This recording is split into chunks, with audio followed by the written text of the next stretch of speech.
Dylan Dingler gave Detroit the lead with a 2-run single to make it 4-3. That held all the way until the 8th inning when Michael Messier hit a 2-out, 2-run, 2-strike home run off Drew Summers to give the Royals the lead at 5-4. In the bottom of the inning, Zach McKinstry was thrown out at third base on a Spencer Torkelson single. Would have been runners on first and third with no outs had he made it. Instead, the Tigers failed to score. In the 9th, Detroit got the first 2 runners on base, but ended the game with a flyout and back-to-back strikeouts after that as no runs came across. Detroit is now 50-56 this season after splitting the 4-game series with the Bobby Witt-less Royals. Tigers are 6 games back in the division and 3.5 back in the wild card. The trade deadline is a week from today. The Tigers face the Orioles at home tonight at 6:40. And in golf, 21-year-old Jackson Koiven won his first career PGA Tour event at the 3M Open yesterday. The Auburn alum went bogey-free on the weekend and held off a surging Scotty Scheffler as he shot 25 under par for the tournament. Koiven is scheduled to play in the Rocket Classic here in Detroit this week. The tournament officially begins on Thursday, with fan activities starting tomorrow. At the Corwell Health Sports Desk, I'm Brendan Shabath. For more, go to 971theticket or Odyssey.com.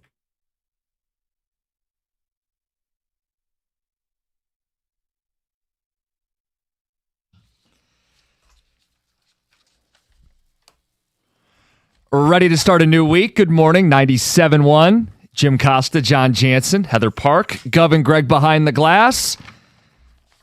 Final week before the deadline. Lions training camp getting going. John, good morning. Good morning. It feels like football season is right here, and this is the last full week without an NFL production where we'll have the Hall of Fame game, which is a week from Thursday. And I know it's spring training. It's preseason games, but it will be viewable football. The last week without some viewable football. Almost there. So close. Yeah. And we'll be out at Lions training camp next Monday, so it'll feel even better. On the day of the deadline. Yes. More on the deadline itself later this hour. An update on Kirby Joseph. But let's just start with the Tigers themselves. Split with the Royals. Yeah. Makes me really want to go to training camp today. Well, it's just, okay, we know that the Royals are, going into the season, I thought Detroit and Kansas City were going to be the ones battling for the division, and instead they're the ones battling to stay out of last place. Boy, were we wrong. It's just painful to get to the 7th inning with a lead, and there's been 17 times this year they have gotten to the 7th inning with the lead, and we're not even talking blown saves. It's just, hey, you got the lead in the 7th, and they find a way to lose it because the bullpen is atrocious. Yeah, take that for data, right? Yeah. 17 leads blown 7th inning or later. Most and honestly, it's the back end of the bullpen. Yeah, it's those guys that are coming in to put it away. The quote unquote closers, and I know AJ doesn't like to use the term closer. We don't have one. Birchie also had the stat they have the most blown saves in the American League, 24. That's more than they have saves this season, and that's been an ongoing issue. They had leads on Saturday, they had leads on Sunday, and it's not like the Royals had Bobby Witt Jr. to kick off a rally. They didn't have Michael Garcia, who's another quality bat for them. The Royals they're beat up, they're battered, they're a bad baseball team. And you let them back into games on both Saturday and Sunday. Yeah. It's just, and it's not to let off the offense, because the offense wasn't great even with the Skubal start. You know, they win 2-1. Okay, You gave them a 2-run support, but at least Skubal was able to keep it to 1 run, 1 solo shot. I'm just smirking because pre-show, I can't believe this is still happening with this team. They had us yelling and screaming, Tom and I. It's the bullpen, it's the bats. Let me talk. That's before the mics came on. It's both. I felt stupid, and I don't know if, Tom, you felt stupid too. It's both. Both are. It's the same issues we've been talking about for well over a year. Of course, the bullpen's part of it, but so are the bats. When you talk about bullpens, the Royals are 29th in bullpen ERA. Why couldn't we score against their bullpen on Saturday or Sunday? They're worse than us. For the series, the Tigers hit 6 of 32 runners in scoring position. They scored 3 runs per game. You know where that would rank for the season? Dead last if they scored 3 runs per game. That's what they do against Kansas City? Forget about it. Well, and I know they probably haven't had as many opportunities, but they're better off with a lead in the 7th than the Tigers are. They've got 13 of those games where they've gone into the 7th with a lead. But yeah, it's when you are playing a team like Kansas City and you are in the position that the Tigers are, must win, gotta have it, game 7, and you split. It's brutal. And now you are, I mean, what are they? They're 6 games away from the trade deadline. Mm-hmm. And they're 6 back of 500. They're going to have to sweep Baltimore and sweep the A's to get to 500 just simply at the trade deadline. You want a spoiler? They're not going to do it. No, I don't believe they're not going to get a sweep of either team. They may win both series, but it doesn't get them to 500 at that point. The weekend itself, it sets up with, hey, they have that Thursday night win, kind of improbable James Outman, right? Mm-hmm. Friday night, everybody goes to the ballpark to see Skubal. Could it be his last start in a Tiger uniform? He's phenomenal. 7+ innings, comes out for the 8th. He has 12 strikeouts, gets a curtain call, standing ovation.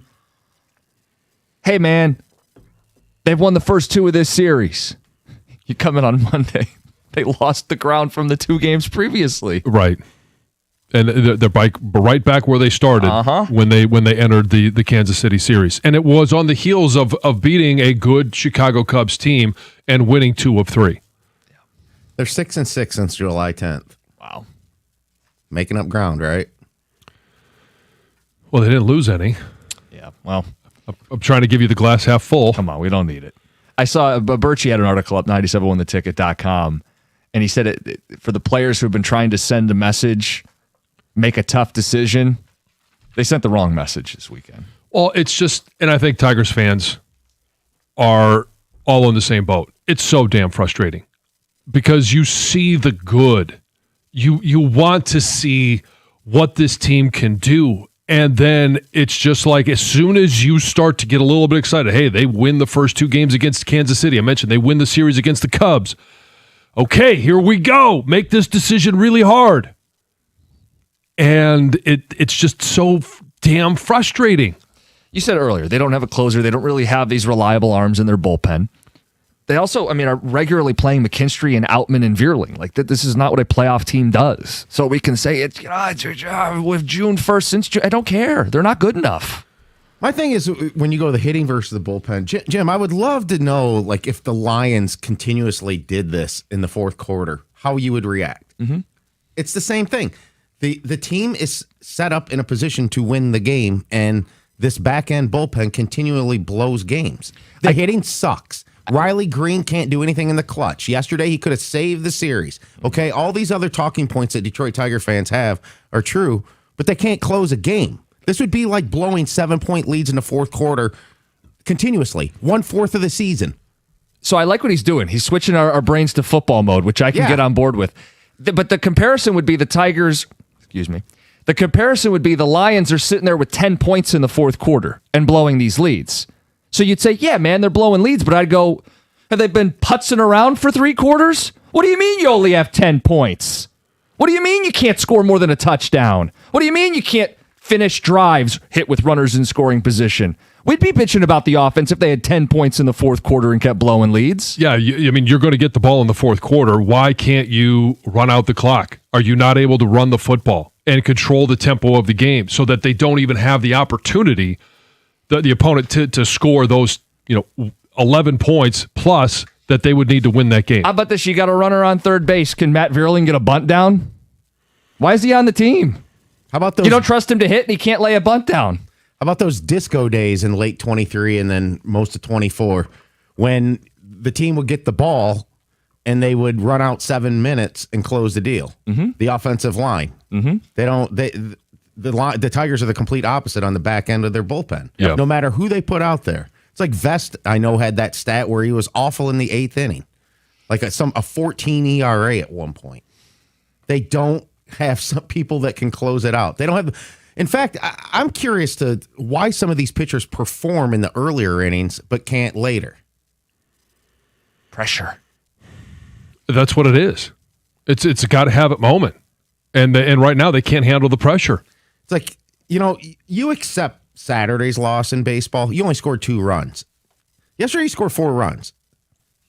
Yesterday was later in the game. Yeah. If your tone is completely different in here this morning, if they do that one thing at the end. Can we unpack the 4 runs? Didn't they get all of them in one inning, aided by a blunder down the middle of the defense for the Royals? No. I don't think they got them all in one inning. No, I think it was yesterday, yeah. No, it wasn't yesterday. They got Was the 2 in big the fifth first. inning? What was the fifth inning? The fifth inning is when they busted it open, though. Oh, are you talking about the Tigers? Yeah. Oh, I'm Yeah. sorry. I thought you were talking about Kansas City. No, I'm talking the Tigers. Their only Yeah. offense came in the fifth Fifth inning, inning, and yeah. there was a tailor-made double play ball that Kansas City boots up the middle. Now, I'm not trying to take it away from the Tigers, but that's the only offense they had all day. Yes, it's 4 runs. Should 4 runs win you the game? I don't know. 4 runs is still bad offense. 4 runs was the most runs they scored all weekend in any particular baseball game, right? And so let me take you back because I text you guys immediately. First hitter up on the heels of Valdez having that horrific start that he had the last time out. First batter Thomas, boom, See ya. home run, and then the next one single. You're thinking to yourself, how many batters is he going to face this time? Yeah. Now, fortunately, he ended up going 5 innings and started to settle down. But that was Valdez he gets behind the count in so many at bats. Can he just throw a strike to start off? Yeah, he gave up a homer. He had a walk, hit batter, just off the gate, out of the gate, the disaster. A few texts. McKinstry with the most Little League slide ever in the 8th. Hey, bold strategy. Yesterday, it wasn't necessarily a bullpen blow. It felt like that happens every once in a while. The offense allowed it to happen. This team can't hit back-end rotations. They won't hit playoff rotations. That's Jody. Is there anything funnier than this team losing a game and Dingler being left on deck because he inexplicably bats 5th and not in the top 3? Reports are Harris is looking for late innings relief. Okay, but what about a bat? All caps. See, that's the other thing. It's been a bullpen and bats since last year's deadline. And remember, we were doing those debates. Yeah. Which should they add? They're a good team. They need to add. We're still having the same conversations. The difference is they tried to add to the bullpen in the offseason. Yeah. And at the deadline last year. And their bats are better this year than they were last year because they've got McGonigal in there. Green's hitting better than he was last year. Torres, when he's healthy, he's been able to put bat on ball. Dingler is much better this year than he was last year, and he wasn't bad last year. Right, but I guess what I'm setting up is, why is the offense a blind spot? It's not even a thought to address it with external players. We got to pay starting pitching. We got to pay bullpen arms. You got to trade for bullpen arms. If they do a tepid addition in the next week, it's going to be a bullpen arm. I feel like I'm taking crazy pills. They don't think the offense is an issue at all. And maybe, Tom, that's why I harp on it so much, because I feel like it needs to be shoved in their face. Why do you ignore this? Why is this not being a bigger issue that's I'm not addressed? the GM. I know. You preach to me like you get so angry. I'm telling you, from an old school perspective in baseball, the fact that you've blown that many saves, you've blown more saves than saves you have, that you can't win doing that. No matter what everything else is, you can't close. You're chokers. Which bullpen is worse, the Tigers or the Royals? Jim, I don't care Because on the about season, the it's Kansas the City Royals. I care. It's the series we're talking about. Who's the Royals' better- bullpen's worse, so we who's can't the hit worst them. hitting team? On the season, it's them. Yeah. So, I mean, this And is you can't get stupid. out a worse hitting team. Both suck. How about that? Yeah. All But right. if you want to say what's suckiest, to me, it's the bullpen. The fact that you're in position to win games and you continually suck at doing that, Yeah. I think AJ off the record would tell you that. The reason we're under 500 is because we haven't been able to close out enough saves. We'd probably be a 500 team if even we were 16th, 17th in the bullpen. Well, the Their good news- bullpen stats will lie to you, though, because the Montero 3-4 inning bullpen days that are good blind you to their bullpen stats. Somebody said some stat this weekend, their bullpen is 10th in baseball. That's the biggest bunch of BS ever. That's a stupid stat. Hey, Their Chris- saves, they can't. We think about that. Can't close it out. You've blown more saves than saves you have. It's July 27th, for God's sake. Hey, well, the good news, Tom, the team agrees with you. If they shop for anything, it's going to be a bullpen piece. Updated stat, the Tigers actually have scored fewer runs per game than Kansas City. The Tigers rank 23rd in runs scored per game. Not a peep about bats. Cool. 97-1. You could be a great driver, doing everything right, and still get hit, and most likely you never saw it coming. It's life on the road these days, especially with more people out in the nice weather. And we had a beautiful weekend. You're going to get bikes, motorcycles, pedestrians, summer traffic's picking up, and the orange barrels are everywhere. If you're injured, call David Femininio and the Accident Response Team. They're going to help you right away, and David will fight to get you what you deserve. When you're in an accident, get the right team in your corner. You can give David a call at 855-65-CRASH. That's 855-65-CRASH, or on the web at getdavidgetpaid.com.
split with the Royals. Talk more about it at 6:35. This should solidify things. I wonder if there were people holding out hope after Friday night with Tarek Skubal. John, we also have some pup news. Lions going to have their vets report tomorrow. Training camp will be underway, and there are a couple names that they put on the pup list. Now, quickly, this doesn't mean they're going to miss any games necessarily. No, it just means they're going to be held out of practice at the start of training camp. If you practice even once, you can't go on the pup list. If you don't, if you start on the pup list, then once you are medically cleared, you can return. So the two of the names that we're talking about, we've been talking about all season long, Kirby Joseph, Brian Branch. Mm-hmm. Tyler Conklin's the only other name. Yeah. No surprise Brian Branch is on this. Nope. And I think he may actually stay on it for those first 4 weeks. I think that's how I expect this to go. Yeah. He would start the year on the pup. He's coming back from an Achilles injury. There's a surgery and a rehab associated with it. The Kirby Joseph thing is hard to figure out. Yeah. Because there wasn't a surgery on his knee. It's been 9 to 10 months since he played football games. It's just all different forms of treatment. What's the issue there? Is he ever going to be okay again? And the way the coaching staff has spoken about it, I'll give them credit very honestly, very bluntly. They don't know. So this is a big red flag, especially when he's going out on social media the day before and saying, how much you want to bet I won't be on the pup? And then literally the next day, the team places him on the pup. I don't know what's going on with that knee, and he's such an important piece of this team. If you go back in 2024, they were top 10 in takeaways. Do you know where they were last year? 19th. Yeah. It's a big deal for a team that's defense comes and goes. They need to get takeaways, and he's a big part of that as a ball hawk. John, I have no idea what to expect from Kirby Joseph, and it sounds like neither does he, and neither does the team. Here's what I expect, because when you start training camp on the pup, you count against the 90-man roster. If you start the season on the pup, you don't count against the 53-man roster. So that's probably where I see Brian Branch. I think this is hey, we want to remove any chance of Kirby Joseph being on the field. We're not just going to go to the training camp and say, yeah, you're sitting out today. They want to remove all those questions. Hey, did Kirby Joseph practice today? No, he can't. He's on the pup. All right. So if he's not, every single day, is tomorrow the day? Is tomorrow the day? No, we'll tell you when we remove him from the pup. I think it's this for Kirby Joseph. It's probably just hey, we're going to keep you out for the first 2 weeks. Once we play that first preseason game, then we'll reevaluate and see if we want to put you into practice so that you can get some reps before we get into the season. Not in game, but at practice. So let me just say this. I get the strategy of it. That's not my question. My question is this knee so effed that even after 10 months of rehabbing it, he can't practice tomorrow? That they have to still baby this knee? I'm concerned about the knee, not how they're handling it. I think they're handling it the right way. I have the same questions. I don't know. Yeah. All right. I'm no doctor. I'm not in those meetings between Kirby Joseph, the doctor, the training staff, Dan Campbell, whoever else is going to have these conversations. But I do see this as a somewhat of a media relations move, where if they're going to just hold him out, whether he's on the roster or he's on the pup, he counts against the roster. So they don't want to answer those questions every day. So for 2 weeks, if he's not going to practice, if this is the pre-planned route that they're taking, this is the prescribed, hey, we're going to get you ready for the season, then you're not practicing the first 2 weeks, 3 weeks, whatever that number is. I guess my question is, I don't think the knee's holding up. No, I agree. If he's not stable enough to start practice, I have major doubts as to through a 17-game season, especially with an early bye week, is he going to be available in weeks 12, 13, 15, and maybe he's only available every other week? I don't know. How about 3 of the last 4 weeks on the road in the division, or when the whole thing's going to get defined, the postseason? Yeah, and some of those games on the road in the division are going to be outside. It's going to be at Chicago. It's going to be at Green Bay. Like, the weather does play a factor in an injury like this. How long does it take you to get warmed up? Can you stay warmed up if you're on the sidelines in the cold weather? Well, as Kirby said yesterday, we should have bet on him not being on it. well, anyway, let's get to Heather with the news. Good morning. So this is exciting news. Morgan Wallen's 2 sold-out concerts at Michigan Stadium are proving to be a major boost for Ann Arbor businesses, right? So according to reports, more than 75,000 fans attended each night, filling hotels, restaurants, bars, shops throughout the city. So business owners say they saw significant increases in customers, with some saying that concert crowds rival or even exceeded a Michigan football weekend. So Sure, because more people are coming from out of town to those games. That's what they said. Or to those concerts. Yep. Restaurants were seeing long waits. Hotels were booked solid. So it's great news to see that. Like you said, many fans traveled from out of state, spent the entire weekend as well, made a trip out of it, not just coming in for the concert and leaving. They stayed there as well.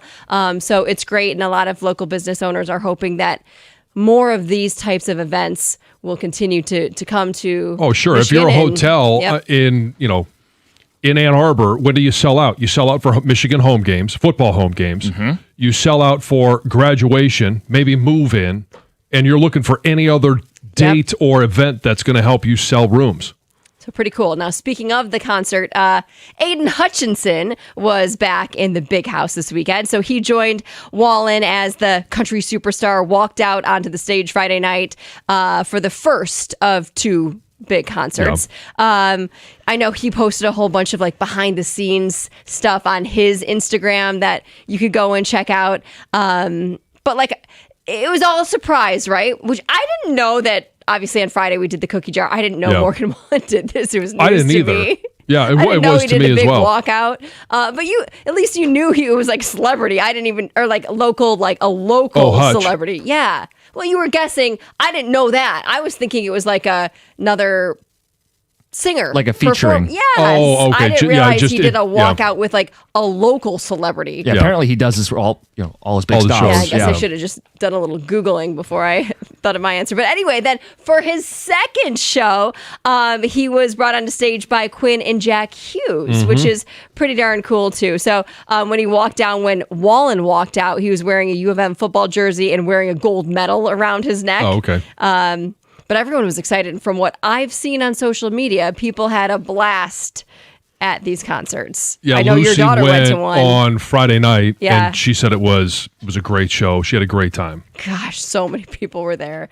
It's all I saw on As I social said, media. that's all my feed was. And everyone was wearing their cowboy boots. Did Yes. she choose to She wear hers? did choose to wear her cowboy Yes. boots. Yes, the debate was cowboy boots or shoes, and I told her shoes because she was going to be walking around up to campus to get something to eat, back to the concert, and she said it was not as bad as she anticipated. Oh, good. And then on Saturday night, Jack White made his first ever performance at Pine Knob. It was a sellout show as well. It was actually the biggest concert ever in his hometown. So pretty darn cool. It sounds like everyone had fun there. I know, according to this article, that he interacted with the crowd a lot, leading chants, feeding off of the energy from the crowd. And then like a few songs in, he paused to ask, am I wrong? Or is this the most fun Detroit has ever had in a long time? So having a blast to major concerts to attend over the weekend. Switching gears, some tragic news also happened over the weekend. A family of 8, including 6 children, were found dead inside a burning home on Friday. And now authorities are actually investigating possible foul play. So police in Ottawa County launched a suspicious death investigation after responding to this house fire and discovering multiple fatalities. So like I said, inside, everyone was believed to be related. 6 children between the age of 5 and 15, 2 adults in their 40s. And they say after the fire was put out, they discovered that some of the victims had been shot. Right. So, of course, now a big investigation remains in effect. Additional information is expected following the completion of the victims' autopsies. Sad news for sure. Yeah. It's Heather with the news. Coming up next, Tigers split with the Royals. Does this solidify things? Got an updated report from Nightingale on what the Tigers may be thinking with the trade deadline. And at 7 o'clock, LeBron to the East. It's 97-1.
Short-lived.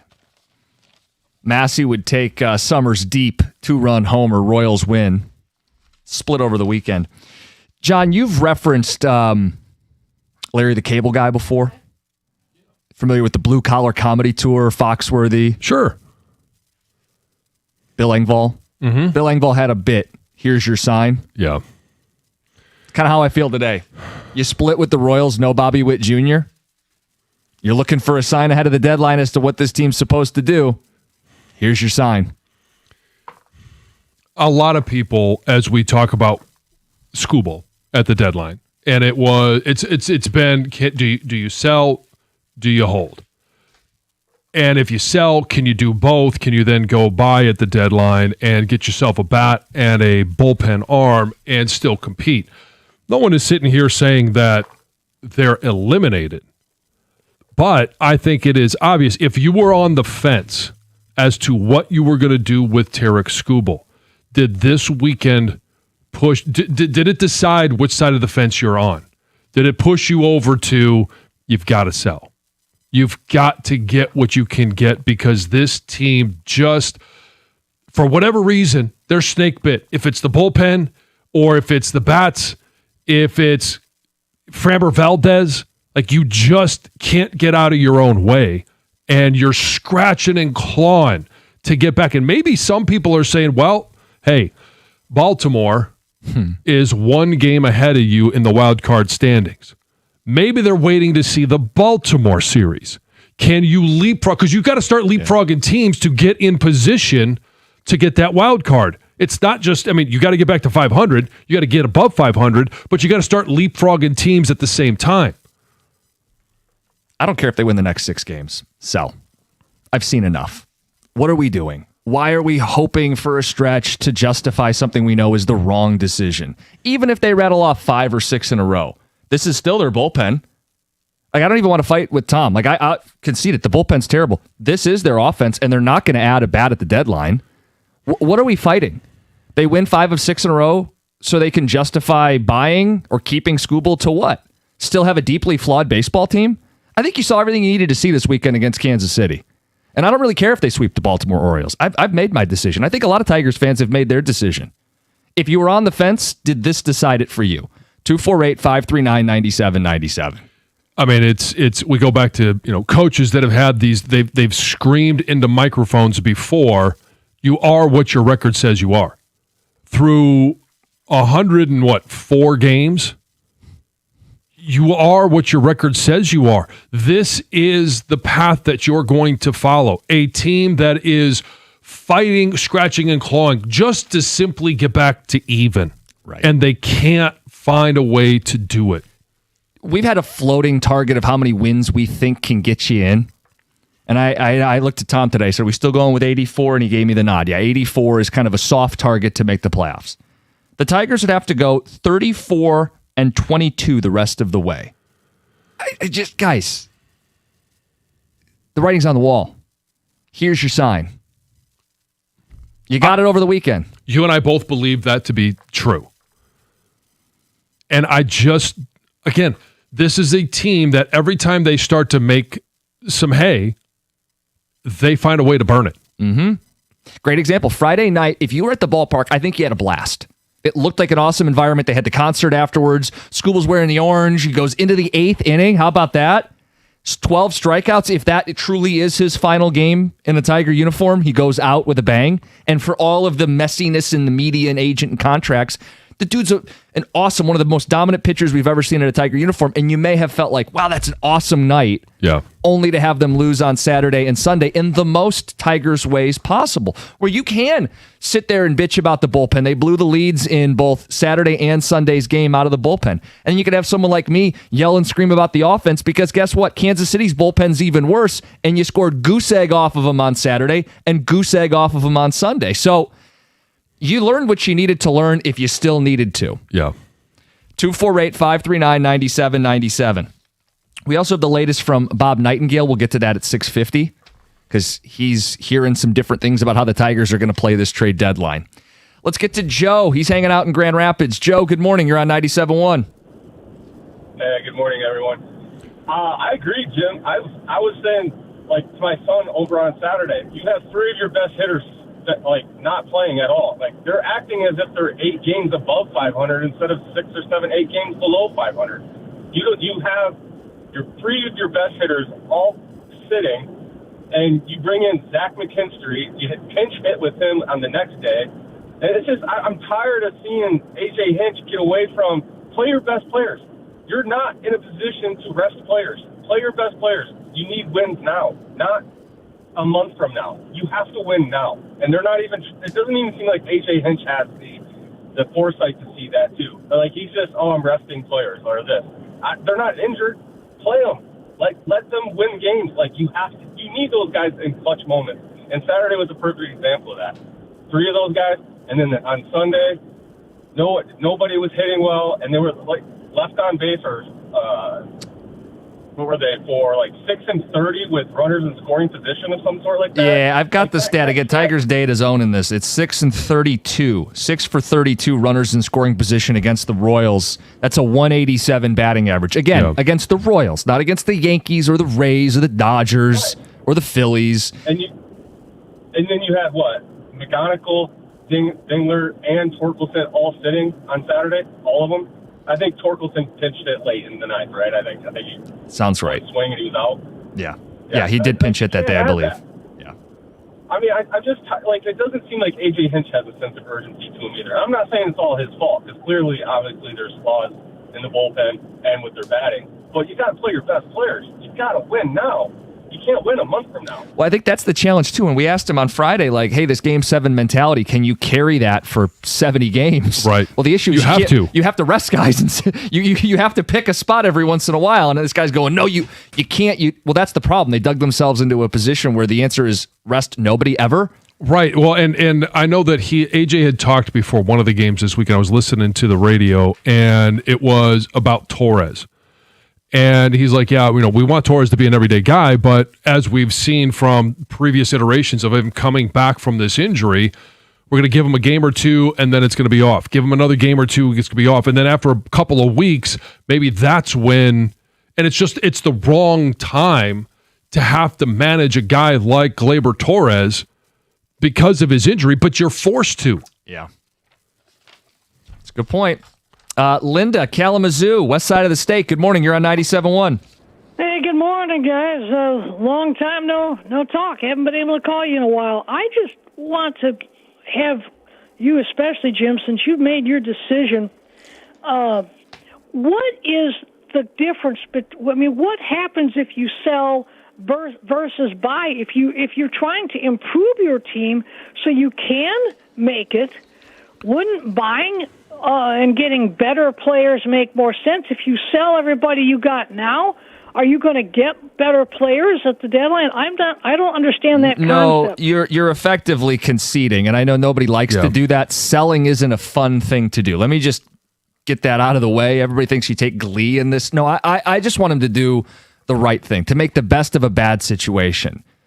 I don't think it makes sense to trade players from your farm system to Band-Aid up a team that's still with a losing record, that still isn't going to make the playoffs. It sucks. The players are going to play hard till the end of the season. That's what they're contractually obligated to do, and they have personal pride. But the organization has to do what's best for the organization. Well, and it's also the belief that we have that they're not going to go and do a substantial buy. Right. You can't just dip your toe in and get a closer that is better than what you have, but okay. Right. And does any of us believe that they're going to go out and buy a dominant bat, because there's also not a lot of bats available at this deadline? I think that's a good point. You know what they're going to tell you next Monday after the deadline? Javi is our right-handed bat. Okay, well, because Javi's in Toledo, and he tore it up this weekend. The additions are Javi, eventually Job, and eventually Max Clark. I don't think they'll bring up Clark. Okay.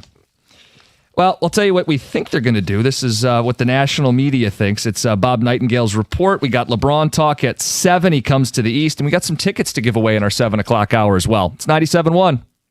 Talk about Shaner Roofing, because if you're in the business for a new roof, you need to talk to Shaner. You need to go to mymichiganroof.com. Over 30 years of trusted service, a proven track record serving Michigan homeowners.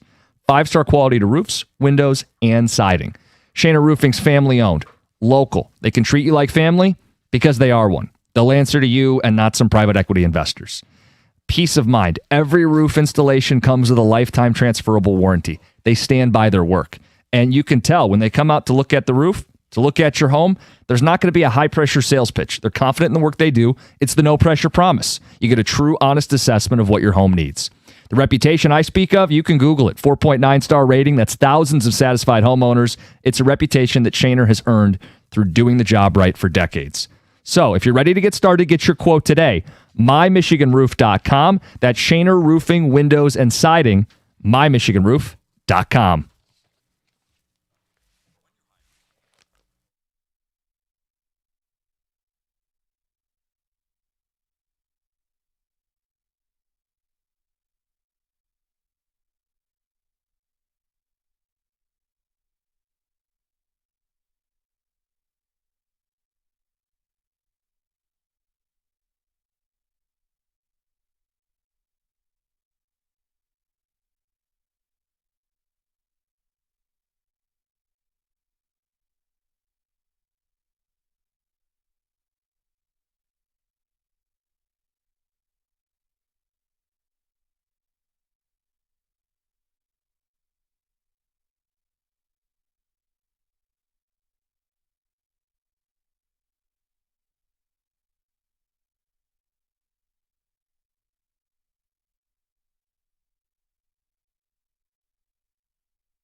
I mentioned we have the latest on the Tigers deadline. We're a week away. Bob Nightingale, USA Today. Here's what he's hearing. The Tigers are asking for a late inning reliever in trade talks, believing that's essential if they're going to make a deep run in October. Some rival GMs believe that even though the Tigers have climbed into the wild card race, they will trade two-time Cy Young Award winner Tarek Skubal while trying to convince the players and fan base they are not surrendering. Quote, I really believe they want to move him, one rival GM said. If they didn't, why haven't they shut down the rumors? Yeah, I mean, they could make life a lot easier on themselves if they just said, no, he's not for sale. We're making a push. They've kept this door open. And it sounds like they are going to move him. The belief is they will move him, but not surrender on the season, and they would look to add late inning relievers. So I don't think it's a hard sell for the fan base. No. That they would say, yeah, here is what we're getting in return for Tarek Skubal, but we're still going to try and make a move for the wild card spot. The idea that we have enough starting pitching, right? Our issues are elsewhere. Now, they continue to focus on the bullpen over the offense, but it would be a move to try to solidify a bullpen, which, John, you have the numbers. As people are waking up today, they've blown more saves than they have saves this year, and they have the most losses in baseball when leading seventh inning or later. What's that number, 17? 17. Yeah, three more than the next team. Yeah. So that would be them identifying a weakness to say, hey, we got a rotation. We want to stay in the fight. We're, quote, not surrendering. Now, if they trade Tarek Skubal, where could he end up? Ken Rosenthal, MLB on Fox. Who else does he bring up but that team out west? Mm-hmm.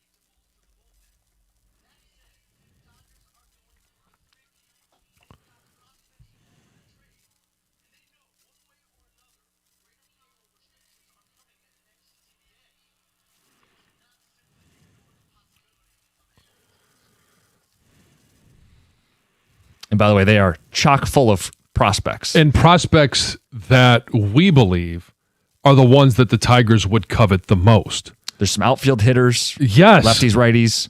Yes. They have some pitching. Some bats. Some bats. Yeah. The Dodgers have the best starter ERA in all of baseball. So it would just be the rich getting richer. But as Rosenthal says, if they have some concerns about any of these arms coming back, / they just want to say, catch us if you can. We add them so you can't. We add them so we pay them now before the market changes. And we pay them because we can, because we're the LA Dodgers. Right. And hey, we pay him because we can. And we want the ability to talk to him every single day up until free agency. Yep.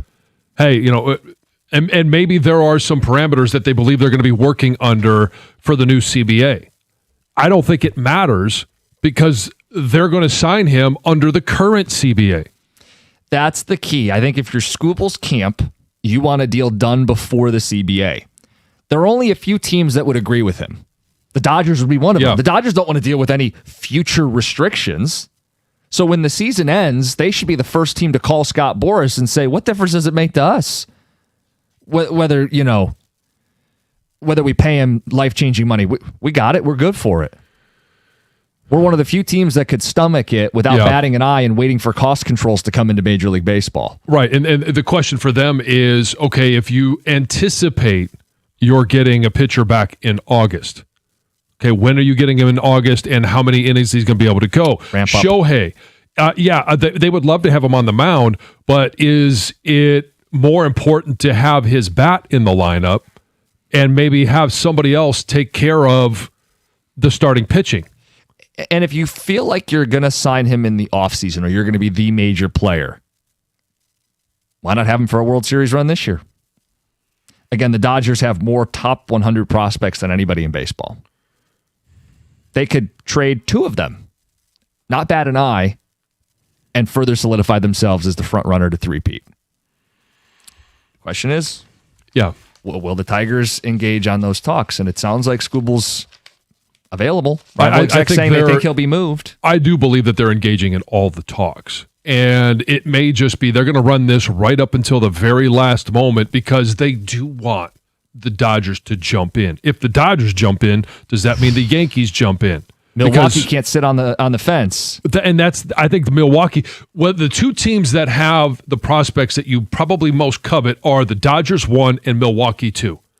Well, And if Milwaukee is looking at it going, hey, we've been to the championship series. We haven't been able to get past it. We've been a wild card out. We've been a divisional round out. We've been a championship round out. We haven't been able to even get to the World Series. If we do, we want to make sure that we bring it home for our fan base. Yeah, I think Milwaukee and LA are great fits because they have young starting pitching that apparently the Tigers do want to get back in the deal, but then also prospect hitters, which excites us. Just a matter of how this thing's going to go 1 week away. Yeah. 248-539-9797. Few texts coming in. It says on the Tigers, this is their season in a nutshell. They finally got rid of Jahmai Jones and replaced him with James Outman. I mean, what are we doing, Phil? You can't tell me that Max Anderson and Max Clark aren't going to provide as much or more than Zach McKinstry and Matt Vierling. Can we quit pretending that those guys should have a role on this team anymore? Trade Skubal, Mize, Karp, Vierling, and Torkelson. Build around Green, McGonigal, Dingler, and Melton. Ronnie from the work parking lot. I mean, the question then is, if they do decide to trade Skubal, do they go all in? And it's not exactly what Nightingale was talking about, because they do want to convince the fan base that they still want to win and they still can win. And if they trade Skubal, do I think they can still win? Could they eke their way into a wild card? It's possible. It becomes harder. 3 games out of the wild card, 56 left. You say it's over. Does that make any sense? No, I'm saying the decision to sell should be made. Yeah. You could still try to make the playoffs, but you should do what's right and sell. And You've seen enough. Yeah. And they've got to get I know that you're all about the bat, and yes, would we love to have them add a bat and a bullpen arm? Both? Sure. But the bullpen has been awful. The numbers are there both ways. It's 23rd in runs scored. It's not very good. We've watched it, but yeah, I can't fight the bullpen stuff either. LeBron to the Sixers? What about the Pistons? 97-1.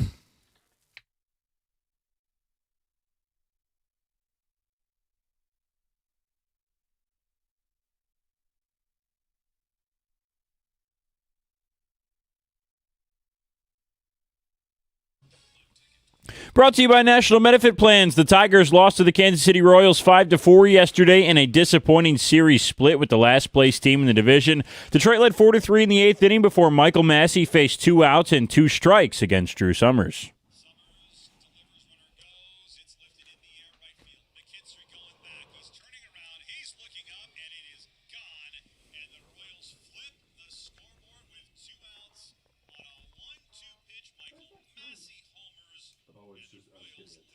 Greg Gagne on the call. That would be the deciding factor in the game. The Tigers have now lost 17 games this year after leading in the 7th inning or later. That's the most in baseball. A.J. Hinch said it was an opportunity lost. We got beat by a 2-strike soft contact and a 2-strike homer. That's what it feels like. I mean, there are many things in this game that could have swung it either way, but opportunity lost to win a series. Now Detroit is 50-56 with just 7 days before the trade deadline. They host the Orioles tonight at 6:40. 21-year-old Jackson Koiven won the 3M Open yesterday. The Auburn alum was 25 under par for his first career win. He's scheduled to play in the Rocket Classic, which starts at Detroit Golf Club on Thursday. And on the Lions' physically unable to perform list yesterday were Brian Branch with his Achilles injury, Kirby Joseph with the knee, and tight end Tyler Conklin with a knee as well. Rookies reported Saturday. Veterans report tomorrow. At the Corewell Health Sports Desk, I'm Brendan Shabath. For more, go to 97.1 The Ticket or Odyssey.com.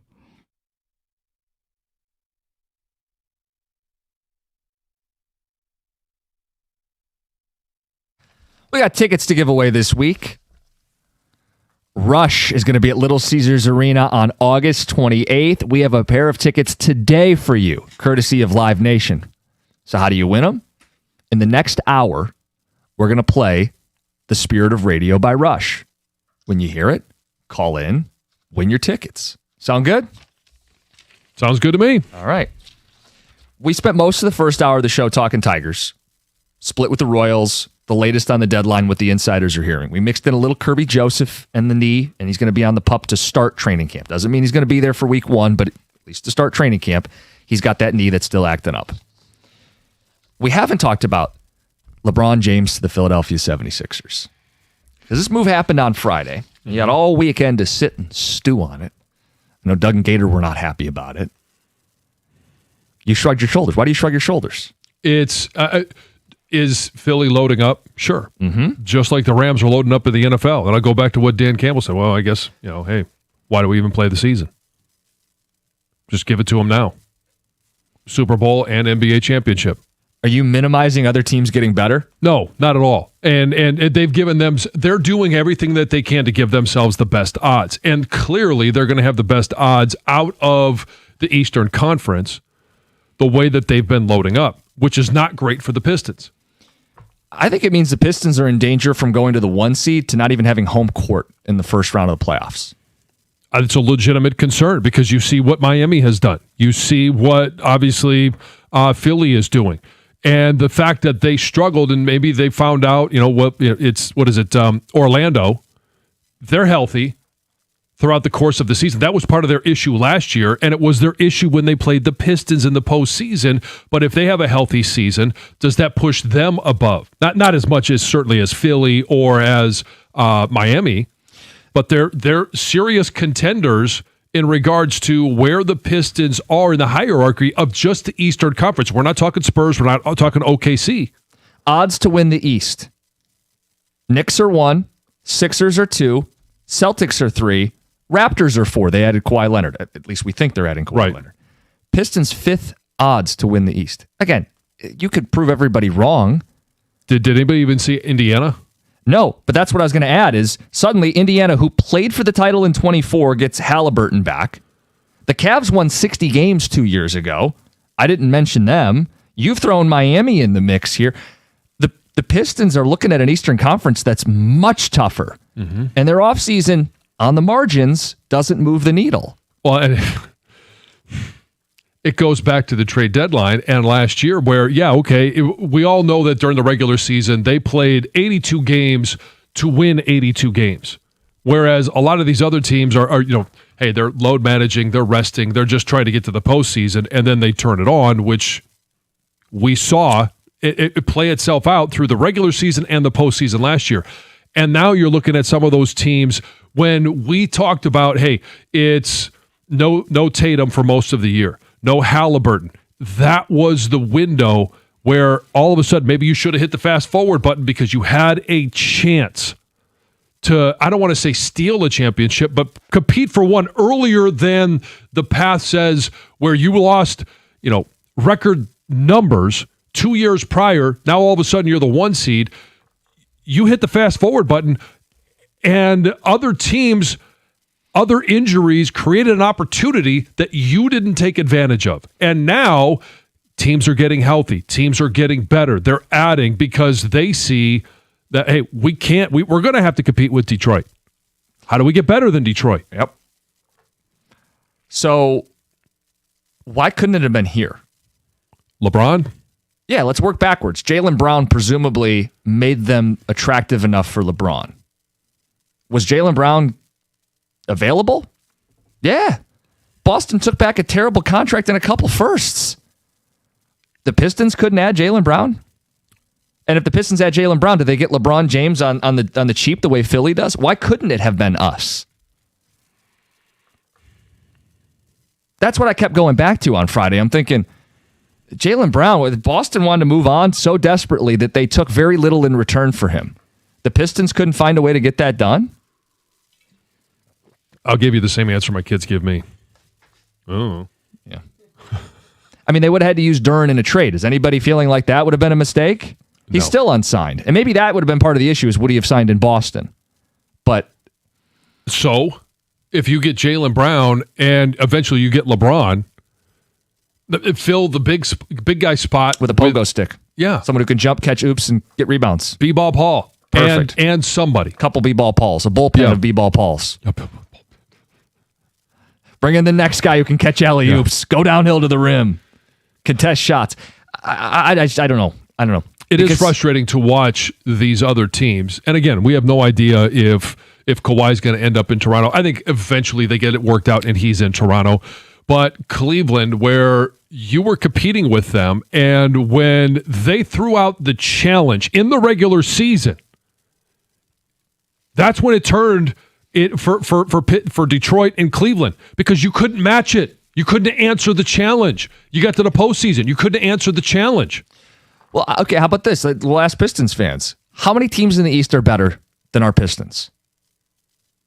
That's a challenge I'd throw out, because at the end of the regular season, we said nobody. But the postseason, you learned a hard lesson. Not just Cleveland, but that first round with Orlando was squirrely, and that was without Franz Wagner. Right. So as you look at this offseason, and you may prefer John Collins to Tobias Harris, cool. You might like Isaiah Joe as a little bit of extra shooter and a guy who's won a title, a little experience. That's fine. But it's on the margins at best.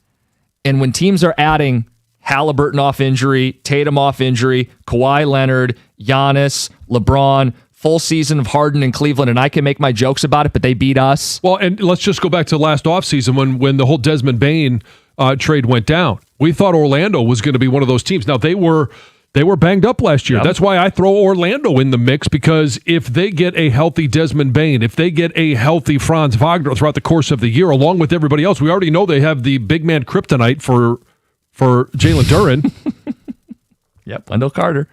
And we haven't even mentioned really the Knicks, who won the title out of Angel these. Reese. Oh. 248-539-9797. I just think it's noteworthy. You got 4 teams in the odds. FanDuel's got 4 teams with better odds to win the East than the Pistons. We could be living in a world where they go from 1 seed to not even having home court in the first round. Now, they may play hard enough in the playoffs where they sneak into a 3 or 4 seed. But during the regular season? Yeah, but it doesn't feel like this team did enough, and everybody else around them. Well, then it goes to what them. Does the regular season mean? Right. Because if you are, okay, maybe you do get home court advantage in the first round. So? It didn't mean a lot this year. Now, ultimately, you won that first round series, but you couldn't beat Cleveland with home court. Yeah. Texters with a great point. Not only did Boston take very little in return for Jaylen Brown, they made a trade in division with their biggest rival, I'll add, the team that eliminated them in the postseason. Jaylen Brown was available, and Jaylen Brown made them attractive enough in Philly to add LeBron. Mm-hmm. If we had added those 2 guys with Cade and Asar and a little bit of shooting, the favorites in the East might be the favorites in the NBA. Yeah, and you're looking at teams like, I mentioned Orlando, Indiana, who was out of the playoffs, of all of a sudden, hey, are they going to leapfrog the Pistons just simply because Halliburton is healthy? Simply, yeah. I mean, look, they have Zubac and they have Siakam. They got some shooters, and yeah. They played for the NBA title 2 years ago. We can't discount them. And they're not even ahead of the Pistons in the odds, but I think you're right to continue to circle back to them and say, don't discount the Pacers. Yeah. Tex says, it's very simple, guys. The Sixers made the moves to go to the next level, and we signed a bunch of scrubs. Well, I'm not going to go as far as say we signed a bunch of scrubs, but we didn't sign difference makers. Tex says, I think we're the 8th best team in the East. Ooh. Look, I'm not willing to put them in the play-in. That's Indiana. ... That's Indiana and Orlando being better than them. Yeah. In that world. Yeah. I wouldn't do that yet. Where would you put them? 6th. Okay.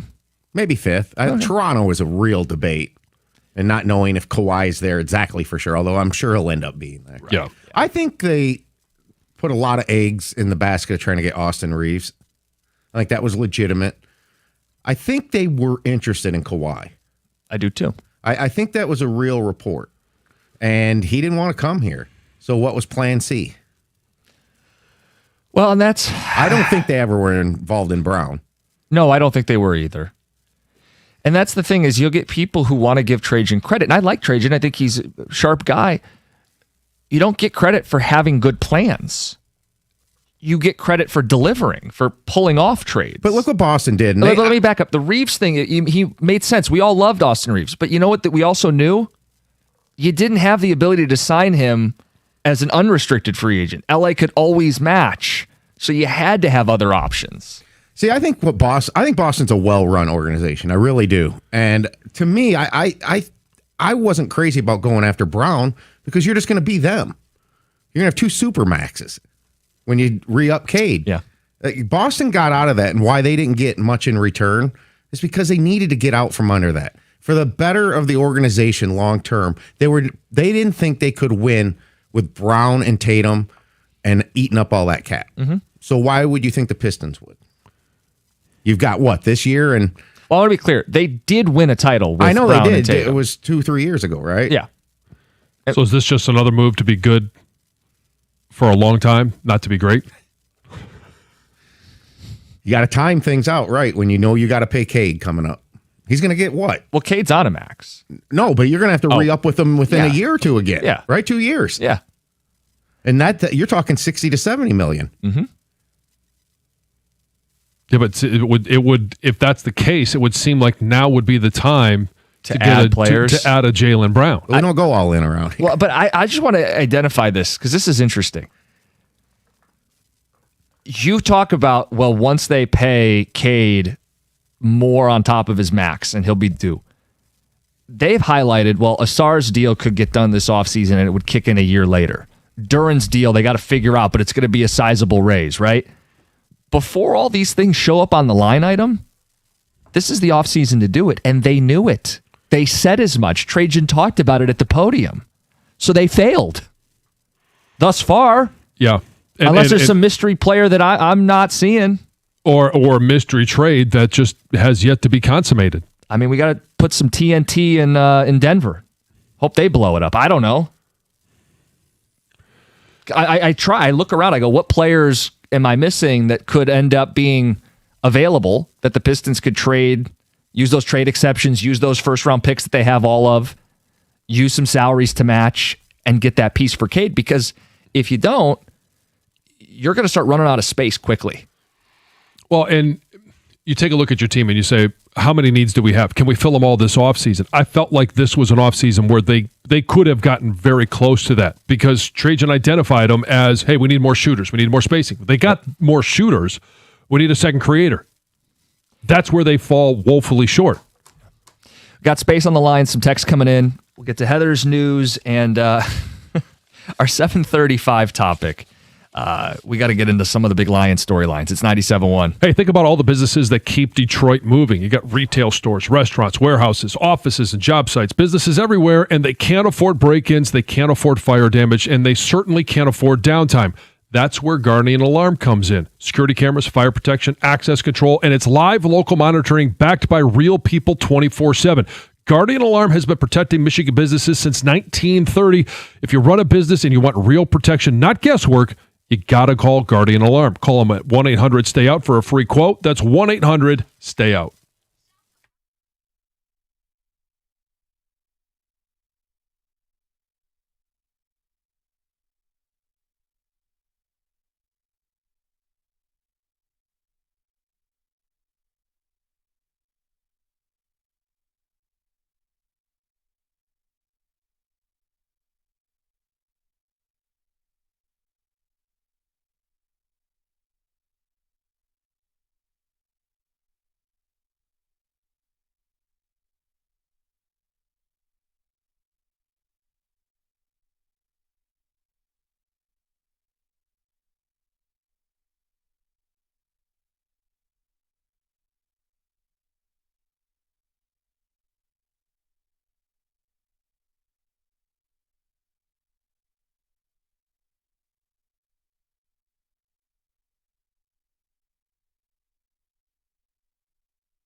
You were jamming out.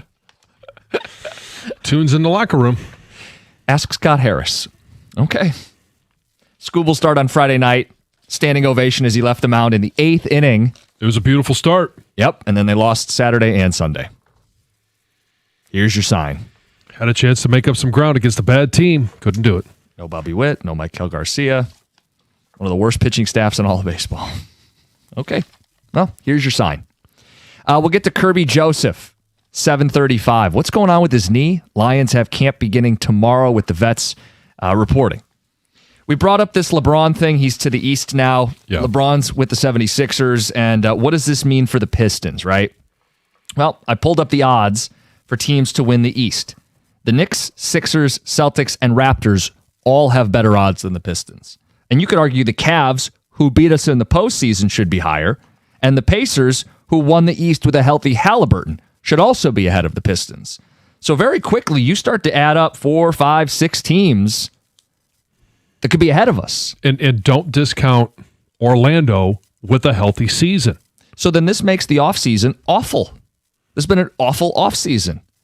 You could like individual moves, but in totality, If you other go teams from- make moves too, and if you're losing ground, it's bad. If you go from 1 to 5, you go from 1 to 6. I don't think anybody's going to sit there and say, well, if you don't get the number 1 seed, but No, you're no. 2 or 3, like, okay. But how do you stack up in the postseason? How are you going to take one of the great young players in the NBA and build off of last season and chase a championship? This hasn't been an offseason to chase a championship. It's about what you can do in the postseason as well. And if you believe Duran is going to have another, third team all NBA type of regular season, but when you get into the postseason, he disappears. Right. What have you done to make up for that loss of production? You haven't. Text coming in. We need to know if Mr. Margins even tried for Jaylen Brown. If he did, what was the offer? DC and Royal Oak.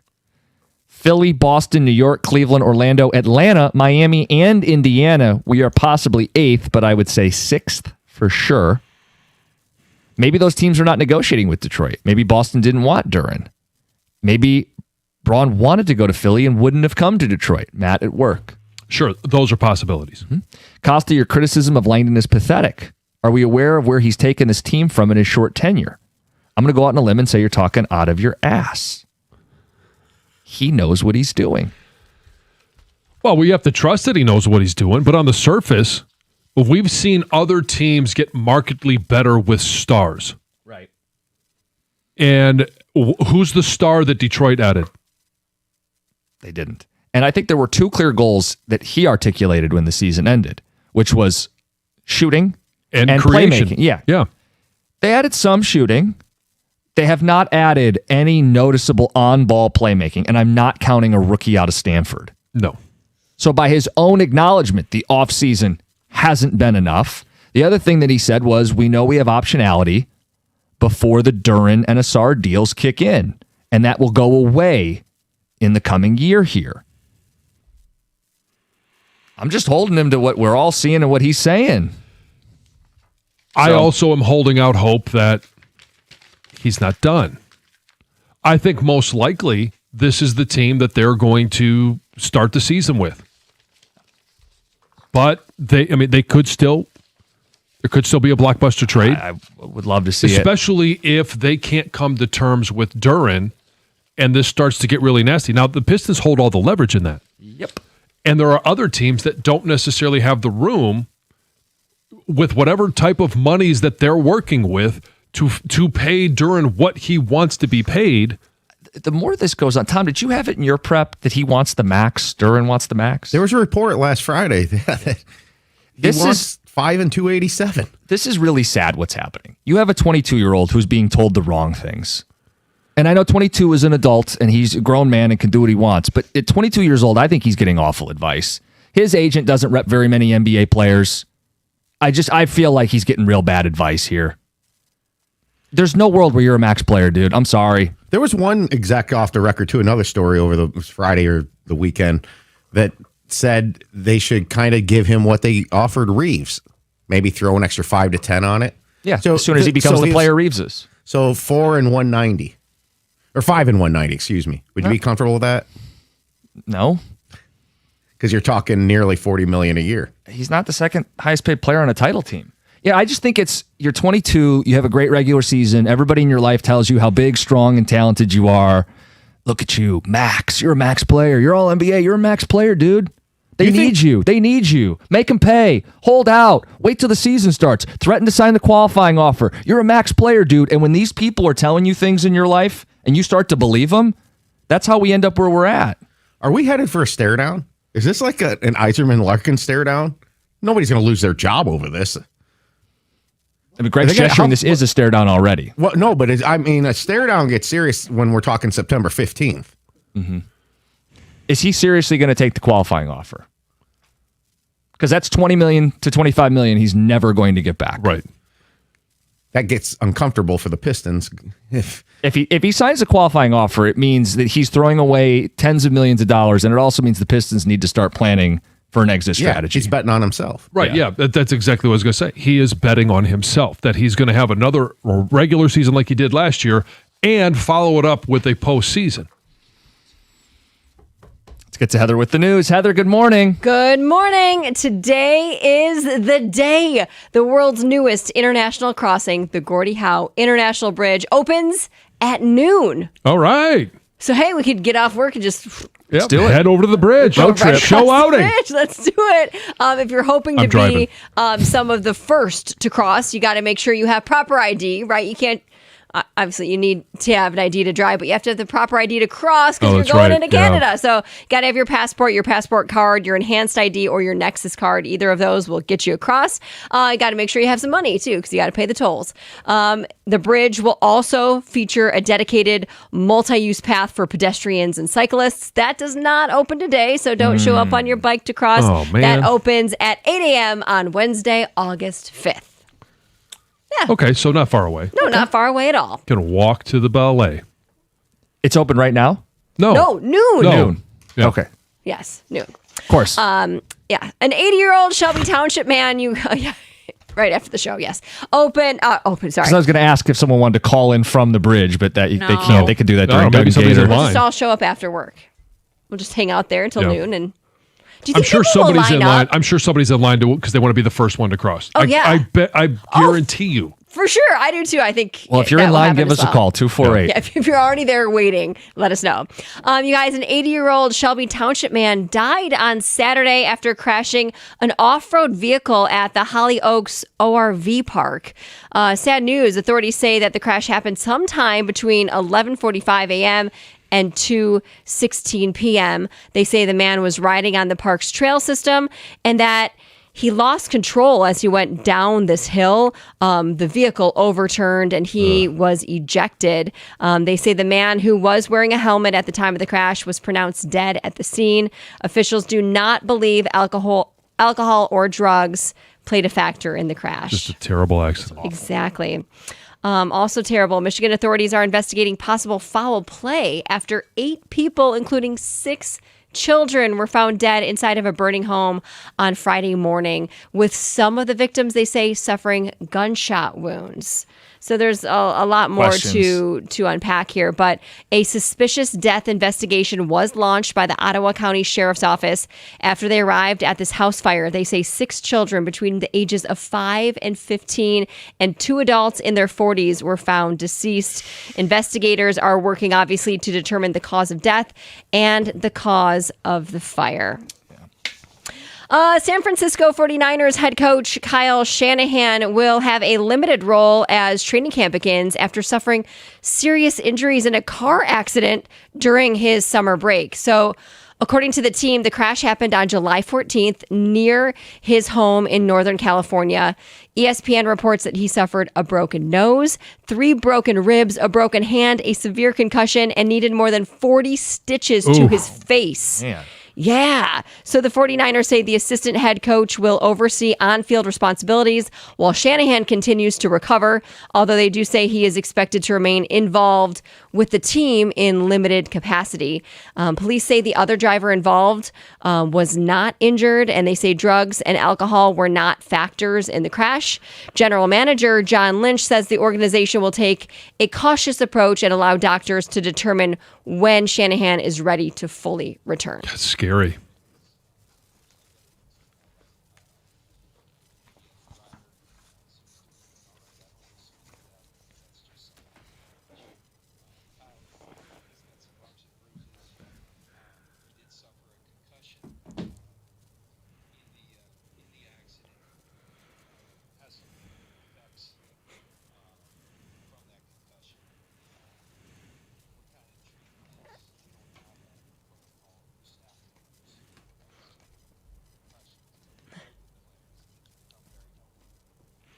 He's got some bumps and bruises. Yeah, you don't Yeah. say. Oh my goodness. Glad he's all right. It's scary. Yeah.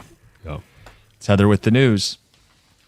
All right, coming up next, how concerned are you? Kirby Joseph, 97.1. Hey, life moves pretty fast. We all know it does. Once in a while you blink and you wake up and where's it gone? Maybe you're outgrowing your starter home, building your dream home from the ground up, or maybe you're helping those kids move across the country. And trust me, I know because I've done all of these. And I want to tell you, when it comes to financing, don't leave it to some random out-of-state lender that you've never met. Do what I did. I used a bank I already knew and trusted, and I've been recommending to you for a number of years now. It's First Merchants Bank because they provide home financing not only here in Michigan, but in all 50 states. So whether it's a forever home down the street or a vacation home across the coast, maybe it's even up north, they've got you covered. As a Newsweek and Forbes top-rated bank, they bring personal, attentive service to every single transaction. From new construction to leveraging your home as equity, they provide the local touch with national reach. Call my friends at First Merchants Bank today for a free planning consultation. With over 130 years of experience, they have the strength to help you grow, just as they did for me and for my family. You can find them at firstmerchants.com. That's firstmerchants.com if you want to learn more. First Merchants Bank, member FDIC, equal housing lender.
Flip the game, split the series. Good morning, 97.1. Jim Costa, John Jansen, Heather Park, Gov and Greg behind the glass. It's a Monday, starting a new week. We're a week away from the trade deadline. We're also a day away from the vets reporting to Lions training camp. Kirby Joseph on the pup. Brian Branch, Tyler Conklin as well. But Kirby Joseph on the pup. How do you feel about it, concern level? That knee apparently still not right. No surgery this offseason, just rehab and working on it, but bone to bone, and the team's been very blunt. They're not sure if it's ever going to be okay. Right. So I think you kind of just shrug and say, well, I don't know. Because I think this is a move to save questions asked of Kirby Joseph, Dan Campbell, the coaching staff, Brad Holmes. Did Kirby play today? Did he practice today? Is he going to practice tomorrow? If he's on the pup, it's a non-starter. You don't have to worry about it. Now, you can ask, how's the progress going?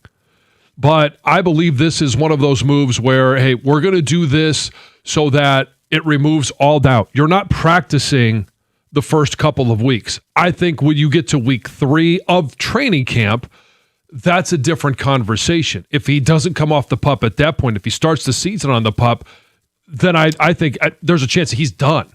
Well, that's a very real fear here. Yeah. Because there doesn't seem to be enough answers. You said it takes some doubt. I actually think it creates more doubt right now because I don't know, can this guy string together what it's going to take to play week over week in the regular season? And the fact that they're already trying to baby the knee strategically, I get the strategy, but babying the knee to start training camp tells me I don't know if this guy's going to be playing week to week for this football team, and how important he is shouldn't be understated. In 2024, he was an all-pro. He had 9 picks, and the team was top 10 in takeaways. Think about this. If you're listening out there, you have some concerns about the Lions' defense. One thing that really helped them in 24 when they won 15 games is the defense got takeaways. Yeah. Last year, Kirby misses 11 games. They finished 19th in takeaways. So a huge key to, even if we don't play great defense, but getting takeaways and getting our offense back on the field, that's Kirby Joseph. Yeah, and I don't know if somebody asked, I think Dan talks on Wednesday. Yeah. I would anticipate, hey, why is Kirby on the pup? You know, are you concerned about his health, or is this just simply a move so you don't have to talk about it for a couple of weeks? The plan in place is that you're not going to practice for the first couple of weeks, so we're going to put you on the pup. You still count against the 90-man roster. If you start the season on the pup, it doesn't count against the 53-man roster. Is this just simply, hey, we weren't going to practice him anyway. Mm-hmm. We don't want to answer all your questions every single day, so we're going to start him on the pup. That could be one of the reasons that they're doing this. The other one could be he may actually say, we don't know. He's been very honest about dealing with and talking about Kirby Joseph and the injury for what he can give us. Bone on bone, is that the issue here? Part of the issue with the knee? It's just there's not a surgery to repair this. It's just from a cartilage standpoint, he's only got so much there. Yeah, I don't know if it's bone on bone. I don't know what it is. It sounds like it's a wear and tear issue. Okay. I'll just say that. It sounds like a wear and tear, and they're going to try and minimize the wear so that they can get as much out of him as possible this season. So to me, that means they're going to be managing it all season. They're going to be managing it the rest of his career while he's here in Detroit. So is it, hey, you're going to, maybe he plays opening week, or maybe he does it because they want him against Buffalo. I get the wisdom. I get the wisdom in saying we don't want to put unnecessary strain on that. But my point to you is, if that is the reality of the situation, ain't no way this guy's playing the majority of football games. Going week over week over week over week. I don't think he plays 17. Could he play 9? Okay. Sure. And then it becomes semantics. Did he play the majority of the games? Sure. Yeah. John's going to kill me because he played one more. You're 51. But how about this? Down the stretch, after you've played 10, 12, 13, 14 grueling football games, maybe he misses 1 or 2 in there. You end the season 3 or 4 on the road in the division, and then the postseason starts, and I just don't know what I'm getting from this guy. And that's my concern. Not that they're handling it poorly now. I mean, put him on the pup. Who cares now? Guys on the pup today mean nothing.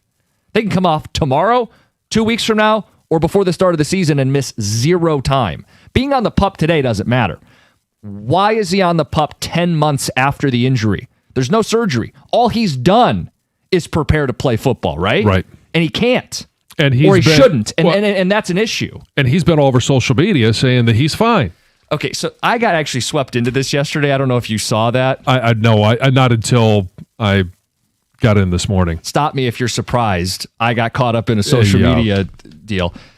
So he posted 2 days ago and said some Twitter doctor was like, I think he could be on the PUP list, or maybe he'll be on the PUP list. Kirby Joseph said, how much you want to bet I'm not on there? Well, then the very next day he's on there. So I posted both tweets and just said, to which he responded and said, what are we, Jim? What's the for? Well, it's just one of those things that make you go, The fact that he felt like he wasn't going to be on the PUP list and now he is also has a little Yeah. bit of a concern for me. And I don't think he's made available to the media up until he's off the PUP list. But is there... That's why I raised the question of, is this just simply, we don't want to answer all the questions every single day. We don't want people out there going, is Kirby out there today? How many plays did he practice today? Did he just do warm-ups? But I don't think it's that weird to say, hey, he's going to have some maintenance days. I think we all know that. You can come out first day of camp and say, hey, Kirb's off on the side today. He's going to practice sparingly. We're going to get him ramped up for the start of the season. That to me isn't a big distraction. Sure. No matter what they do, there's going to be questions. Why is he on the PUP? Why is he not practicing today? Yeah. Like they're going to be there. Yeah. He also added on Twitter, just generally, y'all should have bet me. Bet. So as a sports gambler myself, I am regretting a bet I could have made. Was that available on the books? Is he available? With these prediction markets, Yeah. who knows? 248-539-9797. My concern that he's on the PUP in and of itself is very minor. Right. My concern is I just don't know how this knee's going to hold up, and I think they have those concerns, which is why he's on the PUP. Right. And the fact that you have both starting safeties on the PUP, and I think we both believed Kirby Joseph, the reason he's on the PUP is because it was an Achilles tear. It was a surgery. Branch. Branch. There is a path back to being on the practice field, and is the question for him is, does he stay on the PUP at the start of the regular season, which means he's ineligible to play for the first 4 games? Does he come back for that 5th week against Arizona, gets the bye? We've seen this play out before with the Detroit Lions, where they do bring a guy back and he gets his first taste of football right before the bye week.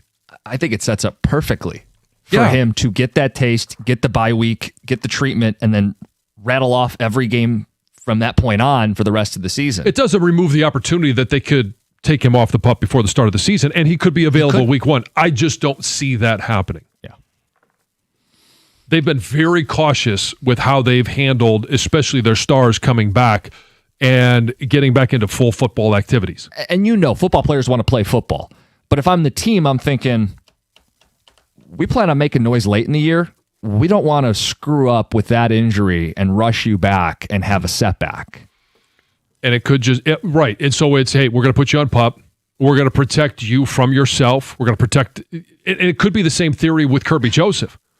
We're going to make sure that there are certain things that you have to show us while you're here, and before we take you off the PUP list. Prove it. Show us. Camp starts tomorrow. You've heard many nicknames for the city of Detroit. Motor City, Detroit Rock City. We may have a new nickname. We'll get to it next. 97.1. Hey, if you're thinking about a new truck this month, I want to give you a few reasons why I believe a Ram truck should be right there at the top of the list. Ram truck lease deals at every Metro Detroit Ram dealer are phenomenal right now. I've seen the Ram side by side with other trucks, and I absolutely love my Ram. Just ask me about it, and I'll tell you even more than I'm going to tell you right now. There's really no comparison with the competition. You could choose from Ram's legendary 5.7 Hemi V8, or you got the 420 horsepower Hurricane engine. That's the one I chose. If you want a little bit more, they've got a third option, the high output 540 horsepower Hurricane. For the competition, let me ask you just one simple question. Why would you trust any full-size pickup at any price with only a 4-cylinder engine? If you know about trucks, I'll let you marinate on that for a minute. Plus, the full-size Ram 1500 is built right here in Sterling Heights. Ram's got a 5-link coil suspension. All it's going to take is one test drive, and you're going to feel how much smoother a Ram is. And for comfort, All you have to do is go sit in a Ram, and I promise you'll feel the difference. Right now, lease payments on a new Ram truck at every Metro Detroit Ram dealer are phenomenal. So are their financing offers for well-qualified buyers. It's simple. Just simply pull into your Metro Detroit Ram dealer today and tell them I sent you.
City of Detroit goes by many names. The Motor City, Motown, Detroit Rock City. How about the most stressed city? Business Insider has dubbed us the most stressed city in the country. What plays into that? Oh, I mean, things like, work stress, family stress. I have to imagine sports teams play a factor in your stress level.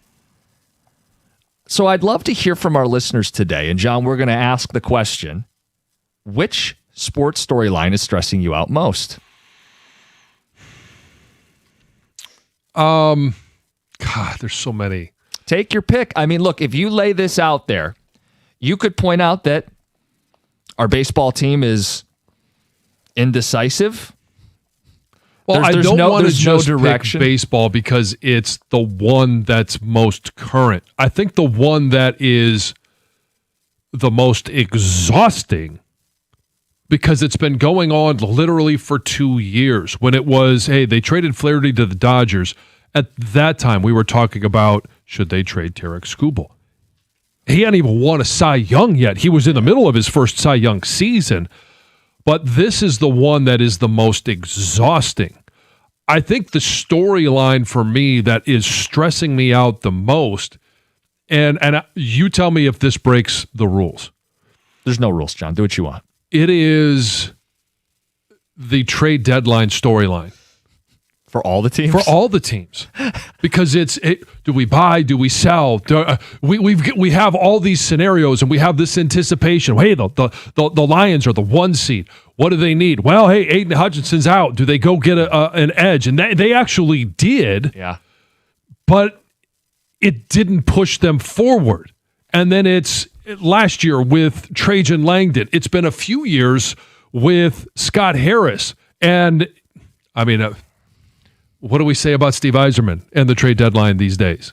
Like, that is the one every time we get close to it. And even when at the beginning of the season, what were we talking about with the Tigers? Well, hey, they could stay in it long enough just to get to the trade deadline. We were talking about the trade deadline before they even threw the first pitch. So the trade deadline stresses you out as a sports fan more than any other story. Because it's something that it feels like it's something that we bring up on nearly every single show throughout the course of the year. Now, that's not the case, but it sure does feel like it.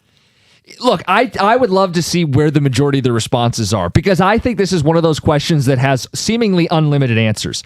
I mentioned our baseball team's bipolar, directionless, nobody knows what the hell's going on. At the center of that is Skubal. Skubal is exhausting in and of itself. But then if we're talking about athletes that are exhausting, how about the captain of the Detroit Red Wings? How about Hockeytown at large, which is burning? A general manager who was fired late in the game and still no moves there. Another offseason of nothing. How about off seasons of nothing? Trajan Langdon, Mr. Margins. You take your pick. We just got done talking Kirby Joseph. Does the health of our football team stress you out? Does the lack of moves in the secondary stress you out? Does the weight of trying to win a title with this core stress you out? You tell us. But maybe it all comes back to that 2-word trade deadline. 248-539-9797. We're the most stressed city in America. And yeah, it could be because of things at home, but let's play in our sandbox, the world of sports. And we hear it from our listeners all the time. It's not like we're always the ones that bring it up, but it's, hey, you go out and you sign Framber Valdez. You bring in JV in response to Reese Olson, and you spend the money on the pitching staff. You bring in Kenley Jansen. And then it's, even before the season started, we said, hey, the pitching staff should be dominant. The pitching staff should get us to the trade deadline. And then you're going to add that bat. And before the season even starts with hockey, we're talking about what do you got to do to be buyers at the deadline. Like, that to me it's the one thing that none of our teams seem to participate in, yet we discuss all the way up until the moment it happens or doesn't happen. The one for me is the Red Wings, just because you're a card-carrying member, a paying client. PCC, paying customer Costa. But also, I love this hockey team, and they are the least relevant. They took a proud branding of Hockeytown, slapped it on center ice, and did the collapse again. The GM's out late, Legend's gone, captain still wants out, no answers, no offseason to speak of. The gears aren't turning. The engine's dead. That is the other ones can be interesting in pockets, right? Like the Pistons can be interesting in this discussion. The problem is it drags on. The Lions could be interesting. The Tigers' deadline can be interesting. The Red Wings aren't offering me anything. Yeah, it's tough to be a Wings fan. It certainly is. 248-539-9797. Before we get some responses, what sports story is stressing you out the most? We're the most stressed city in the country. On the Kirby Joseph story, Kirby's knee is screwed. He will never play more than 8 to 10 games in a season. That's Sawyer and Howell. 11 months of rehab and he still can't play. How is there anything positive to this? John, 10 months of rehab and you're going to give him 2 more weeks to help him? He's done. No, it's not 2 weeks to help him. It's just 2 weeks. If the plan was, hey, you're a vet, you're not some rookie that's coming in trying to learn the NFL, but we don't want you to practice for the first 2 weeks. So we're going to make it impossible for you to practice for the first 2 weeks, whatever that length is. If there was a prop bet for how many working knees Kirby will have for this season and it was set at 1.5, I'm taking the over. I believe. Jameel in a truck. Okay. All right. Text says, Twitch comment says, I don't get stressed about things that I can't control. Yeah, but have you ever been a sports fan? Yeah. I'm with you, Jim, on the Wings right now. Like, I can't believe that there is zero, like, there's no smoke at all on who the GM's going to be. Why did they wait so long on Yzerman? Why don't they have another name ready? Why is Dylan Larkin still here? Why does the offseason consist of absolutely nothing? Yeah, all those things are stressful, aren't they? Edvinson's still unsigned. DeBrinket's in the final year of a deal. I'm supposed to celebrate Victor Arvidsson. Like, that's my life as a Red Wing fan. That is stressful. The reason my answer isn't the Tigers and the deadline and Scooble, I'm exhausted from it. Right. The stress is gone. I'm ready to tap out. Okay, well, they did this weekend, right? Splitting with Kansas City. They did it for you. So when they moved Steve Yzerman up, or he moved out, whatever you want to say, it removed some of the stress for me simply because now I can sit there and say, okay, we're entering a rebuild of a rebuild. Right. There's direction. Yeah, and there's less expectation going into this season. And can they parlay Dylan Larkin into what the Lions did with Matthew Stafford? Completely different level, yeah. But can they get a return that propels them to future Stanley Cup championships, or at least being in the Stanley Cup playoffs? Yeah, I mean, current stressors would be, are they going to screw up this Scooble thing? Are they going to do what's right and trade him? Can Trajan keep up in the East? Current stressors are, what's going on with my safeties? Do we have any hope of having both healthy? It's 97-1.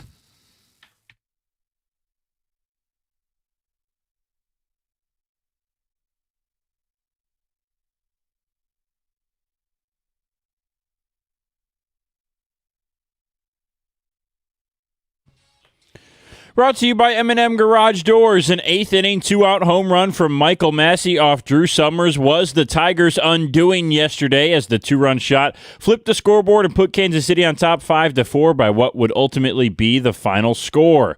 Despite the home run allowed and missed opportunities, A.J. Hinch said he loves having Drew Summers in that spot.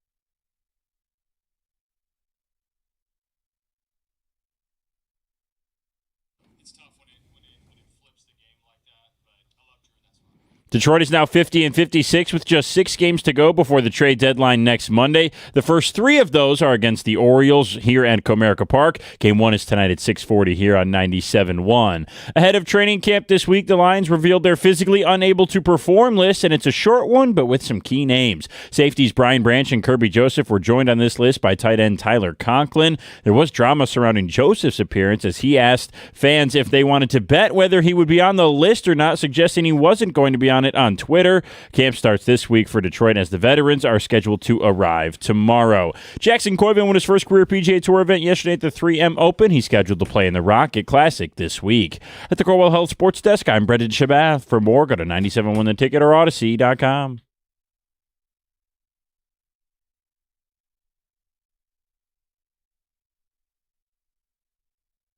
Congrats, Detroit. We're the most stressed city.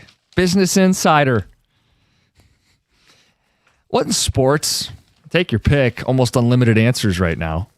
What from our sports scene has you stressed out the most? Text coming in. My most stressed storyline, easy. The Lions really blowing their chances in that 49ers game and believing the run may be over. Sure seems like it. It's stressful and depressing, signed Steve. I can understand that. I don't think it's over. I don't either. But then you get some news like this where are they going to start the season without their 2 starting safeties? Why didn't they do more in the offseason to address that if they thought that that was a threat? Now, this doesn't mean that they do. In my opinion, the Larkin saga is the most stressful. We're in disarray as an organization, and it's giving me gray hair. Even with Yzerman out, we don't know who the next guy is. Yeah. And it's hanging in a balance. This offseason has been held hostage by Dylan Larkin and Steve Yzerman. Well, it's certainly not Ward Manuel in Michigan, swept right under the rug with the rest of them. Anybody who listens to Costa and his doom and gloom gets stressed out immediately. Oh, don't let me think for you. I think you guys out there are capable of thinking for yourself. And I do think our teams are bringing us stress. Yeah. I think one of the major stressors is just, we talk about the table at the Coney Island. Like, is one of our general managers going to go all in? Can we just have one of them that sees or feels what we feel? That our teams are close, some of them, and we just feel like, go for it. Push all your chips into the center of the table. Yeah, the psychology of it is we've waited for it. All of our teams are rebuilding at the same time. Yeah. So it like multiplied. We waited and waited and waited, and now the teams, some of them are actually pretty good. Yeah. Pistons were the 1 seed. Lions were 1 seed 2 years ago. I think are going to get right back in that mix this season. You're in the mix. Yeah. The Tigers had made the playoffs back-to-back. Spent some money. Advanced, had a top 10 payroll. Then there's the Wings. 248-539-9797. Brett and Monroe, you're on 97.1. Good morning, guys. How are you today? Good. Yourself. Yeah, I'm doing all right.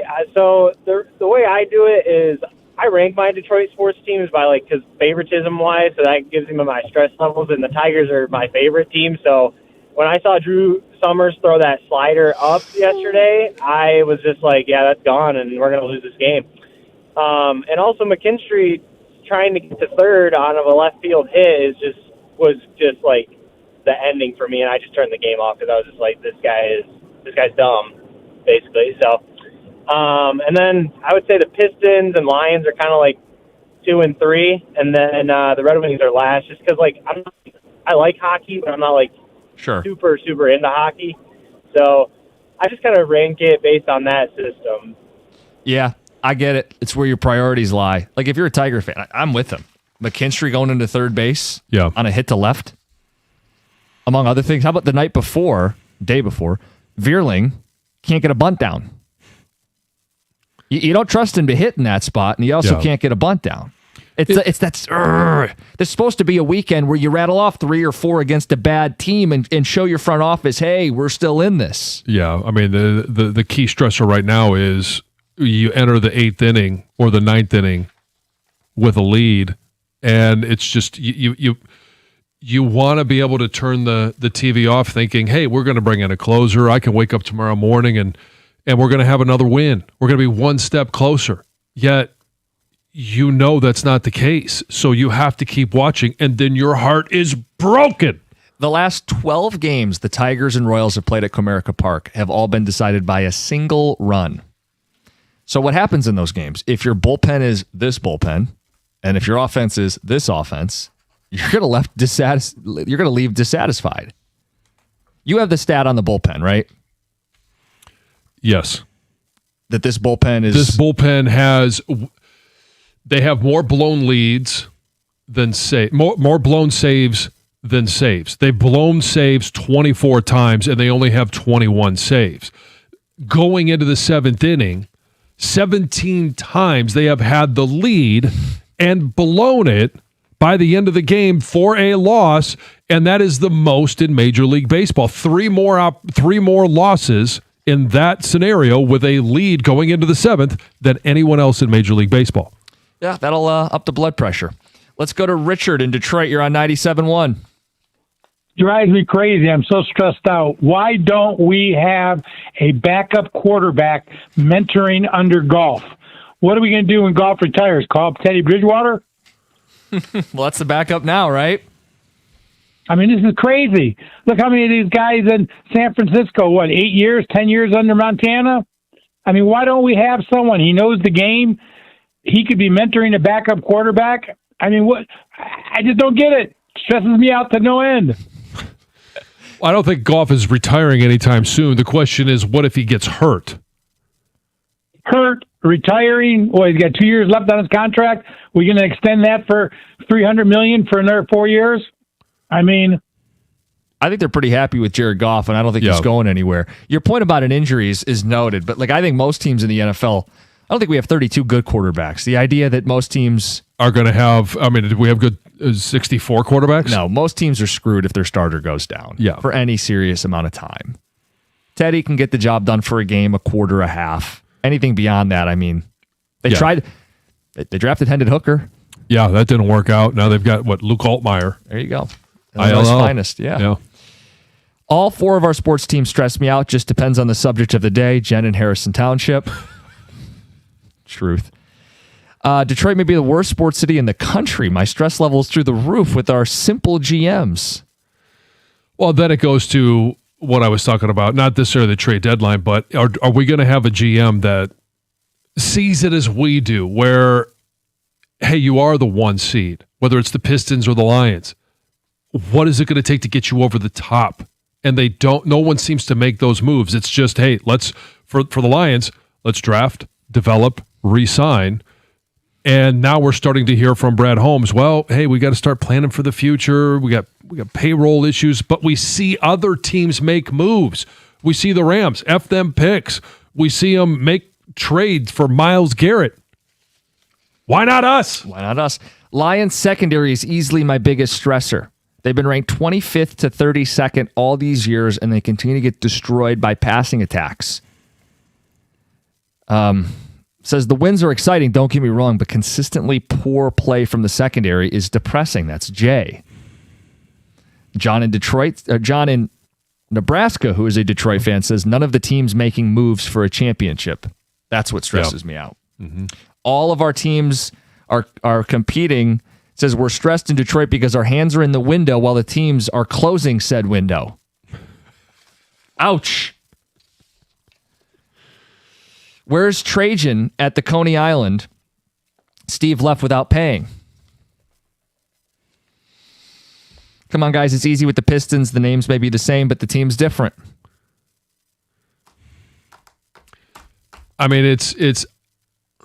It's frustrating because they didn't make that move. And we saw all the moves that they were making. Oh, they're clearing up cap here.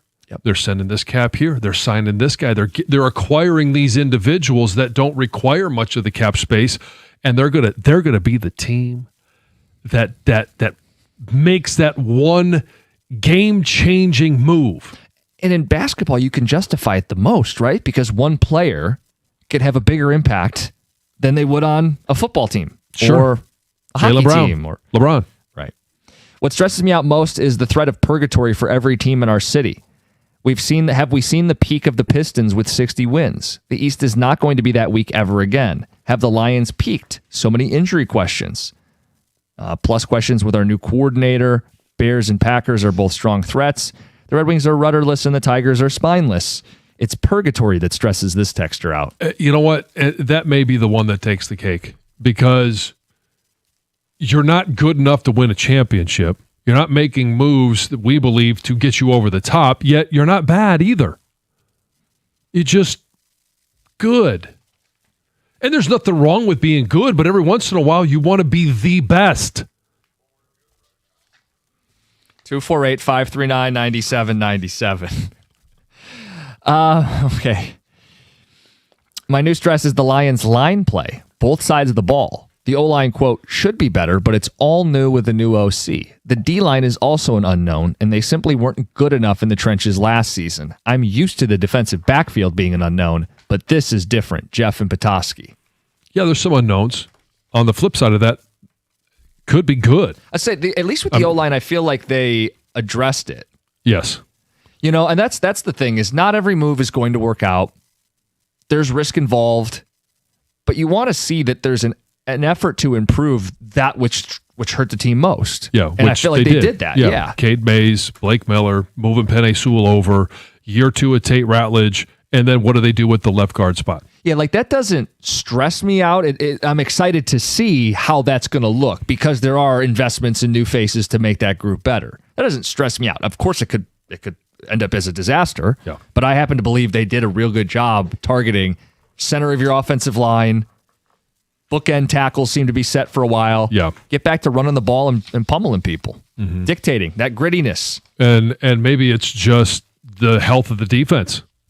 Is this a defense that 2 years ago was just absolutely ravaged by injuries? Last year it was key individuals, mainly the secondary, whether it was DJ Reed, Kirby Joseph, Brian Branch. Yeah. And I think a huge part of that is getting Aleem McNeil back, not for the secondary, but helping them out, making it so they don't have to cover as long. Yeah, and just like we talk about Tate Ratledge. Year 2, you got to be better. Tyleek Williams. Another guy, yeah. Got to be better. Get some phone calls, read some texts. We're the most stressed city in the country. I'm sure our sports play into it. It's 97.1. Hey, summer's been great to this point, and the weather continues to be really nice here in Metro Detroit, and you're probably planning vacations, backyard barbecues. I want to ask you a question, though. Simple one. When is the last time you actually looked at your roof? Storm season's finally here, and you don't want a leaky roof ruining your summer plans. Don't wait for the damage to happen. Do what I did. Call the pros at Rapid Roofing. They're fast, they're local, and they get the job done right the very first time. Beat the summer rush and secure your peace of mind. Call Rapid Roofing today, or you can visit them on the web at rapidroofing.com to schedule your free inspection and lock in your appointment. That's rapidroofing.com.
possible send-off. Standing ovation for Tarek Skubal on Friday night. He pitched into the 8th.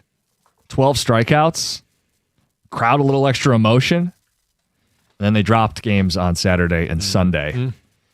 We'll get to it at 8:35. Here's your sign. Some texts. It's weird. I haven't heard any of the names interviewing for the Wings general manager position. In any other sport, we know when candidates interview. Tony and McComb.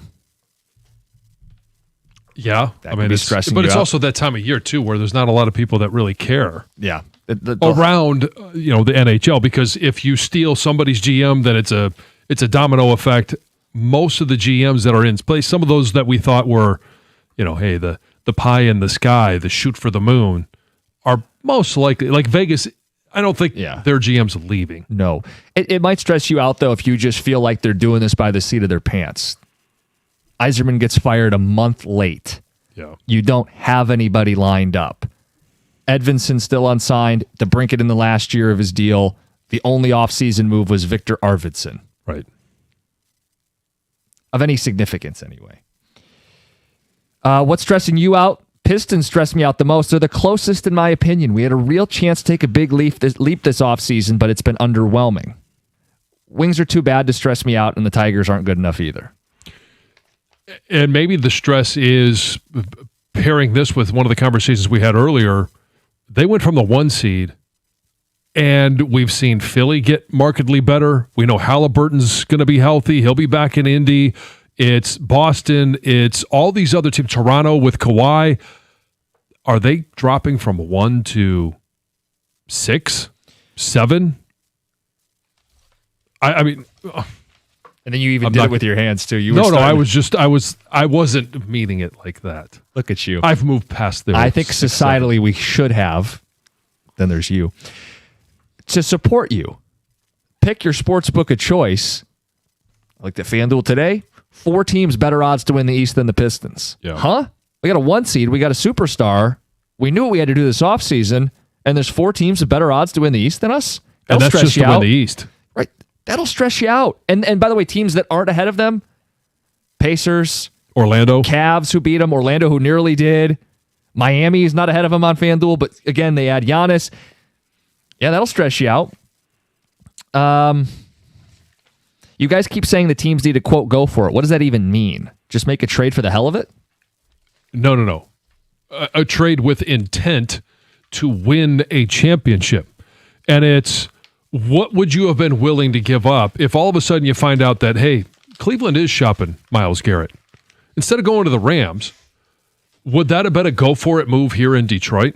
Yeah, and it would have come at the cost of keeping someone 2 years down the line. It also would have come at the cost of giving somebody up now. Mm-hmm. Like, what are the stars? You're not just going to get a Myles Garrett for nothing. That's not what... Right, they had to give up Jared Verse to get the deal done. Yeah. No, it's not do a deal to do a deal, but I think sometimes, maybe it's younger fans or we get amnesia. This city used to do this stuff. We used to make moves to put our teams over the top. And you can go back over the decades, but I mean, Prince Fielder was a move to help get the Tigers into a World Series. They didn't win it, but it was a move. Hey, we're not just going to sit around. V-Mart's hurt. Oh, well, we're going to go for it. And they were very good in 2012 and very good in 2013 with Prince Fielder. But it was a go-for-it move. But go back for other teams. Rasheed Wallace, when the Pistons won their title. Brendan Shanahan, when the Red Wings won their title. When you get to trade deadlines, when you get to big off seasons, when the rubber meets the road, you put your chips in the center of the table and you go for it. That's what we mean by it. And the only team that's really never done it is the Lions, because they've never been in position. And now this is newfound success. What are we going to do? You made the NFC Championship game. How do you find a way to actually win that game and win a Super Bowl? By the way, we have our winner for the Rush tickets. Pete in Clinton Township won a pair of tickets to see the show at Little Caesars Arena on August 28th, courtesy of Live Nation. We have more tickets to give away later this week. All right. Before we talk Tigers and the latest reporting about the trade deadline, let's go to Heather with the news. Heather, good morning. Good morning. There we go. So Mike Vrabel's first Patriots training camp press conference is getting some attention, and it's more than just for football. The New England head coach arrived at the podium holding an adorable German Shepherd puppy named BB. And while many thought that, it was a really heartwarming moment, right? Like, that's adorable. Others on social media weren't buying it. Critics accused him and the Patriots of using the puppy as like a shield. Public relations move. Sure, a shield to soften his image and steer attention away from, questions about his off-season controversy. Yeah. And it worked because there were no questions about Diana Rossini at all, so... Well, Herbie was doing this too when he first started getting heat about the playoff selection. Oh, yeah, Florida he State. shows up with his dog. All of a sudden, it's the Golden Retrievers by my side. And you see sometimes athletes do this with their kids at the podium after like a playoff loss. You're going, dude. It's adorable. Your dogs and kids are adorable, but we see what you're doing here. And apparently, though, from what I've read, this dog was all part of the Patriots program. It's like the second year in a row they're hosting dog adoptions on the first day of the Patriots. Yeah, cute, right? No. Training camp. So No. they used it all. It all kind of played together and worked in their favor, I guess. No, It's pretty cute. Post your pet, but don't bring him to the podium as a Very shield. cute. It was cute. San Francisco 49ers coach Kyle Shanahan suffered significant injuries in a car crash during his summer break that will leave him limited as the team opens training camp. So he broke his nose. He broke 3 ribs, his hand. He needed more than 40 stitches in his face, and he suffered a severe concussion. This was during a July 14th car crash when he collided with an SUV near his Northern California home. Now, on Saturday, the Niners GM, John Lynch, told reporters that he is recovering well, but he still had lingering concussion symptoms.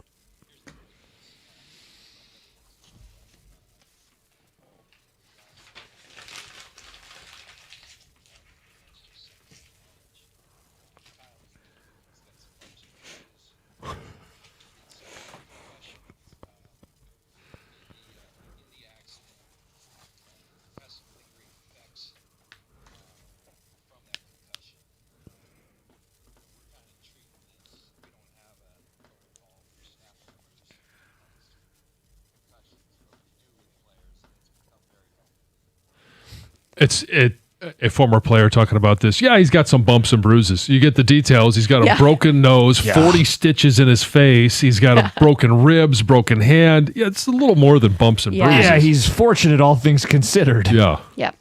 The city of Detroit is suing former HGTV host Nicole Curtis and her company, claiming they failed to renovate and maintain a blighted home on East Grand Boulevard. So according to this lawsuit, Curtis's company gained ownership of this property in 2021 after this big legal battle with the Detroit Land Bank Authority, and a judge ordered the home to be renovated because it was considered a nuisance and a danger to the community. And now the city says that never happened, and inspectors reportedly found repeated code violation over the years, missing permits, failure to register the vacant property, overgrown vegetation, accumulated trash, things like that, right? Deteriorating structural features. While the lawsuit says the property has received 25 blight violation tickets since 2022 and still owes more than $5,500 in fines and fees. So the city is asking a judge to declare the home a public nuisance, order repairs, and appoint a court receiver if the violations aren't corrected. Okay, I got to talk about this story. It's something that's gone viral on a Carnival cruise, and it's a nasty viral moment. Have you seen this? Don't look at me. I don't know what this no, I was is. going to say Jim peeing in the pool. No, that's nasty, but this could be nastier because so there's a video. Well, it's like a video series posted on social media that shows a woman using a fork to scratch her foot, which appears to be covered in some sort of fungus. And she's doing it while she is eating in one of the public dining areas on the cruise ship.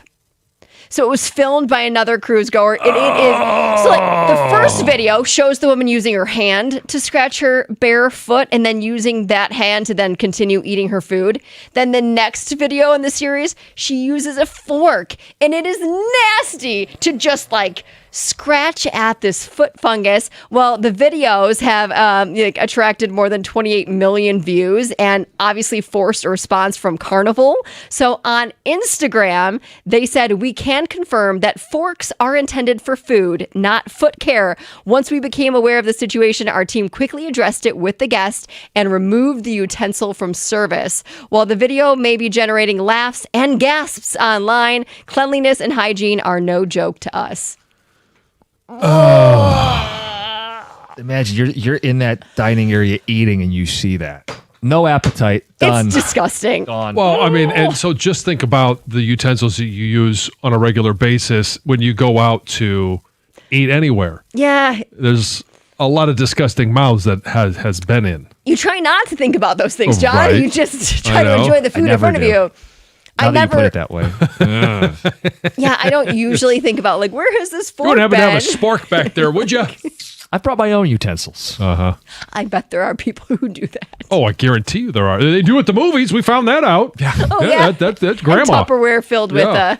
who knows, potato salad. That's disgusting. That's the video you were cringing at the break. I'm like, wait a second here. I'm You're like, missing what is she something in the watching? I'm news. like, I'll no, tell you later. Wait till I tell you live. It's nasty. Well, we'll talk about the Tigers over the weekend latest. Anybody on the fence? Let's solidify what needs to be done, and we'll tell you the latest reporting, what the insiders are hearing about the Tigers. 1 week away. It's 97.1.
Quite the weekend at the ballpark. Friday night, emotional. Tarek Skubal, dominant performance.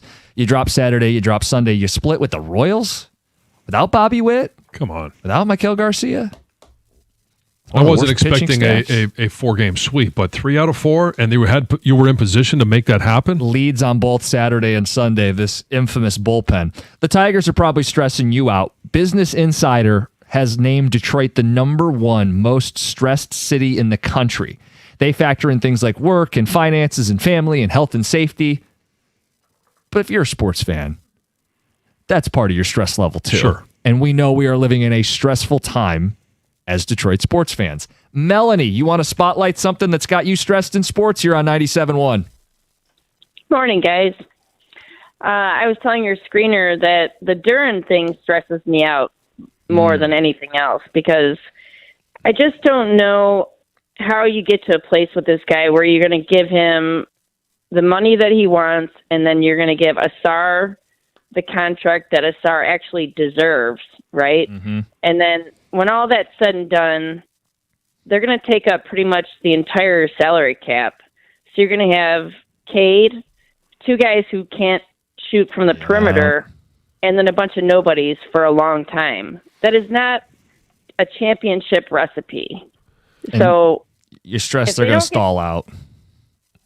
well, Yeah. because look at what they're up against now. Yep. No, I feel it too. So, Melanie, are you happy with how Trajan Langdon is dealing with this?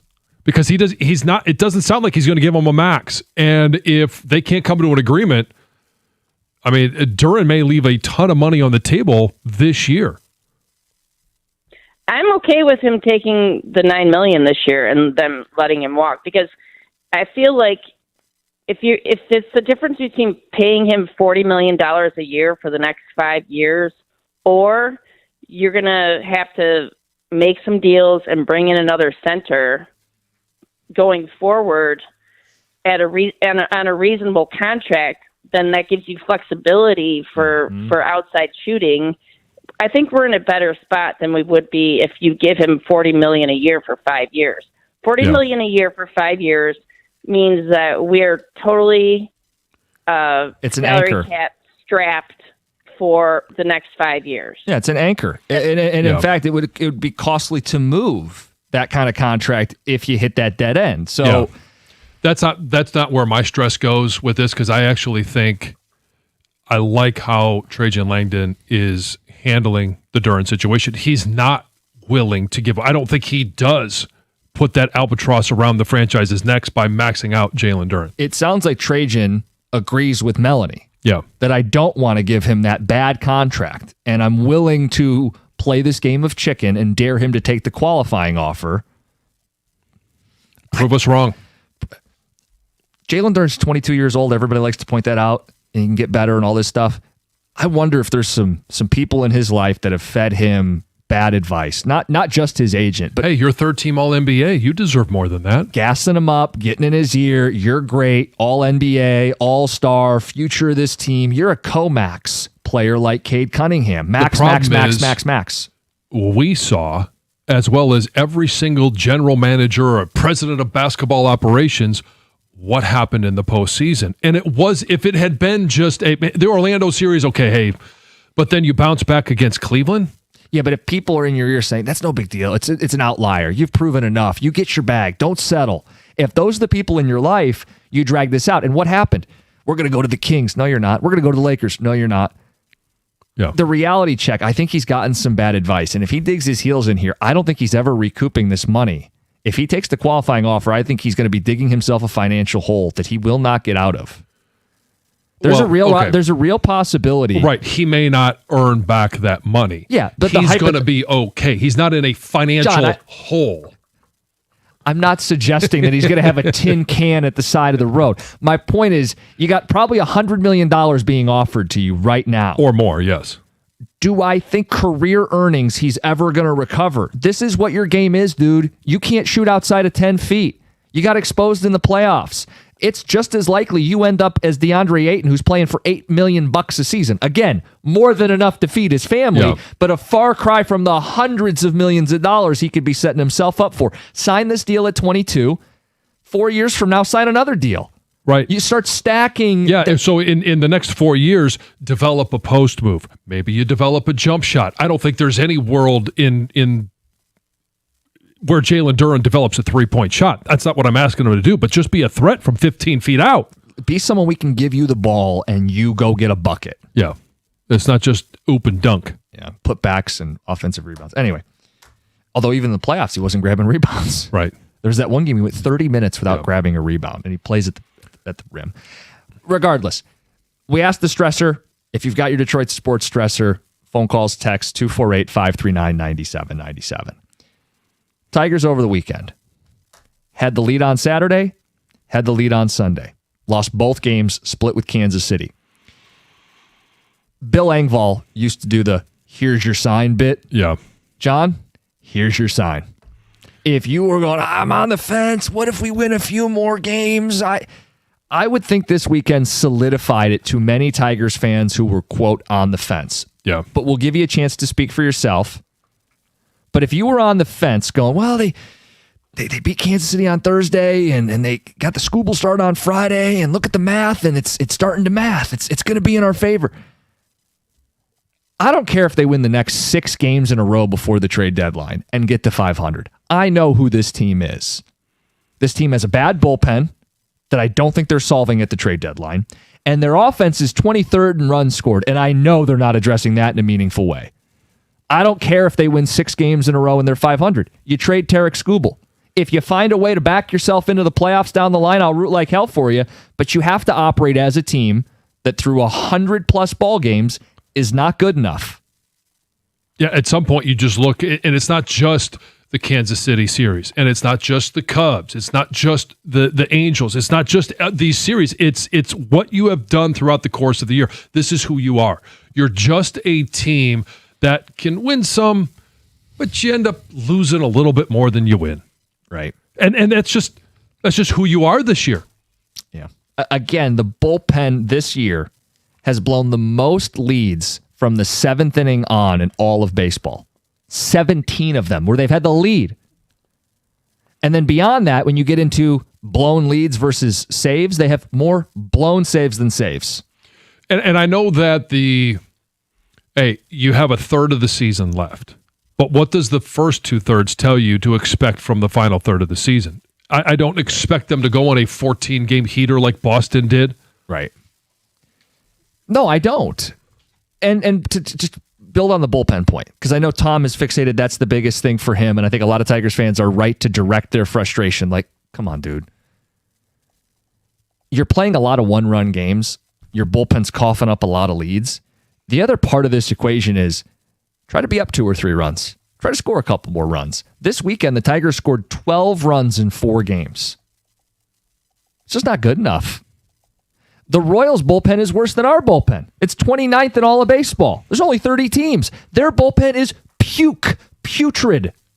What did you do on Saturday and Sunday? 0 runs against the Royals' bullpen on Saturday and Sunday. And you had opportunity. And for the series, 6 of 32 runners in scoring position. So I know the bullpen. It's also the bats, and it's been the same issue for a calendar year. So if they win the next 6 games by 60 runs, I don't care.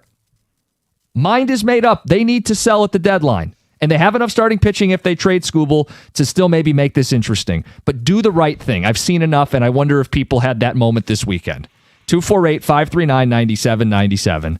We've got the latest from what the insiders are saying. Reports for the Tigers 1 week away. We'll do that next. 97.1. Hey, if you're thinking about a new truck this month, I'm going to give you a few reasons why you should put a Ram truck right at the top of that list. Ram truck lease deals at every Metro Detroit Ram dealer are phenomenal right now. I've seen the Ram side by side with the other trucks, and I've talked to you about the Ram I'm driving right now.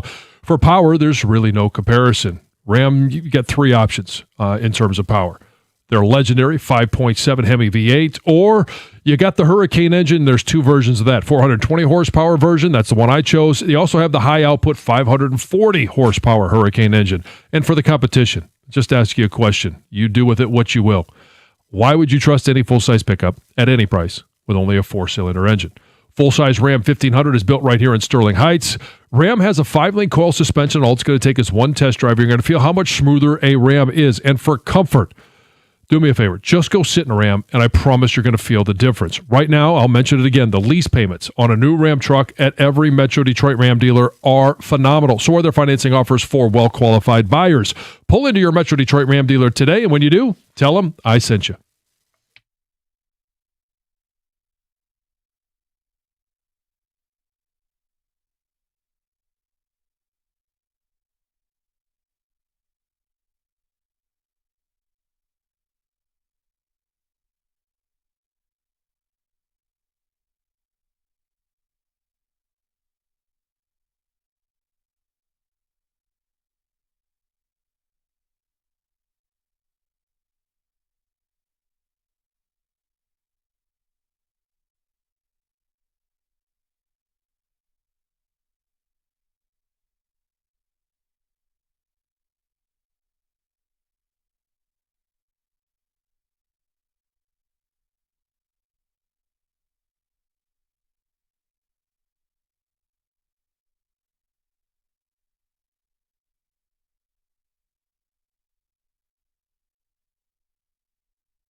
Part of a 4-run fifth. Good base running, take advantage of some bad defense, take the lead. They couldn't hold it. Bullpen. Texters coming in. Guys, I was 100% on the fence, but now it's time to sell. Don't even buy, just sell. I am wondering how many people were on the fence, because we talked to a lot of people that said, hey, don't sell them. Your best chance to make the postseason is with Skubal. You don't know what the return is going to be. Will they ever pan out? And I am curious how many of those that were on that side of the fence have now come over to the sell after they split the series with Kansas City, especially the way that they did on Saturday and Sunday. Here's your sign. We keep talking about the players wanting to make it tough for management. Well, did they make it easy? They made it easy. Hit the easy button. Hey, Cookies, that quote about saves, more blown saves than saves, is the epitome of this team. Yep. 24 blown saves versus 21 saves. The bullpen blew 2 games. They could have been 2 games under 500 instead. It says now there's 6 under. Ridiculous from Dan. My patience with Torkelson has run out. I don't know what's wrong with him. Perhaps he should go down to Toledo for a while. Bring up Valencia. See how he does. Thanks, Greg and Livonia. Hey, I mentioned we had some reporting on what the Tigers may or may not do with the deadline. The latest, anyway. Bob Nightingale, USA Today. He says some rival GMs believe that even though the Tigers have climbed into the wild card race, they will still trade 2-time Cy Young Award winner Tarik Skubal while trying to convince their players and fan base they aren't surrendering. He adds the Tigers are asking for late-inning relievers in a trade, believing that's essential if they're going to make a deep run in October. Yes. I mean, yeah, I think that they do end up trading him, as they should. And if you want to still compete, if you want to sell it to the fan base that you're still competing, then you do both. And obviously, both of us would love to have somebody in the bullpen and a bat at the bare minimum. If your bats, while they're not great, are going to have a lead going into the 7th inning. They've lost 17 of those games. They lead Major League Baseball in leads blown in the 7th inning. Then go get yourself an arm in the bullpen that can get you out of those games. Echoing the idea that Skubal will be traded, one rival GM is quoted, I really believe they want to move him. If they didn't, why haven't they shut down the rumors? Well, the crowd certainly acted like it could have been his last start on Friday night. He is scheduled to pitch Wednesday at home against the Orioles. Let's go to John in Plymouth. John, good morning. Good morning to you guys. Hey, listen, didn't Hinch say that every game is like Game 7? And what does he do on Saturday? He leaves Dingler out of the lineup and also Torkelson. What's with this? Is he talking out both sides of his mouth, or does he basically think that they can't make it and, he's given up? I don't understand his philosophy. And also, to Summers, the kid's been pretty darn good. However, Dirks did say just before he threw that pitch, keep the ball on the outside corner. And what did they do? He threw it right down the middle. But anyway, that's my comment. The Saturday lineup, a lot of attention on that this morning, right? Yeah. I just think this is the harsh reality of having to play a Game 7 mentality for 70 baseball games. It's something we asked Hinch about on Friday's show. I mean, John, you are going to give guys a day off in a 70, 80 game stretch to close a season. The problem is you can ill afford to do so. Because what happens? You end up scoring 2 runs. Well, especially with the importance of winning up until the trade deadline. Like after that, it feels like, okay, you can give a day off here and there to Dingler or McGonigal or to Green, guys that don't normally have those days off. Torres is going to be kind of on a measured pace coming back. But leading up to the trade deadline, if you're trying to make this really hard on Scott Harris and you're trying to force his hand, hey, we want the best team possible. Not only do we want to keep Skubal, but we want to go out there and buy days off. At this point, hey, I can give you a day off August the 4th, following a day off on August the 3rd. I'll give you 2 days in a row, but I need you now. We need every single win before the deadline. In terms of Skubal and who may be a suitor, Ken Rosenthal MLB on Fox. The Dodgers back in the mix?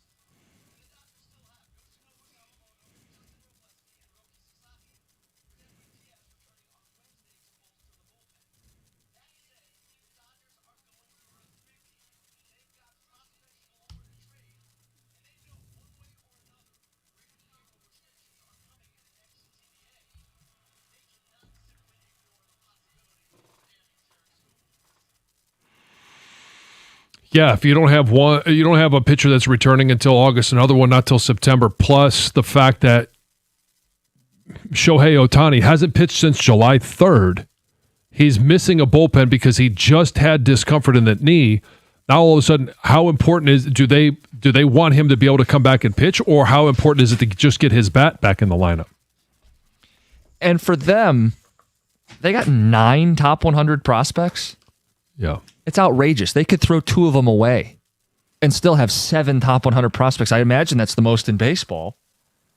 What's the harm in them trading 2 of them to us? And now, yeah, they bolster that rotation. They don't have to worry about injuries. They can try to get Skubal committed long term. And if they're going to try to sign him in the offseason, may as well add him now to try to win the World Series. Mm-hmm. Try to get all this done before a new CBA.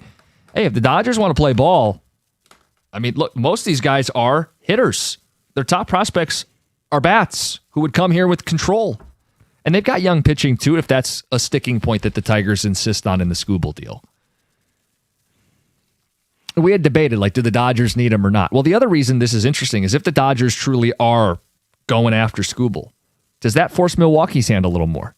Milwaukee has 6 top 100 prospects, all hitters, and a couple young arms if they want to throw it in. If they're worried about the Dodgers buying, do they say, we don't want to keep dancing around this win 1 round, win 2 rounds. We want to win the whole thing. Right. Could this help a bidding war? And Ohtani has been hitting. The question is that hampering his recovery, the knee, to actually pitch? And if they want his bat to remain in the lineup, does it prevent him from actually pitching again this year? Right. Ultimately. Yeah. I know that they want him to. Sure. I'm sure they want him to. But they want to cover their bases. Yeah. If the Dodgers are in, I feel like Skubal's getting dealt, whether it's to them or someone that feels the pressure to one-up the Dodgers. Yeah. Well, I think the one that has to one-up the Dodgers is Milwaukee. Yeah. If they even want to get to the World Series. And never count out Dave Dombrowski either. No. Guys, the Tigers buying will be some version of a silly relief pitcher who has 30 games of being good at getting lefties out. It's the value menu at McDonald's. If they can't win 4 games in a series against a bad team in Kansas City, why would we expect them to win a playoff series? Jim in Prudenville. Yeah, it took 12 Ks by Skubal in a phenomenal start to beat the Royals minor league team 2-1. Drug test anyone who thinks they can win a World Series. 100% agree with you guys. I've seen enough. Sell or fire Harris. Full stop. Enough. Bill in Clark Lake. We should play a little bit of that exchange. So Rieger doing the job post-game on Friday, making Skubal a little uncomfortable, but asking some good questions. We'll mix it in next. 97.1.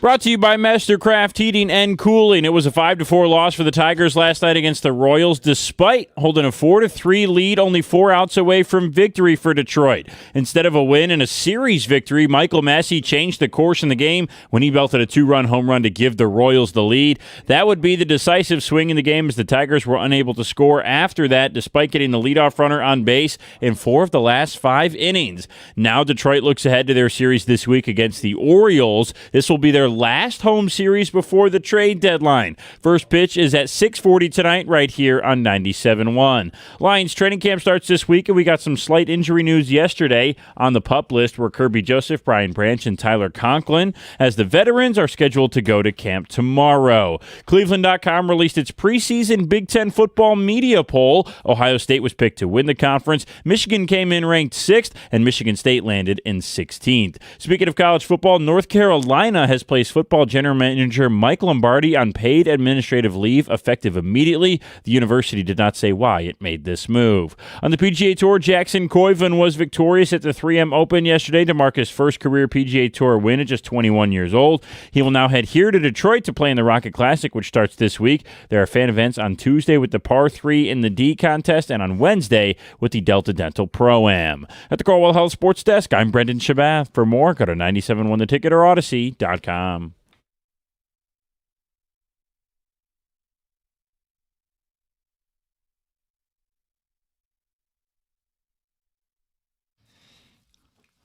We got a thought exercise with our Pistons. I want to take some inventory of the Eastern Conference. Before we do that, first, good morning. And second, Jeff Rieger, post-game on Friday, asking Tarek Skubal some uncomfortable questions, made for some really interesting responses. Mm-hmm. So I see we have 4 different cuts we can play from Friday night, Greg. That's correct? Okay, well, we're going to start with Tarek Skubal. The way you pitched, other general managers are going to want to trade for you after an outing like this. What's your thought?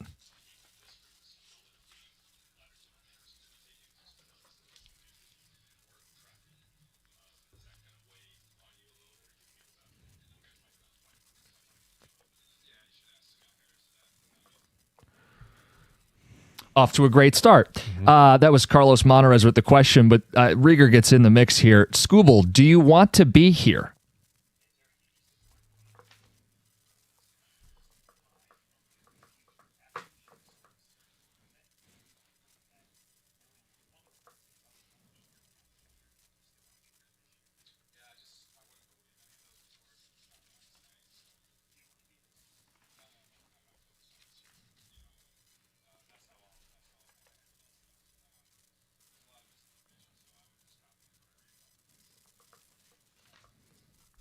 John, what do you make of that? I have no issue with him saying, I'm worried about this year. He's not going to give you any breadcrumbs about what's going to happen this offseason, where he's going to be next year.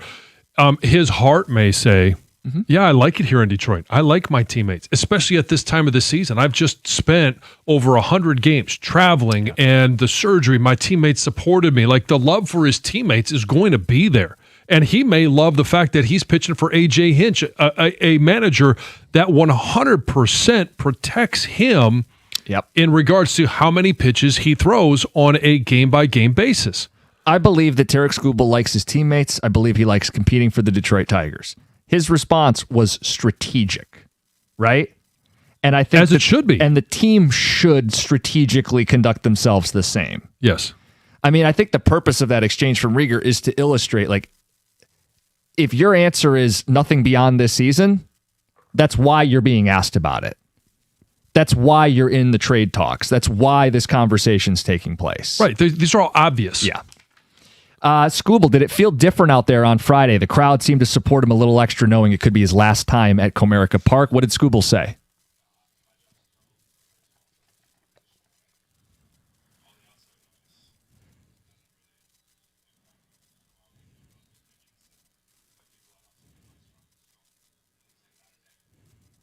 But he did make sure to acknowledge the standing ovation.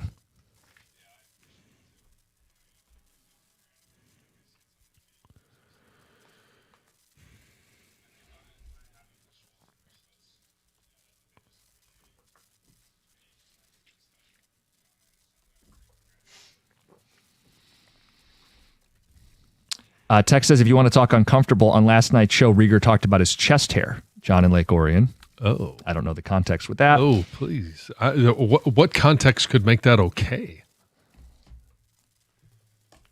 Was he soliciting the advice of our listeners? Should he wax it?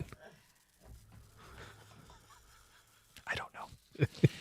Another text says, sell or never sell. Sellers are always losers. You clowns need to stop perpetuating the Skubal non-issue. Drop it. Oh, it's an issue. And the issue is there's no guarantee that the prospects you get back will ever see a major league inning. At bat, a pitch, whatever. Yeah. Sellers are always losers. Well, I would say losers are always sellers. I was just going to say the same thing. And I don't know how it sounds at times to listeners, but I want to be clear. Selling isn't fun. This isn't the preferred outcome. Nobody wants them to be in this position. It doesn't change that they are. Selling is what you do to make the most of a bad situation. They have a losing record. They are losers. Losing teams sell.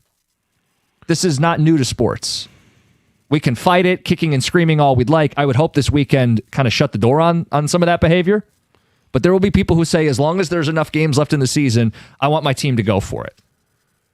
All right, I'll never convince you then. I want them to be in the postseason. You want them to be in the postseason. We all want them to be in the postseason. Can they do that without Tarek Skubal? It makes it harder, but yes, they can. They still could. Absolutely still could. The strength of this team's a rotation. We've seen Casey Mize pitch extremely well and lose games because the bullpen can't close things out. They've lost 24 save opportunities. They only have 21 saves. If you just flip that number to 24 saves and 21 lost opportunities, which is not great in and of itself. Are they on the playoff bubble right now? Yeah. Yeah. As opposed to just... You're a half game back at that point of a wild card spot. Yep. You're 3 closer to being 500. So there you go. We're a week away from the deadline. It's just, it's immensely frustrating. Day in, day out, where we want to be excited about this team. And there are days where we come in and we are excited about them. And there are things about this team, whether it's Dingler, we're excited about him. McGonigal, excited about him. Green, excited about the season he's having. The fact that he's cut down on his strikeouts. There are things to be excited about. Melton's very exciting. Montero, they've stumbled into something with him in whatever role they ask of him. Yeah, and I'll even say Mize. Mize has pitched really well, and he's in a contract year. Is he a guy in the offseason that you pay? Right. Again, someone that's not going to command Skubal's ridiculous salary. Right. But still a guy deserving of a role on a good baseball team. Yeah. Anyway, speaking of off seasons, got the Pistons off season under the microscope. Where do they stack up in the East after LeBron heads to the Sixers? Let's do a thought exercise here. Because the Knicks are clearly ahead of the Pistons. They're the reigning champs. The betting markets aren't perfect, but they offer you an idea of what they think. Sixers are ahead of the Pistons now after they add Jaylen Brown and LeBron James. The Celtics, a full year of healthy Tatum, has the Celtics ahead of the Pistons. Kawhi Leonard to the Raptors, assuming that's still going to go through, has them ahead of the Pistons. Pistons check in fifth, the fifth highest odds to win the East after being the 1 seed a year ago. But you could make a case someone like Miami is nipping at their heels after adding Giannis. You could point to the Pacers, who won the East with a healthy Halliburton in 24. You could point to Cleveland, who beat Detroit. And how about Orlando, who nearly did with Franz Wagner healthy? And if they have a healthy year, I think the stat was they had 17 games through the regular season where all 3 of their stars were healthy. And then you get to the one of the main reasons why they ended up losing to the Pistons was because Franz Wagner didn't play those final 3 games. Yep. If he does, it may be a completely different conversation. And so Orlando's right there. So how many teams was that? Are we 6 teams. So we think they could be as low as 6 or 7. Could be. Yeah. Now, I don't think they fall that far, but it just got a lot harder. Right. A team that was the 1 seed with a great young star that advanced in the postseason added John Collins and Isaiah Joe, while other teams are adding Halliburton, Kawhi, LeBron, Jaylen Brown, Jason Tatum. Yeah. I mean, come on, guys. I know we love to channel the underdog and proving people wrong, but I'd like to just be one of the better teams and And not the have to Knicks do are going any to of be that. playing with the confidence of defending champs. Yeah. That's something. 248-539-9797. Where would you slot the Pistons in the East? How does LeBron go into the Sixers change things? I think it takes them from being the 1 seed to a team that I'm not sure has home court in the first round of the playoffs. So Duren is that question still has to be answered. How much is he going to end up signing for? Is he going to play under the 1 year qualifying offer? What's going to happen with Duren? Do you think that the Pistons are done making moves? I think they've tried, and I think they struck out. Okay, so is that a yes? They're done. Okay. It was a kind of a yes/no question. I don't want to fully accept it, but yes. I know. You don't want to ask a yes/no question in radio, but it was kind of a yes/no. Yes, I think I do as well. I think there's a chance that they could still maneuver a trade, but I think in large part, most people believe all the major trades are done, and the Pistons most likely are not going to make a move. So this is the team that they enter the season with. Yeah, and I think now we're in the business of looking for disgruntled players on other teams this season. Right. And so I'll follow that up with it's not a yes/no, but are they better or worse than going into what they were last year? You're going to be mad at me because I want to answer it two different ways. I think they're kind of the same. I think their roster is marginally better, but in the context of it's pro sports, you compete, it's competition, you compete with other teams. They are further away. They got worse. They got worse because you compete with other people. I'm not mad at you. Yeah. Like I get if someone goes, well, hold on, I think John Collins is going to be better than Tobias. Okay, I think he fits Cade's game a little better. Great. Yeah. Isaiah Joe is a proven three-point shooter on an NBA championship team. In a vacuum, those moves are good. And in a vacuum, they got a little better. But we don't play sports in a vacuum. Somebody else shows up on their bus, and they shoot warm-ups, and they have more talent now. So I think they're further away, which is painful because I thought with the way that the season ended, they knew what they had to do, and they just didn't. They added some shooting, but they didn't add that true number 2 for Cade, that playmaker. Don't sell me on a rookie. Yeah. They didn't go out and add a secondary scorer. 248-539-9797. We got some Piston stuff in the mix. It's 97.1. Hey, if your AC is struggling to keep up in the heat, it's time to call Mastercraft Heating, Cooling, Plumbing, and Electrical. Mastercraft is available 24/7 for those moments, and they stand behind their work with a very valuable 5-year warranty. You don't want to wake up in the middle of the night and be hot. You can give them a call any time of day. That they made a huge difference in my home, and I know they'll do the same for yours. Right now, they're running some amazing specials. You can get an AC tune-up for only $79, and when it comes to service, they're going to get to you faster than anyone else can. Easy financing options are available as well. Schedule your free in-home estimate at mastercraftheating.com.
I want to talk to the people that have been putting off going to the dentist. I'm not talking about the people who go every 6 months for their cleaning, but people who maybe it's been a year or more. You had bad experiences. You just don't like going to the dentist.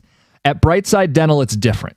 They understand there's some anxiety. It's normal, and it's why they're all about a comfort-first approach. I go to Brightside for cleanings, fillings, anything I need done. I go to the Southfield location, but they have 9 across Metro Detroit. Think of it, if you get in right now, as Smile Prep for your plans this fall. Easy to find a location. Give them a call, 1-800-PAINLESS, brightsidedental.com. That's Brightside Dental. No judgment, just care.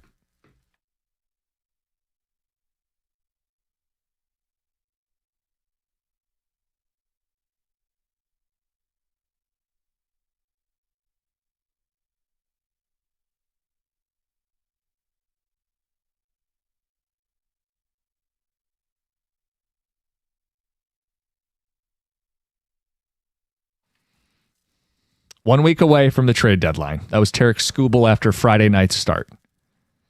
Was asked about, do you want to be here beyond this season? He said he's focused on this season. Thanks, Greg. You would think this weekend would tell you all you need to see. On the Pistons, we brought up LeBron to the East. Welcome him to Philadelphia. How does this impact the hierarchy? Where are the Pistons? And we said, boy, I mean, they could end up falling. Forget about the 1 seed. 5, 6, 7. Yeah, it could be better. Or worse. However you want to say it. Yeah.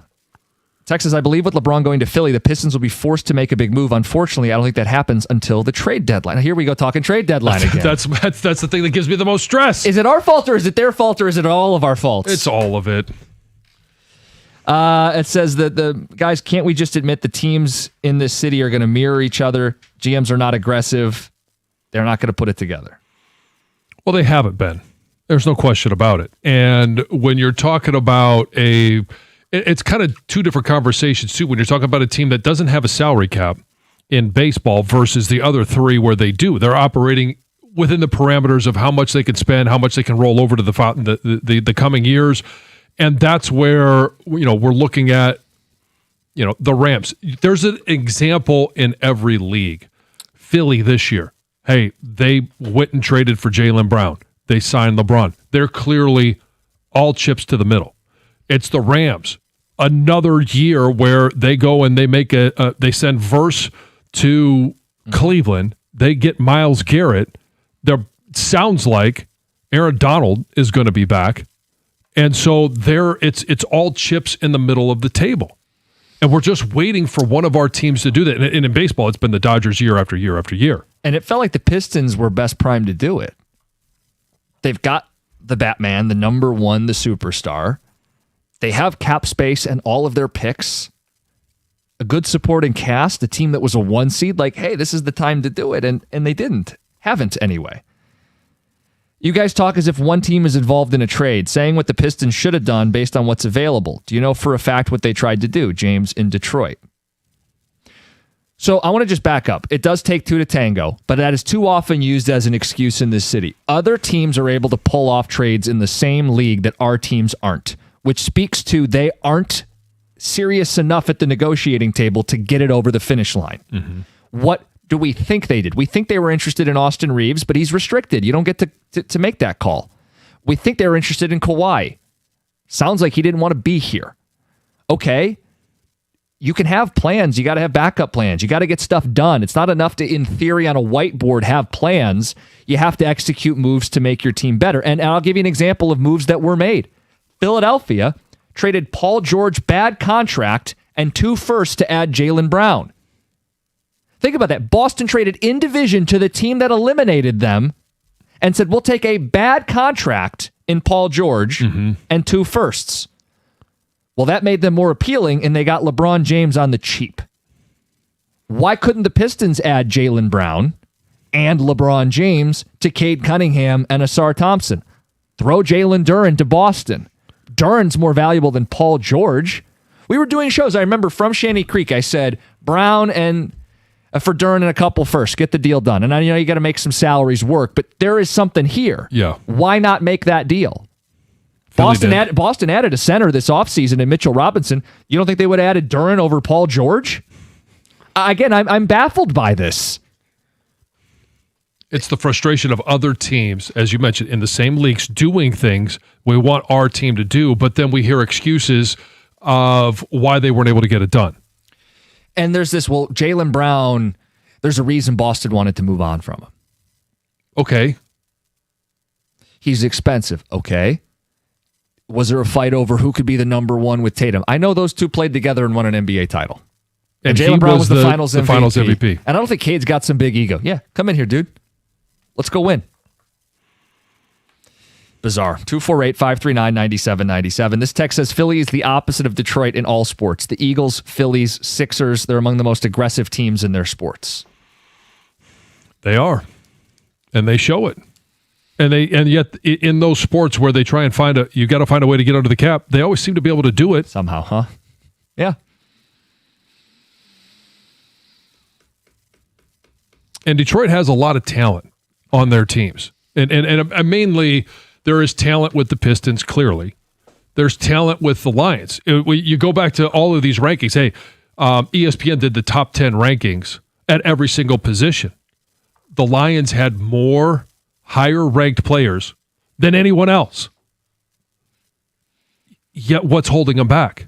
Yeah. Well, specifically this group, what would hold them back would be the secondary. Correct. Right? And it's not a secret that Kirby Joseph has had a wonky knee injury, and it's not a secret that Brian Branch is recovering from an Achilles. It wasn't a secret in February that Terrion Arnold was going to have some legal problems. It also wasn't a secret that he was no good when he was playing. So that would be an area that I think you'd circle, and you're just hopeful that it doesn't happen on defense in the secondary the way it did on the offensive line, where people were squawking in the media and online about, hey, I think you're late to fix the O-line. And then it ended up being an true. issue. And Yeah. hey, I think you might be an off-season too late on fixing the secondary. You hope it's not the same thing. Because otherwise, I liked what they did to fix the offensive line. I think the season sets up well for them to be in the mix once again to win the division and make a run. They've added some nice pieces at nearly every other position group that needed it. Yet the one red flag that we have talked about is the secondary. And both Kirby Joseph and Brian Branch, I don't think it's real, but could be available to start the season. It's more realistic that Kirby Joseph is the one that starts the season. Brian Branch is the one that finishes the season.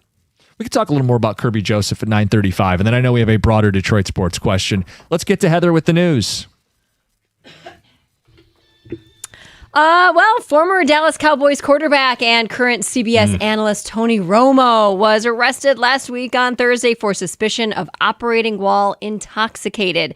So he was reportedly arrested by the Milwaukee County Sheriff's Office while driving on a highway in the city. The arrest report claims that he was taken into custody after performing poorly when given a field sobriety test. It's unclear whether he did submit a breath test or not, but he was booked, released, and he will be back in court on September 21st. So it sounds like he hasn't spoken publicly since the arrest, but he has withdrawn from a golf. He was golfing before his arrest, and he's withdrawn from a golf, tournament, the Texas State Open. Oh. So. Ooh, Jim. Yeah. I don't know. Yeah, that's exactly what he said. How much have you had to drink? I don't know, Jim.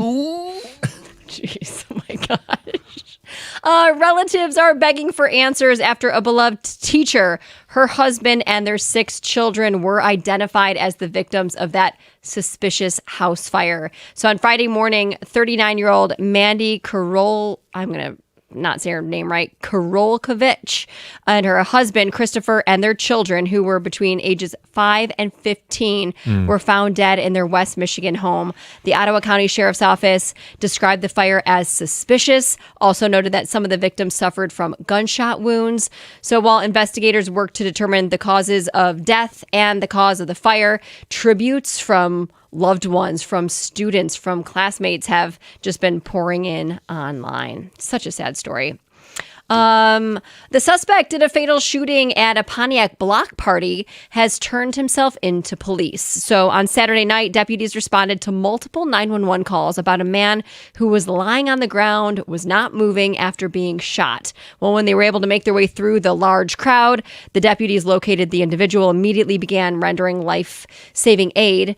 Unfortunately, he did pass away when he was taken to the hospital. Now, a man, a 23-year-old Pontiac man, identified himself as the responsible shooter and informed deputies that he was also a CPL holder. So obviously everything remains under investigation, but it sounds like he was taken into custody without incident. The firearm was secured as well. Mike Vrabel's first training camp press conference went viral, kind of getting a lot of attention because he showed up at the podium holding a cute little puppy in his arm. Adorable, little German Shepherd named BB. And while it was like that awe-inspiring moment, heartwarming, others on social media said, "We're not buying it." Critics accused him and the Patriots of using the puppy as a public relations move to soften his image and to steer attention away from any questions about, his relationship with Diana Rossini. This is also known as pulling a Herb Street. Having a dog shield. Puppy. It's a golden retriever. Don't be mad at me about my comments about Florida State and the playoff committee. I'm lovable. I have a golden retriever. Oh, the golden retriever died. Get a new one. Oh, He's already done the that. golden retriever. I feel bad because the golden retriever died. I got some more sad news. Unfortunately, former NFL offensive lineman Jordan Devey has died at the age of 38, and his family says his death was the result of suicide. So he spent several seasons in the NFL after entering the league as an undrafted free agent in 2013. He played for 6 NFL teams, was part of the New England's Super Bowl winning team during the 2014 season. His wife confirmed his death on social media, and his parents also shared a statement saying that they believe he struggled with the long-term effects of football, possibly CTE, and they hope his story encourages others to seek health. He retired in 2021. He's been coaching high school football in Idaho. He's survived by his wife and their 4 children. Very sad. Yeah, and they said they wouldn't be able to run tests to see if he had CTE because of the way he died, which kind of leads you to believe. Yeah. You kind of know how he did it. Yeah. Understand. Yeah. All right, that's Heather with the news. Sorry to end on that note. It's okay. That's just how it goes That's the sometimes. news. Yep. Kirby Joseph, active on social media yesterday, will not be active to start training camp tomorrow. We'll get to that next. 97.1.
Oh, Kirby Joseph, he was active on social media yesterday. I'm counting almost 50 tweets yesterday alone. Will not be active to start training camp. The Lions put him on the PUP, along with Brian Branch, not a surprise, and Tyler Conklin. John, how big a deal is this that he's on the PUP? I think it's a wait and see. How long is he on the PUP? He could be on it for a week, could be on it for 2 weeks, could be on it through the start of the season. I don't know. The question is, after basically 9-10 months of him being unable to play at the end of last year, not a lot of questions answered throughout the course of the offseason, and now he's going to start PUP, or start the training camp on the PUP. Like, I don't know. Any player starting training camp on the PUP, it's not a big deal. You can come off the PUP the next day at any point in training camp, and it doesn't mean you're going to miss any time in the regular season. So in and of itself, being on the PUP isn't a big deal, but it's the backstory. It's that coaches have been very blunt about not knowing if this is something that he's going to be able to deal with. Right. And then he posts, how much you want to bet I'm not on the PUP, one day before they put him on the PUP. John, he's had the time, you would think, to get himself right to begin training camp, and maybe this is out of an abundance of caution. They want to slowly ramp him up, minimize the wear and tear on the knee. But if they got to baby this knee all season, I don't know how much Kirby Joseph we're going to see. And let me just say, they need Kirby Joseph. Yeah. In 2024, he led the league in interceptions. He was an all-pro, and the team was top 10 in takeaways. If you have some concerns about this defense down in and down out like we all do, you need takeaways to help offset it. Last year, without Kirby Joseph, he missed 11 games. They were 19th in takeaways. They need Kirby Joseph. Right. It does nothing to, stave off the anxiety that you're feeling about what the secondary is, because both Kirby Joseph and Brian Branch may be unavailable to start the season. I don't think that's the case. I think this is probably more of, hey, we're going to let the initial excitement about training camp, because there's a different intensity, even in the shorts and skirts, how they're going to start the practices. There's a different level of speed, especially by a lot of the young players that are trying to make a name for themselves. They want to go up against the Brian Branches, the Kirby Josephs. You want to have one-on-one against Penei Sewell, because you want to open the coach's eyes. Hey, look what he just did. All right, so it could just be, we're going to save him until some of that intensity dies down. We don't want to answer questions about whether Kirby Joseph is going to play today, tomorrow, whatever. We'll tell you when he comes off the PUP. That's when he'll practice. Yeah. So I would probably err on that's where this is for Kirby Joseph. He's not a rookie. All right, he's been an all-pro. He's been a Pro Bowler. He's going to be fine if he enters practice in week 2 or 3 of training camp. I just wonder if 10 months has put him in a position where he can't go full go in practice. What's going to happen when he gets 4, 5, 6 weeks into an NFL season? Is this knee just going to be a problem? Right. That's what this move leads you to believe. Yeah. I don't know if that's necessarily the case. But I'm not going to argue the fact that it very well could be the case. It scares you. It concerns you. He tweeted yesterday, y'all should have bet me. Yeah, but he knew the answer. What do you do? And he was clearly having a good time on social media. I got after you. Yeah, he got after me a little bit. I posted the announcement from the Lions side by side with him just the day prior saying, how much you want to bet I'm not going to be on there? And I said, And he said, what are you hmming about, Jim? And then I didn't even catch this until now. Someone in one of the comments said that Jim's the worst, definitely got stuffed in a locker as a kid. And Kirby said, I'd put him in a locker myself for real, but I don't support bullying. So I hope your shoes are untied, Jim. He was clearly having some fun yesterday. Yes. I could see it too. That would be hilarious. He sent almost 50 tweets. What, him stuffing me in a locker? Yeah, that would be very funny. I'd want to be there to video that one. Where are Lions fans at with Kirby Joseph in this latest, he's on the PUP concern level, 248-539-9797? Because Edward in Detroit, you have some thoughts. You're on 97.1. Good morning. If you got to talk about Kirby, you got to talk about the big picture. So let's just go back a little bit. Radholm shows up. You got key pieces like Decker and Ragnow in place. for at least their last 2 years, they held it together with grit and duct tape. There was no legacy plan to replace them, even though they knew that they were banged up, aging, that they weren't going to be around forever, and it cost the Lions. Now, like you just mentioned, they knew there was an issue with Branch. They had to know the Grim Reaper was coming some kind of way for Terrion Arnold. Oh, by the way, we got the other cornerback holding his hamstring together with experimental procedure. And then we get to Kirby Joseph. So Kirby Joseph, it comes down to, this is what I really wanted to ask John, it comes down to two simple explanations. Either they examined him and missed it, or they did not examine him before making him, I think people miss this, before making him the highest paid safety in NFL history. Or he could have just got hurt after the contract was signed. Well, I mean, is that the case? Because the word that keeps popping up is degenerative, that this injury was in place. So it's my understanding in a billion-dollar industry like, the NFL, these guys are going to, they're going to realize whether or not you got a hangnail.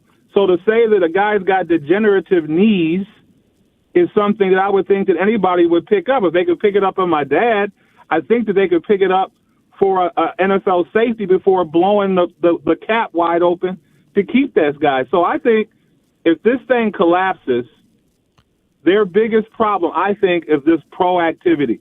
They've had these problems coming. They see them, but they don't seem to be prepared for them in advance. If he had this issue before he signed the contract, he'd have to be an absolute magician to be able to hide it from the team and also play at the level that he was playing at. John, my question simply is, did they examine him? That's really, it seems to be. Oh, I can tell you, yes, I'm sure they did. Okay, so you're sure they did, but that you don't think that I would love to hear from a medical professional.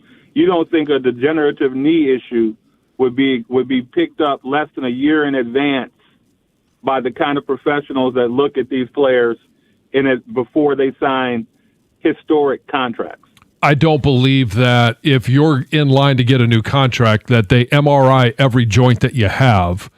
I think they'll go back to the previous 3 years that you played and say, okay, what were some of the injuries? Do we have enough knowledge from our own medical staff to think that there's going to be an issue moving forward? I think they checked all those boxes, and it could just very well be that he got hurt after he signed the contract, and now whatever injury that is causing a degenerative issue. No, that's very insightful, because if that is true, I am shocked to hear that any team before going forward with a player would not thoroughly examine them. But you would know better than I. But I'm surprised to hear it. It seems to be so simple. You got guys on the payroll. Why wouldn't you thoroughly examine them just to make sure everything's in order? Well, you go through physicals every time you report to training camp. You go through an exit physical every time you leave a season. And I mean, if there's some omnipotent, all-knowing doctor that can detect some of these things, then hire him as your team doctor. Get him on a payroll. I don't know that that's possible. Tex says, don't let him practice. We have months until the season starts. It just that could be the simplest answer. I think that's what the answer is. I think this is a maintenance decision, and I think it's going to be a season of maintenance issues, and that's why I'm concerned. Well, I think they're handling it. Is the maintenance that they're going to do, does it allow him to be out there every week? I don't think you and I believe that's the case, but it's possible. I think they're going to do everything they can so that he can play the most, and this is part of that. So I'm not critical of the Lions placing him on the PUP. I'm not disappointed that he's on the PUP. This is going to be how they have to manage him. My concern is that they have to manage him because they plan on playing 20 games, right? Or more? Yes. And if he is unable to play half the games, if Brian Branch is ultimately not back by week 5 when they travel to Arizona, did they, with the knowledge that they had and having to make some assumptions about Kirby Joseph, is he going to play, is he not? What's going to be the issue? The question then is, did they do enough in the offseason, in free agency or the draft, to put out there a secondary, an NFL secondary. Because we've looked at it with Branch, and we're not surprised he's on the PUP. And there's No. a world where he starts the season on the PUP, and that's 4 games. Then he gets the Arizona game and a bye week, Yeah. and then he hits the ground running. There's also a world where he doesn't start the season on the PUP, and he plays week 1. My question is, how many games will they both play together? Because if Kirby gets right to start the year, but the knee starts acting up and we get 4 or 5 weeks in the season, is it just we trade one for the other? And It's they don't possible. actually, like, how many games do they both play together? I feel like it's under 10. It very well could be. And I'm not a doctor. I haven't examined him. It just feels the way this is trending with these 2 injuries, where Branch might be getting better as Joseph's season wears on and that knee deals with more wear and tear. Text coming in, it's a major red flag. If in 2 weeks of working on the side he's not activated, then it's a major concern. If he's out for 1 week, it's officially over. Well, and Dan Campbell, when he speaks on Wednesday, is going to be asked, why did you put him on PUP? What's your confidence that he's going to be able to have a productive season? Feedback on Joseph and Detroit with a brand new moniker. It's next, 97.1. Hey, if you're thinking about a new truck this month, I want to give you a few reasons why I think a Ram truck should be right there at the top of your list. Ram truck lease deals at every Metro Detroit Ram dealer are exceptional right now. I've seen the Ram side by side with other trucks. I've talked about the one I'm driving right now, and I love it. For power, there's really no comparison. You could choose from Ram's legendary 5.7 Hemi V8, or if you want the Hurricane engine, you could go with the top end, high output 540 horsepower Hurricane, or if you want the one I chose, it's the 420 horsepower version. And I'll just ask you a simple question, and you do with it what you will. Why would you trust any full-size pickup at any price with only a 4-cylinder engine? Full-size Ram is built right here in Sterling Heights, and Ram has a 5-link coil suspension. All it's going to take is one test drive, and you're going to feel how much smoother a Ram is. And for comfort, all you have to do is go sit in a Ram, and I know you're going to feel the difference. Right now, the lease payments on a new Ram truck at every Metro Detroit Ram dealer are exceptional. So are their financing offers for well-qualified buyers. All you got to do is pull into your Metro Detroit Ram dealer today and tell them I sent you.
Yeah, not great. No. So, a lot of nicknames for the city of Detroit. Motor City, Motown, the D. How about the most stressed city? Business Insider has given us that distinction. The number one most stressed city in the United States. They monitored things like work stress, financial stress, family stress, health and safety. They didn't factor in sports, but we will. What's the most stressful current Detroit sports story? I think for me, it's the never-ending discussion of trade deadlines. And you have the Wings and the Pistons trade deadline happening at relatively the same time. We're up against it with the whole Skubal and do they sell? Do they sell everything? Do they sell and buy? Do they keep? And with the Lions, it's, hey, are you going to go all in? And not a lot of it is focused on the trade deadline. It was last year because we were trying to find a way to buy an offensive lineman. Yeah. Year before it was edge, and they actually did because Hutch was out and he had that horrific injury. Za'Darius, yeah. It's just, it's a never-ending topic, even before the season for the Tigers. Our fixation and consistent letdown feelings, like we build it up only to be let down every single time with all of our teams. Trade deadlines, what's got you stressed out most? Like, I think there's so many things. That's why I think this question is interesting, and we'll see what we can get before the hour ends. Because to me, it's the desecration of Hockeytown. Now, they put it out there on the center ice for the Centennial, and they missed again. You got a legend from the organization that's promoted, fired, and the timing is so poor. You're a month into your offseason where you haven't had a real offseason. DeBrincat's got a year left on his deal. No clarity there. Edvinson, they need to figure out and get him paid. Worry about an offer sheet. Larkin's not solved, and we're not actually hearing about any GMs, any candidates, any interviews. And it concerns you that maybe they're just doing this by the seat of their pants. That stresses me out. But it could very easily be the Pistons, who are much closer to a title, who've watched other teams in the East add players of significance. LeBron and Jaylen Brown to the Sixers, Kawhi Leonard to the Raptors, healthy Halliburton to the Pacers, Giannis to the Heat. They're not all going to pan out, but it's teams adding big pieces. Maybe it's Duran's pouting. Maybe it's Skubal. Yeah. You know, I mean, like you could lump in Larkin, Skubal, Duran. I mean, these things stress you out because we don't have certainty. We don't have clarity. Right. And like the decision about Skubal, what do they get back for him if they do trade him? Right. Because it's an if. You know, we think they should. Yeah. And, I think they will. And more insiders are saying they think he will be traded. Do you think he pitches on Wednesday? I do. Or is it a healthy scratch? I think he does pitch on Wednesday. Do you think that's a mistake? I don't know. I don't necessarily know. It doesn't feel like there's a risk of injury. But if they have what they believe is going to be a blockbuster deal, do they hold him out and not throw him? I think if he doesn't pitch on Wednesday, then the writing's on the wall. Yeah. It would mean a deal is imminent. Yeah. Well, they're trying to walk this to the very last day to get the most bidding. The feeding frenzy. Are the Dodgers in? Does Milwaukee feel the pressure to jump in? Dave Dombrowski's not shy. Come on, Yankees. You guys, you have great pitching, but do you really want him to go to the Dodgers? Right. Hey, you guys are judged by whether you win a World Series or not. Yeah. Are you in or not? So if he pitches on Wednesday, be interesting to see what the attendance will be. It's a day game. It is a day game. You're right. You know, typically not the greatest of crowds. It's summer. Kids are out of school, but it's also the dog days of summer, too. A lot of people on vacations. I wonder if people will go and just buy a ticket to see him pitch if it's the last time. Maybe we can throw that out tomorrow.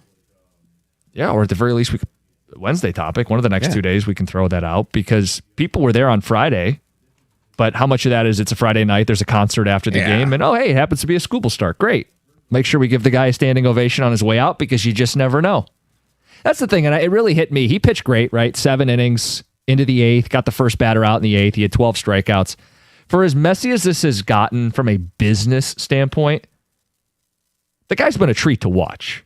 Oh, yeah. And it's hard for people to separate it as this is coming to an end. but man, has he been as dominant a pitcher as we've had in a long time. I mean, him and JV and Scherzer, but there's only a few of these guys we've been able to watch be as dominant as Skubal. Yeah, I think I've seen him pitch maybe 5 times now total, and it's just, I'm almost in awe the way, like when you watch him physically deliver the ball, his windup, the leg kick is as high as you can go without falling over, I think. And you have one of the great sports moments, I would say, for your life is taking your kid to a playoff game in Cleveland where Skubal was great and did the gesturing towards the crowd. I'll always have a soft spot for that. For the people who don't think he's a competitor, go back to that moment. Yeah. So I'm glad that he did get that ovation because as a pitcher, he's been a lot of fun to watch, but that the business is messy. Losing on Saturday and Sunday is messy too. Yes. Doug Karsch in studio. Doug, good morning. Yeah, that was a big disappointment. Yeah. Big disappointment. I mean, it's Kansas City without their best player. I know. And, you can lose any single baseball game. You really can to any team in the majors. But you can't, the totality of splitting a series with them is got this finger on the trigger, reaching for the button, ready to blow it all up. You're not there yet? Well, you always have to figure, well, what if they go 6-0? But that's kind of where the unlikelihood, if you can't. Yeah. I mean, they just have to tap into something they haven't shown, which is be good in all facets. Right. Have reliable bats, explosive offense, and a bullpen that can close out games. So the bullpen's a problem, you say? Appears that we are at that position. Yeah. Yeah. It's just I feel like that was sort of their last ditch realistic effort. Yeah. But we'll talk about it. Champ and Chump 2 on Mondays. All right. Karsch and Anderson next, 97.1.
Good morning and welcome to the Karsch and Anderson program.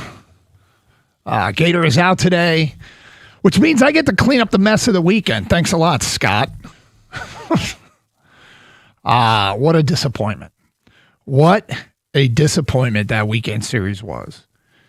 You go from, Skubal domination on Friday to the bullpen lets down the team on Saturday, and the same story Sunday. Bullpen couldn't hang on to a lead, which is, it's not new. It's not new. It's a repetitive story. It has been a problem this entire season. It's undermined realistic chances of this team living up to its possibilities, and it's a repetitive theme. There's a number of things that we could point to, but the most repetitive theme throughout this season is the bullpen is quite literally undermining this team's realistic chance to live up to whatever they could possibly be.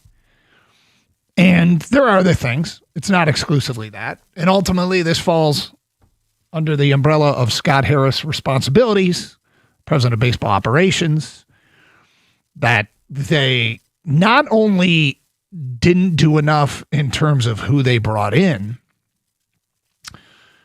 the guys that they have counted on in the past all seem to have collectively taken steps backwards. Will Vest, Kyle Finnegan, Tyler Holton, they aren't as reliable as they have been in the past. And some of it, like some of their ERAs are roughly the same, but they're putting more runners on base. They're taking longer to get through innings. They're throwing more pitches, which takes away their availability the next day.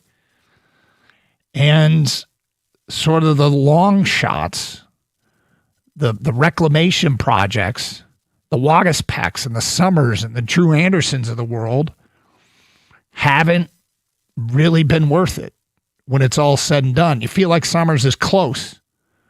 And then a bad pitch yesterday. Some bad luck with a bloop, but then the home run, and and there it goes.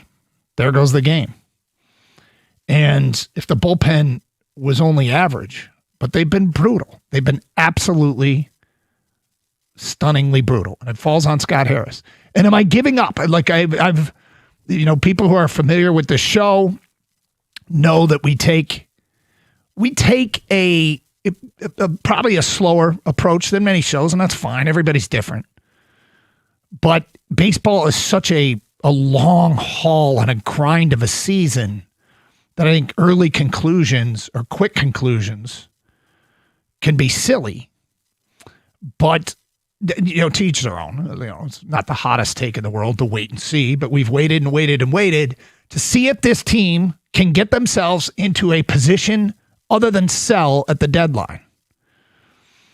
And given their inconsistencies throughout this season, and they feel like they're tantalizingly close to justifying an addition. And what would one bullpen arm do? What would one really solid back end of the bullpen or setup guy, what would one really solid acquisition do to help this team? You know what they need? They need, and this is strange because they still got him. They need Kyle Finnegan. They need a Kyle Finnegan-like trade. I mean, they need more than just that, but that at a minimum, if they were going to make a move and do something. Last year, they made the move for Kyle Finnegan at the trade deadline, and it was met with a collective yawn, and then he went out and he was really good for the Tigers the rest of the way. And now here they've got Kyle Finnegan, and it's been a step back. It's been a step back for him, Vest, Holton. Feels like all of them.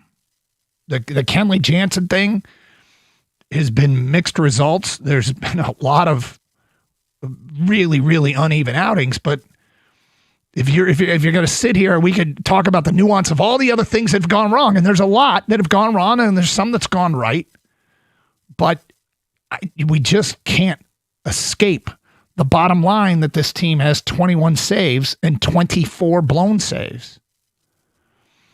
Now, just for relevant sake, so everybody knows, every team in Major League Baseball, minus the Astros, has double-digit blown saves. Blown saves happen. They happen in better bullpens. But there's a way to quantify your ability to protect a lead in the late innings, and nobody has blown more saves than the Detroit Tigers. And this is all stuff that probably all of you know, but here we are sitting 1 week away from the trade deadline. There's 6 games to go. And what do we got? We got a baseball team that, in my opinion, just isn't doing enough to justify either A, a buy, or B, a not sell. And, they're still only 3.5 back of the wild card, but, you kind of get to the point with the 0 hour approaching where you're just like, can't really justify this group putting it all together. And look, I have, like I said, my finger's on the trigger. Maybe a better way to put it is my finger's on the button to detonate. As it stands right now, the only reason that trigger hasn't been pulled or that button hasn't been pushed is they could go 6-0. In fact, the way that they have been so Jekyll and Hyde, an absolute schizophrenic baseball product this year, it maybe 6-0 is totally within the realm of possibility. But I'm not counting on it. And when we came out of the All-Star break, Gator gave the number 12-4. 12-4 is what they got to do. Well, they're 6-4. And I said at the time, I can't bring myself to trust them. I want to trust them, but I can't bring myself to trust them. But I would. I would trust them, and I would add if they could go out and do something out of character, and that's just keep winning and winning and winning. And they're not a 2 steps forward, 2 steps back team. They're more like a 5 steps forward, 4 steps back. Like they are just inching a little bit better, inching and inching and inching, but they need to, and in the course of a long season, that's usually how it's done, but they have to make a decision now. There's a reason why the last couple of weeks we've talked about it having a playoff baseball feel, and it has had a playoff baseball feel, legitimate playoff baseball feel.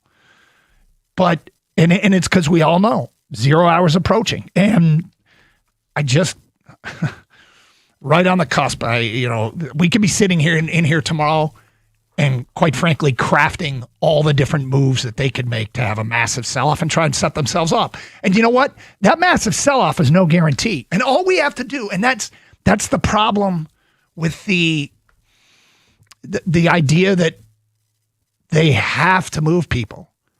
If I had told you 2 seasons ago, when the Tigers were trying to ship off Jack Flaherty, and even then there was talk about moving Skubal, if I had told you then that one of the teams that you could get that would absolutely give you something for your pitchers, your assets, was the Baltimore Orioles, you would say take it because Baltimore is loaded. They're set. They're going to be a factor moving forward. And that's the opponent the Tigers play tonight. And that opponent is only 1 game better than Detroit. Because Jackson Holiday, who is supposed to be a cornerstone piece, hasn't really improved. Gunnar Henderson has his share of struggles. Colby Mayo is batting below 200. Do you remember all those names? You may not, but those were the names that were being talked about. Those were the names. Those were the guys that everybody in baseball wanted because they were the best prospects in the game. But they just, a couple years later, Baltimore's really not that much better, and their guys haven't really panned out. Hey, but that doesn't mean you don't try. And at some point, it's justifiable. And as I said all along, going for it is a risk and selling off is a risk because prospects don't always hit. As we know, 248-539-9797. All right, here's what we got. We got Champ and Chump. We do it every Monday. Who had the best weekend? Who would you like to single out as being the champ of the weekend? Who had the worst weekend? Who would you like to call out for having the worst weekend? 248-539-9797. That is the People's Choice Awards of my nomination today at 10:35. But we tally up the votes and post on our website on Tuesday who the people select as champ and chump of the weekend. We'll get to your phone calls and feedback next here on Carson Anderson on a Monday on 97.1. Hey, you injured? Call Sam. Get the firm you can trust on your side. I've known the Bernstein family for years, and they've been fighting for Michigan clients to get the results they deserve. Get the Bernstein Advantage. 1-800-CALL-SAM.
All right, it's Carson Anderson. Gators out today. Champ and Chump, we do it every Monday. And we got a Tiger team that is just at the absolute a point where a decision needs to be made, and they are not quite doing enough, in my opinion, to justify a not sell. And, we said we'd wait till all the information is in, and the truth is all the information isn't in, but that's why I said my finger's on the button, my finger's on the trigger.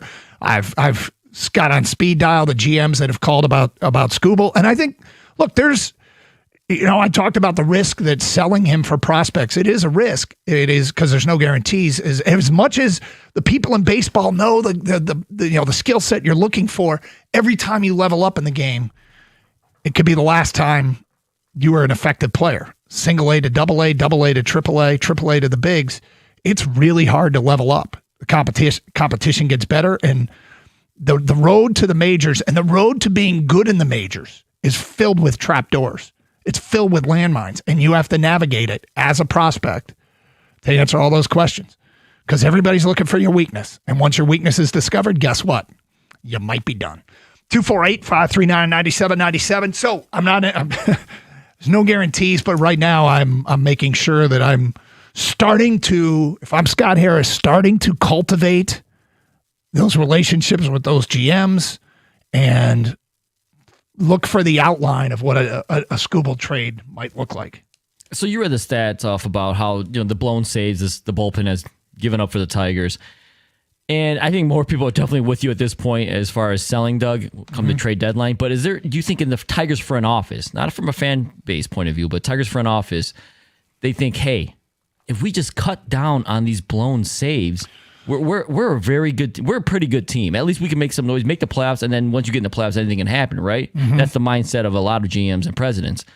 Do you think there's any thinking going on where, like, hey, find that move? It doesn't have to be a big name, because a lot of times the best moves are the smaller name, mid-range guys, right? Yep. Do you think there's any thinking that they think, like, hey, let's buy small on the margins and we can be better? Yes, and there should be. Like, you should be looking at all possibilities, because somebody might just be selling off a piece that can help you at very little cost. But the team, again, would have to justify it. And they've basically got a week that they need to go 6-0, as far as I'm concerned. Yeah, of course, like, you got to win and not lose. But I think, is there any thinking to how they lose? If they were getting blown out, you know what I mean? Like, it's like, hey, we're just not a good team flat out. But, hey, if we tweak this, it's not as bad as it looks. I got to tell you, I'm not sure one bullpen arm would do enough. But yeah, the idea of having a average bullpen at this juncture would completely change the outlook of this season. There's way too many arms down there that just aren't doing the job consistently enough. So yeah, it's being all in until the moment you pull the trigger to go the other direction. You absolutely try. 248-539-9797. You try to cultivate the best buy move you can make while you're planning on selling. So yeah, I hear you. Matt in Detroit. Hi, Matt. Hey, what's up, Doug? Hey, Matt. What's up? So Chump, it was hard for me, but it's baseball season, so I'm going to go Tigers. Most importantly, Matt Veerley. Mm-hmm. And Champ, I actually changed my Champ. Mizorowski, dude threw a 111-mile-an-hour ball, which that's crazy. Hold on. He's the number one. Wait. 111 miles an hour? Yeah, he threw a ball that was 111. I think it was 111.1. It was crazy. And my other champ was actually you for your feelings on Friday about LeBron, because that's exactly how I was feeling. But I wanted to ask you, with Mizorowski throwing that fast, do you think we'll ever see a pitcher throw 115, 120 or higher? Well, first of all, I want to verify the 111. I saw it. I got a news alert on my phone. It said Mizorowski. There's some weird thing here. I'm not sure he actually did, but I'm reading top velocity was 104.7. So I'm not quite sure what that. Anyway, do I think there's a day somebody will throw 115? No, I don't. But yeah, I don't. I also the hardest pitch is still listed as 105.8 by Aroldis Chapman. But I don't think he threw 111 miles an hour. That I'm pretty sure I would have seen it. Yeah, is it some sort of comeback? Did he field a comebacker at 111? Yeah, Evan just came in and told me basically it's a parody Twitter account that does this. So yeah, he is not. There's no verification of him throwing 111 or anything. Okay, so this is he throws really hard. Don't get me wrong. This is social media BS. Yeah. Okay, Gotta be careful out there, people. 248-539-9797. Phil in Northville, you're next on 97.1. Hello, Phil. Hello, Doug. How are you? What's up? Hey, I just, as far as my chump is concerned, AJ Hinch, I think he's been floating under the radar far too long. I think he has more talent than what he's been able to get out of the team. Poor hitting, poor bullpen. I think there's more talent there, and I think that it's time that he is targeted instead of some of the other guys. And as far as the champ is concerned, I think Tarek Skubal against the Cubs, he was awesome. Okay. Skubal is your champ. Look, I'll say this about AJ Hinch. I'm a big AJ Hinch fan, but he's not having as good a year. He doesn't seem to have the Midas touch as much as he did in the past. I think this team is built in such a way that he likes having component pieces, chess pieces that he can move, and those chess pieces aren't rewarding him as much. Skubal, you're championing him for his performances against the Cubs. He pitched against Kansas City Friday. Is that what you meant? Yeah, okay. Yeah. He was great. He was absolutely great. But no, AJ isn't beyond criticism at this point. I think AJ, the guys are. He's putting them in positions that they're supposed to be more successful than they have been, and this year they haven't. A lot of the guys that came through for him last year aren't coming through for him this year. And, is that the manager? Is that the individuals? Is that the general manager? Do they collectively believe in people who are flashes in the pan? Maybe a little bit of that. I'm not ready to do a full-on autopsy what happened to the Tigers in 2026 just yet. But, AJ's moves aren't working with the same effectiveness they have in the past. I still think he's a good manager. But this year has not been his best work. Wes in Schoolcraft, you're on 97.1. Hello, Wes. Hi, how are you doing today? What's up, Wes? Well, what I would do is I would trade Skubal for a center fielder. I don't know center fielders in the American National League, but if we had Green in left, like that Philly center fielder that we saw earlier, he's just fantastic, but somewhere out there's a center fielder we could get. So I'd have Green in left, the center fielder that's just fantastic defensively and offensively. And then I'll rotate the guys in right field that are rotating center and right now. And the second thing I do is take that second baseman Torres, and I trade him for the best bullpen pitcher I could get. So I'd have Torres. So here's the issue, Wes. You got to think about it this way. You are trading two useful players to teams that are trying to win the World Series now, correct? Yeah. Okay. Who has got a great center fielder that can play the field and hit, a spare one that they're going to give you for Skubal, and who's got a spare great bullpen arm they're going to give you? Well, the second baseman, Torres, somebody needs a second baseman, and, based on his past, like striking out last night yesterday was just terrible. He's injured. He's going to take him a while to get his hitting eye back, but I've never been impressed with him. I'd have.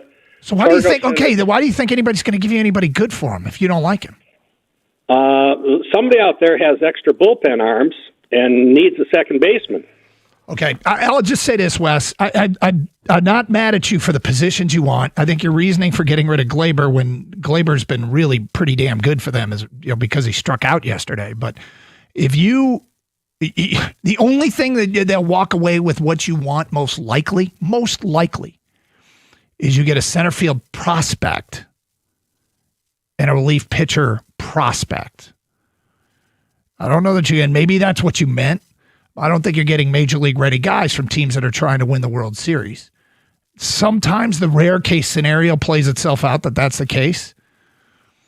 But teams aren't trying to weaken one part of they're trying to give up pieces they aren't using. And quite frankly, the center field prospect in the Tigers system is probably a more highly regarded center field prospect than any prospect you're going to get back at center field in a Skubal trade.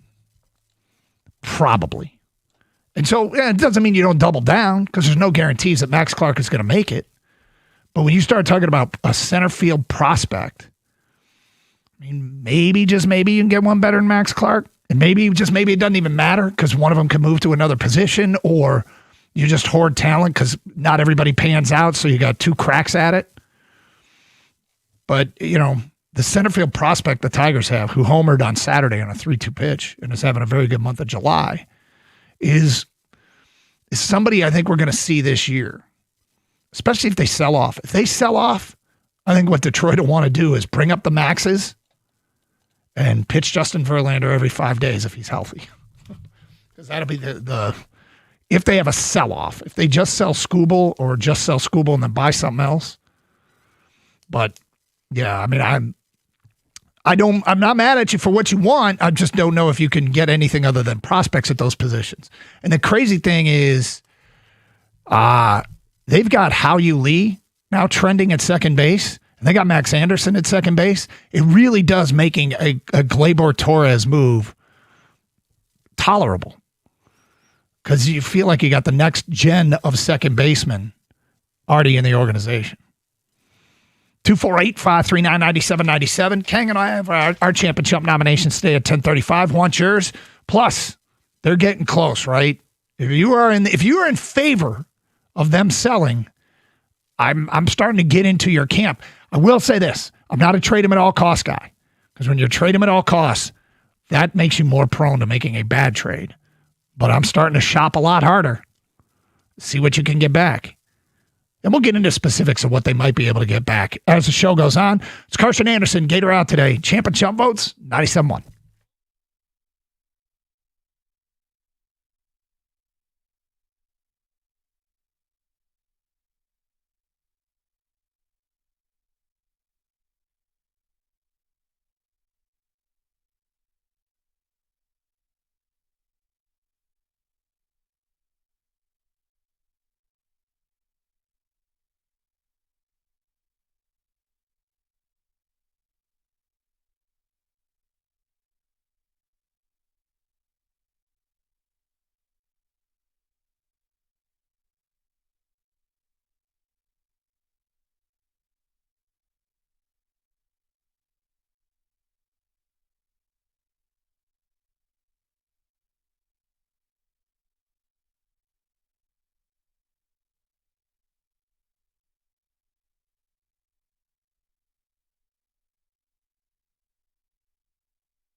Oh, that one stung, man. You look for big moments in a season, and giving up this lead, taking 3 of 4 against Kansas City.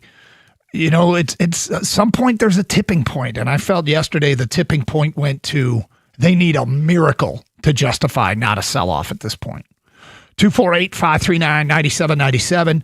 Champ and Chump, get your votes in. Champ and Chump brought to you by Sarah Chevrolet Sterling Heights. We go to Keith in Oak Park. You're next. Hello, Keith. Hi. I was in Chicago last week. I was at the game last Wednesday, the game the Tigers beat the Cubs 5-1 at Wrigley Field. Yep. My champ is the Cubs, Wrigley Field, that whole development around the stadium there, the bars, the restaurants, it was hopping. I mean, every place was hopping. And just the vibe that the city had there. And my chump's going to be the Ilitch Organization, Olympia Entertainment, and the Detroit, the Tigers, because they said once Little Caesars, and the Red Wings too, I guess. So they said when Little Caesars Arena was going to be open, we were going to have something similar to that here in Detroit. And so far, as you guys know, there very little has happened. So a couple things. One is Wrigleyville's awesome. And for people who've been to games at Wrigley Field, I know Gator, somebody posted on Twitch immediately, Gator's hard rolling his eyes right now because he hates the Wrigley Field hype. But it is, I will tell you that it's a great neighborhood. It is a ton of fun to go to games there, especially on weekends like when Detroit is there or when Michigan played at Wrigley Field against Northwestern, and you have a drivable fan base that can come in and hang out before and after the game. And so for Detroit fans, if you ever get a chance to go, I highly recommend it. It is a good game-watching experience, and plan the whole day around Wrigleyville because pregame and postgame, it is awesome. The Ilitches have a degree of culpability certainly around LCA when it felt like a Hockey Village thing was being proposed. I don't know if they can be blamed for lack of development outside of that. They aren't responsible for every empty lot or every bar or restaurant that didn't get built. But there was definitely, and this is where I used to love artist renderings, and now I feel like artist renderings do more damage than good because they create an unrealistic expectation where you're walking around outside a stadium going, where's the guy with the ukulele, and where's the yoga class, and where's the band, and where's the kite flyers, and where's the bars and restaurants. However, more was promised, and for that I agree with you. 248-539-9797. Time for our Champ and Chump nominations. My champ of the weekend, I'm going Hao-Yu Lee. 5 for 10 with 3 doubles and a home run. There are some growing concerns about Scott Harris's veteran acquisitions and what he's gotten back in trades. Michael Lorenzen for Hao-Yu Lee might be one of the better points at the top of the resume behind drafting Kevin McGonigal as far as the strongest move that he has made. Hao-Yu Lee, my champ of the weekend. Kang, your champ of the weekend? Yeah, that was a bright spot for not so many bright spots for the Tigers this weekend. For me, I'm stepping outside the state of Michigan for my champ of the weekend. I don't want to do this. I don't feel good about doing this, Doug, but I'm going to champ the Philadelphia 76ers. Not a fan of Philly or anything like that, but I'm completely jealous of the weekend they got because they got LeBron James. And it wasn't over, it was right before the weekend, but remember how exciting that was when you would get a text or get an alert of breaking news and a big name player was headed to your team? Mm-hmm. That used to happen here in Detroit, and that happened for Philly. And then you see guys like Kevin Hart or Saquon Barkley or Bryce Harper, like public figures, posting on social media how excited they are. They welcome to the city, welcome to stay, come here, let me know if you need anything, things like that. I miss that stuff. And so they got that over the weekend. I'm super jealous. LeBron James joining the Sixers must have been really fun for those fans. My chump of the weekend is the Tigers bullpen for all the reasons that have been mentioned. Really, they're going to cost you a game here or there. Everybody outside the Astros have double-digit blown saves, but 24 by the Tigers leads the league, and 2 this weekend that cost them the lead Saturday and Sunday. All right, I'm sticking with the NBA. My chump of the weekend is Brad Stevens, the president GM of the Boston Celtics, which when he traded Jaylen Brown and basically gave Jaylen Brown away to the Sixers, I think he started something he didn't realize. That was the domino effect of then LeBron James thought, well, the Sixers are a real possibility now because I want to win a championship, and that's what he did. And how does that affect us here locally?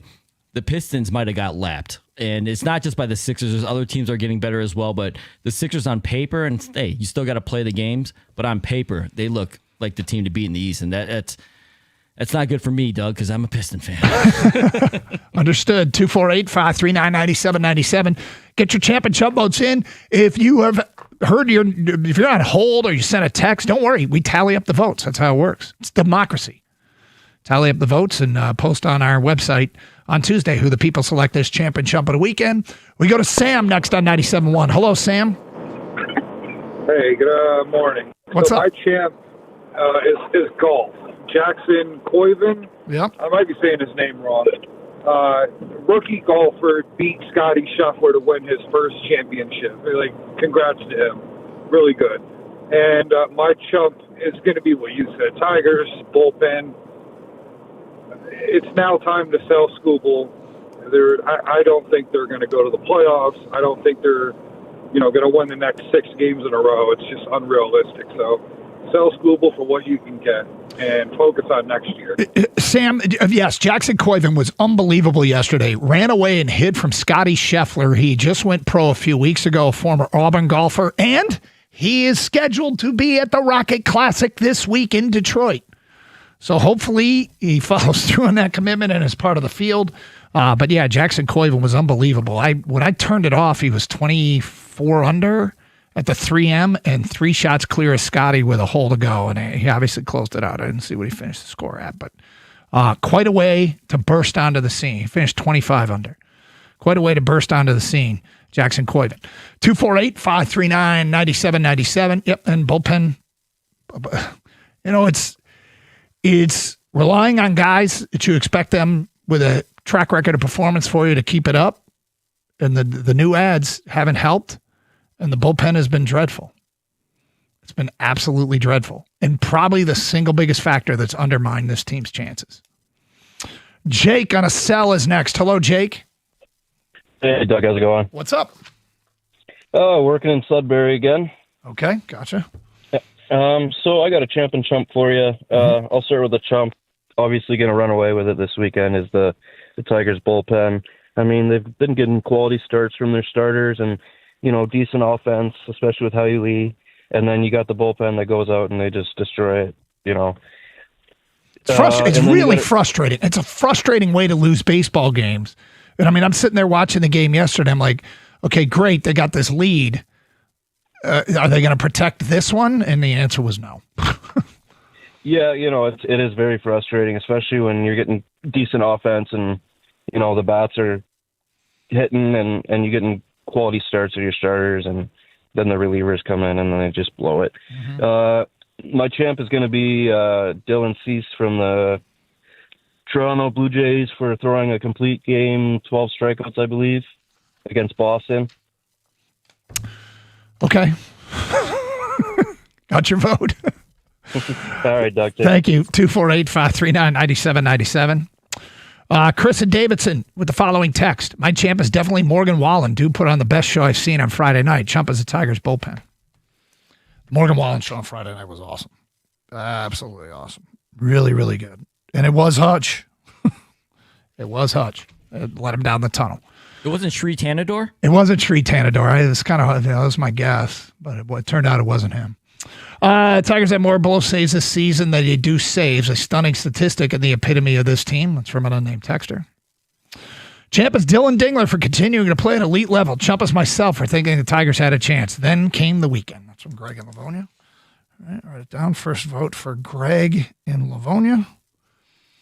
And Dingler's been unbelievable. Like, if they happen to, for whatever, pull off a miracle, go 6-0 this week and get right back into this thing, you know what's going to happen? Dingler's going to sneak in as a fringe MVP guy. Like, he'll get some MVP votes. To be a catcher, a Gold Glove caliber catcher who's been so clutch this year. I think they threw the stat up on the screen yesterday. He had 36, 37 RBIs with 2 strikes, and that was second best in the majors.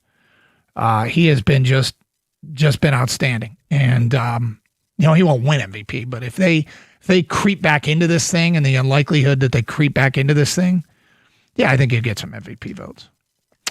Mark in Grand Rapids, champ is Corey Heim for winning a second cup race in 15 starts. Chump the Tigers, they really need to sweep the Royals.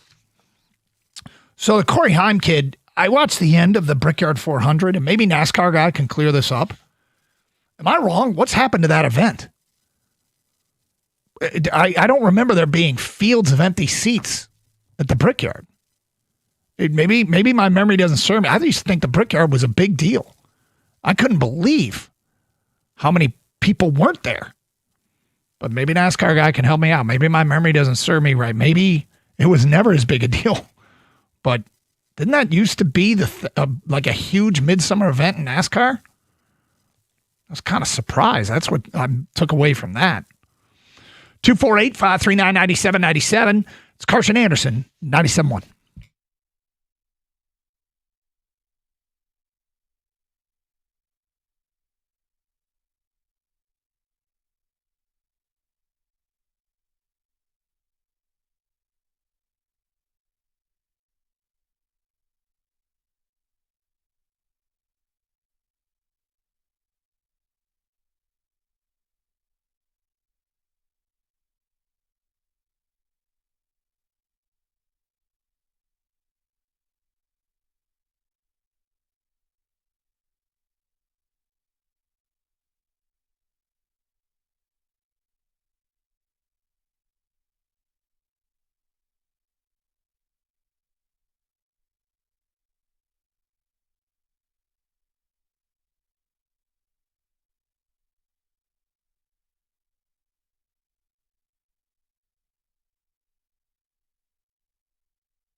Monday's Mean Champ and Chump. Get your votes in for Champ and Chump of the weekend. Doug Karsh Gator out today, 248-539-9797.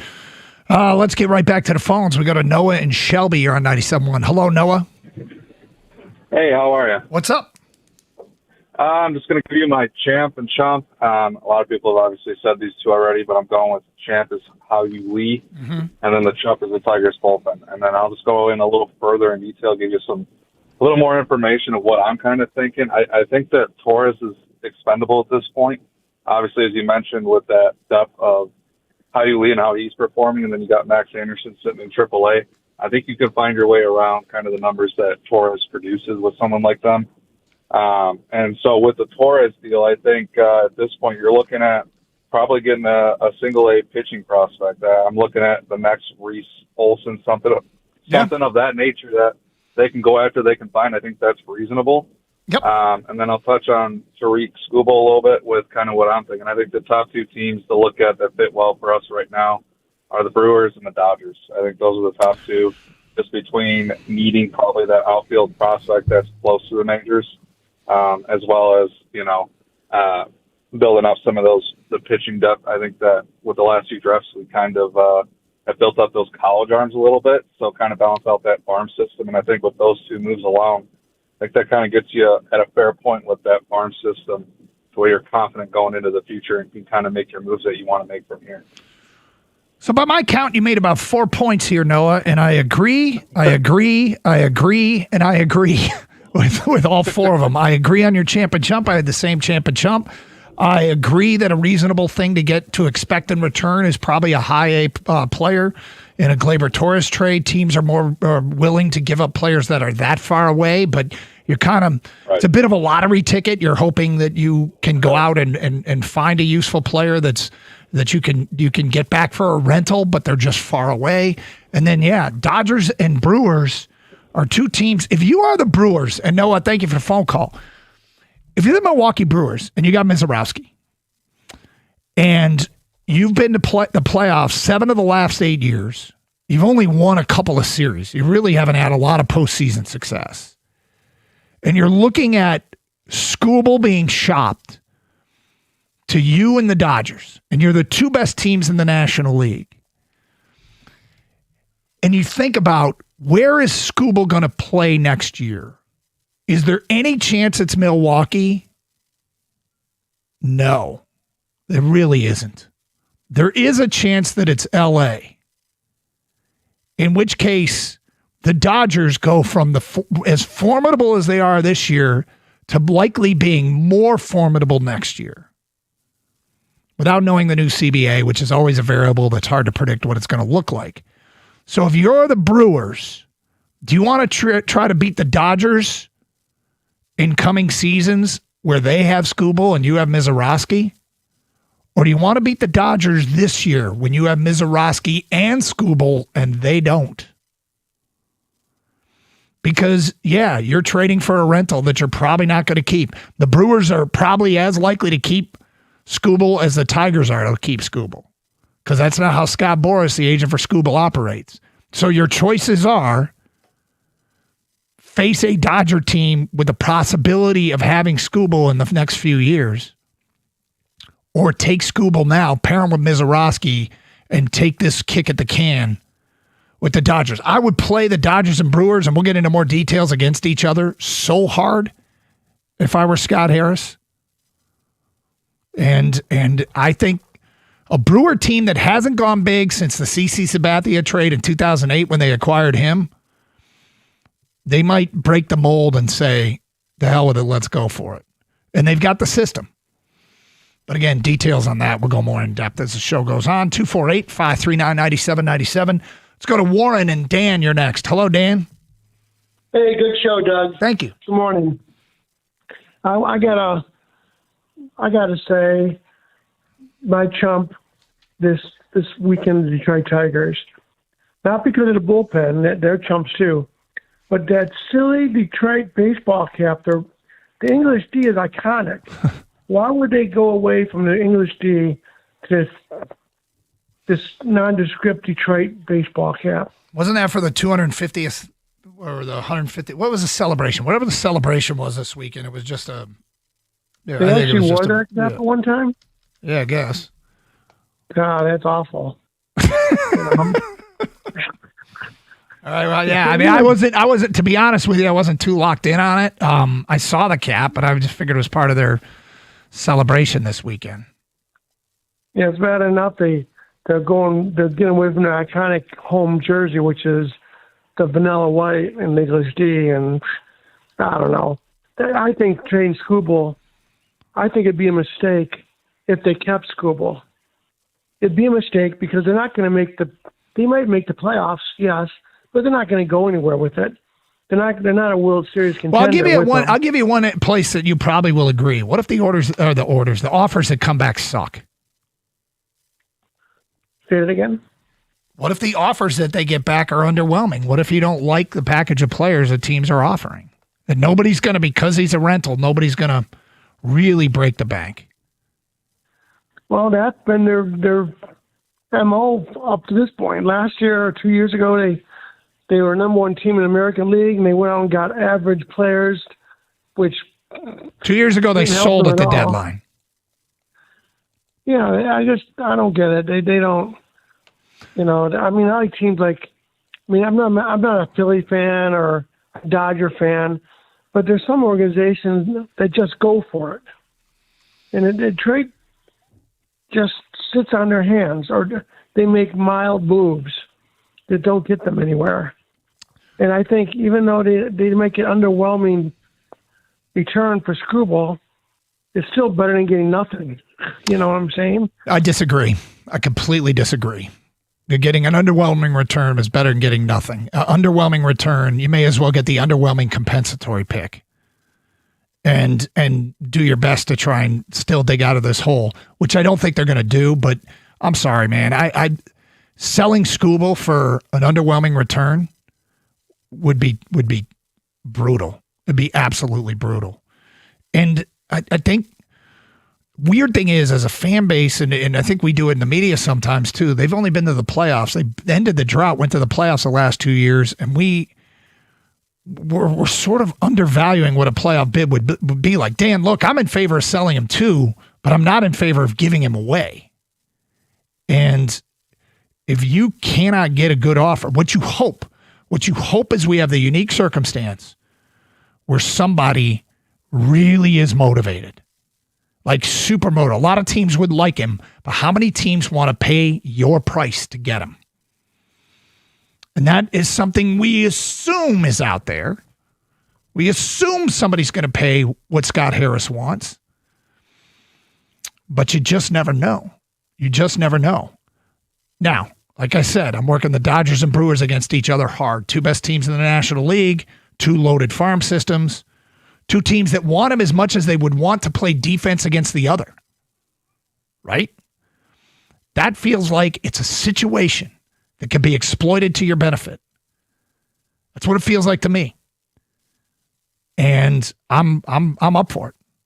I'm up for it. But now, let's go out and execute that plan. See what the team does this week. But barring an absolute miracle, feels like the best thing to do, likely sell. Champ and Chump, get your votes in. Carson Anderson, Gator out today, 97.1.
Brought to you by Michigan Auto Law. It's perhaps the last chance for the Tigers tonight as they begin a 3-game series against the Baltimore Orioles. Detroit is 6 back of 500 with 6 games to go until the MLB trade deadline. Tonight's game could be more influential for Detroit as they will face an Orioles team that is 51-55 on the year, which is 1 game ahead of the Tigers in the AL wildcard standings. Gator Montero will pitch this evening for Detroit, coming off his no-walk, 8-strikeout performance the last time out. It'll be Kyle Bradish on the mound for Baltimore. First pitch is at 6:40 from Comerica here on 97.1. Our pregame coverage begins at 6:15.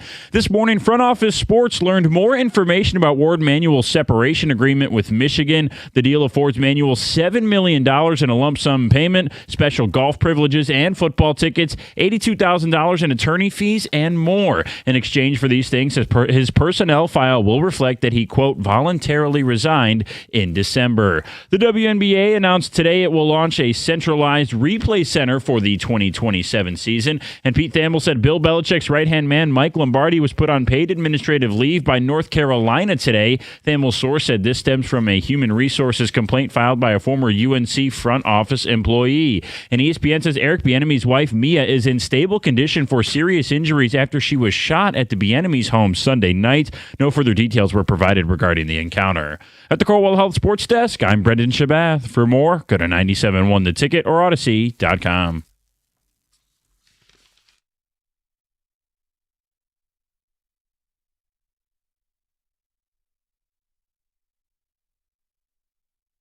Thanks, Update Kid. It is Carson Anderson here on 97.1. Doug Karsch, Gator out today, 248-539-9797. Oh, what a brutal weekend to drop 2 games to one of the worst teams in baseball without their best player.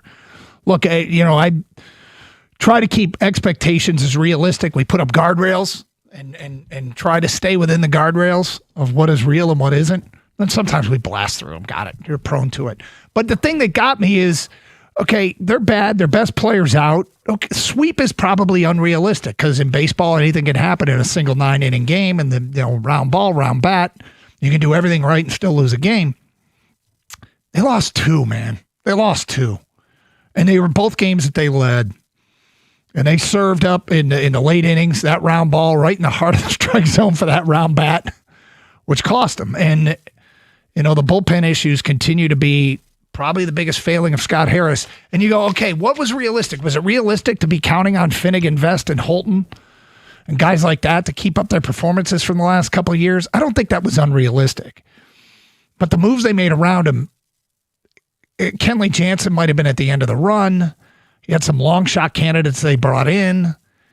And you couple those failures in terms of the new guys with the old guys imploding, and it's unfortunately turned into a single reason that you can point to that has undermined this team's realistic chance for success. And it's too bad, too, because they actually might be in a position that had they justified a buy, that adding bullpen arms, while valuable, aren't typically the most costly move. Now, everybody wants bullpen arms, but if you could add a bullpen arm or two, a reliable bullpen arm or two, it could change this team's profile. But when you split with the lowly Royals and have a better opponent tonight in Baltimore, and Baltimore's not great either, but this is where you should be able to do some work, and they've missed on an opportunity to do some work, and fingers on the button, fingers on the trigger, Kang. Doug, well, this is why personally I never play the schedule game, and I think it reflected this year too. Weren't the Tigers better against the better teams and worse against the lesser teams? Yeah, exactly. And we talked about playing the schedule game it's not an exact science. No, and I think you want to look ahead and you want to see where can they capitalize, but really in the end we already know the Tigers just have to win series no matter who they're playing. It doesn't matter if the team's good or bad. It hurts more because when the other team is not good, of course, but it doesn't even matter anymore. I don't even look at who they're playing, like what their schedule is or who the opponent is. They just need to win series no matter what, and they're not doing that. And now we're at the point where, it looks like you're going to have to sell. And I think a lot of people have been on that, that boat for a while, but it's making it more obvious as every series that goes by, they don't win. Yeah, well, I'm not disagreeing with you. And the truth, I think they still have a winning record against all the teams holding playoff spots in the American League. 248-539-9797. Let's get back to your open line calls. David's in Brighton in next. Hello, David. Oh, yeah. So I say sell. I think it would be better for us if he does great Wednesday. I think we'll get more for him. And that's it. That's what I truly think. I don't think he really wants to. I don't know. I really don't think he wants to stay here, no matter what he says. You don't believe him, huh? Need to. Why don't you believe him? I don't know. It's weird. I just don't feel like he wants to stay in Detroit. He says that. Well, he doesn't long term. He doesn't. If that were a priority, he'd be talking probably in different terms, and we might not even be here. The question is, does he really want to be here the rest of this year? And I have actually. The truth is, I shouldn't say the question is. You are questioning that. I have not. I believed him, but yeah.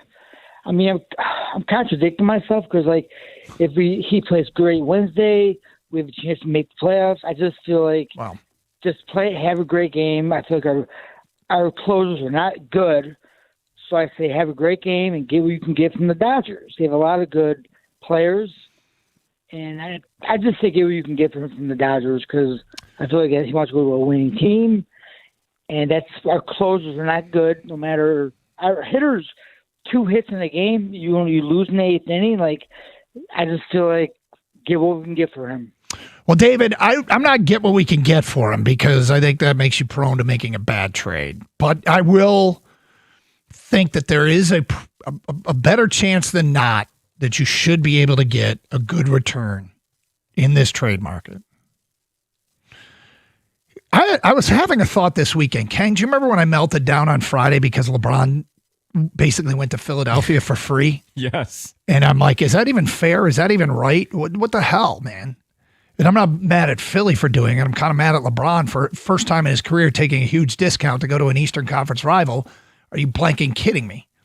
However, if the Tigers trade Skubal to the Dodgers, do you think the rest of baseball will be mad at the Tigers? Like, what the hell, man? You just gave the Dodgers the World Series. I see. Not that I care. No, I but know are they mean. going to have similar reactions around the country?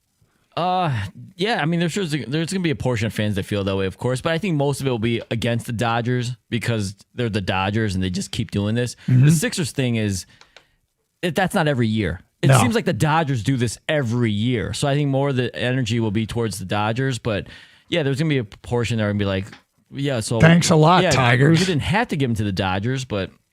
Obviously the Tigers are going to do what's best for the Tigers organization. But, yeah, I think most people will be mad at the Dodgers more than anything. Yeah, well, the way the system's set up and their TV deal, their sweetheart TV deal, which I won't go into the details of it, but they have like this independent deal that allows them to keep most of their money and they can spend exorbitantly.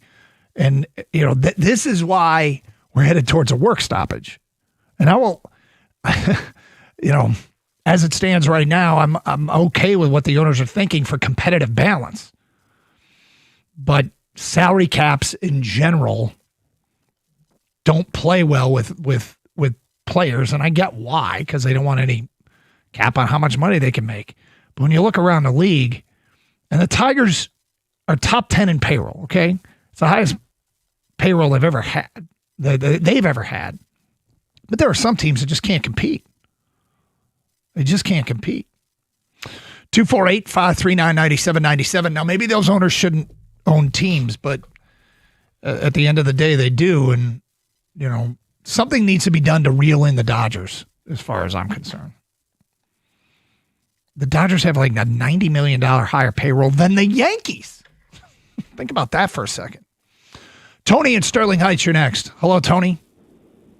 Hello. What's up? I'm going to take the opposite point of view here and say keep Skubal. Trading him will not improve the Detroit Tigers one iota this year. And that's what this is about. It's about this year. The Tigers can win and can compete, and all you have to do is look at their record from June 1st onward. That's the trajectory of this team, not all the crap that they had to go through in May. So keep the faith. You've got a team that can compete and win in the American League this year. As for the playoffs and can they win a World Series, a wise man once said, the Tigers or any team don't owe you that. All they owe you is the ability to compete. And I think the Tigers compete better with Skubal than without him. Well, I mean, Tony, I guess the question is, does the organization, because I know a lot of fans don't agree with you about this team's chance to compete. And I've been saying I'm going to wait till all the information's in, and it's almost in. And, you know, the results haven't tipped me in the direction of them going for it at this point. But the organization has to think about beyond this year. And if they don't think they ever... Well, yeah, they do. Actually, every ownership needs to think about the seasons beyond the one that they are playing. They better be. No, you just win now, baby. And then another smart sports guy once said that. And the Tigers win now, baby. If they keep Skubal on the team, they have a better chance. Okay, well, I guess I just categorically disagree that you always go for it. I mean, I think this team, because they're running out of runway with Skubal, should be more motivated to go for it. But I've always said the same thing. Their play has to justify it. And that was a disheartening result this weekend. And, you know, their number is probably wrapped up in their games back in the wild card. They're playing one of the teams ahead of them this week, Monday, Tuesday, Wednesday. And so beating Baltimore, reeling them in a little bit, might encourage them to a degree. But, yeah, I'm finding that I am growing more comfortable with rolling the dice on a package of prospects back for Skubal more than I'm enticed to rolling the dice of this team, getting it all together, and really, because I think this bullpen's fatal. So, I mean, listen, I'm not in the belief that you should always try to win it right now, always, all the time. But if I were a president GM of any sport, I would more likely, if I was a baseball president of a baseball team, to go for it now than the other sports. Because these prospects in baseball, you might not even be around to see them develop. Like, look at Al Avila. He's actually had some decent draft picks. Yep. Where is he? He's not part of this team. He was fired. Dylan Dingler, isn't that an Avila guy, right? Mm-hmm. You mentioned him. He might get some sneaky MVP votes at the end of the season. Well, if you're a baseball GM, I would have done it. Like, if I was ever one, I'd be like Dave Dombrowski. I'd be the guy shipping out prospects, getting big names in here. I'd be shopping for big name free agents because you don't ever get to see the guys that you bring in, the young guys prosper. It's not like the NFL. It's not like the NBA, where you get to see those guys pretty quickly. The trade return you get, you're probably going to be fired by the time those guys even make it to the majors. So I'm not saying Scott Harris's job is on the line. I don't know how he thinks, whether it's for the future now or whatever. But as a GM, personally, me, Kang, I'm more thinking now than later.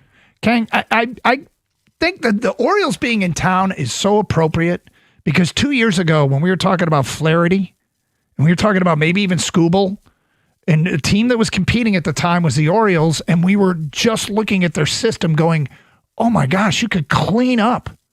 They've got 4 top 100 guys that are now up, and none of them are excelling. I mean, to a certain degree, but none of them are standing out as this guy's going to be an all-star forever. And 2 years ago, everybody was jealous of their pipeline. And so, prospects can't pan out. McGonigal's panning out, right? We're seeing it with our own eyes, but these are lottery tickets. Yeah, and to go back, though, even if they pan out, you might not be here to see them pan out. Nope. No, that doesn't mean you don't move Skubal. I'm shifted towards... I'm not saying for Scott Harris. I'm just saying as a fan, we're going to still be here. Yep. You know what I mean? These are still hard decisions. And there's still... I guess this team could pull off a miracle this week. If we're sitting here on Thursday talking about, that was a great sweep of the Orioles, but, I've always contended I'll wait till all the information's in and they gotta justify it, and I'm not encouraged at this point. 248-539-9797. Thanks to Michael who let me know that the Old English D, that hat that they wore yesterday, I knew it had something to do with the celebration. I guess it was what they wore in the 1910s. That was part of the anniversary, the 125th anniversary. So I didn't know. I assumed, but I never got the details. So the 1910s D logo that they put on the hat. That caller chumped. He didn't like it. More of your phone calls and feedback, Champ and Chump votes coming up. It is Carson Anderson on 97.1.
Kind of reached a breaking point over the weekend And I'm not fully there yet, to be clear here, because I'm going to hang out to see the next 6 games. But if I'm Scott Harris and I've had preliminary talks with teams about moving Skubal, I might be revisiting those talks today. Say, hey, look, we got an offer from another team. Just wondering how willing you are to up the ante and what we talked about earlier. Okay, all right. Yeah. Just wonder how motivated you are. Because we're going to send them to L.A., in which case you may as well cancel the rest of your season too. But look, it's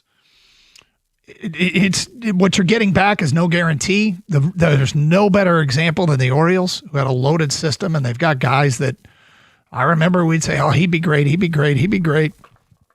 And they're up at the major league level. And I suppose the book isn't closed on their careers either, to be realistic. A lot of young players that are having some typical young player struggles. But I think we all, is that a team full of future McGonagalls? And so far it's not. But then the question becomes, okay, which risk do you want to take? And I'm growing more and more comfortable with the risk that I want to take is moving on from Skubal, fingers on the trigger. It's a deal that I'd be trying to make sure I can make a good deal to get the most that I can for the best pitcher in the game that's available at the trade deadline. And, I think they probably can get that offer. I think they probably can. And then, I'm not shying away from other moves either. 248-539-9797. Champ and Chump, get your votes in. We go to Jay in White Lake. Hi, Jay. Hey, Doug. How are you, bud? What's up? So my champ has some weird ones. My champ is the WNBA All-Star game, man. Wow. That was so fun to watch. Like, I mean, it was like an offensive barrage. It was like 129 to 122 or something. I mean, those girls were crazy. It was so fun. All my cooks are gamblers, and we had it on at work that night, and they got money on different things, so we had to have it on. And I'm like, come on, guys. And I'm watching this thing, and I'm enthralled. I mean, it was so fun. So I don't know, maybe I'm becoming one of these people that the statisticians are talking about, like, the WNBA is, getting more of a male audience. Man, these girls, these like little girls throwing up like 3-pointers from 3 feet out of the line. It was wild. So yeah, I loved it, man. I'm going to give them my champ. Okay. My chump is Carson Vappel. You had mentioned earlier you couldn't believe the lack of crowd at the Brickyard on Sunday. Yeah. And I couldn't either. It was the weirdest thing watching them come down. I mean, they had Corey Haim, the camera on him coming down out of turn 4, and all the seats, half the seats were empty. I'm like, what the heck? But Saturday, the O'Reilly 250 for the NASCAR or the Pennzoil 250, the O'Reilly series, the winner, Carson Vappel, does his burnouts on the straight. And he does his burnouts all over the yard of bricks. And that is the biggest no-no in racing. You do not do burnouts on that yard of bricks. It can tear them up. It's like... it's one of the coolest little subtleties in sports is that they got the original brick there for the start-finish line.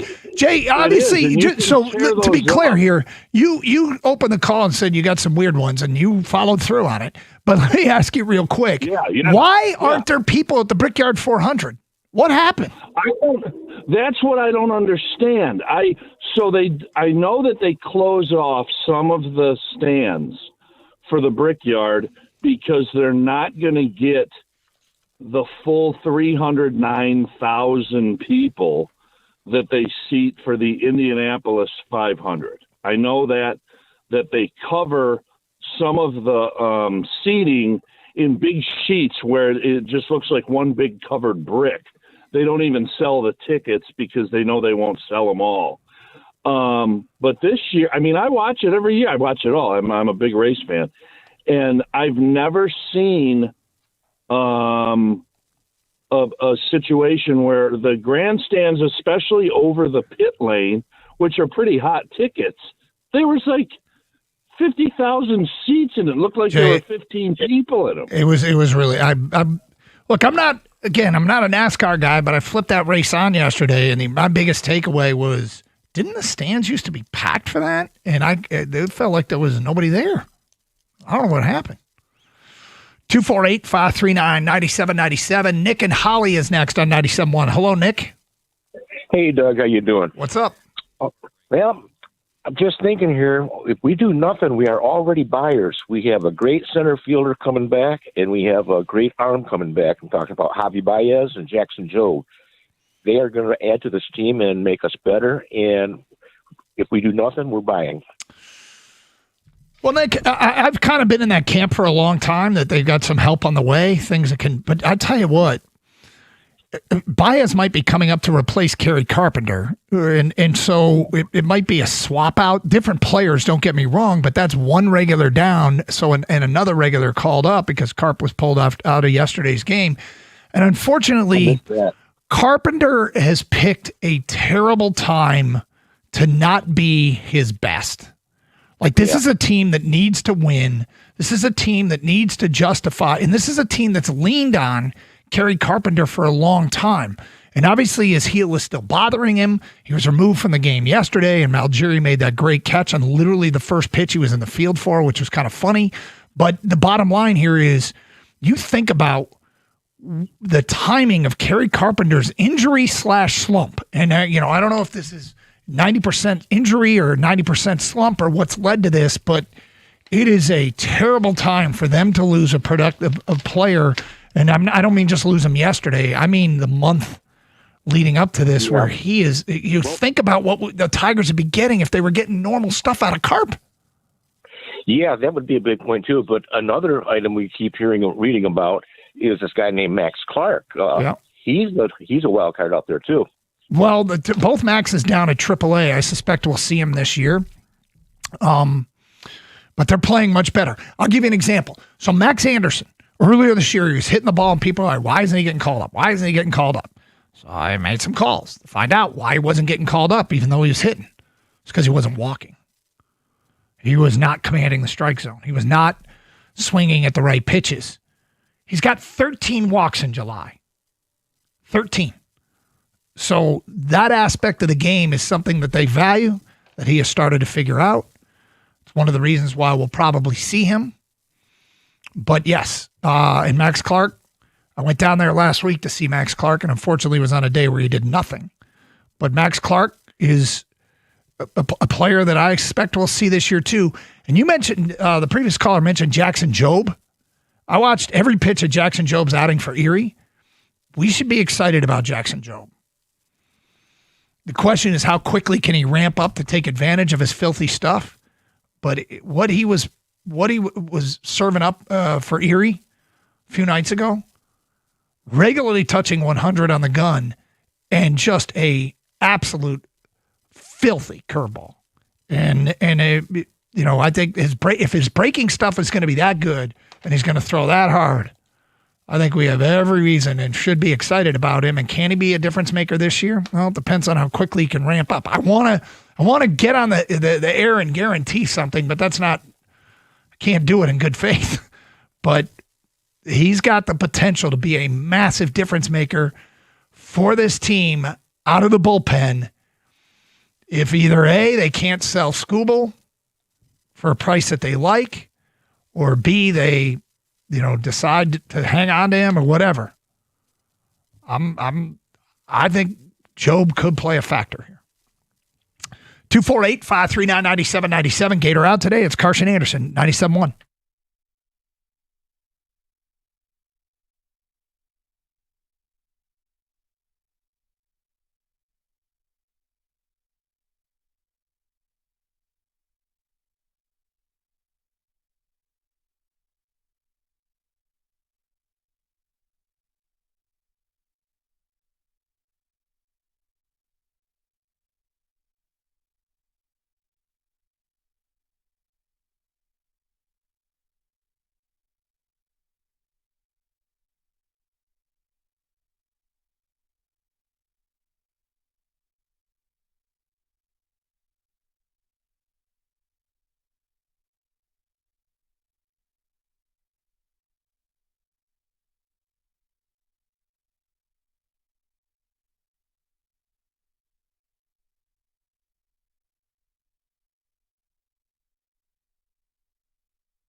Doug Harsh, Gator out today. Next hour, we'll probably get a little bit into what kind of deal could they actually realistically make if Tarek Skubal indeed gets sold.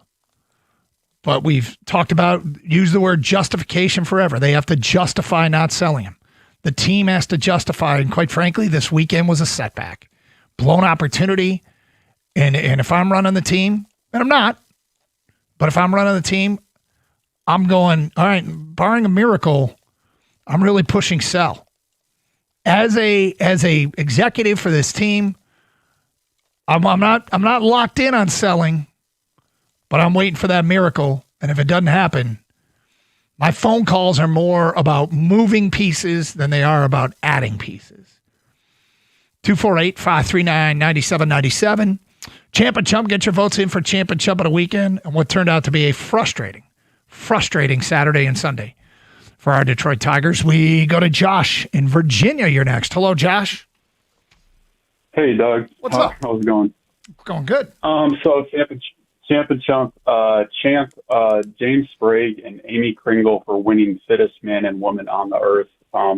It was yesterday, and it's about CrossFit, and it's like those athletes put everything on the line. They try so hard, and for example, they had to do like a rope climb with 22 pounds, the men did, and a vest, a legless rope climb for like 3-4 attempts, and it was just crazy how much they tried in that. So congrats to them. Chump, Brad Holmes for the previous show mentioned it. It's like Kirby and was tweeting out stuff, and now he's on the PUP list, and it's like, why can we not solve this in the off season? Why couldn't we just,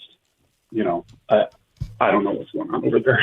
Well, I mean, I'm going to guess here that they thought that there was a chance that guys would be back, or Josh, they might like the guys they brought in. Yeah. I mean, if you're asking what's going on over there, I'm going to guess that they'll tell you. Well, we did address it. We went and signed Chuck Clark, and we went and signed who's the other one they got? Christian Izzian. Although Izzian may play nickel when it's all said and done, but they probably would say, well, we did address it because we think those guys will be back eventually, and so it's hard to get any long-term solutions when you are going to have what you hope is a long-term solution returning. But look, if Kirby never plays again, or if Kirby is never the same player, then it was a bad gamble. Where by the way, Josh, where did you watch this fittest people competition? Where was it? Was that on TV? So a lot of folks are mad about it. It's like it was on YouTube, and then you had to like download Flow Sports for some of the competitions, and they have 20 events, which to me, it's like back in the day they had like 10 to 12 events. Now they're up to 20, and it's just crazy how much competition you have to go through. But yeah, I think they'll get it straight eventually one of these years, which as far as coverage goes, I think ESPN might take over some of it. But yeah, it was just really fun to watch. All right, well, there you go. Never seen it. 248-539-9797. Jim and Fraser, you're next. Hello, Jim. Hey, my champ and chum, my champ brother was the Dingler. That kid's just rock solid. But my chum goes out to probably Hinge and mostly Harris. Every single day I want to look at this lineup, and I got to see McKinstry and Burling and Rogers, and not Rogers all the time, and Torque. And I'm so tired of seeing 3 or 4 batters under 200 in this lineup. Altman's another one. You're telling me that Altman is better than Clark down in the minors? You're telling me that McKinstry's better than Anderson? If they are, then our minor league's not that good. Because these guys should not be playing right now. If I was Hinch, I would tell Harry, I ain't playing them no more. I'm tired of it. I'm tired of it of having play McKinstry at shortstop. Why is he playing short when McConnell's your future? Put the kid at shortstop and leave him there. Well, because they have different lineups on different days, and sometimes McGonagall's at third. Yeah, I know, but I still leave McKinstry if he's your future shortstop. Why do you? Because you're trying to win a game. You're trying to win a game on a given day. Yeah, I understand that, but Burling, McKinstry, Torque. Well, look, Rogers. McKinstry, I get it. He was an all-star last year. That's why he's here. They thought he could be maybe not an all-star again, but he could be a useful player.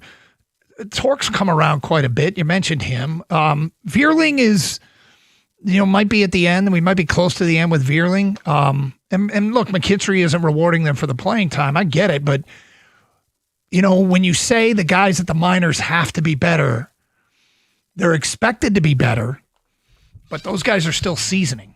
And they might be getting close. There's also a bit of a business aspect of it in that you can't, if you call them up now, I don't remember there's a date now that if you call a guy up, they lose their Rookie of the Year status. They lose their rookie status. So that might be a week or two away. But trust me, if they were convinced that those guys absolutely have a better chance of going 2 for 4 on a given night than Matt Vierling does at the major league level, they'd probably be called up. And McGonigal is a rare case scenario where a guy hit the ground running. There are usually some struggles when those guys do get called up. But my guess is you're probably going to see him pretty soon. And they're going off past performance. They believe that those players have a better chance of being productive the next night than some of your solutions in the minor leagues. But, McKinstry has value in that he can play multiple positions. Yesterday he went for the hustle play that, he ran on a left fielder trying to get from first to third. And he was just barely out, but he was out, and it was costly because if he were safe, I think Outman was up next, and Outman hit a deep fly ball to center field that would have scored him. And so, Outman is only here as a player that was available when Parker Meadows got hurt and Javi Baez got hurt. Having Outman here was not really part of the plan. Outman is, okay, we've lost 2 center fielders. Who's out there? And it was him. And clock's probably ticking. He hit the huge 2-run homer last week, won a game. It's 2-run or 3-run, whatever it was. He won a game for him. But yeah, and their frustrations are valid, but you're asking, why are these guys here? Those are probably some of the answers. And, there's something to be said for bottom of the order providing very little. But, Torque has come around. Like, you threw Torque into that. At least he's got his power stroke back, and his OPS is back to being average after being brutal earlier in the year. So that means he's been actually hitting the ball pretty well to get there. But, yeah, might be last legs for McKinstry, might be last legs for Outman, might be last for Vierling before they move on. And, you got to let your guys down at the minors that have potential. You hope they can live up to it, and you hope they're ready when you call them up. But I'm seeing traits from Anderson in the box scores and from Max Clark.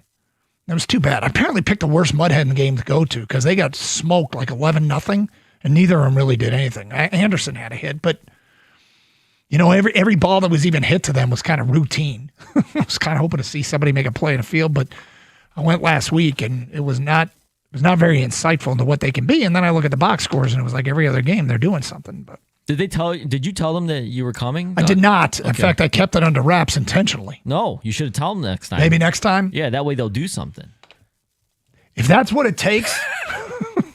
You know how it is after, like, oh, you didn't tell me you were coming? You know how, like, sometimes your kids play youth sports. Yeah. Like, when they know, like, grandma or grandpa's coming or favorite aunt or uncle's coming, they kind of try to show out a little bit more. You know how it is. Yeah, are you saying I could be Max Clark's grandpa? Yeah, you are unk status, my friend. I'm sorry. I don't know if you know the lingo, but we are... You're I'm certainly not. I'm certainly not one of his boys. Yeah, right. But we don't have to go grandpa. But you did go to the Morgan Wallen concert. I want to hear more about that later, man. Okay, because that was a big deal. I could not. I didn't go, but I felt like I was there because that's all I saw on my social media feed. I will tell you what my favorite part of it was, and everyone's going to go, okay, whatever. But we'll get to that coming up. Oh, now Doug teasing. All right, again. yeah, I'll do it next segment. We'll All do right, it at okay. we'll do it at 11:48. We'll do it live. Yeah. Rick and Ferndale champ Jackson Koiven, the 21-year-old golfer, won the 3M in his third professional start. Chump the Tigers bullpen. Yep, I hope Koiven follows through and shows up here at the Rocket Classic this week. Well, a couple of bullpen arms certainly might not move the needle a little bit for the Tigers. The biggest thing that's going to make a difference on this team is adding some hitting. The guys have consistently been left on base for the last 3 years with 0 or 1 out is a real weakness on this team. for a team that's won as much as they have, and they haven't won a ton, but they've won quite a bit. I would think, let's see if I can find this. Their batting average with runners in scoring position, I think, would indicate they should be one of the worst teams in baseball.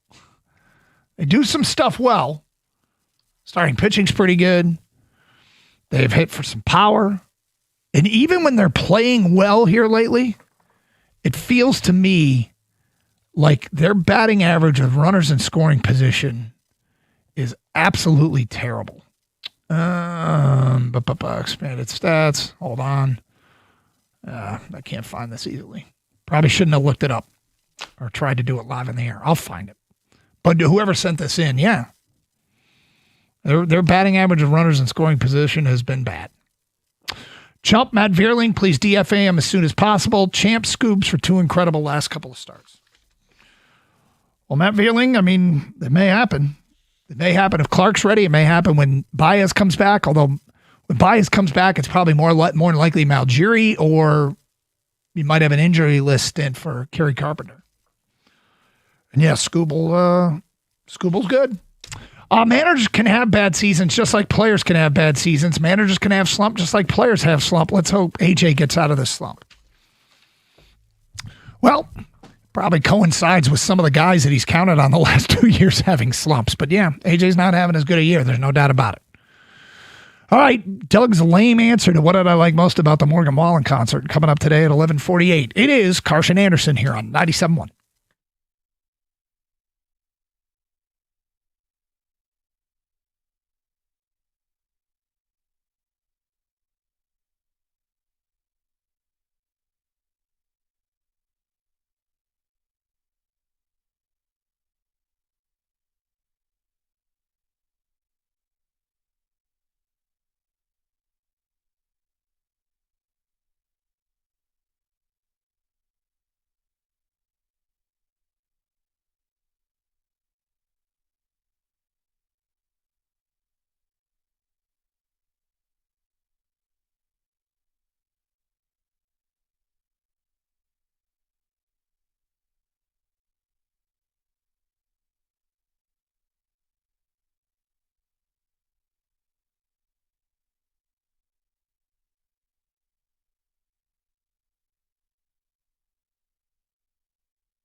back to your phone calls in a minute.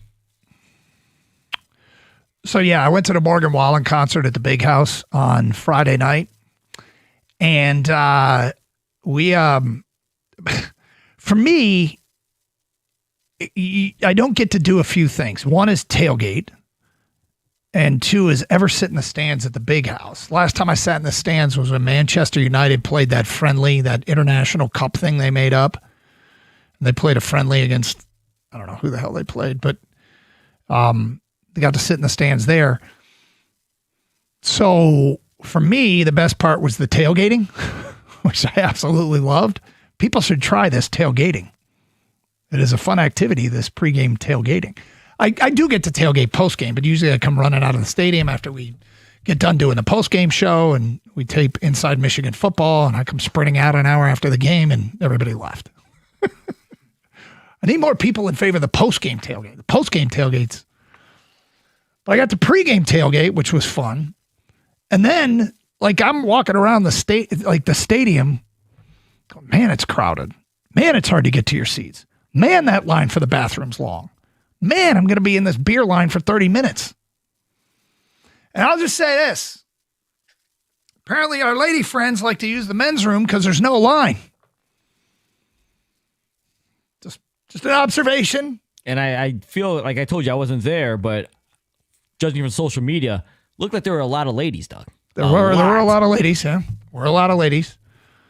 But yeah, I didn't realize how popular the men's room was for the ladies who were lined up at the stalls. But when I walked outside and saw the line to the ladies' room, I'm like, Nonetheless, good show. Morgan Wallen put on a Glenn Rice 41 Michigan jersey from the year they won the Natty back in 1989, which was kind of cool. So I'm sure he does it at every stadium he goes to. Caters to the crowd. But the Big House looked great. It was a fine place to see a concert.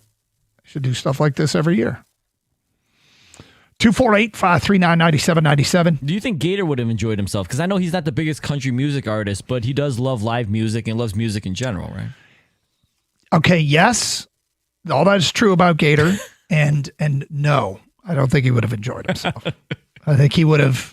Well, but okay, throw out the Michigan stuff too, because I'm sure that would have made him. I wouldn't have helped. Yeah, that would have. I think he would have liked Morgan Wallen in Spartan Stadium more than he would like Morgan Wallen in the Big House. But I also don't think he probably would have enjoyed it all that much. And if you're not a country music fan, I get it, and I like just about everything. And so, any chance to go to a show, I'll go.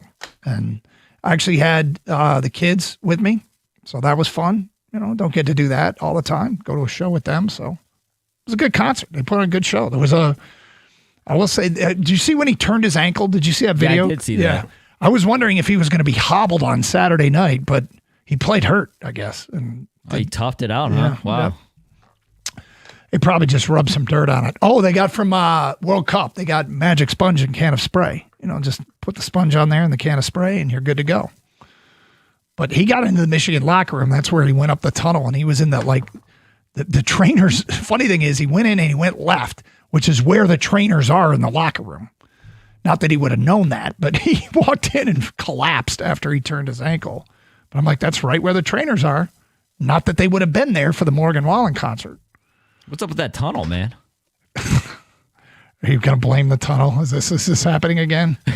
It's the tunnel's fault. Well, better Morgan Wallen than Aiden Hutchinson rolling his ankle there. So that's true. Very excellent point.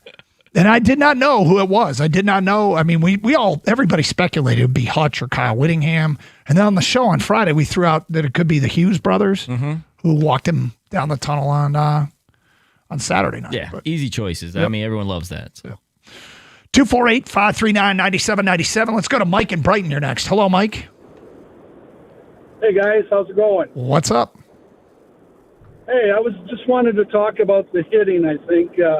Like the chemistry, the core chemistry with these guys. But, to have a rookie come up and to be the only player that really works a pitcher instead of being worked, it just seems like with their chemistry, they should be looking for a walk, looking to move the ball the opposite way, maybe a bunt now and then.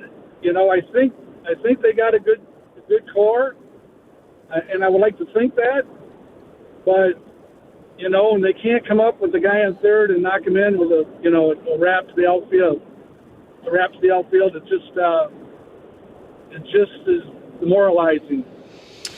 Yeah, a lot of their offensive metrics say they're pretty average team relative to the competition. They're what you talked about, Mike, was a little bit of should be reflected in a team's overall on base percentage. And they are in the league. They are bottom third in on base percentage, and they're middle third in OPS, but near the bottom half of the middle third. They've got some players that are really struggling offensively, and it's unfortunate because they have players that they put out there in a lot of righty lefty matchups where they should have more success, but either they invested in the wrong guys, they maybe counted on some guys who rewarded them last year. Are not rewarding them this year, and a lot of what you said is true, and a lot of it has to do with their struggles. Yeah, I think some guy mentioned he's all over Torkelson. I think maybe he does need a little break, and I kind of liked it with Keith at first base, maybe kind of like platooning him, get a little bit of that going on, and then we get Baez back. We'll have a little bit more, room to work. Yeah, I mean, I wouldn't give up on that. I think we need an arm, though. I really think we need an arm for the bullpen. More so than a bat. Opinion. After all that, you're going to tell us they need an arm more than a bat, or also? Yeah. Because I like the chemistry. I like the guys. I think they could do better if they trusted each other. That's just my thought. I don't know what that means. What do you mean if they trusted each other? Well, I'm going to walk because I trust the guy behind me is going to get a hit. I don't have to put all the pressure on myself to swing at every curveball, every slider that's outside. I don't think it's because they don't trust each other. I think players, they want to hit, and some of them don't have great patience, and but I doubt it's because they, quote, don't trust each other. But yeah, you've definitely they've had some struggles offensively, and it's reflected in their overall team numbers. Mike asked, Doug, did you get the option of sitting in the press box for the concert? I do not have that option. And if I do, I'm not aware of it. But I also like the idea. I mean, seriously, I wanted to be just a fan. I wanted to tailgate, and I wanted to, experience just the long bathroom lines where the women take over. You know what? It wasn't the men's rooms. The lines for the men's room weren't bad, which is why there were women in there. Mm-hmm. But yeah, I just I was excited to do that. I'd do it again. 248-539-9797. Phone calls, feedback. It's a Monday. Mondays mean Champ and Chump. Get your votes in for Champ and Chump of the weekend. Who should be singled out for having the best weekend? Who should be called out for having a weekend that stinks? We post on our website on Tuesday who the people select as Champ and Chump of the weekend. An underwhelming return is vastly better than a compensatory pick, especially because the Tigers remain competitive enough for it to be the fourth round, not the first. Well, they can move somebody. They could trade somebody to make it be a compensatory pick in the first round. And no, I don't want an underwhelming return. I think that's, how bad that will look if they move Skubal? What a terrible opportunity. Like, I'd rather take my chances that they'll pull off a miracle and get an underwhelming return for the best pitcher in baseball. It's Carson Anderson Open Lines. We'll get into some of the specifics of what they could get next hour here on 97.1.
Brought to you by Guardian Alarm. According to Front Office Sports, Michigan Athletic Director Ward Manuel will receive a lump sum payment just north of $7 million when he steps down from the university in December. Manuel will also retain all athletic director privileges, including sports tickets and golf privileges. The school will also pay him $108,000 in the form of a retirement contribution and $82,000 for attorney fees. In return for these things, Manuel's personnel file will reflect that he will voluntarily resign in December. According to a report over the weekend from Shams Charania, the ESPN insider speculated that LeBron James could reside in New York City and commute daily to Philadelphia, perhaps via helicopter, during his tenure with the Sixers. In a shocking story this morning, Mia Bieniemy, wife of Chiefs offensive coordinator Eric Bieniemy, was shot inside the couple's home in Virginia on Sunday night. She was rushed to the hospital and treated for serious injuries. She is reportedly now in stable condition. While the connection between the two is yet to be confirmed, Elijah Bieniemy, the 27-year-old son of Mia and Eric, was arrested in Virginia Sunday. He was charged with malicious wounding, use of a firearm in commission of a felony, and discharge of a firearm inside of a dwelling. The Chiefs have said they are aware of the situation but did not comment. And Bill Belichick's right-hand man and UNC football GM Mike Lombardi was placed on administrative leave today in connection to an HR complaint from a former North Carolina front office employee. Tigers take on the Orioles tonight at 6:40 here on 97.1, pregame at 6:15. At the Corewell Health Sports Desk, I'm Brendan Shabath. For more, go to 971theticket.com.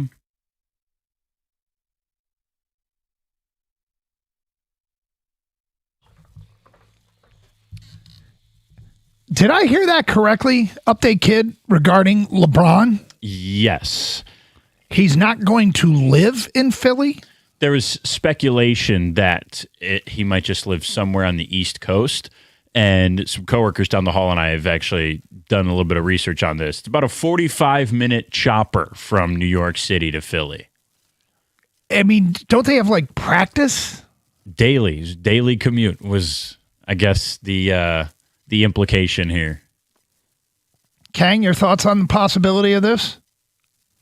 Well, LeBron also, so he has taken the biggest, the most historic pay cut in like the history of like sports, going from like $54 million to like, less than $4 million this year. Mm-hmm. And then he's also maybe going to chopper from New York City to Philly. Have you taken by his word, man? The man just wants to win.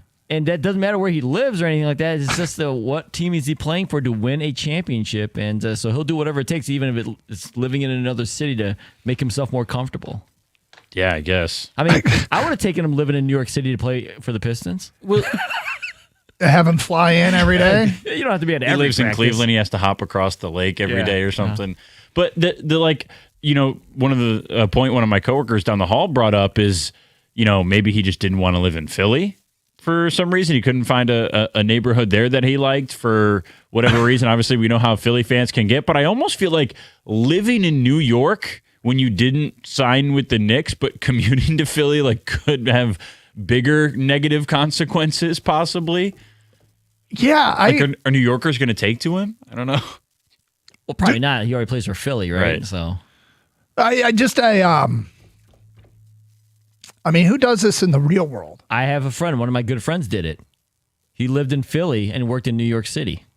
And he would stay there for like a couple days at least, and then take the train back or whatever. It's not unprecedented. Like I think JJ Redick actually did it. I was just talking to Corbin about it when he was with the Sixers. I think he lived in Brooklyn or New York or something like that. Like I don't know how they do it, but the logistics. I don't live on the East Coast, but there's people that do this. This led to us looking up how long is a drive from Philly to New York City. It's like an hour 45. And so I think depending on where you are in New York or Jersey or Brooklyn or something, for example, like it's much more conceivable. I've seen people on the internet quite literally take a flight every day to and from work. Like I forget where he started, but there was one guy who worked in Atlanta and he would fly from like somewhere in the Northeast to Atlanta every morning, work, and then fly home.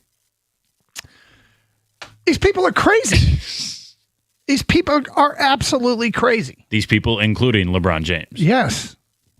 But at least he has an option of a chopper, though. I mean, that's, yeah. That's, but the regular person, you're getting on a train or a flight. And it's funny because, in my income bracket, I could afford probably one private chopper ride.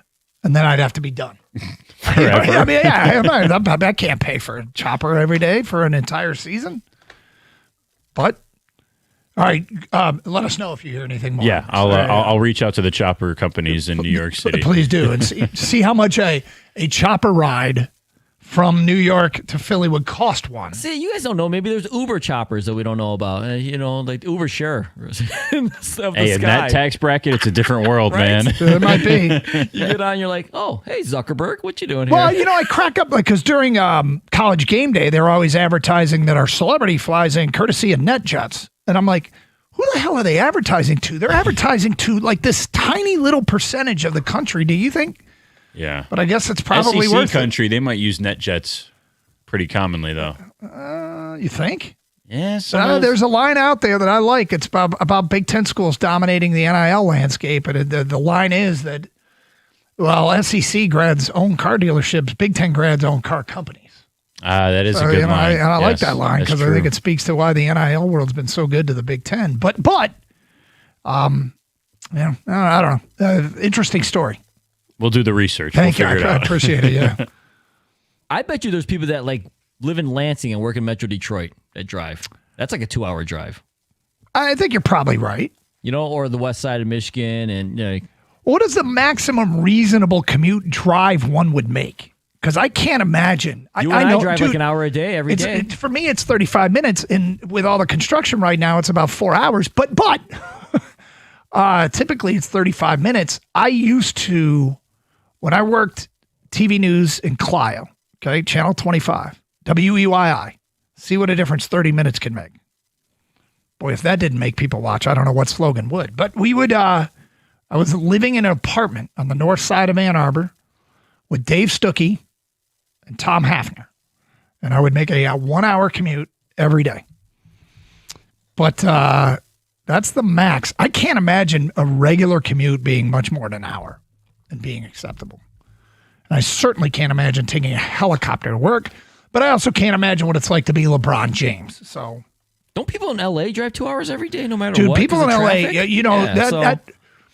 it's funny because I actually have a relative sitting in who's from San Diego. He's out for lunch right now, but his wife, my wife's cousin, lives in San Diego and does some work in LA, and I think leaves at like 4 a.m. to avoid rush hour.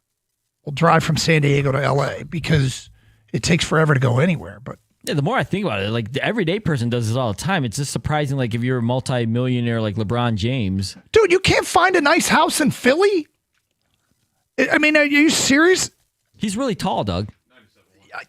Excellent point. And all homes in Philly are made for short people. Yes. That's right. That's a good point. He needs a shower that you can get into. Well, the irony is, we were just doing college tours with my son, and I literally just made the drive this summer from New York. Well, it was this spring, from New York to Philly. And I would not want to make that drive regularly. Maybe we should have looked into a helicopter. If this actually goes down, crazy. You don't think an NBA player would be hesitant because of what happened to Kobe too, right? No, I don't know the stats in this. I don't think they lost a ton of business, the private helicopter companies. Maybe in that area. I don't know. Grim story. 248-539-9797. Mondays mean Champ and Chump. Get your Champ and Chump votes in. Who should be singled out for having the best weekend? Who should be called out for having a weekend that stunk? Let's go to Bo and Shelby. You're on 97.1. Hi, Bo. What's up, guys? How you guys doing today? We're good. Hey, I just want to give my thoughts on the commute, man. Like 45 minutes flight, helicopter ride is not bad at all. I do it all the time. I'm a flight attendant, so I live in Shelby, so I go from Shelby all the way to Chicago, sometimes Nashville daily. So I go to the airport and then I fly every day. Wait a sec. You're flying out of Metro, I assume? Yeah, out of DTW. Okay, so you're as a flight attendant, you go to Chicago and back, I assume, or Nashville and back? No, so I'll go there. If it's a turn, yeah, you come back the same day. Sometimes you're out a day or two, and then you come back home, and then you go back out. Okay. But going to Chicago, it's a 35-minute flight. Going to Nashville, it's an hour 10.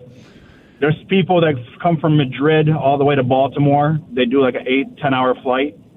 Well, Bo, I understand that people fly, and in your particular instance, you fly for a living, but LeBron choosing to live, if he does do this, choosing to live in New York and taking a helicopter to and from Philly every single day, doesn't that seem like a bit much? It really doesn't. Like that's just me because that's my lifestyle. So Yeah, for fair me enough. going to work every day, it's not a big deal, especially 45 minutes. If he's going from L.A. to Philly, that's kind of crazy. Well, but and the other thing is he's 45 probably got to, unlike the average person, Bo, I don't know how long it takes you to get from Shelby Township to Metro. How much time does it take 54 you minutes. How long? 54 minutes. 54 minutes, and then you get to Metro, you park, and you're on the plane starting work. How much longer after that? It takes me 35 minutes to get to Chicago, and then once I get there, I start work. No. How long? Oh, so wait a sec. You start work in Chicago? Yeah, so I work out of Chicago. Okay, Yeah, I had so no. don't I start thought you were until I working. get to I thought you Chicago. were. That's my commute. Okay, I thought you were working at a Metro. So you No. you live in Shelby Township. You drive to Metro every day. You fly? Do you fly commercial to Chicago? I do. I fly on all the airlines, so any airline that gets me there, my time that I need to be there by. Okay, what time do you leave Shelby, and what time do you start your shift in Chicago? So let's just say the flight leaves at 6. I'll leave the house at 4:30. I'll be there by 5:30, and I get to go through the KCM security for flight attendants, and I get to the gate right when we board and get on the plane, go, land in Chicago, be 6:37, start work right away. Okay, so you have a 2.5 hour commute every day from Shelby to Chicago. I do. Okay. I didn't understand. I thought you were working out of Metro saying, hey, I fly to Chicago, fly flights. I didn't realize you started your shift in Chicago. Kang, were you following that? I did in the middle at some point there. I think he buried the lead that you work out of Chicago, but you live in Shelby Township. Yeah, people go 2.5 hours every day. Obviously, that's not the norm, but it's not that crazy. Oh, I think it's insane. And for LeBron, it's not like he works a 9 to 5. You know, No, they're going to that's be road true. trips. They don't, there's shoot around maybe that I don't know he necessarily has to be at all those. So, All right. Did everybody else think he was flying out of Metro? He worked out of Metro? I didn't realize he started his shift in Chicago. that's crazy. He lives here in Michigan, northern suburb, and works out of Chicago. He leaves his house at 4:30 and he starts his shift in Chicago at 7. All right, well, hey, to each their own. 248-539-9797. Let's get to the Tigers' disappointing weekend, obviously. So what is next? I got my finger on the trigger, ready to make a move. It's Carson Anderson, 97.1. I know we just made it through the weekend, but the party never stops at Twin Peaks. That's right. Their summer bikini bash is going on now through Thursday. Your favorite Twin Peaks girls, dressed to impress in their hottest bikinis, ready to serve up all your favorites. Cash in on special deals from shots to 29-degree drafts and even their signature Twin Peaks barrel-aged margarita. Sounds pretty good. Pair all that awesomeness with the ultimate man cave vibe, 50-plus wall-to-wall TVs, give you a front-row seat to all the sports action you crave, like tonight when our local baseball team takes on Baltimore. Huge series. Got to sweep them, right? Wild card implications. Grab the crew and enjoy the coldest draft beer you've ever had. Scratch-made food like the house-smoked ribs and brisket, hand-cut and breaded to order boneless wings and tenders, or hand-smashed and seared burgers, along with the greatest game day atmosphere outside of being at the game. Again, the Bikini Bash runs now through Thursday. Don't miss out. Twin Peaks, eats, drinks, scenic views.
All right, Doug Harsh, Gator out today. We got open lines, 248-539-9797. And look, not going to sugarcoat what happened this weekend. That was bad for the Detroit Tigers. We had discussed how in the sport of baseball, anything can happen in a 9-inning game. But when you are a team that has making up to do and you're running out of time before a trade deadline, we are 7 days away and 6 games away from the 0 hour when it comes to what you making a decision as to what is the best use of the Tigers' resources of players on expiring contracts. Well, guess what? I've said all along, waiting for all the information to come in so you can make the most prudent choice. But they've kind of backed themselves into a position where, barring a miracle, and by that I mean 6-0 here, I'm not sure it can be justified that the Detroit Tigers don't explore aggressively trading Tarik Skubal and perhaps others. Because you got to win series like that against Kansas City in the current context of where they are. And they didn't. And it really sucks because it's a season that I feel like one thing has completely undermined the Tigers, and that is the bullpen. It's completely undermined their chances of being good. And if you take a look at the weekend, it was a blown bullpen opportunity on Saturday and a bullpen opportunity on Sunday. Now, blown saves happen, okay? Outside of the Houston Astros, every team in the majors has double-digit blown saves. But the Tigers have the most. They've got 24. They've got 24 blown saves, and they've got 21 saves. When they put a bullpen guy out there in a save situation, they are at less than 50%. Less than 50%. This has been a consistent theme, and it's this team's Scott Harris's probably biggest failing. Is either not anticipating the guys weren't going to be able to repeat their performances, and the guys I'm talking about are Vest, Finnegan, and Holton. And the out-of-house solutions, the Drew Andersons of the world, have done some good stuff, there's no doubt, but not enough where they can be given more responsibility. And, you know, it sucks. It is what it is. But, like I said, my finger's on the button to make a trade. Now, I am a big believer that you cannot make a trade for trade's sake. I think you're making a massive mistake if you just decide, well, I'll trade him no matter what. But it feels to me like their opportunity is there. It is Skubal we're talking about after all. That you can start pitting teams against one another right now. And working the phones a little bit and saying, okay, we're interested. Because the preliminary, according to reports, credible reports, preliminary talks have taken place between Scott Harris and other general managers about the possibility of unloading the best pitcher in the game. And so, you know, there's probably been some parameters set, and you start furthering those conversations and finding out, okay, who's got the best offer right now and who can I work against this person? Because I got to tell you, two teams in the National League stand out to me. It's the Brewers and the Dodgers as two teams that should be motivated. All indications are that indeed the Dodgers, in spite of their current position and back-to-back World Series champion, they will get aggressive. They will get aggressive if they can get a Skubal. And the Brewers might break character a little bit and try and win with Skubal now before they have to potentially win against him next year. Because there's no question in my mind the Dodgers will be in play for Tarik Skubal after this season. And so if you're the Brewers, that's all the more reason to try and pair him with Mizorowski and win with him now before you have to try and win against him next year. And I mean, there's no given he'd go to the Dodgers, but I'll tell you where he's not going is the Brewers. So this is your accessibility to a player that you probably can't, under any circumstance, sign in free agency. That should be a motivated team. And those two teams, loaded farm systems. With players from those farm systems that might come to the Tigers and play right away. 248-539-9797. Mondays mean Champ and Chump. Get your Champ and Chump votes in. And if you think, Doug sounds different today, yes, Doug does sound different today. Doug is close to seeing enough, but I'm not sitting here expecting a 6-0 week. I'm not. And so I think you are stoking the fires so that when the weekend is over, you can have make the best trade, sell for the most you could possibly sell. And it's not just Skubal. I think Gleyber Torres, think about Gleyber Torres I'd rather have Gleyber Torres if I had to win a game right now. But Howie Lee is playing just fine, and one of their best prospects is also a second baseman. So departing with Gleyber Torres isn't as painful as it once felt. And I think there'd be a market for him as well. 248-539-9797. Brandon in Shelby Township. Hello, Brandon. What's up, guys? How's it going? What's going on? So I had a champ and chump, and then I had a question, actually, to your point just now. So my champ is Howie Lee. Mm-hmm. I think they said he set the record for the most, 10-game hitting streak for Taiwanese players. So he set the record for that. And I think he set one of the records for the most hitting games in a row for a rookie. And then my chump is the bullpen, also to your point. Mm-hmm. We can't blow 2 games in a row. And I know Andy Dirks on TV said if you keep them close, they get a chance, but still you can't blow those games. But to the point of Howie Lee, kind of like at the beginning of the year when every time McGonigal came to the plate, we were excited. I feel like that about Howie Lee now. Every time Howie Lee comes to every time he comes to the plate, I'm excited, and he has some swagger to him too. He's got that chain. You gotta like him. I went 5 for 10 this weekend with a home run and a couple of doubles, and so. You know, he made the error, which cost an unearned run yesterday off Framber when Framber had another rough first inning.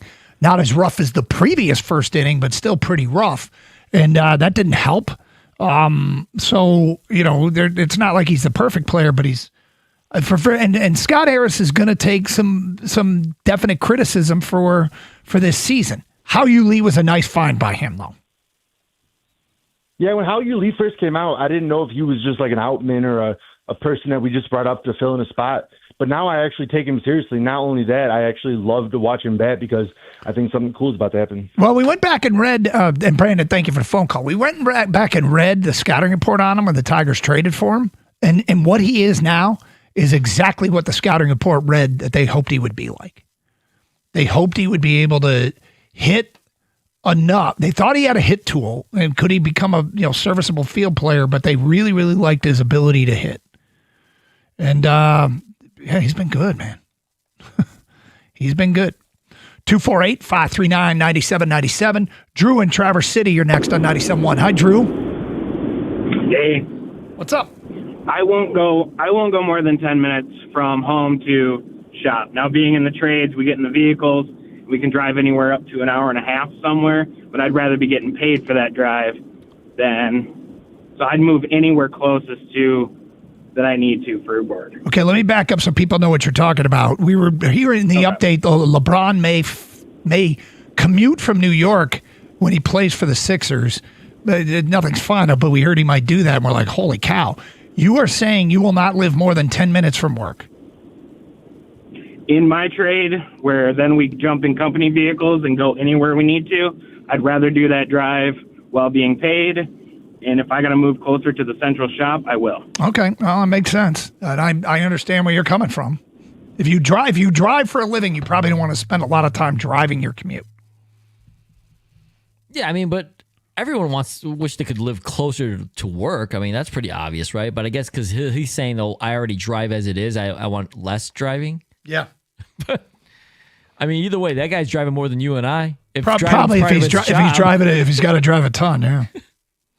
248-539-9797. Get your Champ and Chump votes in. Also talking about the Tigers with a disappointing weekend. Fingers on the trigger, man. Reaching close to the 0 hour. Clock is running down and this trade deadline a week away. They just doesn't feel like it's going to be in the cards for this group. To me, barring a miracle this week. It is Carson Anderson here on 97.1.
Doug Hirsch, Gator out today, 248-539-9797. Champ and Chump on Mondays. Let's get right back to your phone calls.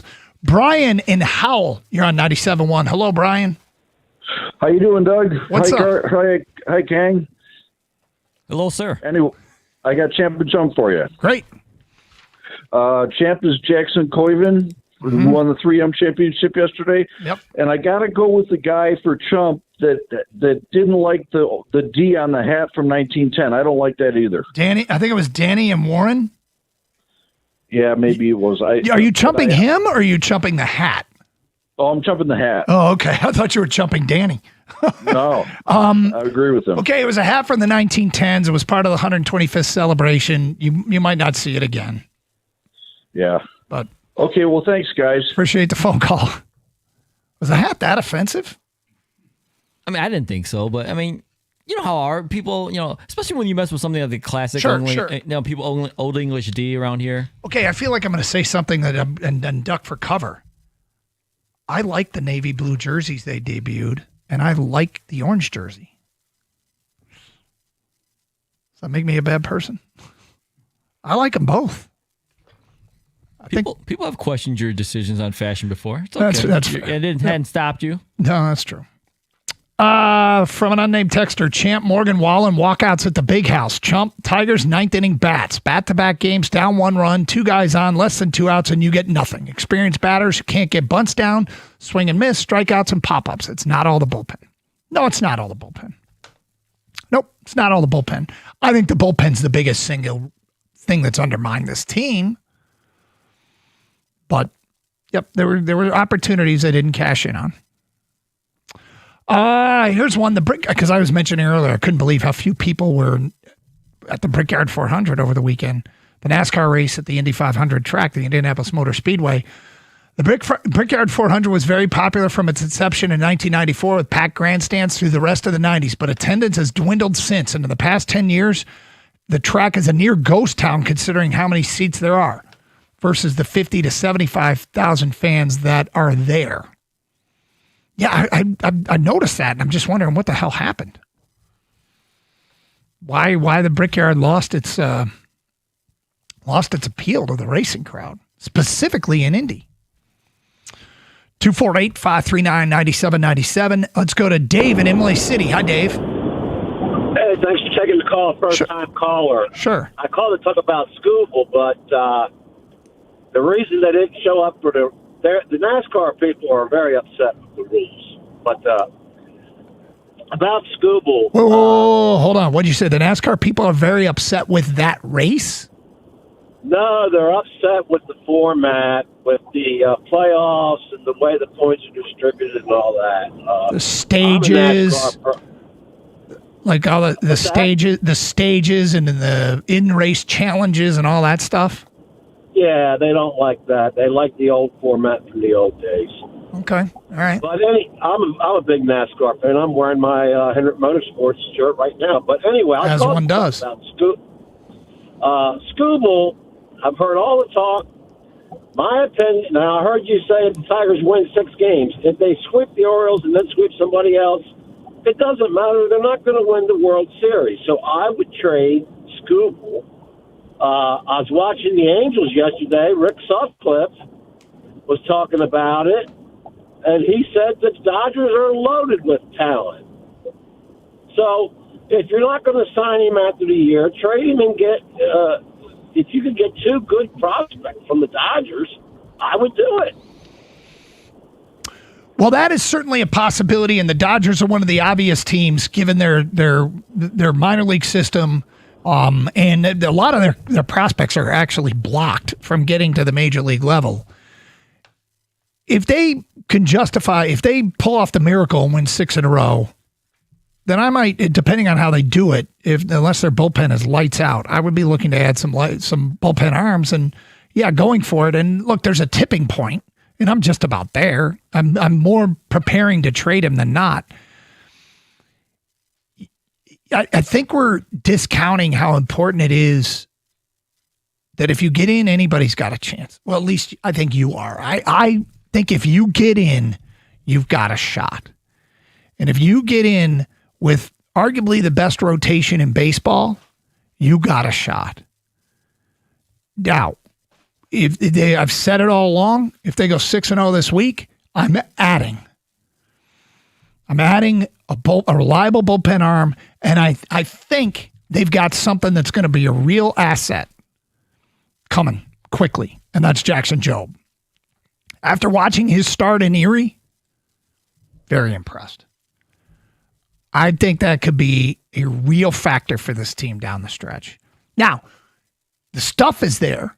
He's triple digits on the gun, filthy breaking pitches. It's just a matter of how quick it takes him to ramp up. But if you had a bullpen arm and Jackson Jobe, I'd go for it. But that's provided they go 6-0 this week, and I don't see that happening. And everybody reaches a breaking point at some point, and I think these 2 losses to Kansas City to me foreshadow them not doing enough. Now, to be fair, coming out of the All-Star break, I said I didn't trust them. I didn't trust them, and this is one of the reasons why. But for me, that was a demoralizing weekend. And, follow through on it. Like I guess there's still baseball to be played, but understanding that it will take a miracle has me preparing for a sell-off. 248-539-9797. Karen in Ann Arbor. Hi, Karen. Hello. Hi. Hi. Well, I'm a first-time caller, but I love to listen to you guys all through baseball season, and I just have something I just don't understand why we would trade our best player. And we've kind of had a history of doing that. We traded Scherzer and Verlander in his prime, and Scooble has he does his job, takes 7 innings, and then it's the closers that are losing it for us many times. So just help me to understand why we would trade Scooble. Well, they didn't trade Scherzer. He left via free agency. The reason they trade him is because he's a free agent. He's hired an agent that favors going to the big money teams, and almost never does one of his clients take any kind of hometown discount. So essentially, Scooble's time in Detroit is going to end at the end of this season. And so if you're not going to make a strong case that you can win it all, you can cash in a Tarek Skubal for what you hope are a Kevin McGonigal and a Howie Lee from another organization, young players that you can have for a while, that you will get something out of having Skubal, since you're going to lose him at the end of the year almost assuredly anyway. And, yes, he's their best player, but that's the reason why you talk about trading your best players. When you're not likely to keep said player, and it's very unlikely they will keep him after September, that's why you do it. That's the motivation. I see. Yep. Okay. No, thank you for asking. Okay. And because it's not always clear, it's probably not always clear to everybody why are you trading your best player. Because his contract is up at the end of this year, and the agent he hired is not someone that I think is going to do anything other than continue to sell him to the top bidder. Now, I hope that the Tigers make a competitive offer as best that they can do. And I also hope, although this plan has flaws too, I also hope that if they have money budgeted for Skubal, which they should, that they will go out and spend that money in free agency on other players. The problem is with that plan is it's got to be somebody who's more dependable than Framber Valdez.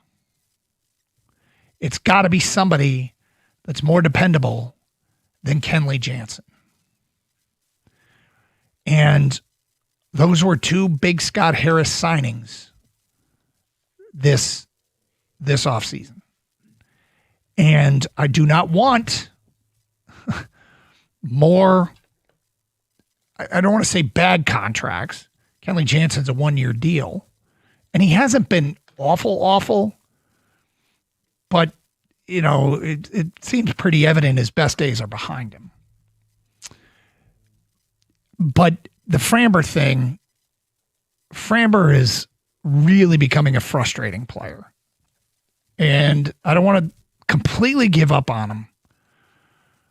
And yesterday he didn't get helped a ton by his defense, but he still wasn't good in that first inning. Not as bad as the Chicago appearance. But Framber's inconsistencies are a worrisome trend. And they are just entering the first year of a contract with him, and that's not a 1-year deal. I think it's a 4-year deal that pays him more every year. And so, that goes on Scott Harris's permanent record if this is indicative of how it's going to be. So I sit here and I've talked about one of the things that you do if you don't have Skubal is you spend the money in free agency. Not for a bunch of Framber Valdez's. I would hope that's not the case. His number goes from 22.826 to 42 and then back down to 35. And then it's a mutual option for the 2029 season, which my guess is, well, we'll see. Yeah, those signings haven't looked good. And you didn't even mention Justin Verlander's 1-year deal for $13 million. Doesn't bother me as much because that was an emergency break glass. Well, the Jansen thing's a 1-year deal too. The one that really hurt is the one you're breaking down is Valdez. That one long term could really bite the Tigers. You're hoping this is just a down year. If that, he could still bounce back this year, but let's just say his trend is still down the rest of the year. The rest of his contract, he's got to be better. With Verlander, with Jansen, those guys are off the books. Well, technically they're off the team, but because I think Verlander's deferred money. But you know what I mean? It's essentially a 1-year deal. Yep. Feedback coming in from Larry in Royal Oak. Champ Isaac Del Toro, podium finish in a white jersey in his first Tour de France. Chump the Tigers, no explanation needed. Matt in Fenton says the bullpen is getting criticized and rightly so. However, let's not forget this. Hitting with runners in scoring position since the break. 1 for 7, 3 for 8, 0 for 1, 6 for 14, 0 for 8, 1 for 7, 2 for 7, 1 for 5, 1 for 11, 2 for 9. Barely any clutch hitting. Matt, that's true. And I mean, there's a lot that hasn't gone exactly as planned. I think the bullpen's been something super consistent throughout the year. And, I don't know what else to say about it other than it's been rightly criticized. There are other things though, Matt. You're right. And hitting with runners in scoring position hasn't been great. 248-539-9797. All right, what can you get from Milwaukee? What could you get from the Dodgers? We have some ideas. We'll get to that today at 1248. Carson Anderson, 97.1.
All right, back to your phone calls in a moment.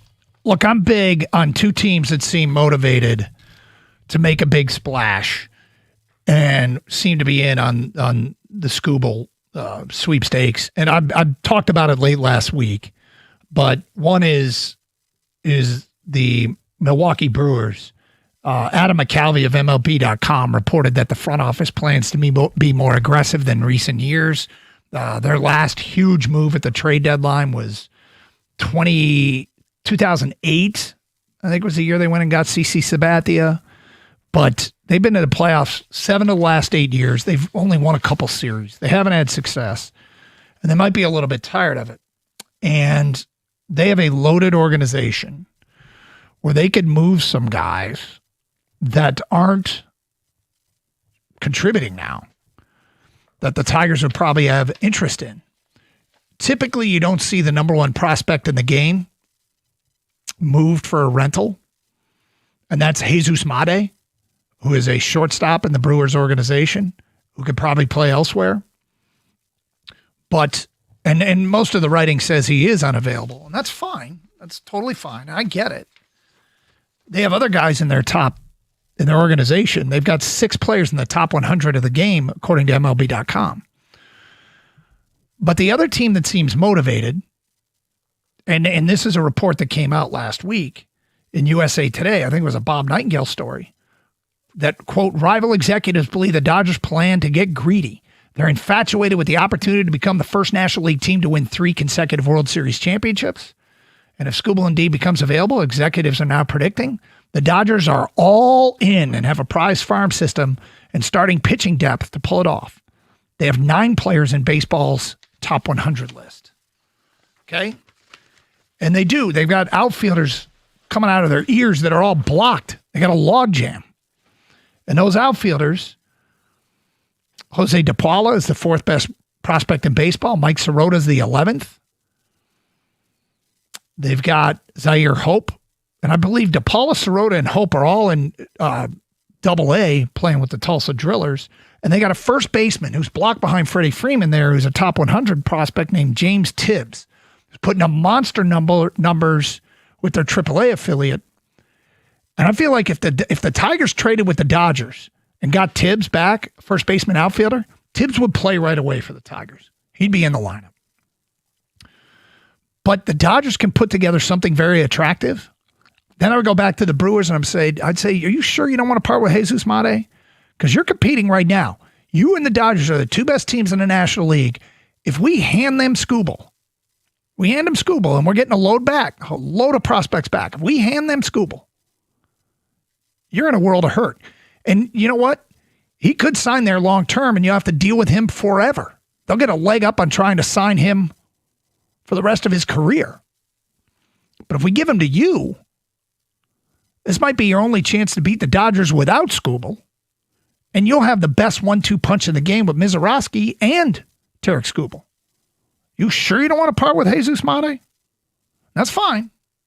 That's fine, because what the Dodgers have to offer, I think you can get a couple of prospects, probably maybe even as many as 3 for Scooble, if they are, quote, infatuated. If that language is accurate, those are the people that are more desperate to make a trade. Those are the people that are motivated to make a trade. Those are the people that grow infatuations that you try and take advantage of that situation and use it to your benefit if they are indeed infatuated, if that language is an accurate description of where the Dodgers are.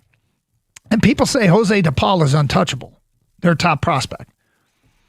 I think if you play the Dodgers and Brewers against one another, you can find prospects that are very touchable. So anyway, I like that those two have emerged given the depth in their organization and how attractive it must be for them. Wait, we don't have to give up anybody at the major league level now? All we do is strengthen our team? And if they say no, they say no. That's fine. But I bet you could really manipulate this situation and get these 2 heavyweights in the National League to bid against one another, to not only add Scooble, but play defense so the other one doesn't get him. Because I'm going to bet that if the Dodgers hear that they might have to face in a postseason series Jacob Misiorowski and Tarek Skubal in a best-of-7 series, they won't like that. All right, 248-539-9797. Let's get back to your open line calls. We got a Bridge on a cell. You're on 97.1. Hello, Bridge. Hey, Doc, how are you? Happy Monday. Yes, Monday. Should I say not so happy Monday? That's right. Okay, so I got a champ and a chump. My champ is Jackson Coivan. 21-year-old, wins his first PGA tournament. And he played as cool as you could ever get. And I love seeing the guy. And the course itself, we were talking not too long ago about how it was almost torture to watch the U.S. Open. Yeah. And this went in the other direction. However, even if it did, this to that any day. But Coivan is my champ. He had some nerves at the 18th hole, but he still made a 12-foot shot to par the hole anyway. Yep. Looked like he was going to make a bogey. But so that's my champ. Chump, Tigers. I mean, this 7 games that they played, Cubs and Royals, they could have been 1-6. And the 2 that they won against the Royals, they had to come back. The first one against the Cubs, they had no business winning, but they did. And it's just been bad. The bullpen has 17 blown saves, highest in the majors. They got 24. They have 24 blown saves. 24. Yeah, that's right. They have 17. 24. They've lost 17 games when they've been leading after the 7th inning or later, but they have technically 24 blown saves. Yeah. You know what? That's not a... Look, I mean, I will. The only thing I'll disagree with you on a little bit here, Bridge, is I don't think you chump the Tigers for winning some games, some close games. You could chump them on the results themselves, but by saying they could have gone 1-6 in this stretch, well, I mean, they could have, sure. They could have also gone 7-0. That's not true. They played 6 of those games were very winnable. The Framber start in Chicago was not. I don't like taking away wins from teams. And when you can chump them on their play alone, you can just chump them for losing these last 2 games to the Royals. John in Oxford, you're next. Hi, John. Hey, how you doing? What's up? Well, one of my arguments today is that AJ Hinch keeps on moving these guys around the infield. One day the goggle's playing short. One guy's playing. Some days he's playing third. They got Hao-Yu Lee, second base, third base. They got Cole Keith in there in the mix at third. I just think they should make up his mind and figure out where these guys are going to play, because all 3 of those guys, they can both hit right and left-handed pitching. It's just that, I think if they were to have a little bit more consistency, like Keith at third and McGonigal at short and Hao-Yu Lee at second, and just keep it and keep on mixing and matching. It seems like every play, AJ's on his computer statistically trying to find the best matchup. It's just like, doesn't he have any instinct? Any game instinct? Or is it all analytical? Well, Cole Keith isn't hitting left-handed pitching at all. He doesn't have much opportunity, but he's hitting below 100 against left-handed pitching. So I don't know that he can, quote, hit both sides. McGonigal obviously can early here in his career. It depends on the other guys in the lineup, too, who you want to have in the lineup and who you that impacts where everybody plays. Hao-Yu Lee, it's early. He might be getting that opportunity, John. He might earn that opportunity. But it's pretty early to say that Hao-Yu Lee is going to be fine against both righties and lefties. But I'm sure the confidence in him is growing given the results. But I don't think moving guys around that much is part of the problem. I think it's guys not producing. That's part of the problem. And Keith has had his ups and downs, but Hao-Yu Lee and McGonigal are just fine regardless of where he's playing them. Now, Lee did make an error yesterday. Would he make that error if all he played was second base? Maybe not. But it's Carson Anderson, Open Lines, Champ and Chump, 97.1.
Brought to you by Marin Buick GMC of Sterling Heights. Michigan Athletic Director Ward Manuel will receive just north of $7 million, retain athletic director perks like football tickets and golf privileges, and receive about $200,000 in other funds from the university when the two sides split in December. In return for these incentives, Manuel will voluntarily resign from the University of Michigan at the end of 2026. That report today from Front Office Sports. As speculated by ESPN Shams Charania, LeBron James could live in New York and commute via chopper to and from Philadelphia as a Sixer. Some quick internet research suggests this could cost him north of $3.5 million in private flights over the course of a full season. There are also private aviation companies that offer membership packages ranging from $100,000 to $200,000. It would likely range anywhere from 450 to 650 helicopter flights if LeBron were to choose this route. In a shocking case in Virginia, Chiefs offensive coordinator Eric Bieniemy's wife Mia was shot inside their home on Sunday night in what could be an attack from their son.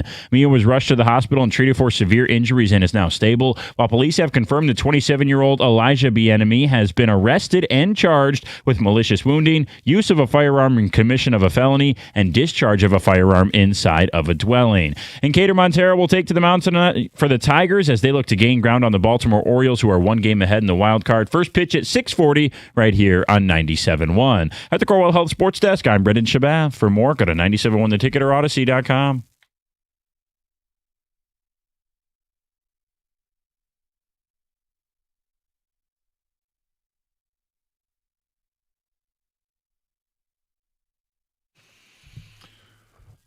Okay, it's a Monday as we creep closer to the clock striking zero on the MLB trade deadline, and the Tigers are coming very close to defining themselves, in my opinion, as not worthy in investing in. And it's a little bit of a bitter pill to swallow, but that weekend, not winning the series against a Bobby Witless Kansas City team feels to me like that could be the tipping point. It's backing him into a corner where I'm looking for a miracle week. 6-0. I don't want him to go 5-1, but 5-1 would put him in a really weird spot. And then people go, oh, it's just one game difference. Yeah, at some point, the one game matters. At some point, you go from thinking it's worth it to not. And that game might have been yesterday or Saturday. To split a series with the lowly Royals is such a missed opportunity. And they will play a team as bad in the Athletics at the end of this week, but a team that's better than them in the Baltimore Orioles starting tonight at Comerica Park. I mean, I'm going to watch, and I'm going to hope that they win it, and I'm going to hope they go 6-0. But I'm less optimistic than I've ever been, which would put me in the sell camp. Sell Skubal and maybe just about anybody else. I mean, can you pull off that miracle sell Skubal and still contend? Seems unlikely.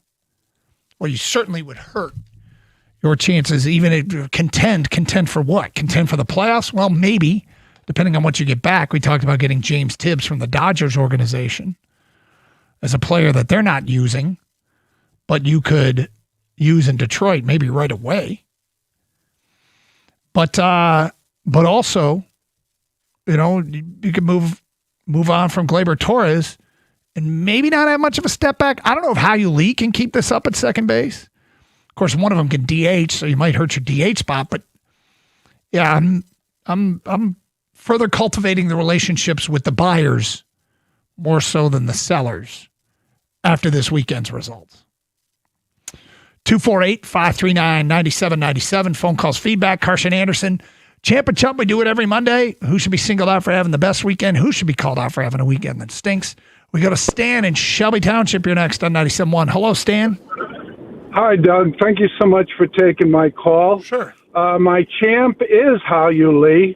Here you got a 23-year-old kid who just is knocking the heck out of the ball, plays good defense, and is, you know, it's just, you know, he's great. You know, his skill level is unbelievable for somebody like that.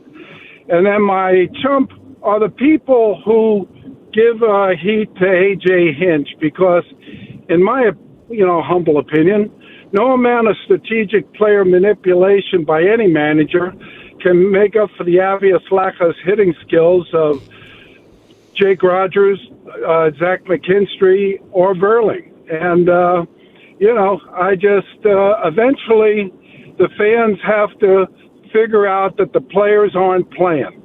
And I think players aren't playing up to their ability. And for whatever reason, I mean, Veerling couldn't put down a bunt. Really? So anyway, that does happen. It's not a given that you always get the bunt down. But yeah, that was costly. But there was those. They're all batting under 200, and it's a season-long, like you said, problem. Just like with the relief pitching, I wouldn't say I'm frustrated. I'm disappointed more than frustrating. But I feel like the team is in a great shape because compared to when we got Hal Lee.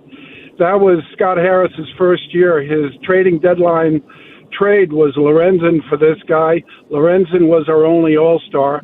This year we have 3 positional players that were all-stars, and we're going to get a haul for, I'd say, trade everybody. I said it 3 weeks ago, and just get a bunch of people, try to make a run, but really just reload for a new run. What do you think? Well, I think saying it 3 weeks ago was premature, but you do you, man. And McKinstry and Veerling aren't hitting under 200, but they're damn close. At the end of the day, if you can, barring a miracle, if you can get a haul, take the haul. Take the haul. It takes 2 to tango. Feels like this is a unique year. And for a couple of reasons. One, the Tigers have never had anything better to sell than Tarek Skubal. Realistically, they've had players in their prime and when they were trying to compete that they could have sold, but they've never had a situation like this. Skubal's considered to be the best arm that's been on the market for years at the trade deadline. And there are multiple organizations chock full of young talent at the minor league level that you can take advantage of, manipulate, play them against one another. You should be able to get a haul, it feels like to me. It feels like the opportunity is there. The conditions are ripe to make a franchise-altering move long-term. But the truth is prospects are lottery tickets. And every time a prospect goes up a level, whether it be from low A to high A to double A to triple A, or triple A to the bigs, it is an unknown. You just don't know if they're going to pan out. But if you get it right, you can really set yourself up for a long term. And I'm in favor of that, barring a miracle this week. There's no better example how there are no guarantees than tonight's opponent. Tonight's opponent, they probably expected more. And I'm talking about, obviously, the Baltimore Orioles. I'm sure a couple years ago, Jackson Holliday was untouchable. And he's hitting .224 with 5 home runs. Now, he hasn't had a ton of at-bats, so maybe he'll get it together and they'll be better. But I was thinking Colby Mayo. Colby Mayo, he's got some power. He's hitting 196. Gunnar Henderson's hit a bunch of home runs. His OPS is 693. Those guys were probably considered untouchable. And if I'm in Baltimore, I'm like, they're still young players and they might pan out. But I think we probably would have thought that there was more ahead for those guys. Colton Cowser was a player that a couple of years ago we brought up. He's hitting 207 with 644 OPS. Those were all prospects. The Baltimore was the envy of everybody in their system. And again, those players are young. They're not fully defined. It's probably not wise to judge them as anything other than young players going through struggles. Jackson Holliday is only 22. I have to look up the rest. Colton Cowser's 26. Gunnar Henderson's 26. Colby Mayo's 24. I mean, those are young players, but if you'd ask me what will the Orioles be in 2 years, it wouldn't be a team that's basically in the same boat as the Tigers right now. So, I mean, you're getting lottery tickets. But at some point you have a tipping point where you decide the lottery tickets are worth it. And it feels like this is the week. barring a miracle where I'm going, okay, let's go. Conditions are ripe. Make the move. Dennis on a cell. You're next. Hi, Dennis. Hey, how's it going? What's up? Well, I watch every game, every pitch. I'm very disappointed they lost the last two to Kansas City. Once again, Green pops out, Torkelson stripes out with the winning tying run on third, and they've done it all year long. And Green's down RBIs and home runs. Torkelson is still hitting 200 with a lot of home runs, but these guys just ain't doing it with men on base. Second and third, bases loaded. A short time ago, they score a run on a wild pitch, and they don't score anything else. And it's been happening all year long. I'm just sick of it. I got to tell you, Dennis, I understand you being sick of it. The fact that you're citing Riley Green as one of your points of frustration surprises me.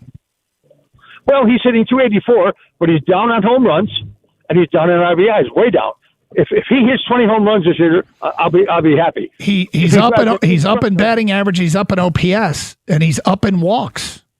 Yeah, but he's not driving in any runs. Okay, he's not a perfect player, but of all the people to complain about, I can't believe you're including Riley Green. Well, he's number one because he's supposed to be the best hitter on the team. Supposed to be. Well, Dennis, I think that is I think it is foolish to say Riley Green is your number one problem with this bullpen and the bottom of the order. You're mad at Riley Green, number one? He's not the number one problem. He's a big problem. You just said it was. No. Him and Torkelson are very disappointed. Okay, let's go back. Let's back up. You think Riley Green is a, quote, big problem? Yes, I do. Not the number one problem, because we have a lot of problems.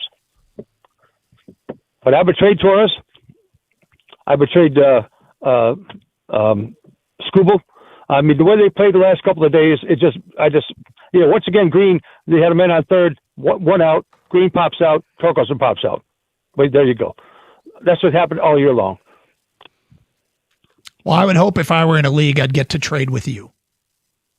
Well, I don't know if I would trade Green, but you know what I would do? I would bat him either first or second with Torkelson, because if they get on base fine, because they're not driving in any runs, and they've had plenty of opportunity.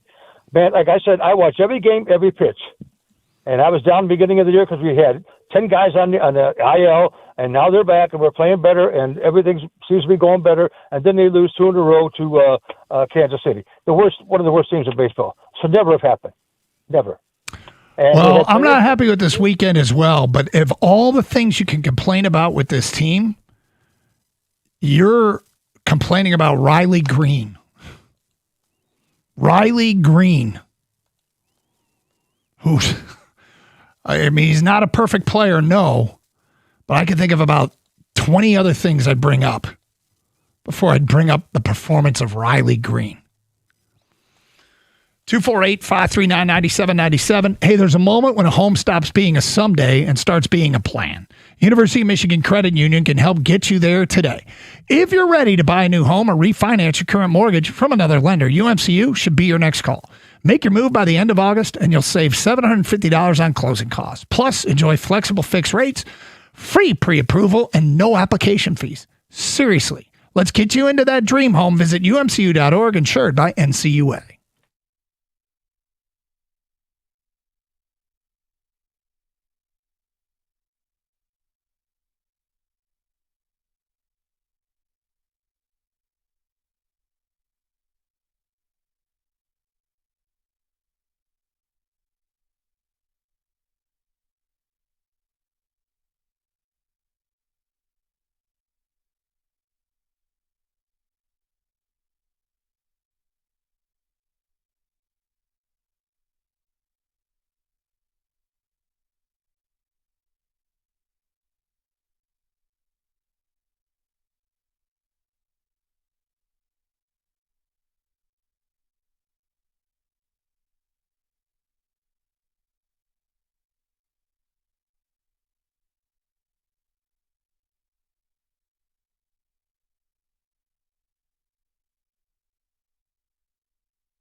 Doug Harsh, Scott Anderson, 97.1. Anderson out today.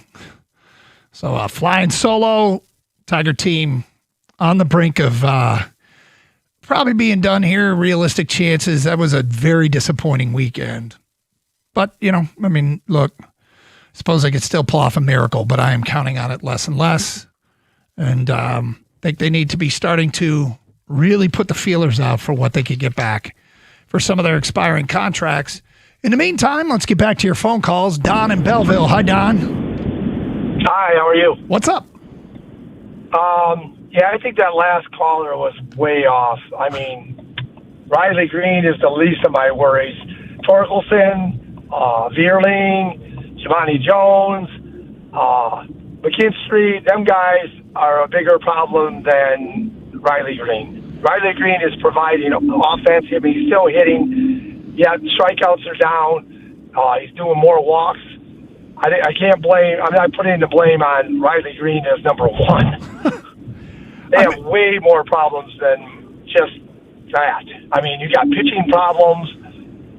Can't hold a lead. Look, obviously everybody sees the games and the players through different prisms. But and Riley Green is not a perfect player by any stretch of the imagination. But if I'm going to start laundry listing the things that bother me about the Tigers' play and this Tigers season, I don't even know if I list Riley Green in the top 15 things that bother me. Nope, absolutely not. I'm just, he gave a lot of things that bothered him, but when he emphasized that Riley Green was one of the things that bothered him, I was blown away. I couldn't believe it. I can't either. I was like, really?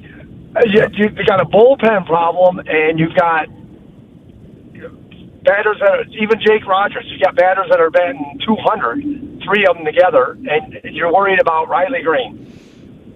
I don't think he likes Riley Green. No, I think he made it pretty clear, Don. But hey, thank you for the phone call. 248-539-9797. Gary's in Plymouth, and he's next. What's up, Gary? Hey, what's up? How you doing? Yeah, at the start of the season, the strength of the Tigers was their bullpen. And what's frustrating to me is almost every team we play seems to have somebody come out of the bullpen that is throwing 97-mile cutters. The guy from Kansas City yesterday that closed the game out. I never heard his name before, but he's out there throwing 97, 98, 99.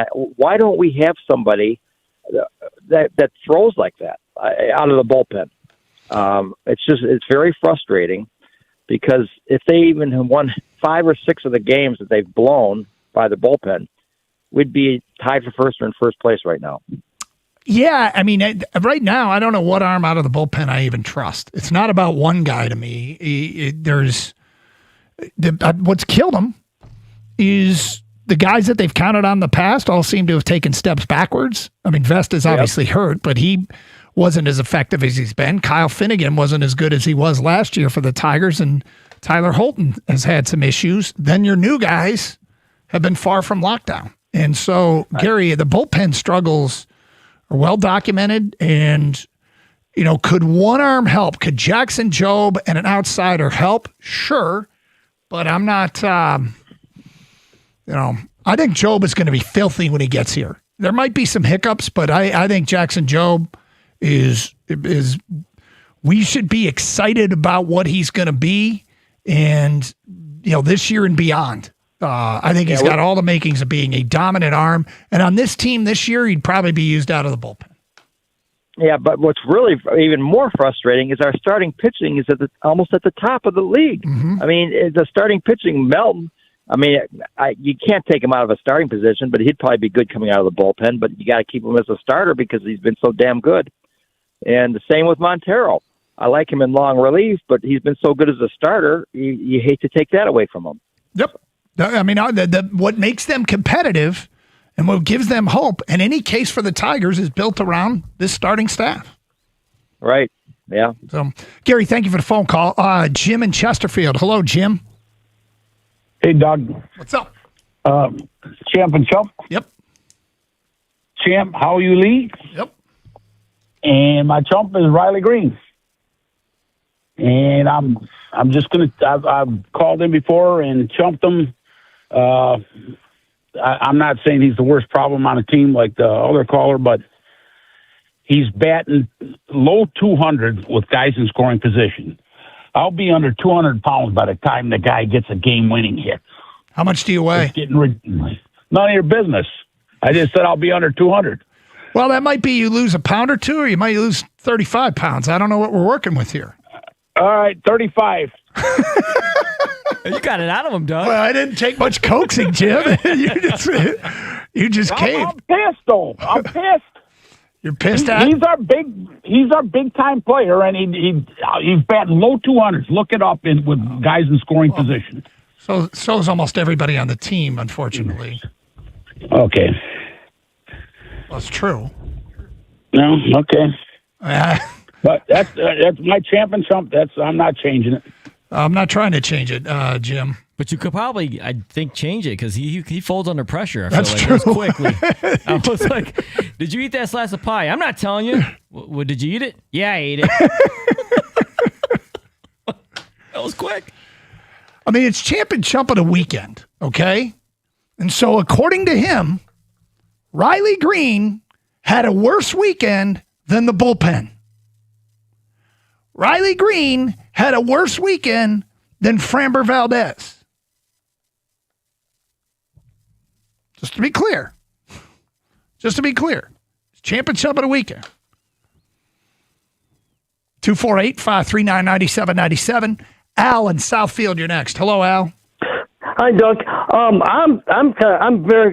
become very concerned about Framber Valdez. Justifiably so. After yesterday, and because I gave him a pass when he pitched against the Chicago Cubs because he was coming off a bereavement lead, and based on what Dan Petrie said, there is a difference in pitching the bullpen session than pitching live baseball. But yesterday, after Lane Thomas hit the home run off him, his body language was just very concerning. It just seemed like he just did not have any confidence, and it was almost like he was telling AJ Hinch, "Just get me off of here, get me out of here, because I just don't have it today." Al, what bothered me is that it was coming off the outing he had in Chicago. And earlier this year, I believe it was against Boston, and then one of them I know was against Minnesota, where he had terrible outings and came back and was fine the next time out. And this time, he didn't get out of the first inning in Chicago, and he threw 31 pitches to get out of the first inning yesterday. Now, he didn't get helped by the air. But there was plenty of hard contact. I think he gave up 5 hits in the first inning. And they were fortunate to get out of there, only giving up 2 home runs or 2 runs total. But yeah, I think being concerned about Framber Valdez is very fair game. Okay, my champ is Hung Yu Lee. I'm just been very impressed with, as I told you, about a week and a half ago. And my chump is AJ Hinch. I felt he made a big mistake by allowing Drew Summers to pitch the 8th. I thought he should have taken him out in the 7th and put Hannafy in the 8th inning and had a clean slate. Well, he came close to it working, and if it weren't for that little bloop that extended the inning, it probably would have worked. But it was what it was, and the bottom line is, he probably should have gone another direction. It looked like he was close because it was a 2-strike pitch, wasn't it? God, it was so. It's unfortunate. That slider, which was a work in progress. I mean, it really showed when Mancy hit that home run. When Summers had 2 strikes against him. Mm-hmm. Yeah, he went with the lefty-lefty matchup, which is in Summers' wheelhouse, and it backfired on him. 248-539-9797. It's Carson Anderson, Open Lines, 97.1.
Carson Anderson, Gators out today. From an unnamed texter, appreciate the show, Doug and Keg. My champ is Salvador Perez, who set the Kansas City home run record, has been a class act throughout his career. My chump, the Tigers offense, if they could just have any consistency throughout the lineup, then the bullpen wouldn't be such a problem. Hi, Doug and Kang. It seems as though since McGonigal was moved from leadoff hitter and Dingler from number 3, we've struggled to score more than 4 runs. Hinch over thinking again. That's from CG. I don't know. I guess I haven't looked at that trend to track that, but is there anything about McGonigal that he is... Well, you didn't say they're struggling. You said they're, because Dingler isn't struggling by any stretch of the imagination. Could be something to do with it. More text coming in here. The concert was awful. The music itself was fine, but the lines for everything, merch, bathroom, food, beer, was ridiculous.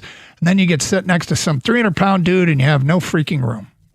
How was it in there? Were you squished, Doug? So a couple things. One is that I didn't spend a lot of time in food lines or drink lines because I was like, I'm going to prioritize seeing the show.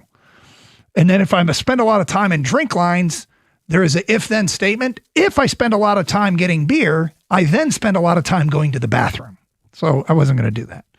What about seating-wise? Seating, we were fine. And there was enough areas where if I were in that situation, I would have moved and just found an empty seat somewhere else. Really? Yep. But yeah, you don't, in the big house, there's not a lot of, I'm a 6'4" guy. There's not a lot of leg room, but everybody was standing up. And I saw a video where people were yelling at each other to move over and the other one would respond, "There's no room." Like, where am I going to move? There's no question that a big house is a crowded place, A, and B, concerts, people get at one another. Of course, yeah, and the alcohol thing. But, well, okay, so you didn't drive and park, right? No, we parked at my daughter's college house. Okay. And walked over. So how was the walk? And just walk was great. You watching people where there's, Yeah, I was fascinated in watching the crowd. But yeah, walk was great. The post game, oh, you're going to love this. I forgot to tell this story. Epic disaster. Involving you. Yes. This is for the Morgan Wallen concert Friday night at the Big House, for people who didn't know. We came up with a brilliant plan of a getaway car.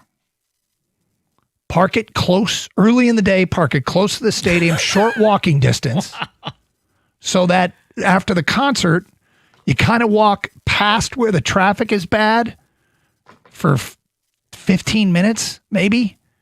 Just hop in the car and go. This sounds like a caper. I was so proud. I was like, look, this will work. This is the getaway car. Yeah, we got a getaway car.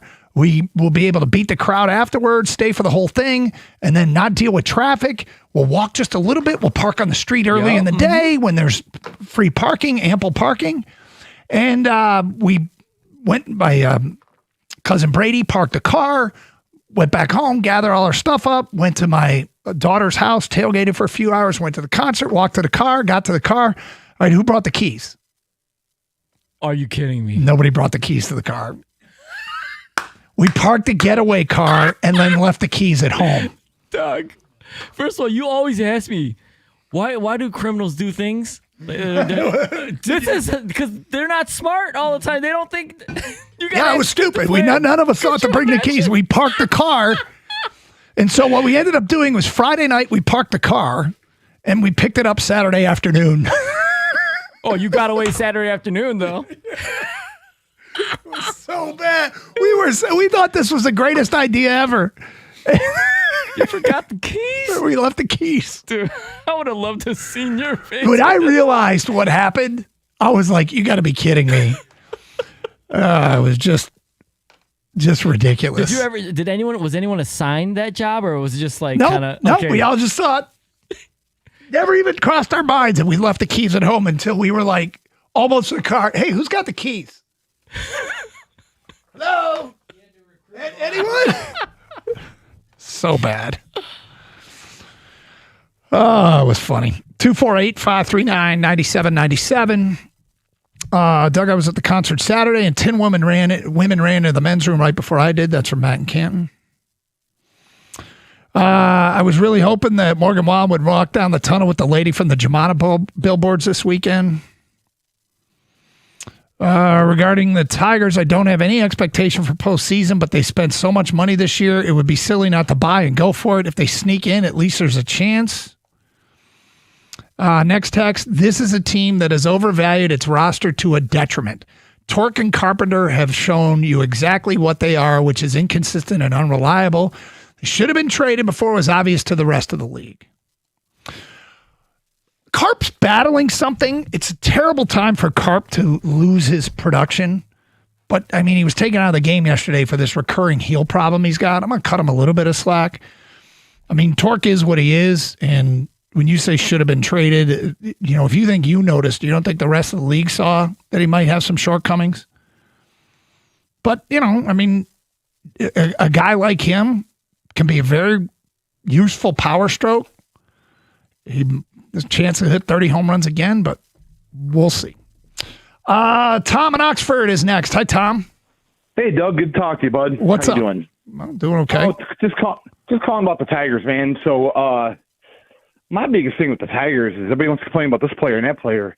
To me, it just starts at the top. Who's the one that hasn't made any changes with the hitting order? Hasn't made, tried to sign some free agents, but every time they sign a free agent, the guy's a bust. And to me, it starts at the top with Scott Harrison. To me, he's the one that's got to go. Well, it's hard for me to justify firing a guy who's given him back-to-back playoff spots. To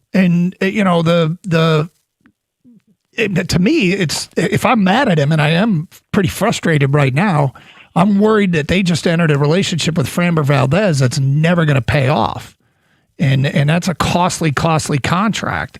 I like the way he's drafted. It feels like there's help on the way. I love the acquisition of Hao-Yu Lee, but his bullpen moves haven't exactly helped this team. So I'm not huge on Scott Harris, but I'm certainly not in a he's got to go place yet.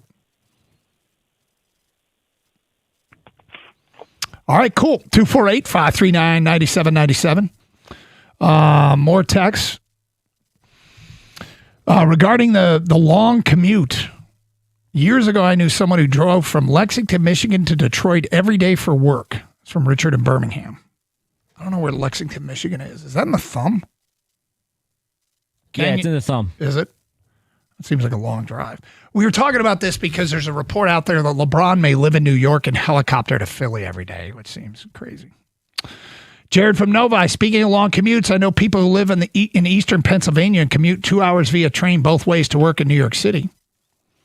You know why that could work? Because you can get work done on the train. But, yeah, that's 4 hours a day traveling would suck. Doug used to leave my house at 4:30 a.m. to get to Detroit by 6 a.m. Bunch of fun. That's from Bill in the Pier. I had a professor who commuted from Birmingham, Alabama to Auburn University every day. I have no idea how far that is. Come on, man. The drive means more in the SEC. I think that's what they say at the DMV down there. Yeah. Birmingham, Alabama. Let's see. Opening maps. Got to do drive time to Auburn. Directions from Birmingham to Auburn University. I wish they could have just told me how long that commute was rather than me having to look it up. God. You want to know? I do want to know. 2 hours and 11 minutes? Wow. That's a long commute. That is a long commute. Update Kid said it was, 1 hour and 45 minutes from Philly to New York City? I thought he said it was a 45-minute helicopter ride. Helicopter ride. Yeah. Okay. But, I mean, that doesn't – I don't know how long the total commute would be. Now we know why LeBron didn't sign with Detroit, probably out of New York City helicopter range. I used to commute to from Novi to Lansing for a job. I didn't mind the drive as I had plenty of options to listen to music, news, and podcasts. That's from Jared. Regarding the Tigers, the time is right to trade Skubal. When Outman is getting at bats in key situations and Summers is trying to get big outs, our roster just isn't good enough. A trade could bring a couple potential starters for 27.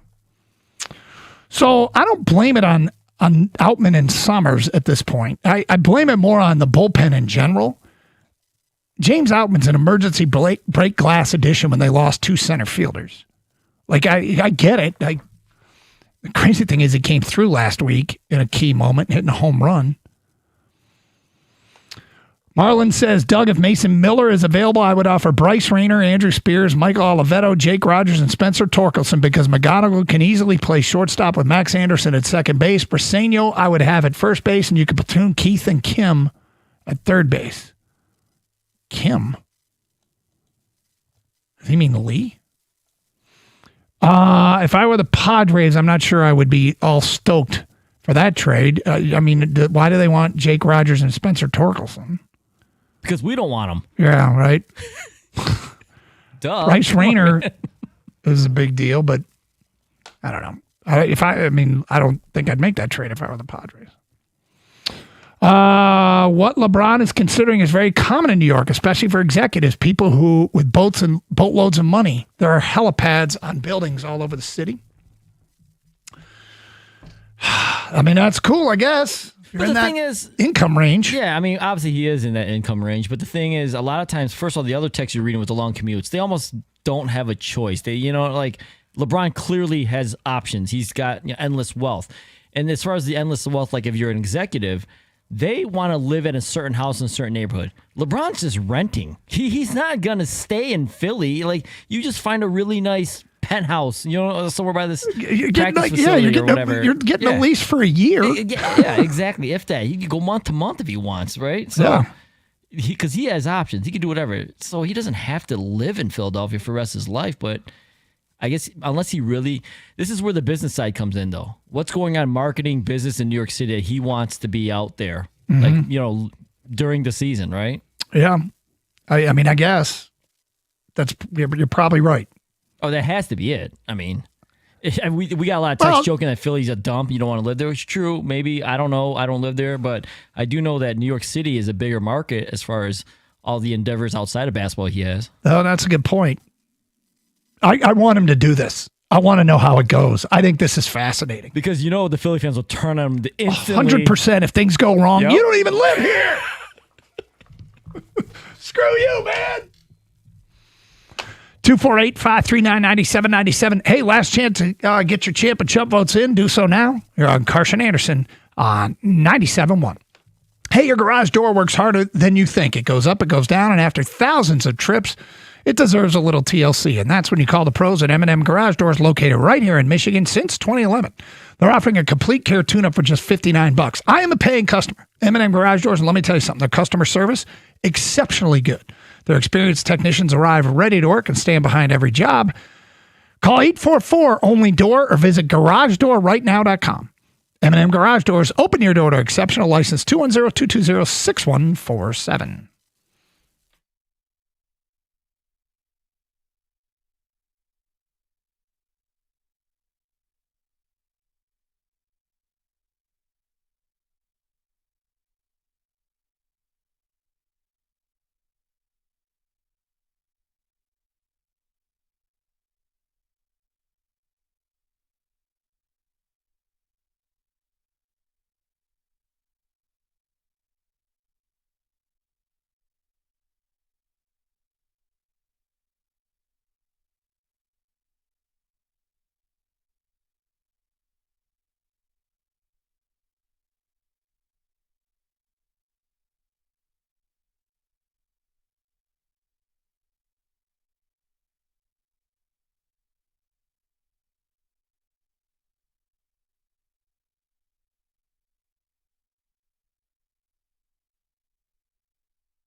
Hey, anybody out there cross over the Gordie Howe Bridge, which opened at noon today? Anybody? I like the idea of this bridge for this reason. As someone who's made multiple drives to places like Ottawa and Toronto and all the way to New Brunswick, one of the first things you do is cross the border into Canada. And the Gordie Howe Bridge has a direct connection to the 401.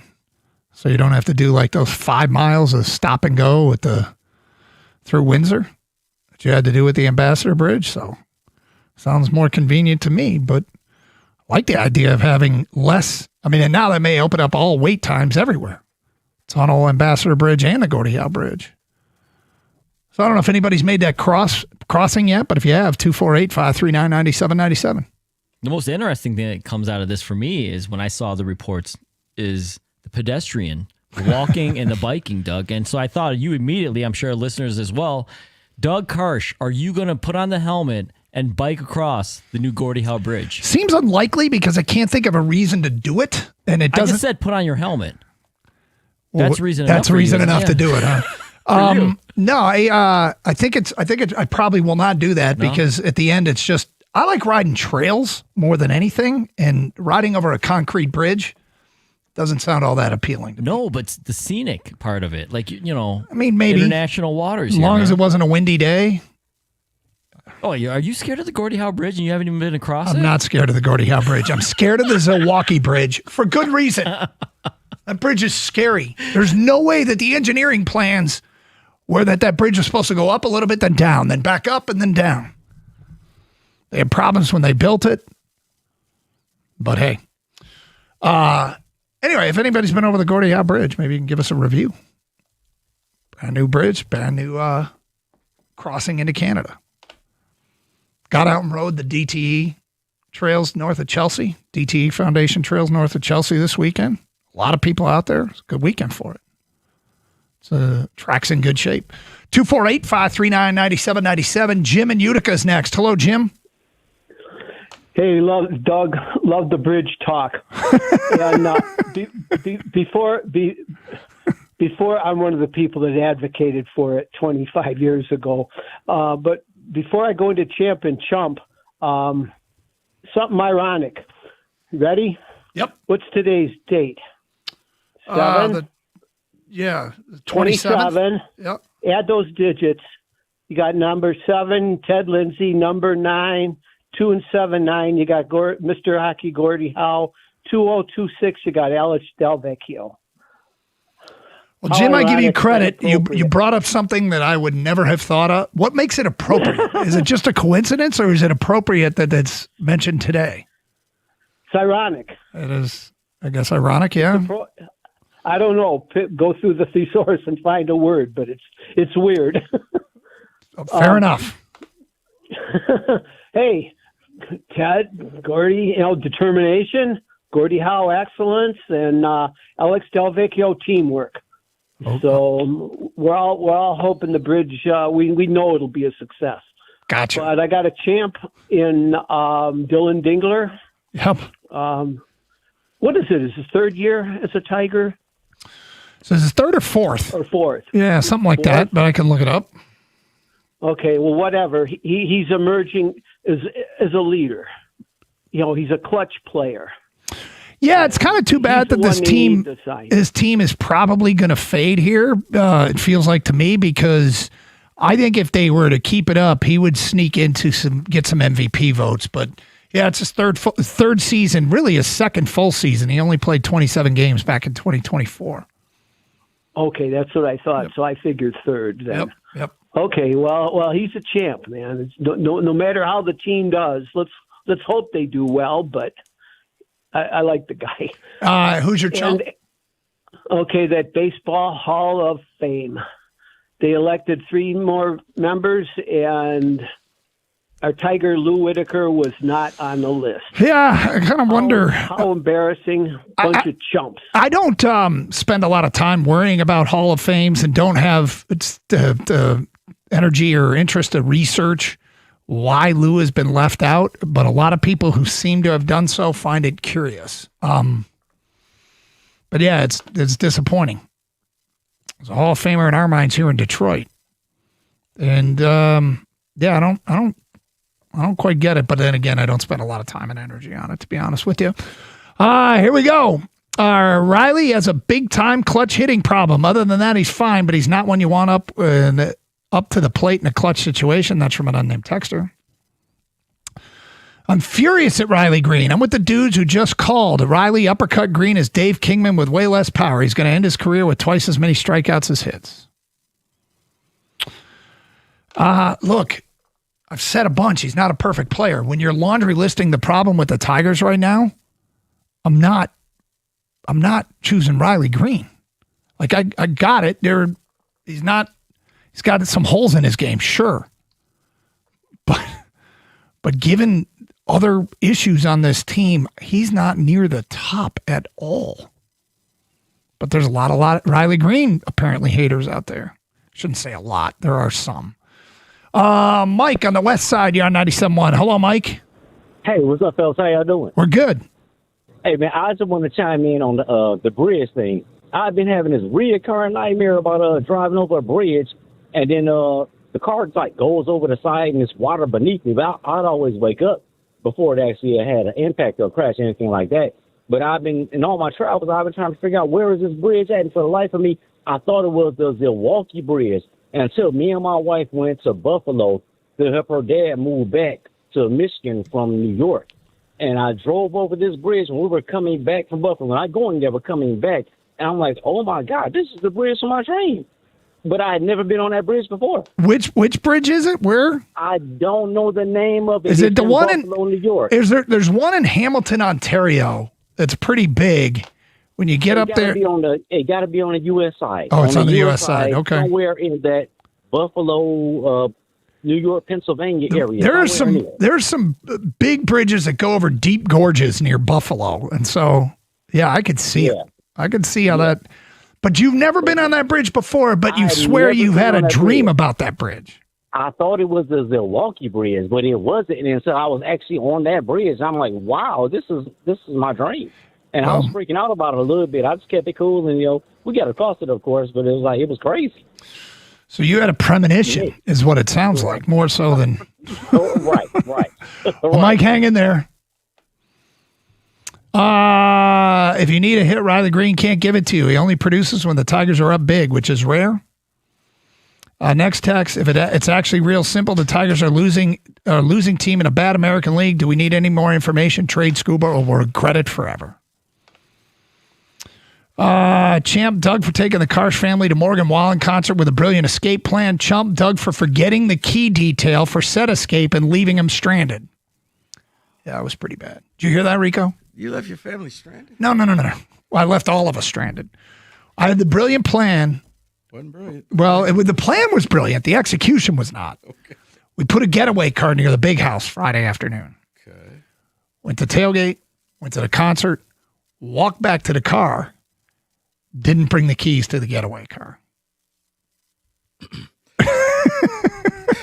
Like the commercial, you did not. Yeah, we did not. We did not bring the keys. So the plan I thought was smart.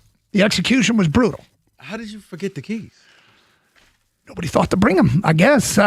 You took the time to stash plant the car, lock the car. And you didn't even leave the keys in the car? Well, I didn't stash the car. Okay, it was another member of the family that stashed the car, but nobody thought it was dumb. I'm not going to sit here and tell you it's. Are you throwing somebody else in your family under the bus? No, I'm ultimately responsible.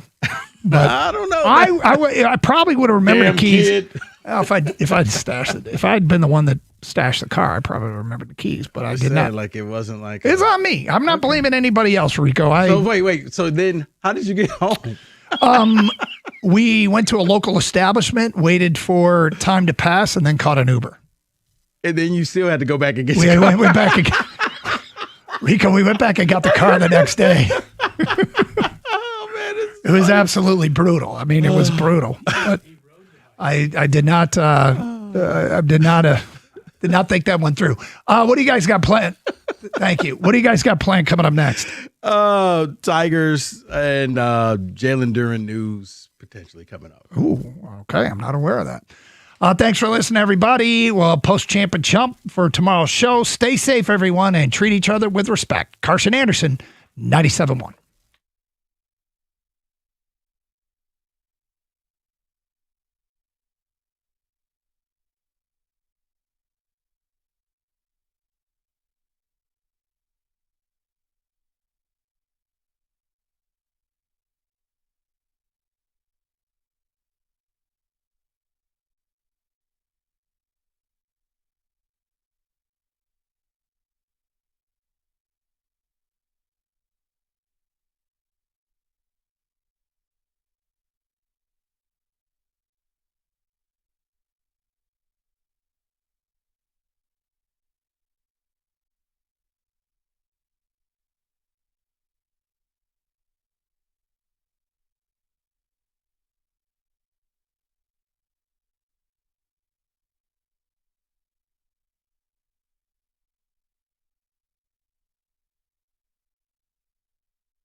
Brought to you by Builders for Source. The AP obtained Michigan Athletic Director Warde Manuel's buyout, which includes a lump sum payment of $7 million. He has also agreed not to become an AD or advisor for a Big Ten school in the next 2 years, beginning his last day on the job in Ann Arbor, December 31st. I don't know. You never know. Yesterday, the Lions placed Kirby Joseph on the physically unable to perform list. Here's Dave Burkett on how much we'll see him on the field this year.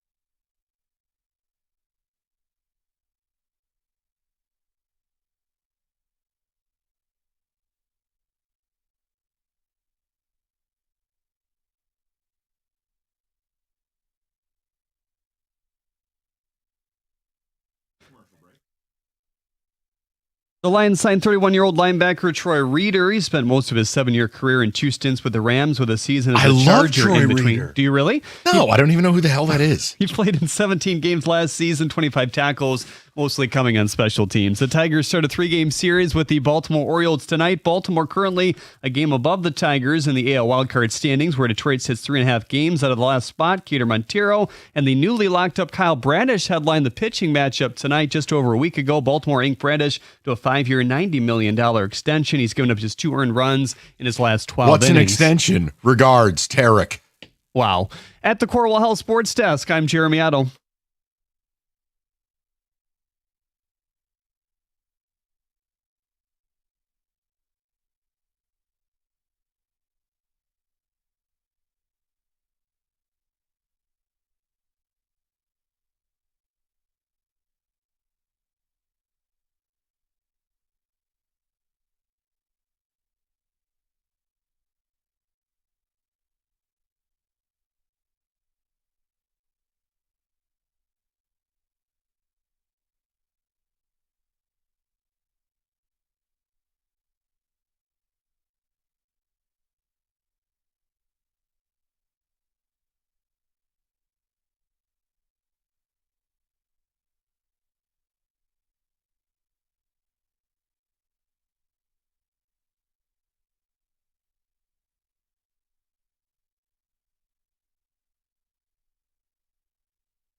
God, let it end, please.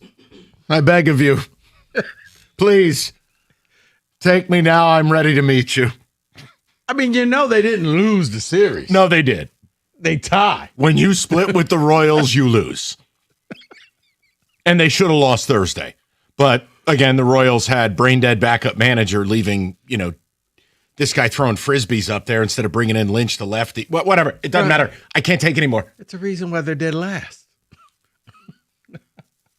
Can't take anymore. Can this be it? Please, can this be it? Even if you're one of these people who eternally walks around gripping their own nuts because you're such a homer for this team, can this be it? Please? Please? Can you do me a kindness? Pretend I'm one of the starving dogs in an oil drum with Sarah McLachlan playing in the background. Oh. Can you do me a kindness? For a penny a day, you can set this radio host free. Please. Please. Well, please. Please. Alpha Phi Alpha. Please. In the words of the late, great, well, he's not dead, but he's gone, Steve Yzerman. No. And no. I hate you. You said the late, great. I mean, what do you want me to say? 3.5 and 6. But remember those numbers. Yeah, okay. I remembered them. We got a chance, buddy. There's a shot at getting this done. And some feel if you sell, you're doing your team and your fan base a disservice. Who says that? Because you're so close. Who says that? Apparently, this is how the Tigers feel. Well, no. That's because they're busy smelling their own brand. Okay? This is more of this. I'm telling you, 2024 is like someone hitting the lottery, and it wasn't enough to retire, but they believe they can do it again. This organization has got to stop with that. The 2024 thing was a Pixar movie. This bullpen blows.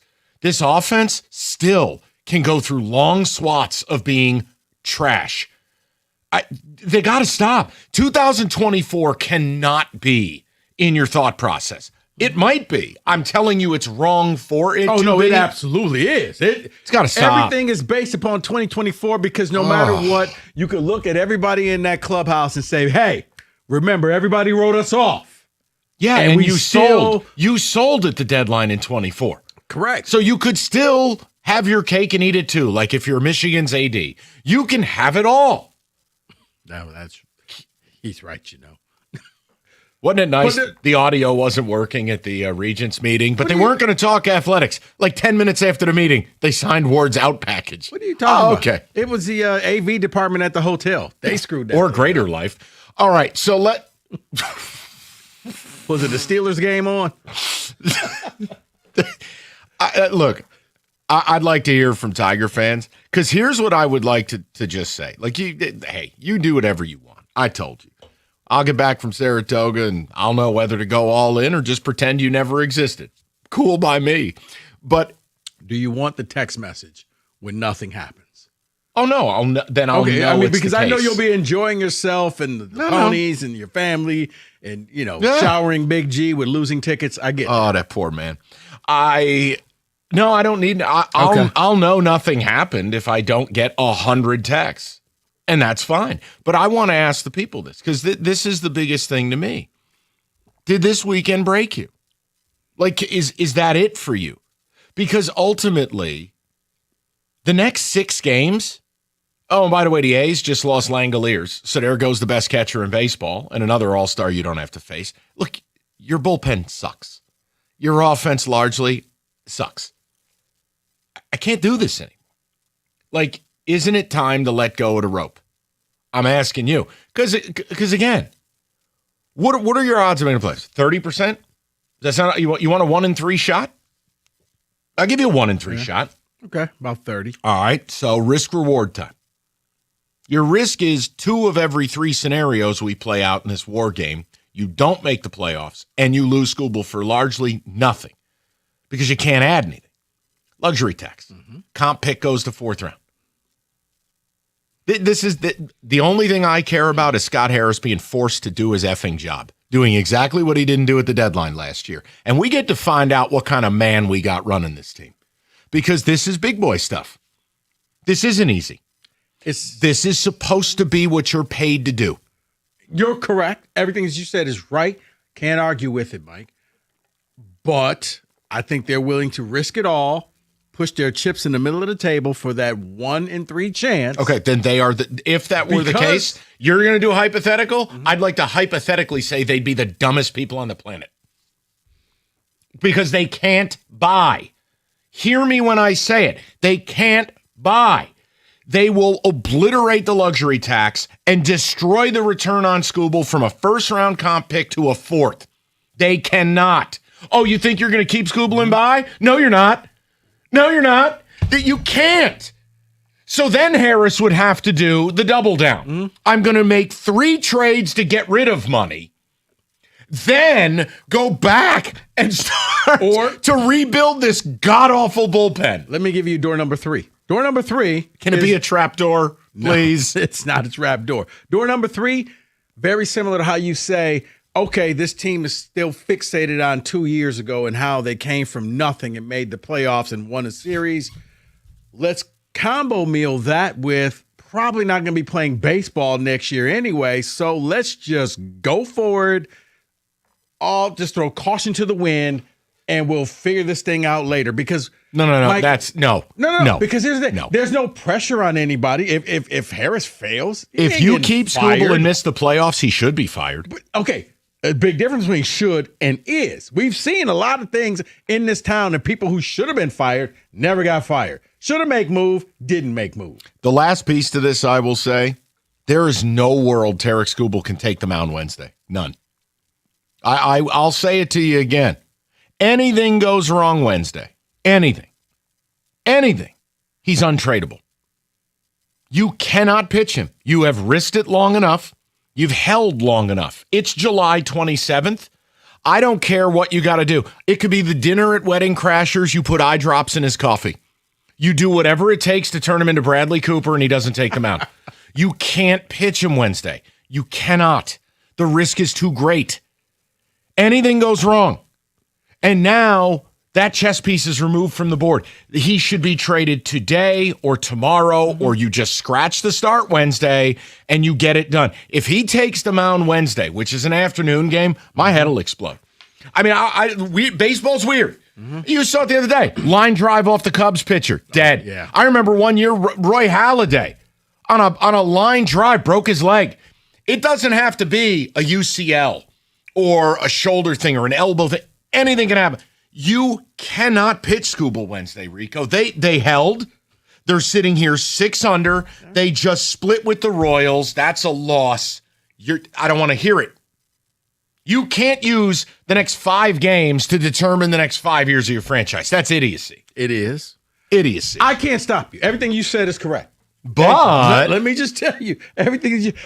But did you see how well he just pitched on Friday night? Oh, please, and I also caught the audio after the game. He had every opportunity to say, "I want to be here long term." Didn't. Oh, don't believe everything you hear. Okay, what should we believe? Your agent quoting nursery rhymes? I mean, we can do this all day. Tarek's bad at talking. Stop talking. You're not good at this. You're great at pitching. Why don't we stick to that? Because it boils down to, I really need everybody to like me, even though I'm probably going to be here temporarily. Oh, God. Quit misquoting me. Tarek, we're only quoting the things that you say. We're not misquoting you. You're the source, okay? So, do you want to be here? I didn't say that. What are we doing? Right. And for all the people who go, well, what do you want him to do? He's asked questions. Simple. Guys, I'm not talking tonight. Sue pulled it off over a 5-year period. Anytime the Lions lost, you'd go in the locker room, and guess what was it? Guess what was there? An empty chair. Players of this stature get to choose when to talk and when not to talk. I don't want to hear it. He doesn't have to talk. Guys, I'm not talking. I've talked enough. I'm talked out. Or you throw it back on the team. Are you going to be here next year? That really depends on what the Tigers step up Or and do. you could say what Kevin Gausman said. I want to be here. I don't want to be traded, but those decisions are out of my hands. Like that. That's it. The bottom line is all this guy's done is talk. No more talk. Don't want to hear it. And by the way, Gausman has a contract, so that's not the same thing. I digress. 248-539-9797. Did this weekend mark the end for you with the Tigers' Hope Brigade? And do you agree with me? He can't pitch Wednesday. Friday had to be his final start in a Tiger uniform. Had to be. If he pitches Wednesday, that's malpractice.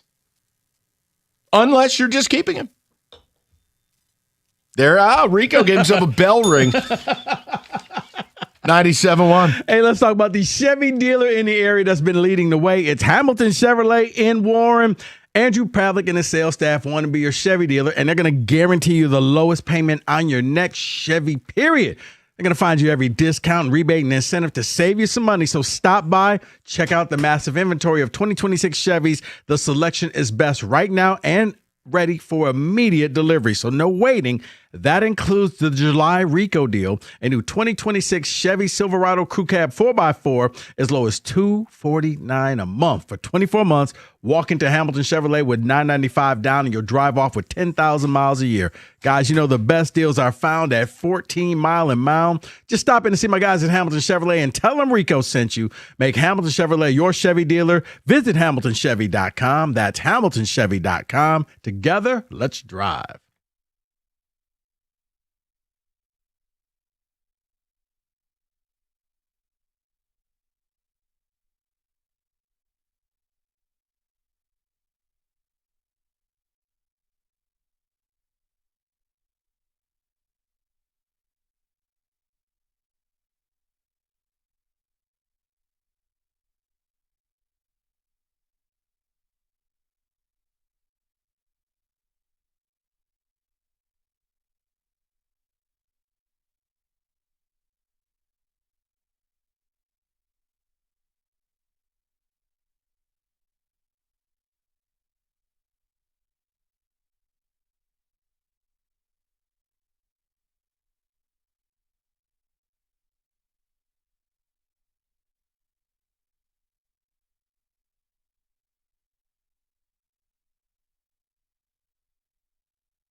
get this guy out of town.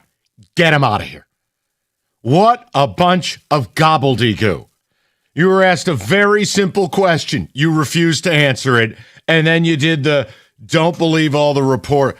Then Tarek, alter the report. I mean, it's just gobbledygook. Mm-hmm. Kudos to Jeff Rieger for just simply asking the yes or no question so it couldn't be misinterpreted. I'm going to misspoke. You want to be back? Just please leave. Just please leave. Just leave. But I'd like to know from the people. I mean, a split with the Royals, you should have lost 3 or 4. Is that the end? Let me put it in context for you. Okay, this run you've been on to claw your way to, let me check my notes. Oh, wait, still 6 games under 500. 28-18. If you do that the rest of the year, you get to 84 wins. That does not guarantee you a playoff. And what are the odds you continue that pace? And by the way, you won't be playing brain-dead teams that don't have anybody available. So I just go, okay, it was fun. We're moving on now. Now, here's the problem. Rico's going to be right about something. I want to be wrong about all of this. My fear is at best they trade Skubal, but then they keep everything else so they can have a fake little playoff hope. Versus I'm selling everything that's just not nailed to the floor. Torres, gone. Jensen, gone. Mize, gone. Anyone who's expiring maybe somebody could use Zach McKinstry's base running ability. What are you doing going first to third on a ball to left? Well. No. The point I'm making is I would be moving everything. I would DFA Veerling for that at bat on Saturday. Just throwing that out there. I got you, Mike, but you would be a different type of owner. Face of franchise Veerling, not my franchise. You're looking at this team, and if anything, do what you did 2 years ago where it looked like you threw your hands up in the air. Javi went and had the surgery, and you made the playoffs, but you sold. And you know what? All of a sudden, good things came to you. But right now, they're afraid to do anything. Skubal can't pitch Wednesday. Do you agree with me on principle? On principle? Yes. Okay. If he pitches Wednesday, Harris isn't doing his job. Period. Now, if he pitches Wednesday. When he pitches Wednesday. Okay. When he pitches Wednesday, then that has to signify you're keeping him. Because here's the problem in all this. People get seduced to thinking these types of trades get done like in the movie Moneyball. Dabrowski Shapiro's on line 3. That's not how this gets done. So the deadline's not going to make the deal? No, the deadline does make the deal, but you need days, plural. You need time. Do you understand the work it takes to harness 5-6 suitors and then be able to play the liar's poker necessary to generate the best, most effective offer? Wait, you just don't wake up one morning, we got to get Skubal. Get him on the phone. Get Scott Harris on the phone. Oh, you don't have fat Jonah Hill in the corner going, I think we should get Rincon, and he sips his coffee. No, it's probably a little more nuanced than that. Trade deadline's in 15 minutes. Who do we need? Skubal. All right. Dabrowski's on line 7. Did anybody go to his birthday party? They did? Okay. I want all my picks back. Yeah, no. So that's my whole point is he can't pitch Wednesday, and the wheels should already be going 65 miles an hour to trade him. Yeah. And if they're not, and if you're going to keep him, then the wheels have to be, see, this is the other problem. The wheels have to be moving where you're trading people to offload payroll so then you can go trade for people and add less payroll to stay under the CBT threshold. Mm-hmm. You got to pick your adventure here. Right. Mike, I think they have. You don't like it. They picked their adventure a long time ago. So it's Skubal and nothing. We're going for it, and we're going to see what happens. Because what you're saying makes so much sense. You're thinking long term. You're thinking, hey, you're not going to win the World Series this year, so let's plan for your future, and let's put yourself in the best spot to win a World Series soon, in a few years, by adding some pieces and dropping some. Yes, what you're saying is correct. They've chose the adventure. That's smart, but to hell with it. Let's go for it. Not after this weekend. Let's go for it. Not after this weekend. Not after your bullpen has blown 24 save opportunities. No. Rico, no, you can't. They have 21 saves. They've blown 24 possible save opportunities. So the 24th is the one. It's kind of like Michigan's allegation. Well, no. 24 was the magical number. Time out. Let me push back on. Okay. I'm being serious. if these Boner Jam fans who take every win as a sign to do something, then they have to take every loss as a sign to do something. The 2 losses to Kansas City, blowing the lead late, blowing the, even on basis, the ability to sweep the series, much less win the series. Yes, it has to sting. Kansas City is arguably the worst team you'll play the rest of the way. It has to matter, because in the same sense, when you're beating these brain dead teams, the Hope Brigade wants to, you know what I'm saying? Like, so which is it? I understand. I think they've already chosen that adventure. I think their adventure is it's not smart, but it's going to be fun, and we're just going to go for it, and our fans are going to fill up the ballpark. You sound like Bill and Ted's Excellent Adventure. That's what you're giving me right now. Why don't you just say bodacious while you're at it? All I'm doing is holding up a mirror. You don't like the image, go talk to Scott. No, this weekend should have shown everyone what they are. The Royals bullpen is supposed to be worse. Well, they are technically worse than ours. We scored 12 runs in 4 games. Good thing you had an error give you 4 runs. You would have had 8 in 4 games. Thank you. Detroit is hitting 187 with runners in scoring position. And our offense is 23rd in runs per game. That is who we are. So this weekend is it's showing everyone exactly who we are. No bullpen, no offense. That's the problem. You not only need to fix certain parts of the offense, you have to remake this bullpen. And look, I'll own it. I didn't think the bullpen would be this bad. I didn't like Kenley Jansen as a signing. I didn't think he'd be this bad. I didn't think everyone would fall apart at the same time. Rico, they have to remake a whole bullpen. So, hey, you want to choose your adventure and keep Skubal. What did I say to you? Do what you want to do. But you got to buy. If you keep Skubal and don't buy, you're not a good playoff team. I don't even think you make it. No. I don't. But they're buy. You're not gonna like it, but they're buy. All right. If you're that convinced, what do you want to wager on it? I got to do it. We got to whiteboard it. Okay. If you have this level of conviction, that they're doing nothing, not buying, not selling. Let's get the terms. If you're saying nothing and I get either side of the equation, buy or sell, I'll take the bet. What do you want to do? I'm going to leave it to these guys. If you're no. If you're buying like some marginal nobody I'm talking about significant trade. Either way. Not like, oh, you picked up this guy who was sitting there in somebody's AAA team type of thing. That's fair. So not Major Johnny League. Morton. Yeah, no, it has to be Major League additions or they sell. I'll take the side of the bet. This weekend materially changed something to me. He's saying they're going to stay the course, keep Skubal, and not use their frontal lobe. Right. Fine. What do you want to do? Adding Javi. 5 lunches. Wow. Okay. There's no world. I cannot live in that world because I just lived in the world of the Pistons offseason. I can't do it again. All I see is Paul Serra floating in the sky saying, there has to be more, David. And he has a foil cowboy hat on. Yeah, it's kind of like the Wings. No. You want it's a 5-star play. We'll go 5 lunches. Okay. You know what? And for one of those lunches, I think I may want Coney Island. Done. I'll make you eat it on the other side of the building. 248-539-9797. I want to hear from the people. Did this weekend mark the end of the Tigers for you? You tell me. David, texters, what do they have to say? A text coming in saying the Skubal situation feels like when the Angels decided to buy instead of trading Ohtani, it didn't end well for them. It won't end well for us if we buy. That is Jackson and Howell. In normal years, I think it's already done. He's traded. Not this year, though, in this historically bad AL.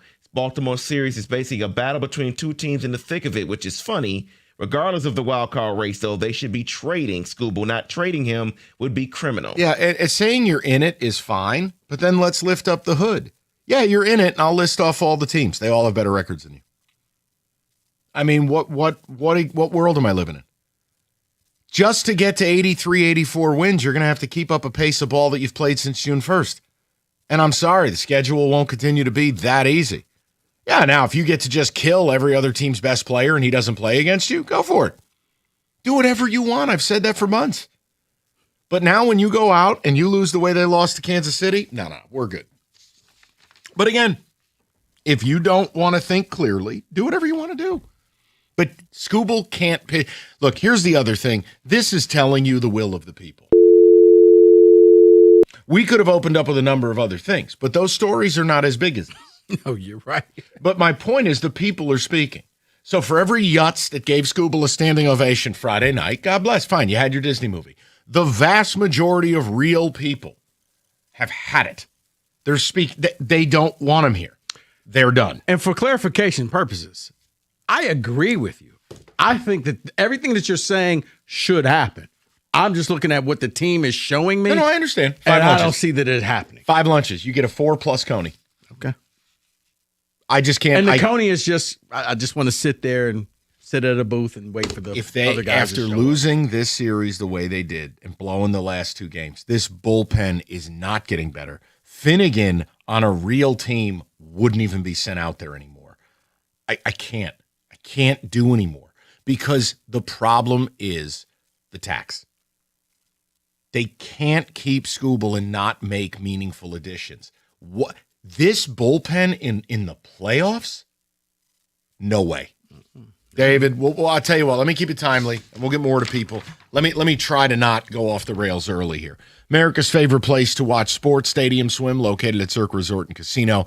All the biggest games, best viewing experience, built for you, the fan. 6 pools, 3 levels, right in the heart of Las Vegas. It's Circa Stadium Swim. Book your spot today at circalasvegas.com.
We'll get right to the people, and then David will get the text. I'm asking the question. You lost the last 2 to KC. To me, that's a material change. That is the equivalent of losing the series. It was the bullpen again, and with Skubal slated to pitch Wednesday, I'm going to say it to you again. He cannot take the mound. I don't care what you have to do. That doesn't mean you have to trade him by Wednesday.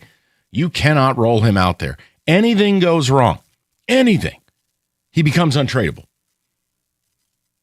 You cannot pitch him Wednesday. You know, you played some good ball. You went 28-18. You went on a nice run. Fine. You're still 6 under 500. And, yep, you're in the graphic. One problem. You're the last team in with the worst record. We can't do this anymore. It's just silly to me. Now, if you keep him, I've given you a pathway. You can keep him. But Scott Harris is going to have to do something he's shown either no willingness or capability of doing. He will have to offload some payroll and then add payroll back, but not equal to what he gave up, to stay under the tax threshold so that when Skubal leaves, you get a first-round pick. So, again, the pathways are there. What Rico's selling you, he may be right, but that is everyone should be fired.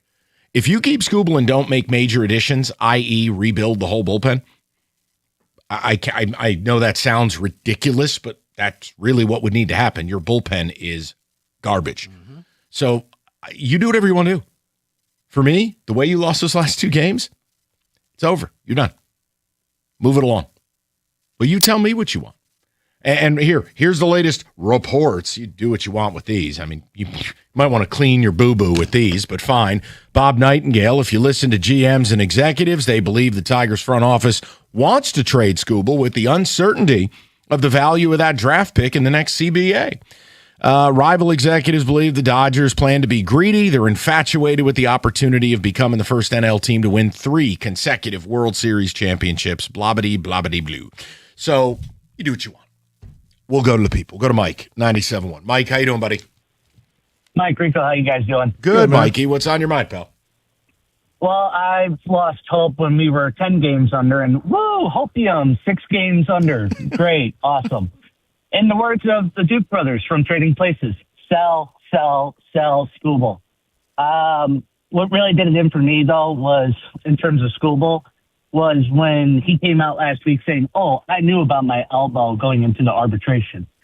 Like, what are you doing? I understand that you want the money, and rightfully so. You're a 2-time Cy Young winner. But you knew about the surgery. Don't get it done, dude, before the season even starts. That way we have a fighting chance. We don't have a fighting chance anymore. And the way the bullpen is playing, I just don't see a pathway to making it to the playoffs, even if we keep Skubal and try to buy meaningful. No, with this bullpen and having blown 24 opportunities, there is no world I could say, hey, you're going to be able to get to 84, 85 wins. They'll cost you 4, 5, 6 more games the rest of the way as is. That's before we get to good teams go through some cold streaks. Like, I mean, it's just, Mike, you see what I see. It's just enough. Like, I really think Rico nailed it, Mike. I'd love your opinion. I think 2024 affected this team's brainstem. This organization really believes their own bula. Well, if correct me if I'm wrong, but if you look up the definition of insanity, I think Scott Harris's picture is right next to the word. And that's doing the same thing over and over again and expecting a different result, different meaning a World Series. Yeah, and it's another year. This is the other problem I have. You want me to take you serious. It's another year where I'm looking at the Zach McKinstries, the Ben Malgiris, the nonsense. You know, it's like, oh, Jemai's not here anymore. No, that's fine. It's like this team has a nonsense roster spot. We're going to do something totally absurd, and whoever fills that spot will just be an absurd human being. I'm tired. I want ball players. He didn't go out and do it in the offseason. We said, hey, if we're close enough, they can fix the offense at the deadline. They're not. And the bullpen, Mike, I got to be honest, it's his job to put a representable bullpen out there. This bullpen is horrific, and he needs to be held accountable to it. I mean, it's awful. And then you get some people out here that, Drew Subbers is like rosy-cheeked Araldis. No, you're not. No, you're not. Let's go to Brooke, 97.1. Brooke, how you doing? Hey, what's up, guys? Mike, been listening to you since the Impacts back in Michigan State, brother. Holy hell. Wow. Now, Brooke, where did 89.9? Where'd my dark hair go? What happened? The Impact. Holden Hall represent. So as far as the Tigers go, I mean, there's no way they can't trade Skubal. I mean, you look at their roster, I can count maybe 3 guys on their team, maybe 4th with Colt Keith. Like, they're not a playoff team. And watching them split a series against the Royals, like, that told me everything I needed to know. And I'm an optimistic Tigers fan. Sure. No, and Brooke, that's the problem. I'll ask you again. Even if you wanted to keep Skubal, I've laid out a real situation where you can't add because it'll kill the comp value. So they would then have to make multiple moves to offload payroll and then have Scott Harris, who has no track record of being a real trader in this league, double back and rebuild the bullpen all at a lower AAV than what he sent out. Mm-hmm. I mean, Brooke, I don't know. You tell me if you feel like that's likely. No, I mean, but even if they're not playoff, no, do against decent teams, like when they played the Phillies, when they played the Braves, like they're not a playoff. I mean, granted, those are National League teams, but like those are good teams. Yeah, and again, like in the playoffs, other teams' pitching will be lined up. You're not going to see a David Peterson or a Rhea or the Yankees' 4th, 5th, 6th starter. Oh, and no Aaron Judge.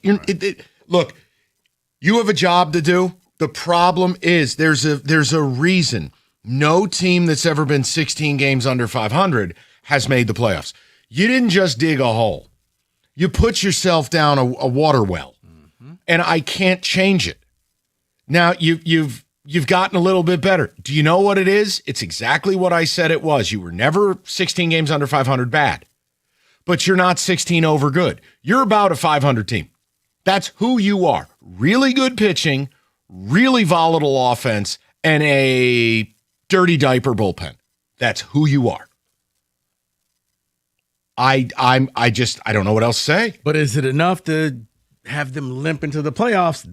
I don't think so. They believe that they can. They can. And even though it's a 30% chance. But see, there's the problem.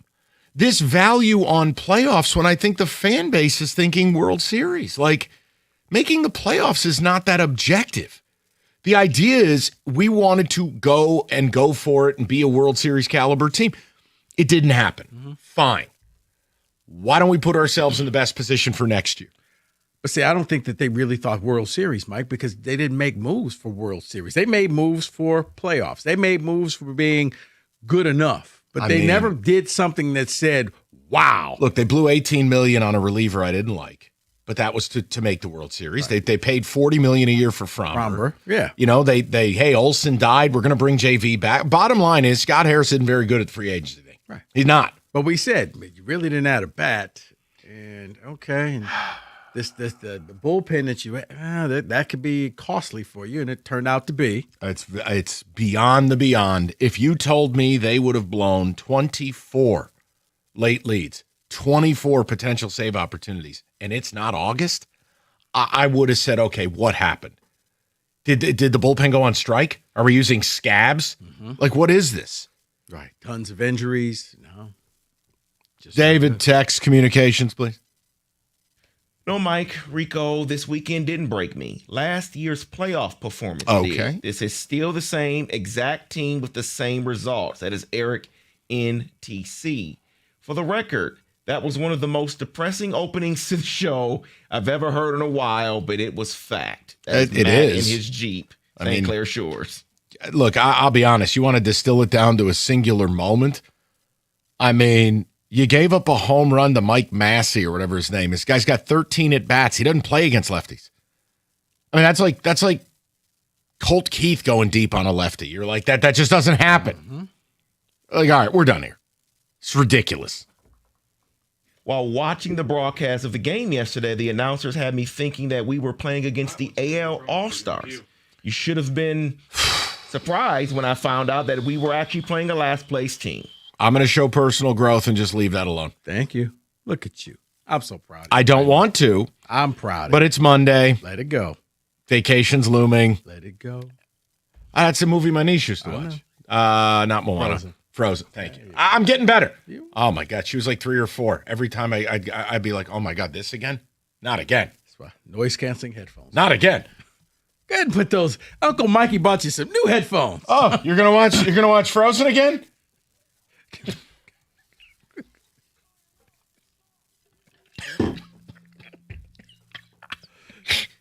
You think they're going to trade Scooble? No, they're not. All right, stop. We'll get to the people. 97.1. You know what? 400. No, we're not going to stop. $495 a month. That's all you need for a brand new basement. Let me say that again. Just $495 a month. That's all it takes to get the ultimate game day space. A cool new bar, a beautiful family room, or the home theater you have always been dreaming about. It's time to get things ready for football and hockey and basketball this fall. Just go to matrixbasements.com and tell them about your vision, and guess what? They'll build it. Visit matrixbasements.com today for your free in-home design consultation. And once you do, they'll come up with a plan for you. And before you know it, you'll be sitting there in your new man cave or your dream basement thanks to Matrix Basements. All you got to do, if as a matter of fact, if you need some ideas or you want to see their work, go to their YouTube page, at the Matrix Basements YouTube page, and you can check out the quality of work that they do. Matrix Basements, built for you.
We're going to get to the people in a second, but it is Monday. I just want to give Rico his flowers because this segment is one of my favorites. It is Can We Say That? David.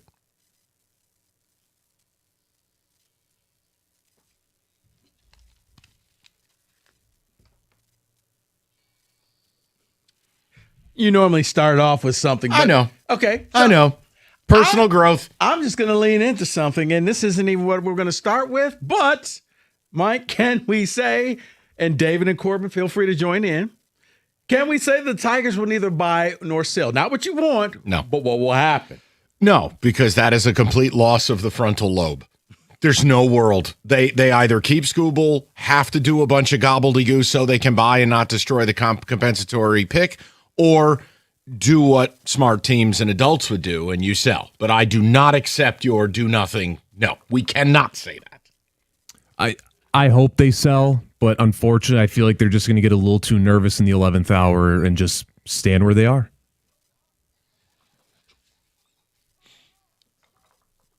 All right. Yes, they sell. They do what is right, and they sell. Okay. Final answer. Okay. Guys, can we say that Ward Manuel pulled off one of the biggest cons, grifts, whatever, Yes. flim-flams, whatever you want to call it, $7 million to walk out the door. Plus. Oh, wait, you're not fired. You can leave in a few months. Plus, we'll pay for your golf club memberships, and you'll get football tickets. Plus. And we'll also pay your attorney fees. Plus. Sorry about that pesky stuff. Plus. And we're going to add to your retirement every year, about $100,000 or so. All signed a day after they, quote, had audio issues at the Regents meeting, so nobody could hear what they were talking about. But they swore Athletics and Ward wouldn't be brought up. Interesting. So Ward showed up, and there was a meeting that surely wouldn't feature anything to do with him. And then his golden parachute was signed moments after that meeting. Yeah, you're right, Wojo. We're crazy. They are so blatant. Don't get him unhinged again. Nah, he should be unhinged. Tweeting at 1 o'clock in the morning. But come on, man. I mean, they just do it out in the open. It's crazy. Yeah, he got away with the biggest heist, some money in the bank, WWE style. There's no words. It's incredible what he was walking away with under the Because he knows circumstances. where all the bodies are buried. He's a smart man for collecting those bodies and understanding where he was going to need that to get his retirement plan. Smart man. Hey, Ward, what you doing? Hold on. Let me just take the phone. Taking a couple pictures just in case. This one's for you. I'm putting it up on a tee, so I want you to answer this one last, Michael. Okay. You two get first bite at the apple. Can we say that after this past weekend, you're getting sick of the post-Ryan Clark coverage? I mean, I miss his brooches. They were interesting. They were shiny. They'd be on some nice suits. Yeah, I don't need him crying on a podcast. I don't need him saying he was defending the culture. Who are you to defend the culture, dude? I'm done with him. He is a delusional, race-baiting loser. Okay? And he got. And he's doing exactly what we all knew he would do when he got let go. Play the victim, inject race into it, and then in a delusional maraschino cherry topper, act as if he is some Zion broadcaster of football. Dude, you could walk the streets and nobody would even know you're on ESPN. Nobody watches that show. It's insanity. I am enjoying it because it's just showing you who he is and what he is. It's 5 stars. We'll read again. I just thought about you because World Hunger, race. Airplanes, race. Brontosaurus, race. The Cowboys, race. Lost my job, race. Brooches, race. It doesn't matter. It's sunny out, race. That's all he does. What about barbecuing race brisket? Race. Race. Race. Race. Macaroni and cheese. Race. Puppies. Race. Boobs. Race. Good riddance. Now you see why I had you go first. You didn't want to follow that one up. I was defending the culture. What are you, Malcolm X? Race. It's ridiculous. You imagine that's like David having a sports take and then going into the microphone and be like, guys, I'm defending the culture. No, you're not. You're talking sports. Oh, you think you're defending the culture?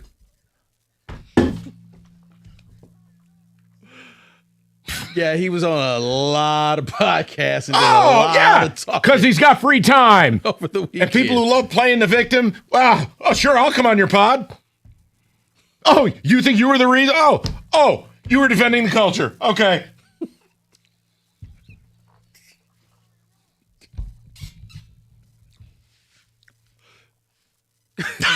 The Rico Digital laugh has made an appearance. David, do I have time? Yes, you do. Okay. Immediately. All right, I'll make this one easier for you, Mike. Defending the culture. Can we say that the New York Mets should trade the shortstops Francisco Lindor? Yes, because him and Soto, apparently, this is the Hatfields and the McCoys. It's a total disaster. Yes. Okay, Guys. good talk, guys. Yeah, I'm sorry. Sorry, I'm getting some Mets should instructions. trade Lindor, their shortstop. Yeah, they should. The Mets, I think they're like 46 and 60. they look awful this year. They're done. Yeah, bye-bye. But we're in the graphic. I know this is breaking your heart, Mike. The Mets. Hey, you just hate to see it. All right. That's Can We Say That Part 1, 97.1.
Brought to you by Twin Peaks. The AP obtained further details of Michigan Athletic Director Ward Manuel's buyout. Upon exit on December 31st, he'll receive a $7 million payout.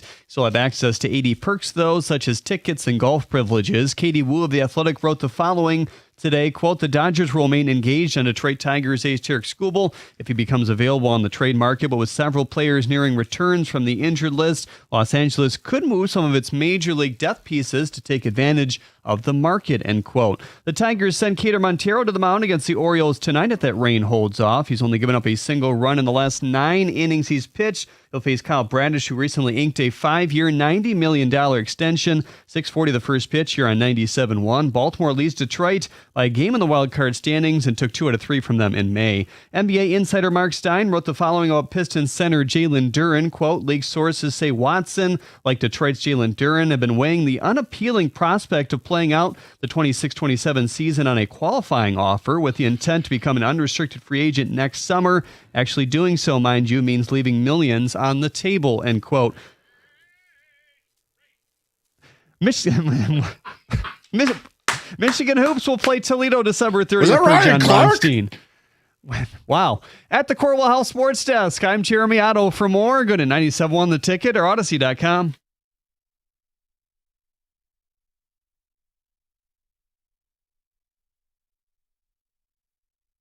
That is an absolutely fantastic new drop. I don't even care. It's fantastic. All right. We got Skubal callers. Can we hear one more time? Yeah.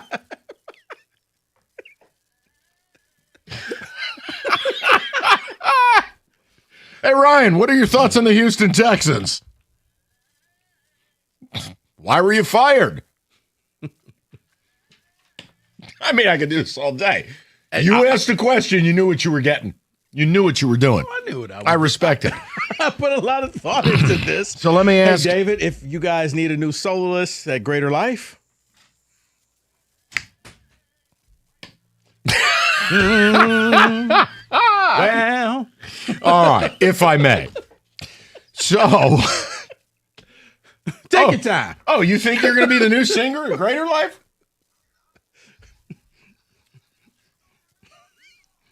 Now, if I may. Can we say that about Ryan Clark really has thrown the show off? I'll wait a minute. Okay. I'm so sorry, guys. I'm so sorry. No, don't be sorry at all. So it's why I didn't want you guys to go second. You wouldn't have followed that up. You did a nice job. We have people who want to rap about it. I know we got to get to Kirby Joseph. My whole point is Tigers dropped the last 2 to KC. It feels like you lost the series, even though it's a split. And with Skubal set to pitch Wednesday, I do. Friday night, that standing O and all that crap, that needed to be his last game as a Tiger with the way that series ended up. You're 6 games under 500. You know you're going to have to get to at least 6 games over to make the playoffs. You do the mathematics. You're terrible. Like, you can play good ball against garbage teams missing all kinds of players, but the reality is your bullpen has blown 24 late-inning opportunities. 24! You have 21 saves. Let me say those numbers to you again. 24 late-game situations blown. Mm-hmm. You've only converted 21 saves total. Your bullpen is a disaster. So keeping Skubal with that pen, with an offense that is volatile at best. Volatile at best. I think the offense shrinks in the biggest moments. I ask, was this weekend the end for you? Now, whatever they choose to do, cool. I'll get back from Saratoga and we'll either go on a playoff push or we won't even talk about the team because it'll just be football. And Skubal Gate will turn into Kirby Joseph's kneecap and we'll move on to something different. More on that later. But the point I'm asking is, did this weekend mark the end for you? And also, Jeremy hinted at it in his update. LA Times, I don't know if that's still a good paper or not. You do what you want. One of the writers out there in LA is saying Skubal blockbuster deal likely isn't a part of deadline plans. Yeah. You do what you want. There ain't going to be a shortage of people who want him. This is about Scott Harris's aptitude. See, I saw that, and I really wondered if it was kind of like Yzerman, where okay, you know what? We're wasting our time. This man's not going to deal with us, so we're just going to So I quit. And we're going to withdraw our bid, and we'll leave that for the Yankees. Can you imagine Atlanta. if Harris quit too? Not Harris quitting, but Harris and Yzerman are both at a golf cart. I've had enough. be awful lonely at the Coney. Oh, my. Trajan's sitting there going, where'd everybody go? Brad, have you seen him? You talked to him? But no, I do wonder. When I read that article, I was like, I wonder if Scott Harrison or the Tigers organization are just, guys, are you going to make a deal or not? Well, call us back in another week. Call us back in but how about this? We're done. Today, well, here's the other problem. And I don't want people to think this is hyperbole. It's not. You can't wait until the 11th hour for the Skubal thing because teams will move on. Your market will shrink because they're just going to get tired of waiting for you. How many times do you got to read if he becomes available? Right here today, it should be like Major League when they had the team owner and they were stripping away pieces until she was nude. There should be a nude Skubal sign out there. He's available. Take him. That deal should be commencing today. Mm-hmm. All the frameworks, all the offers, all the work. And it's every reason why he cannot pitch Wednesday. That would be malpractice. Imagine if he goes out there and gets hurt.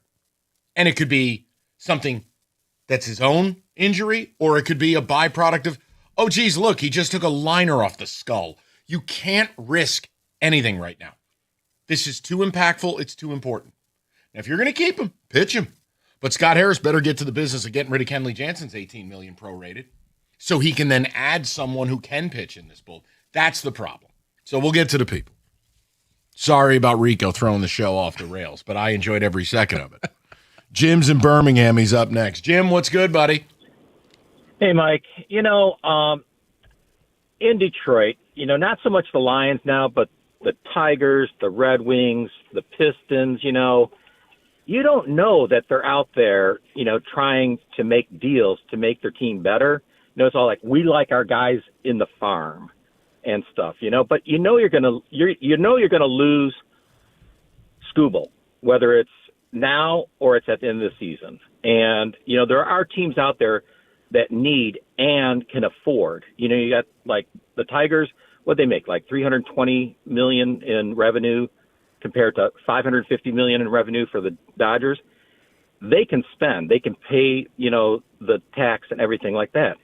But we could take a haul of their farm players, and there's other teams that need those farm players, and we could get someone like from the Twins or Cleveland, or, you talked about Francisco Lindor. They could put together a team that can compete and be, top to bottom, and we wouldn't have to have, a Skubal. We have Mize, we have a pretty good starting. For next year Skubal. And beyond. I mean, think about Melton becoming your ace. Where's Valdez going with the crap year he's having? You have Jackson Joe back. You'll have Reese Olson back. You'll have Cater Montero. Exactly. I have no qualms about this team having, if there's baseball next year, a big bounce back. But, Jim, this is going to continue to come back to Scott Harris because I'm not sure he's any good at his job. I mean, like when you start to look at when I was younger, you knew Dombrowski was out there trying to make a deal. Correct.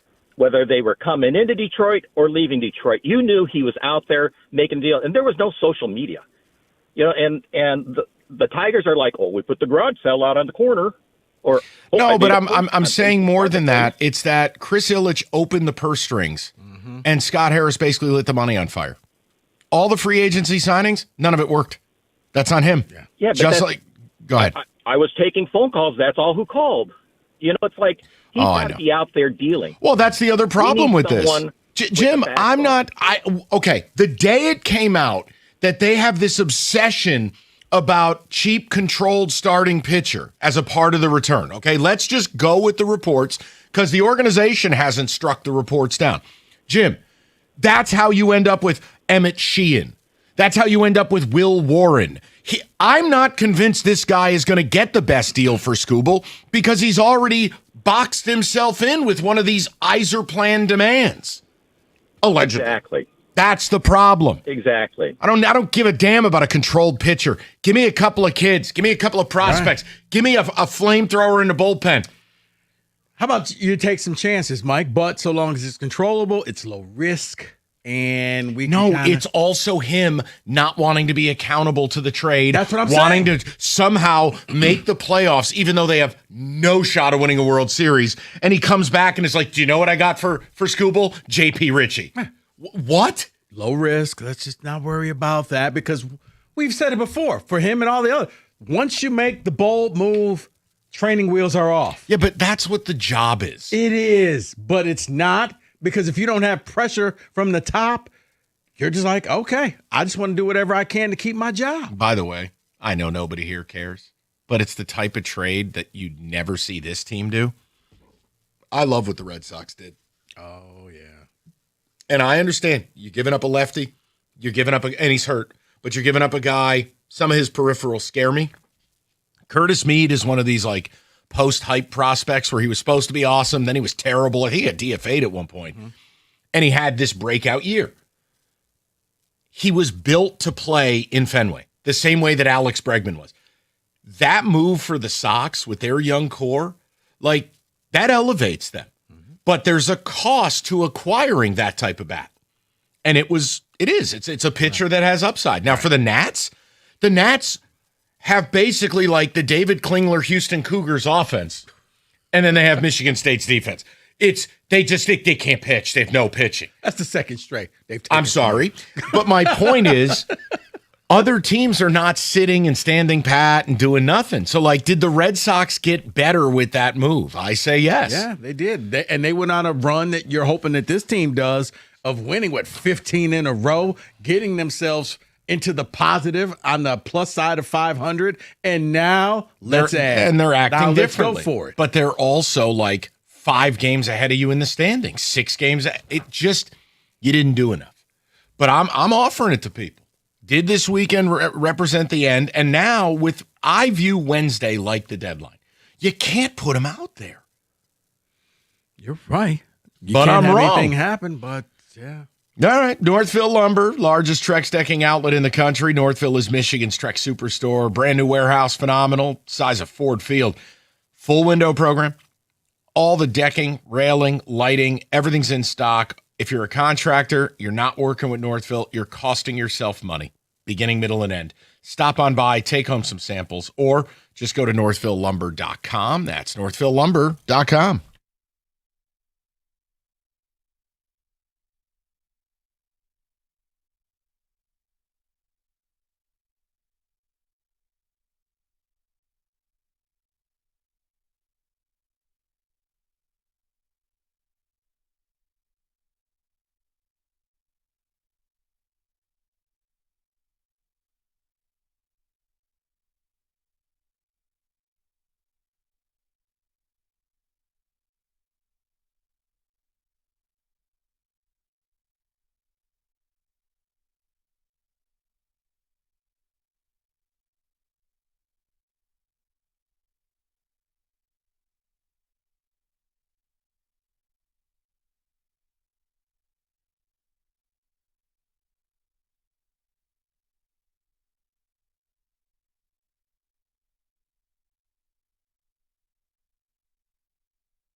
All right, we'll get to the people.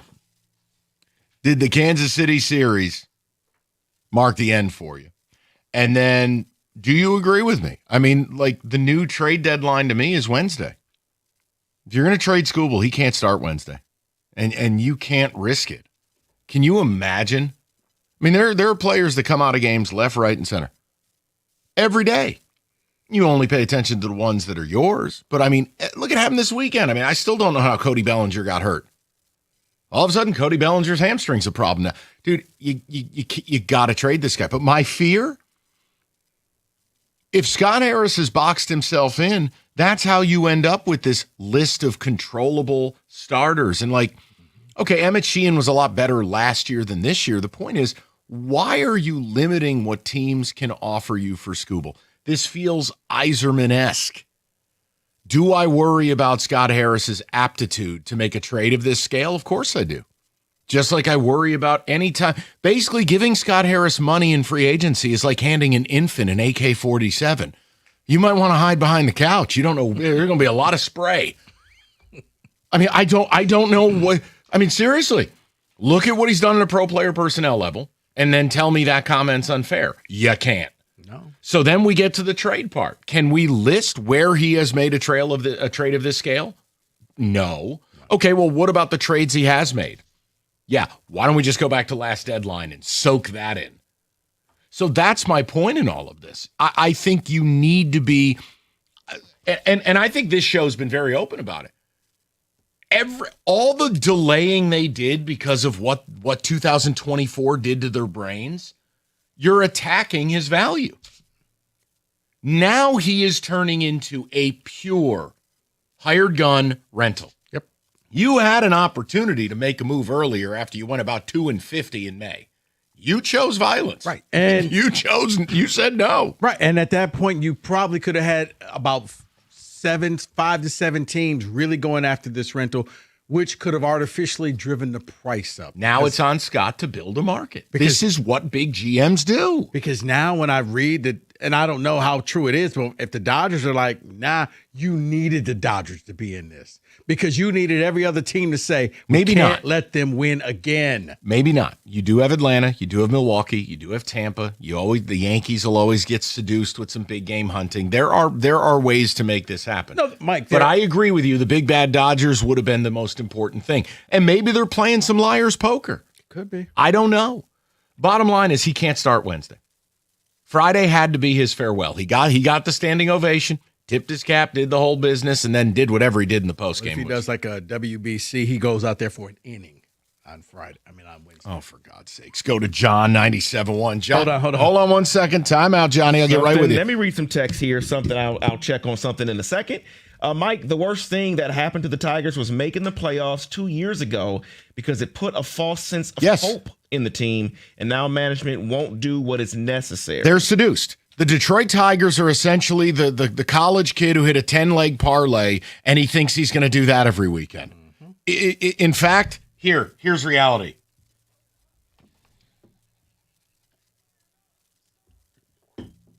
The Tigers should not be worried about fan support if they sell at the deadline because the majority of fans want to see Skubal traded for a fair haul. Oh, I think the whole like threading the needle thing, that went out the window once we got the details on the tax.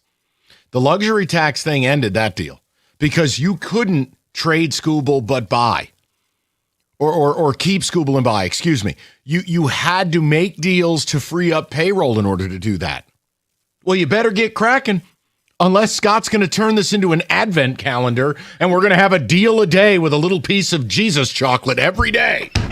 Oh, look, Rico, it's Wednesday. I get another reliever. Jesus chocolate. Whatever it is. Oh, look, it's Thursday. I get a right-handed bat. He'd have to pull off a trade a day in order to No, you're right. And by the way, why is the advent calendar chocolate so terrible? Why could we never make that chocolate tasty? That was punishment for kids. I never had the Jesus chocolate. You never had the advent calendar. You know, oh, look, it's another day closer to Christmas. Boom. And you're like, this chocolate's terrible. You never had an advent calendar heading to Christmas. No. Jesus' birthday. None of that. I know what Christmas is. Yes. You never. No. Hold on. No. Do you know what an advent calendar is? Yes. Okay. But you never partook. No. Are you some like highfalutin version of religion, or we just never had it? So. Interesting. Well, you weren't missing anything because once again, the chocolate was terrible. David, did you have the Christmas chocolate? I did not have Wait, that. but this was all brand new to me, right? Yeah, me too. Hold on, but you know what an advent calendar is? I do know. Yeah, every day you open up a different door. Right, and there's a little like Jesus statue of chocolate, but the chocolate was awful. God would not be happy with that chocolate. It's unacceptable. It was like wax. It was terrible. It was like a almost like a light. Like we had in our grade school, and you'd open up a door, and then all of a sudden that day was lit up, but no chocolate. All right, bottom line, Scott Harris would have to have a trade a day, right? If he was keeping Scoople and buying, because then it would take 5 trades. Got to free up payroll, backfill payroll, but less payroll than what I sent out, etc. No, Scott Harris would have to. What's your goal? Because if your goal is the World Series, then everything that you just said is correct. If your goal is not the World Series and just to make the playoffs, then you don't tear up the team because deep down you know, this team's not that good. So I'm not going to blow it up. David, you said you had something to check on. What's going on? I'll just keep reading text here. Love the show. The new race drop definitely is a top 4 seed in next year's drop tournament. That is from Rico in Detroit, or should I say Rico in the studio. Rico, polish that silver. Salad bowl, please, because you're going to be ripping 5 lunches. No problem. Hit the big special bowl. I'll pay up. I refuse to believe it. You know what? I actually want to lose this bet. I really do. I want to text you and be the first one and say, hey, Mikey, you know what? Put some money down on this horse because they made a trade. It's going to be a good day in Detroit. Okay. I'll let that. No, I respect it. But I feel like at the end of the day, the entire city will be Big G sitting in the lawn chair. Oh no. Just what a thinking terrible of all the hopes and dreams and what could have been. What a terrible scene. David, go ahead. Jaron in Woodhaven sends this in and says, I'm so over the quote-unquote get in and they have a chance crowd. These people are the same who cheered for the waste of a Verlander signing. They're shills. Well, hold on. I had no problem signing Verlander. There was data to back it. He got hurt. Now, in the end, whether you like something or you didn't, you are graded on, did it work, did it not? Scott Harris's pro player signings, free agent signings, by and large, are horrific. But I don't think people saying JV coming back was shill-worthy. His last 13 starts with San Francisco, he put up a sub-3 ERA and a pennant drive. And he was supposed to be the 5th starter after Olsen died. I didn't have a problem with that. Yeah, JV coming back was just it was nostalgic. Yes, it was. I'll admit it. It's his final year. You hope to catch a little bit of magic. And I said, I don't really care what he does throughout the year. Can you just help out the bullpen or be that middle reliever in the playoffs? Show up in September. I don't care what you do in the regular season because you knew his days were limited. Now he saw, you know what? I have nothing left in the tank. I respect the man for I'm not going to grip this team. I'm walking away. Well, it's just a different form of Alex Cobb and just a different form of Maeda. Every year, Scott Harris is good for basically $14 million lit in the air. But I was okay because it was Verlander. I know. I'm making a point that in the aggregate, none of it's worked. Yes, you're right, Michael. Maybe we should not sign old people. You know what? It's race. Let's go to John. John, 97.1. John, how you doing, boss? Doing great. Making some eggplant farms. All right. Oh, on a Monday. That's aggressive. I like it. Yeah. Native Michigander, now living in Vermont. You guys are my lifeline to Detroit sports. Wow, John, thank you for listening, buddy. Appreciate it. Where are you? Bennington? Okay, where are you at in Vermont? What's life like in Vermont? Montpelier. I know where you are. No people, moose, It's a quiet life. in the backyard. It's very peaceful. It's quiet. And John's got eggplant parm on a Monday, so he gets the last laugh. Go ahead, Johnny. What's on your mind? Yeah, not looking forward to the trade deadline. It's the advent calendar with the disappointing chocolate inside. Scott Harris and his fellow Coney Islanders are like the husband who goes out to buy a new recliner and comes home with something he found by the side of the road. You know, hey, honey, I found Charlie Morton with a free sign on his chest. Right. Where's the Febreze? Quality. Where's the Febreze? We can fix this. Is that Paul Seawald or an oven with no door? Smells a little like cat pee, but you can fix it, right? Can't you, AJ? Febreze. Flip the cushion.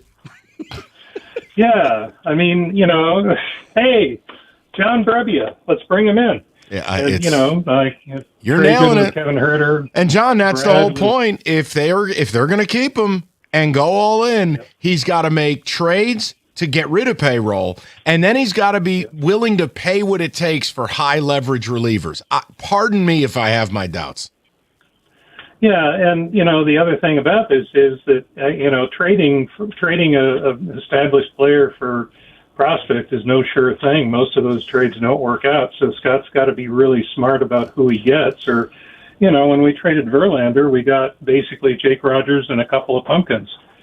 So, you know, this is something that takes skill, and that's something that he hasn't shown that much of a propensity for in the trade market. So, not looking forward to the deadline at all. I expect disappointment. Yeah. Well, John, listen, you got eggplant parm on a Monday. You're the real winner, okay?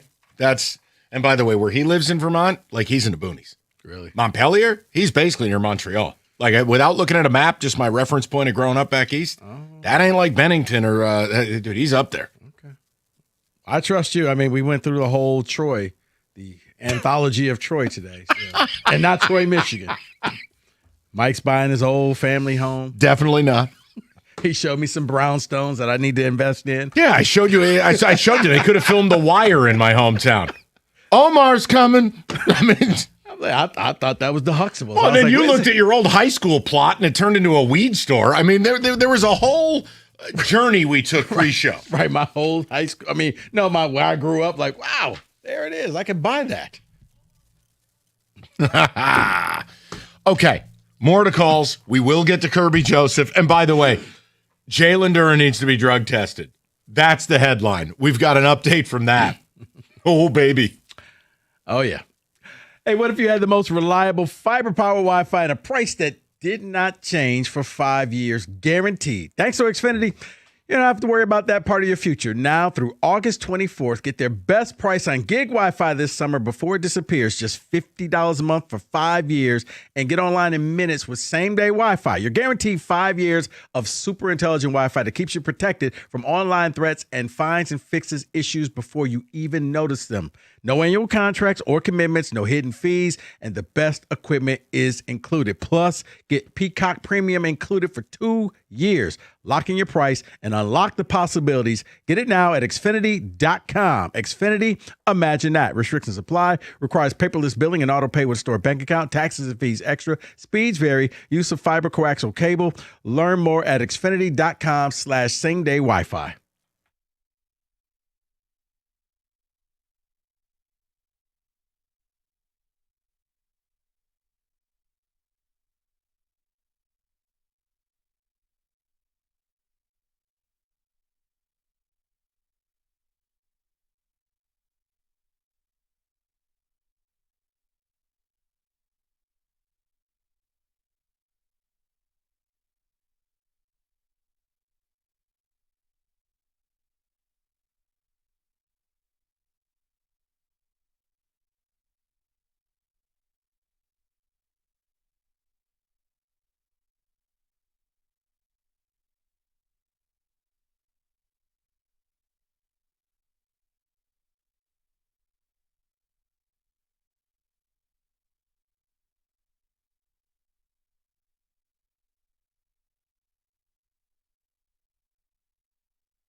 We're going to get to Kirby Joseph, but apparently Rico is now telling me Kirby is interacting with Jim Costa on social media.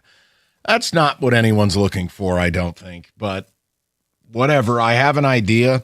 I have an opinion. I'm not going to go panic mode. I'll tell you when panic would set in. I was already concerned. Let me just be clear. I'm not comfortable with where it is, but I'm not going to go full freak out. I have an idea. I can sell you this pen. Okay. Kirby Joseph starts training camp on the PUP list as a slow ramp up to a return where the plan was always, and this is all hypothetical. I'm spitballing here, okay? Hey, man, we're here to 6:10. My point is, with what's been going on since we saw him crawl into the tent in Kansas City, then you got the reports about he tried to practice, he limped off the field after every rep. The idea I conjured in my mind, I hearken back to Calvin Johnson towards the end where he didn't practice and he just played, right? That was kind of the thing. The only hope I can sell you is this is a part of a plan where the organization doesn't want to answer a question every day. He'll be ready when he's ready, and they are going to have him on a very strict practice regimen, i.e. minimal, and they don't want to overextend him before it's go time. Now, I'm not telling you this is good. No. I still don't believe Kirby Joseph will be playing 60, 70 reps a game. I got to see it to believe it. But I also don't need him going full Ayuk on social media. The only thing missing right now is an ice cream cone. What is this guy doing? I don't understand either. And you know what? It's one of the people on here on this thread. I'll give this Chet Stedman guy full credit for this, but he said the words that I'm thinking. Bottom line is everybody in Detroit wants Kirby Joseph to be back and be out on the field and do well, but this whole attacking people because you're injured, we didn't injure you, okay? We're just kind of stating the obvious. We're not speculating. Like the source is the Detroit Lions who put you on the PUP list. We're not speculating. We're not making this up. That's where you are. Get better. See you out on the field when you're better. But I don't understand how everybody's the villain for stating the obvious. Also, I just trying to bet fans that you wouldn't be on the PUP list. One problem, you are. Then it was right, my knee not too good. You need to pray for me. Only God knows. Can I get a Rosetta Stone for some of this? I can't tell y'all everything. LOL. Update FR. My faith is unbreakable. I can walk now. Not in hella pain no more. Those are 2 words. Might want to use a space there. I'm not dropping to the floor like the Kansas City game. If y'all want to know if I can play this season, ask God. Okay, log out. Please, for your own good. We all want you back. You're an all-pro caliber safety. I don't want to see your career cut short, but people are going to speculate about your injuries, Kirby, because you haven't played in eons. And the team, your head coach, Kirby, not Jim Costa. Costa doesn't coach the team. Your head coach did not give us a good update. And it didn't inspire a lot of confidence you'll be around. Then you're out here telling fans, bet me, I bet you I'm not on the PUP list. You are. You are. I'm trying to hold out hope that maybe this is a part of a grander plan of management. But, yeah, my concern was already at an 8.5. It's going to stay at an 8.5. Yeah. I mean, Rico, I think the plan might just be a super light camp, limited reps, and they try to roll him out on that field and see if he can even play.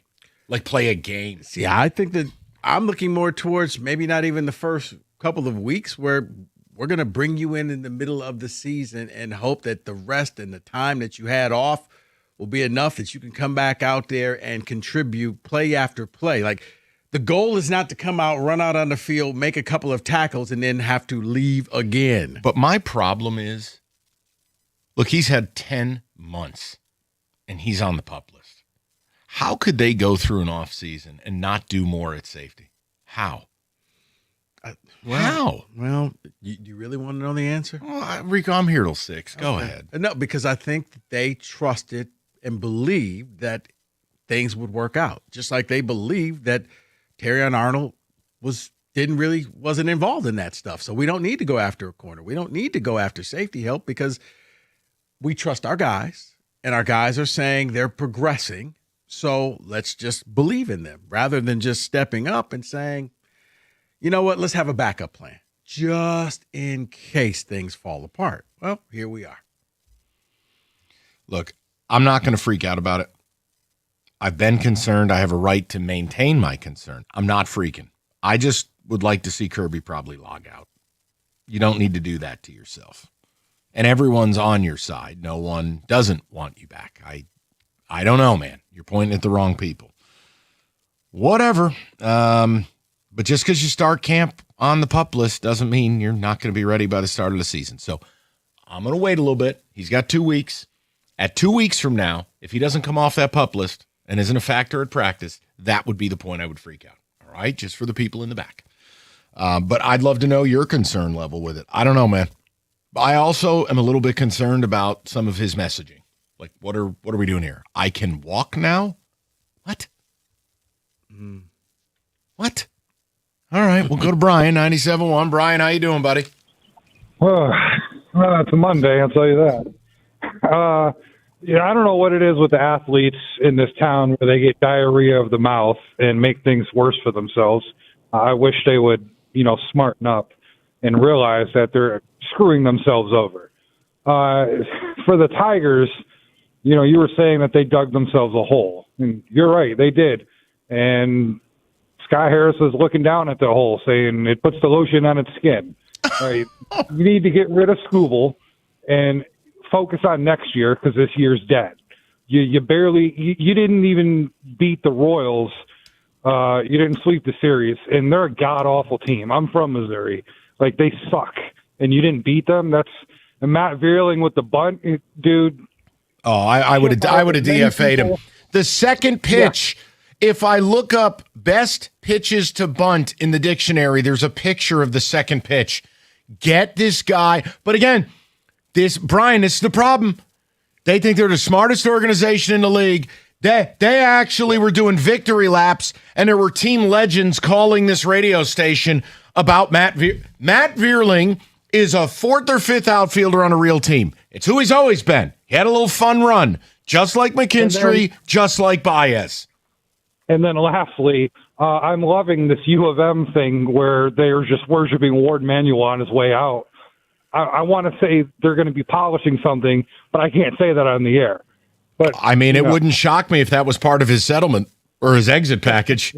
Thy will polish. I mean, it's honestly, he can ask whatever he wants. He shepherded him through all the cheating. He knows where all the bodies are buried. Yeah, I'm going to keep listening to you guys. Appreciate you, Big. Thanks. But I mean, that's where I'm at with it. As far as the Kirby thing, do you think am I too cavalier about? I'm just not ready to freak out. You know what? I think you're showing a little bit more patience than I am. I do think that, man, it's something going on here because it's been quiet. You haven't heard anything, and you really don't know the extent of what happened to him. 2 weeks, I freak out. No, the extent of what happened to him, I think we can all draw some pretty strong conclusions, and I want to be responsible. Guy crawls into tent. Guy comes out of tent like Sammy Davis Jr. Never to play again. Yeah. I mean, draw whatever conclusions you want. I shouldn't have to spell it out to you. And the Brian Branch being on the PUP list, that's not a big deal to me. No. That's a later injury timeline, a more defined injury. And I would be shocked pleasantly if he plays week 1. I've always thought October 1st for him. See, I always had November, somewhere around. I'll even say, depending on where the team is at, come back around Thanksgiving. You know what? You can do the trip to Germany, or you can wait until they get back. Oh, I forgot about that game. Nonsense. All right, we keep getting hit with heat waves. If your AC is a little questionable, get with Mastercraft Heating, Cooling, Plumbing, and Electrical. $79 AC tune-up and Freon check. Don't go calling around. The guys at Mastercraft are going to get you faster than anybody else. Available 24/7 for emergencies, free in-home estimates, and all work backed by a 5-year warranty. They offer flexible financing to work with your budget. So call the pros at Mastercraft today. For plumbing, electrical, and generator needs, and for every power failure or seasonal shift, Mastercraft has you covered. Visit mastercraftheating.com.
Quick note before I get to the people. Report from Cody Stavenhagen. Tigers don't yet have a transaction today, but A.J. Hinch has said Kerry Carpenter is, quote, trending towards the injured list. Waiting on one more evaluation, left heel issue associated with plantar fasciitis. You do whatever you want there. He hadn't been any good anyways, but you need all hands on deck if you're going to do one of your Pixar movies. We'll wait and see. You cannot have Skubal pitch Wednesday. It's all I'll tell you. You're right. But my fear is he will. And this is all about Scott Harris. This is all about finding out what kind of guy we got running this team. Because this is not kindergarten. This is major stuff if you're going to move Skubal. And I can't tell you he's going to make a great deal. He's got no pedigree. He's got no history of making fabulous trades. He doesn't. And this is something where it could be Andrew Friedman running your team. You'd be a little nervous about this. Well, what's your guy down in Atlanta? Anthropopoulos or whatever his name is. Yeah. Brian Cashman. I mean, it could be Dombrowski. You'd be the hitters in this league. It's a difficult thing to do. And the problem is I'm getting Iser vibes. When they came out with the reports about, the Tigers are demanding a controllable pitcher, well, then you're cutting out a lot of the marketplace. And I don't think that's the right way to approach a trade. Or you're not really trying to make a deal. So I can't wait for him to get traded so I don't have to hear that anymore. This weekend against the Royals had to materially change something. Or they're not nearly as smart as they think they are. You spit the bit Saturday and Sunday to a team that's 20 games under 500 in your own barn, and you had the lead. In games that you're going to need in order to get to 500. Forget about the whole, hey, we're 5 games out or 6 games. Just get to 500. Brother, every game was a dogfight, and I'll tell you right now, if you know baseball and watch baseball, they should have lost 3 or 4. Yeah, there's no way Scott Harris in his palatial bunker could watch that and go, oh, yeah, World Series bound and picking up steam. There's no world. There is no amount of daiquiris that could get you to that. Go to Matt, 97.1. Matty, how you doing, buddy? Hey, Matt. Hey, Mike. It's Matt. How are you, sir? Excellent, buddy. What's on your mind? Great. Thanks for taking my call. I'm 44 years old, so in my lifetime, I consider the Tigers had never won a World Series. I mean, I was 2 when it happened, so I don't consider that me being able to experience it. I'll tell you this: I watch quite a bit of baseball. I'm not a genius when it comes to the analytics and the statistics, but I can't watch this team anymore. I mean, I can't watch another Valdez start. I don't understand how you can bat Lee ninth yesterday when he's been the hottest hitter on the team. You got Torres striking out in some big spots yesterday. You got Vierling batting 200 that can't lay down a bunt. You've got McKinstry going to third from first, getting thrown out. I wanted to rip the TV off the wall on a ball to left, and you're trying to go first to third, and I couldn't get anybody to say anything about what a dumb decision that was. It just drives me insane. And then we've got Lee, who's rounding third, and the center fielder, I think it was the center, maybe it was the left, hadn't even picked up the ball yet, and we hold Lee at third. I can't do it anymore. And then Rogers on Saturday gives up a pass ball, and they score a run. And then, we have to pinch hit because Rogers can't hit for Torque coming off the bench. And Torque shouldn't even be here. That's the other problem. It's year over year we complain about the same players, or everyone else except the Tigers brass knows a guy's going to come crashing down to earth, and then said player crashes down to earth. Matt, they're just not good enough. You just, it is what it is. You're right. And we played one of the worst teams in the division, or the worst team in the division, pardon me, without their best player. And I was going in and said, okay, we got to take all 4 of these. And minimum 3 of 4. Minimum 3 of 4. But I hear you, Matt. You're not wrong. Yeah. And look, instead, if we're being really honest, you're lucky you split the series. Because Thursday night, you're relying on a guy hitting 150 with 2 strikes and 2 outs to hit a home run, all because the Royals manager was in space. He wasn't even in the building. It was the assistant manager. Why is Outman still on this team, Mike? Oh, please. Why? How about this? Wear a T-shirt. Why is blank still on this team? And you have a different piece of tape each day. There are so many players like that, Matt. It's all of it. And please, the old D'Antonio training camps where they had the tape across the chest. Yeah. I mean, that's... Hey, why is Torque here? He's terrible. He's going to bounce back. Okay. I'm going to Paul. I'm ignoring that. We'll go to Paul. Paulie, what's good, buddy? Hey, Mikey, how are you guys? Good, Doing all Paulie. right? What's the good word? What do you got? Man, you know what? I'm 55 years I've been watching college football, and you say it, I cannot agree with you more. It's my favorite sport, and it has gone to you-know-what. Mm-hmm. And this annual is a disgrace, and you are right. The only reason he got that money is because he knows things. And he sat at that table and said, hey, guys, we need to make Sweet Annie up a little bit, or else I'm spilling the beans. Hey, Paulie, before you get to your Lions take, let me just say this, okay? They held a regents meeting and claimed audio issues for why nobody could listen to it while watching the video. But they assured us athletics and Ward would not be brought up in the meeting. A day later, his agreement was signed. This school shows their ass in the open, but swears they kept their clothes on. They gaslight the hell out of you. It's remarkable. It's absolutely egregious, and they do it right in your face. Yep. And they thought they're doing it. Yep. And there's nothing happens to them. Wild. And I'm a Michigan fan. I'm a college football fan. But just watching and hearing everything about what's going on at that university is disgusting, man. It really is. All right, what do you got on the Lions? So just as far as I'm tongue-tied here, I was talking about Kirby Lions, Joseph. Kirby Joseph, yes. They should have planned for him not playing years ago, 2 years ago, a year ago, whatever, because even if he comes back from that injury, he's going to be 40% what he is. I guarantee you $1 to a donut, or even your 5 lunches that you guys talk about, that if he comes back, he'll play a little bit and he'll get hurt again. Instead of going out and getting somebody else to replace him, that's going to be more impactful for our team. Paulie, they're going to wait for him. They really needed to probably use some draft capital. I think it's very similar to the Jahmyr Gibbs thing. I mean, I'm not a big Pacheco guy after a guy's broken his leg in 7 places, but whatever. They didn't do it. And this is where it's going to be accountability phase. I mean, if they go most of the year without their top 2 safeties and that defense is heavily compromised, okay, Brad, are you going to be wearing a villain sweatshirt to that press conference? That's it. It just eventually, everything trickles down to the same person's desk. Mm-hmm. We'll see. I'm not going to freak about the pup list today. But 2 weeks? Yes. 97.1.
Brought to you by Hamilton Chevrolet. Tigers manager A.J. Hinch says the team will make a decision on whether to place Kerry Carpenter on the injured list before tonight's game. Carpenter trending that way as he's dealing with plantar fasciitis, which is separate from that bruised heel he's been dealing with as well. Eduardo Valencia is in Detroit and will be called up if needed. He also says that Javi Baez is getting closer but won't be activated today. Jackson Jobe also has a locker in the Tigers clubhouse. He's still set to pitch his next rehab outing in Toledo, however. The lineup for tonight is as follows as they start a series against the Orioles. McGonigal, Dingler, Keith leading it off. Green, Torkelson, McKinstry in the middle. Lee, Outman, and Vierling at the bottom. Keeter Montero on the mound. 6:40 the first pitch. You're on 97.1. Yesterday, the Lions placed Kirby Joseph on the physically unable to perform list. Here's Dave Burkett on how much he'll see from him this year.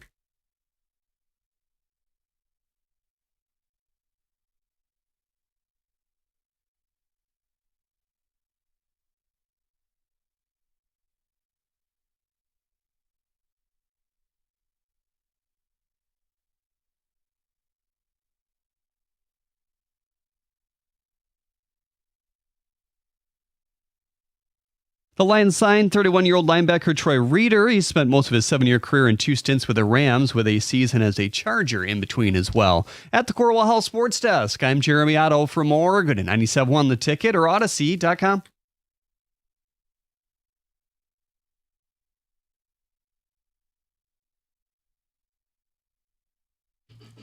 All right, David, part 2 of our Monday staple. Can we say that? Mr. Rico Beard, the floor is yours.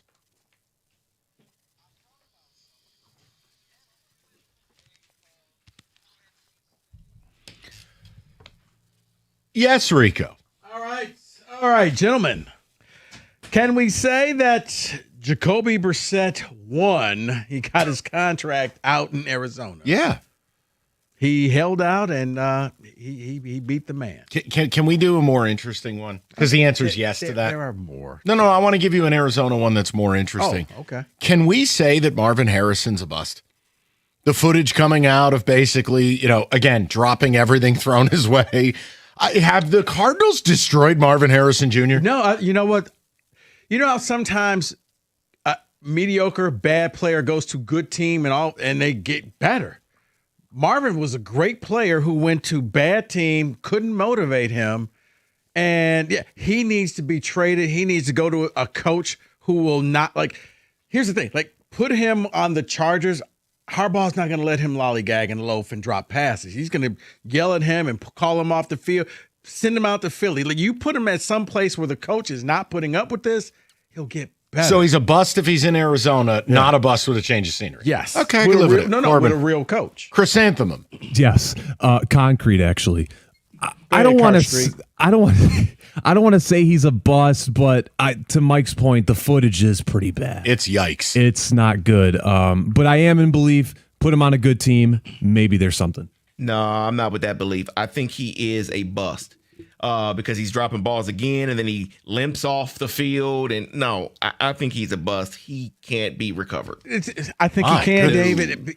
First of all, he's not used to losing like that. He was at Ohio State. He was in a competitive. That's called being a professional. I understand. He was in a competitive wide receiver room, but out in Arizona, nobody is pushing this kid to make him better. I mean, your quarterback is who? Can we say that Carson Beck will revive his career? Okay, we're moving on. No, we're moving. Enough. Next. This here. is not. Look here, cauliflower. No. Enough. All right. Can we say that the 49ers will not be hurt by the Kyle Shanahan injury, that they're insulated enough that they can keep things going? He got into an accident, for those who don't know, like 2 weeks ago. I mean, I lean your way with it, but it is a unique situation. I'd have to look at the rest of the coaching staff just to make sure we have enough veteran presence.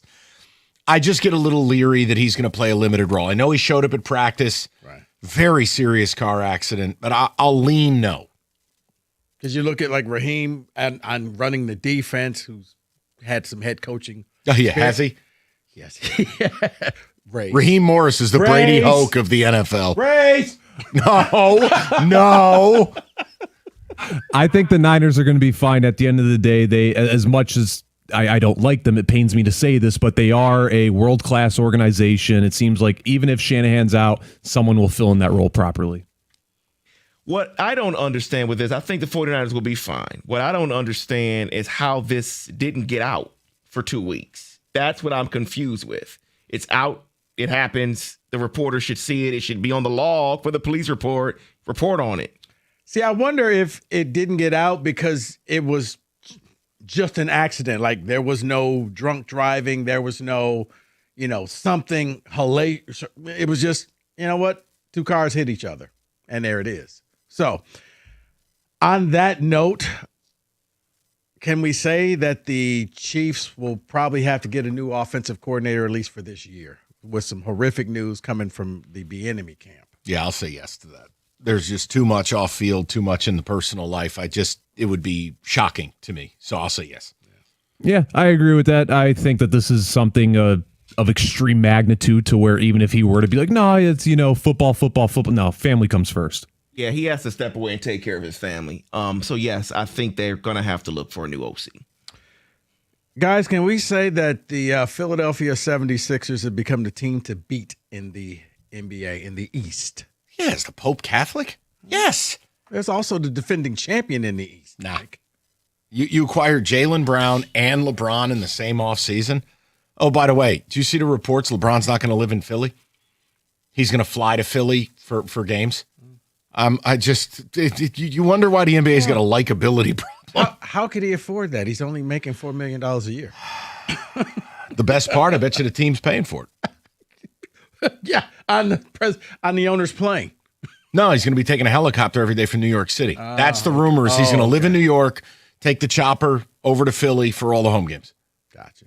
I'm going to go as far to say no, they're not the team to beat in the East. Obviously, on paper, it is as delicious as ever if you are a Sixer fan. But in this day and age with aprons and all that, and kind of the new age of the NBA, superstar teams haven't really panned out properly. And I am in the belief too many cooks in the kitchens. And Jaylen Brown, the one thing that sticks in the back of my mind, Jaylen Brown wanted to go to a team where he would be the number one option. There's a lot of number one options on this team. I don't know how it's going to work. Yeah. Well, we have Isaiah Joe. Well, that's the team I was going to talk about. You got to watch out for a team at the 313. Isaiah Joe and the Red Mamba and Collins. No, Philadelphia is definitely the team to beat. It's an embarrassing offseason. It is distance. Embarrassing. Yeah. Sticking with the NBA, they did not. Did they get LeBron James? They did not. Can we say that the Golden State Warriors window has officially closed? Yeah, 100%. You could say they're the biggest loser of the offseason. I think they went in the overwhelming favorite to get LeBron. They put all their eggs in the LeBron basket. They didn't get him. They failed, period. I'll even add one more to this particular situation. Can we say that Steph Curry will be on a different team before he retires? No. I think he's a Warrior for life. Yeah. I think he'll walk away before playing for somebody else. He's already made more money than God. Yeah, I don't think you're going to see the Patrick Ewing Orlando Magic jersey. Ooh, or is it Sonic? We only have 2 years. No, Shaq is the big cactus. The big leprechaun. We have 2 years left with Curry. He will let LeBron have this year, his farewell tour, and then he will have one. But he is not leaving the Warriors. I can't see that. Can we say that the Buffalo Bills, I don't know if you've seen the new gray uniform. You made me look them up. I don't like them. Okay. They kind of look like knockoff Memphis Tigers. Yeah, that don't work for me. It's like if the Memphis Tigers and the Lions all grays had children. It's that uniform. Yeah, the Bills don't have gray in their color scheme. I don't know why we're adding it. The Lions do. It's legal. I don't mind the gray uniforms. It's not for me. Yeah, it looks like it was a jersey made by someone selling them out of their back of their car. I like that. I got some cheeseburgers here. Nah, no, I'm not. I can get an authentic jersey for $19.99. Yeah, because it's made in China, and it's not authentic. It's authentically fake. What upsets me the most with this is that we're going to have to sit week 2 Thursday night football and see those jerseys. They're ugly, but we're going to have to see them. Jerseys? They're going to wear the Thursday night probably to open up their stadium. That's what I imagine. You can't open up your brand new stadium in that. I get it, you can't, but I don't know. No, you got to wear your regular Bills home uniform and do that for another one. Ring the bell for me, Rico. Oh, how delicate. I thought he wanted. Okay. Can we say that North Carolina football couldn't possibly get any worse now that their GM has been placed on administrative leave. You already had the debacle that was Belichick and his 4-8. Yeah, and his fiance, girlfriend on the sideline running the team. Can things get worse for North Carolina football? Yes, they can. You can be 4 games worse. I mean, it's just I don't know the details of getting out of the Belichick business. I can't believe he's there for year 2. Now you have Mike Lombardi, his GM, is on administrative leave. There's been an HR complaint. Rico, I don't know what to say, man. Yeah, it can get worse. It can get a lot worse. And North Carolina is one of those programs where it doesn't make sense that they're not good. For a long time, I felt that way about Arizona State or Michigan State, or like UNC should be good at football, period. Mm-hmm. And they are not. Mac Brown had it going for like a little bit, the Dre Bly era, but it's never worked. And yeah, I think it's about to get worse. I don't think he's going to have some good year. Remember when Mike Lombardi, when Belichick first got hired in, he said we're basically the 33rd NFL team? Yeah. Yeah, it hasn't panned. You ready, Corbin? It's been a glossy disaster down there for them. You know Big what? time. You get one for that. Thank you. On a side note, bonus question. Okay. More disappointing program because they put all their eggs in a basket. North Carolina, Colorado. North Carolina. Both went with the big names. But, you just mean the latest cycle? Right. The latest cycle, North Carolina went with Belichick. I'll tell you what. Carolina went with Deion. North Carolina, because they got to see the disaster that Colorado was when you hire a con man. And now look, they hired a guy who's 75. The only one who's got a bigger age gap with his spouse is Al Pacino. The guy has no personality. He has no business being in college. And they went, sign me up for that.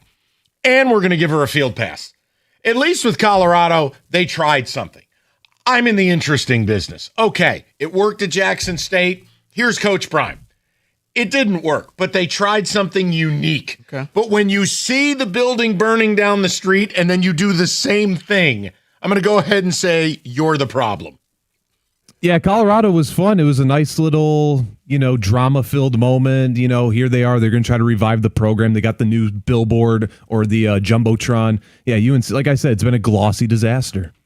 Remember when Gus Johnson called Coach Prime's first game with his microphone in his hand the whole time? I'm not talking about the one he talks into. Stop it. See, that's why it's a fail for Colorado the most, because Colorado saw that Deion never coached at Jackson State. Yeah, he was the coach, but he never coached, and you still decided to bring him Yeah, on. but he wanted to bring his own luggage. Mm-hmm. Uh-oh. Bold strategy to walk in, bleep all over every player, and basically say you're all fired. Bro, you may want to talk to your quarterback before, Big 12 media days. Here's what you don't say. Oh. Yeah, we didn't study defense at all. Julian Lewis? Yeah, we're basically winging it. We could tell, Julian. And it wasn't like he was trying to throw the team under the bus. He was like, oh, no, he didn't do anything like that. No, defense. What? Identify the Mike. Huh? We don't have any guys named Mike on the team. No, the middle linebacker, you boob. That's Can We Say That 97.1. Hey, you ever wonder why Fanatics Sportsbook is America's fastest online growing sportsbook? Other sportsbook, well, their rewards are just the same old, same old. But with Fan Cash, it's the ultimate sports currency embedded with Fanatics lets you stack the Fan Cash.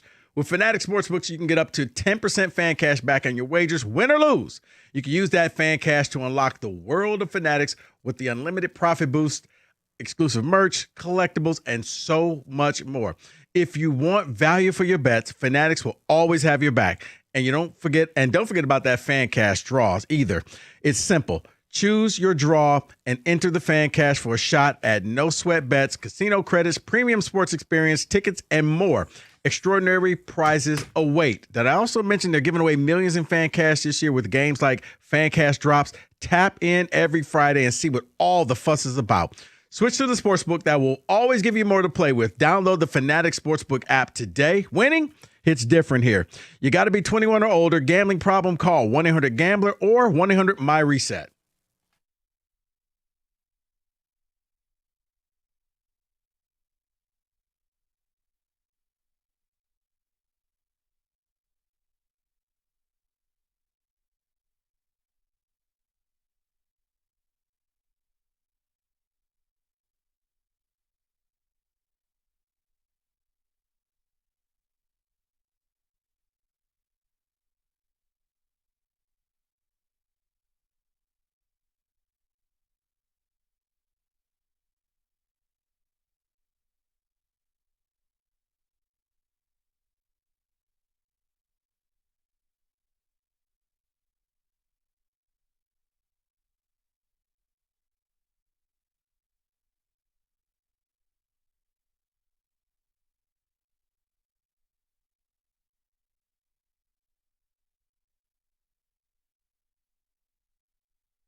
All right, David, some text communications. We got a lot in the hopper.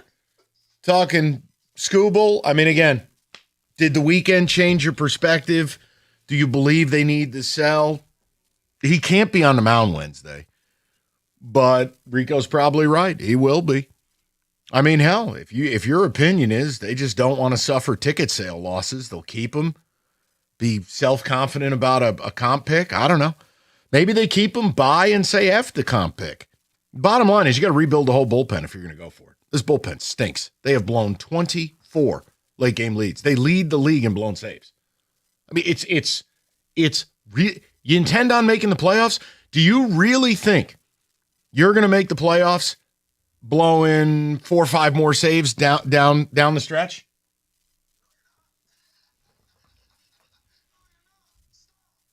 So if you're going to keep them, they got to buy, which will kill Skubal's comp pick value. Or are you just like, all right, can we be done? This weekend's painful. So we've talked about that. We got a little bit on Kirby Joseph. I'm not going to freak out, but that's already because I'm already concerned. It's not like I'm leaving calm and refusing to come to concern land. Mm-hmm. No, I'm not renting in concern land. I bought. But I'm not freaking because the pup list at the start of camp is a bit overrated. Sometimes veteran players, you give them a little extra time. Mm-hmm. You don't burn the candle that hot. I just don't have high expectations. But 2 weeks from now, when he's due to come off the pup list, Rico, if he's not, no, then it's done. Well, I guess like my concern is when you see, people like Mahomes or people coming off the injury that are close, you see the workout sessions. I haven't seen any of that stuff. And it's not that it's my business, but they make it their business to show you how close I am to being back. I hear you. And I'm with you. He has a mystery knee injury that is 10 months later. They're still in some strength building phase. We had a brief moment where he tried to practice and had to limp off after every rep. And then the evidence that some fanboy reporters throw out there is that he's dancing in a hotel room. And now Kirby is a melted ice cream cone away from being Ayuk, where he's challenging fans to bets that he wouldn't be on the pup list. He is. And it's like, dude, log out. Just stop. My right knee hurt. What? Dude, don't put that out there. I can walk now. Okay, please stop. What are you doing? He's going to go driving past the facility at 100 miles an hour. Dude, I mean, seriously, just stop, man. We all want you back. He's starting to scare me a little bit. I got to be honest. David, go ahead. Text here on Skubal. Someone texted in and says, I think the Tigers may need at least a retool, so trading Skubal will make that happen. We have too many holes on this team. Someone has a can we say that says, can we say if Sharon Moore brought a puppy to the podium, he'd still have a job? That's in reference to Mike Vrabel bringing a puppy. He did. The first time he met with the media, he had a puppy with him. I don't know if you saw that, Michael. Oh. I'm sorry.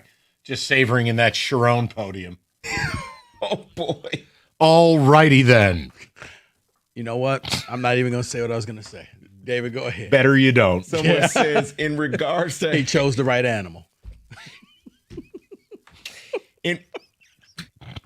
What are you doing? In regards to Harrison, someone texted in and says, I do agree with you, Rico. If he goes to another team, he would be rebuilt again. He would be Marvin Harrison Jr. all over again. Is it really Arizona? That's it? No, David, he needs a strong coach or a strong quarterback, somebody who's going to push him and tell him this is unacceptable. Because right now, he's just out there spending money and, unless Dad's going to move in and say, look, I'm a Hall of Famer. What are we talking? What are you, 12? I mean, come on. Hey, man, play. It's a new generation. Okay, good talk. David? Tigers are dead among the baseball elite. Can't win with the guys like Outman, Finnegan, McKinstry, and Rogers. We are done. Someone else texts in and says Scott Harris is more intelligent than a lot of people in this town give him credit for. He will fire sell this team and come back better for the next half a decade. Well, I'd salute that, but we have no evidence that that'll happen. I mean, right now, I have to take it as a win if they traded Skubal, and I'm not convinced they will. But no, I'd sell everything that isn't nailed to the floor. Because, again, I just don't. Okay, let's say I give you a 30% shot to get in. You know what? Here, if you like projections, you got about a 1.8% shot of winning the World Series. What are we talking about? You're not a World Series team. I mean, how can you, even if we have Skubal, this bullpen over the course of a playoff series? I mean, come on, what are we talking about? But whatever, you do whatever you want to do. I just wondered if this weekend kind of shook the tree a little bit. Unless you're thinking you move one of your starters into the bullpen as the playoffs start, 'cause you can go that route. Oh, okay, sure. Rico, do whatever you want to do. The point you're making is, do you believe right now? This is the problem. We tried to have the conversation with Jeremy. It didn't go very well. The point is, but we're 3.5 out of the wild card. Right, except you're the last team in the graphic. They all have a better record than you, and you're not accounting for something. Any week, if the Tigers have one bad week from here on out, you're likely toast. Think about that. And what I said to Jeremy is, you probably still got to get to 84 wins. This idea of creeping in at 80 and 82, I don't buy that. I don't think you're winning the division at 500. I don't think you're making the wild card at 500. So, okay, 84 and 78, do the math. With this, and again, if you're not going to rebuild the bullpen via serious trade, like, I mean, I'm not doing the fantasy stuff. I mean, I don't know where Gator's getting the Mason Miller stuff, but that's his guy. Well, that's his prerogative. The point is, do you think Scott Harris is going to empty the war chest for Mason Miller? Okay. Plus, the Padres are saying, according to reports, you've got to take a dead body. Oh, you want Mason Miller? Cool. Here's Xander Bogaerts. Well, I don't want that. You're paying him. Yeah. You want Mason? It comes at that price. I got you. No, based off of what he said last year, no, he's not going to be coming off of any capital out of fear. It's going to come back to haunt him. So then I say it again. What's the point? Beyond parking and ticket sales, what's the point? I'm not interested in a fringy playoff team. I want to win a World Series. I just don't think they got the juice to do it. No harm, no foul. No. Retool, come back next year, we'll give it a rip. Right, but in their world, I think that, and they've kind of said it, once you make the playoffs, anything can happen. We just got to get in the playoffs, cross our fingers, and see how far we can go. You have a real bullpen, and you have a real offense. This offense, I'm sorry, I'll be polite and say it's volatile. But this weekend, good thing Kansas City had an error. Otherwise, you scored 8 runs over 4 games. Mm-hmm. But they're RC plus. Look, here's the bottom line. When the chips are down and you needed one more hit, your season ended last year. Why? Your offense blows. And in a big-time playoff series against teams, go ahead, do me a favor. Get in a playoff series against the Yankees and face the best bullpen in baseball. Let me know how that's going to work for you. But the Yankee offense isn't good right now. Yeah, because they're missing the best player, arguably, in baseball. Plus. And now, if the Yankees don't buy at the deadline and Judge is out for the year, we'll have a different conversation. I will be surprised if that's the case. The line of thinking could be like for the last year in the NBA for the East. You only had to face one team out of the West. They're going to cannibalize themselves. And same for them. You're only going to have to face either the Dodgers, Atlanta, or Milwaukee. Not all 3. So by the time you get there, maybe the AL's not that good, and it's soft, and you can make it all the way through to the World Series. But the problem is this: if you're not buying and everyone else is, you've fallen behind. I'm going to continue to say this until somebody can argue it. The CBT, the luxury tax threshold, you're over it. If you're going to buy, you've got to ditch payroll to keep Skubal and then make trades that are going to be really expensive to take less money back to get high leverage relievers to rebuild this pen. That's without even talking about adding a bat. Rico, how do we navigate that? Good talk. It's a great answer. 248-539-9797. We'll get with the people. I got a Jalen Duren update. I'm going to say it again to you. You got to leave one of those urine cups outside of the mansion. The guy needs to be drug tested if this report is true. We'll get to it next, okay? 97.1.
All right, so let me give you your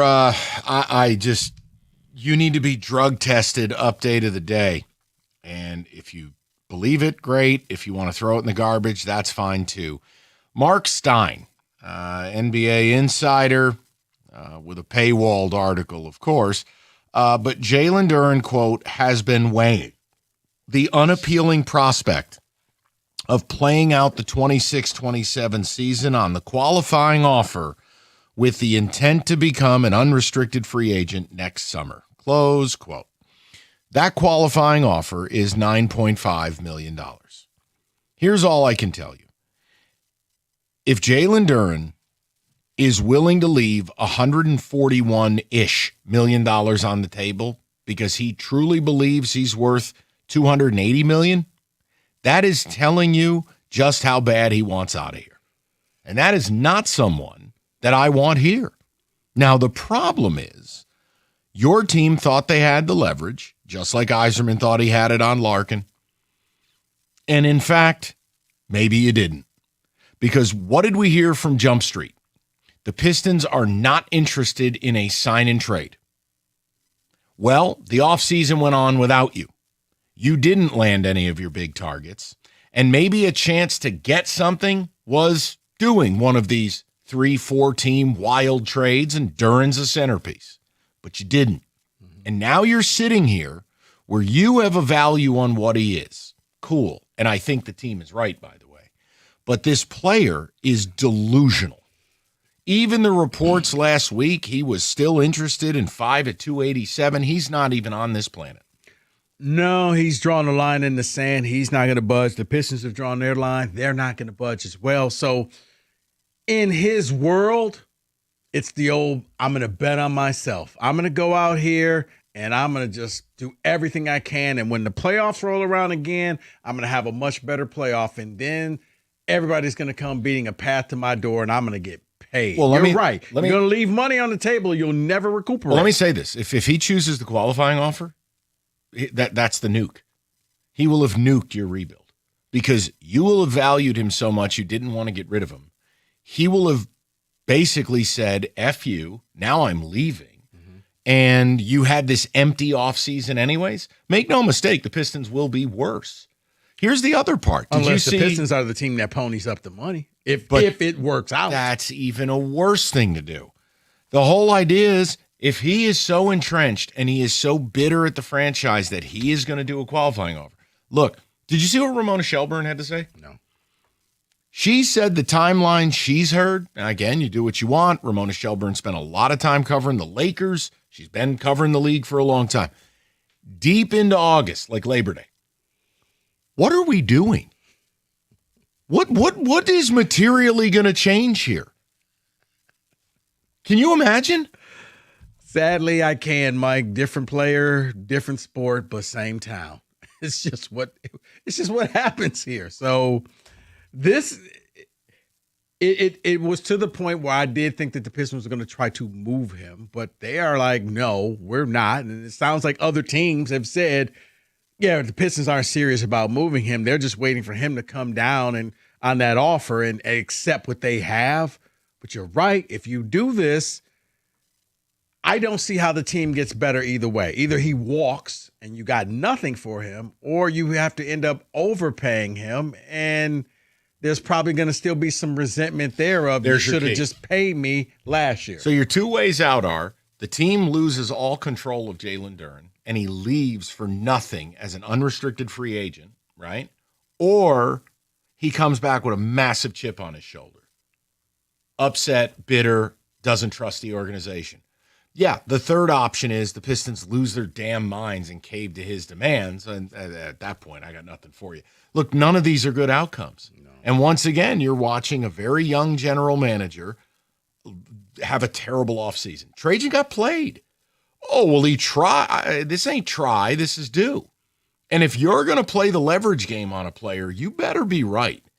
That's like a quarterback changing the play at the line of scrimmage. You have a right to do it, but, man, you better be right. You change that play and throw a pick six, we got problems.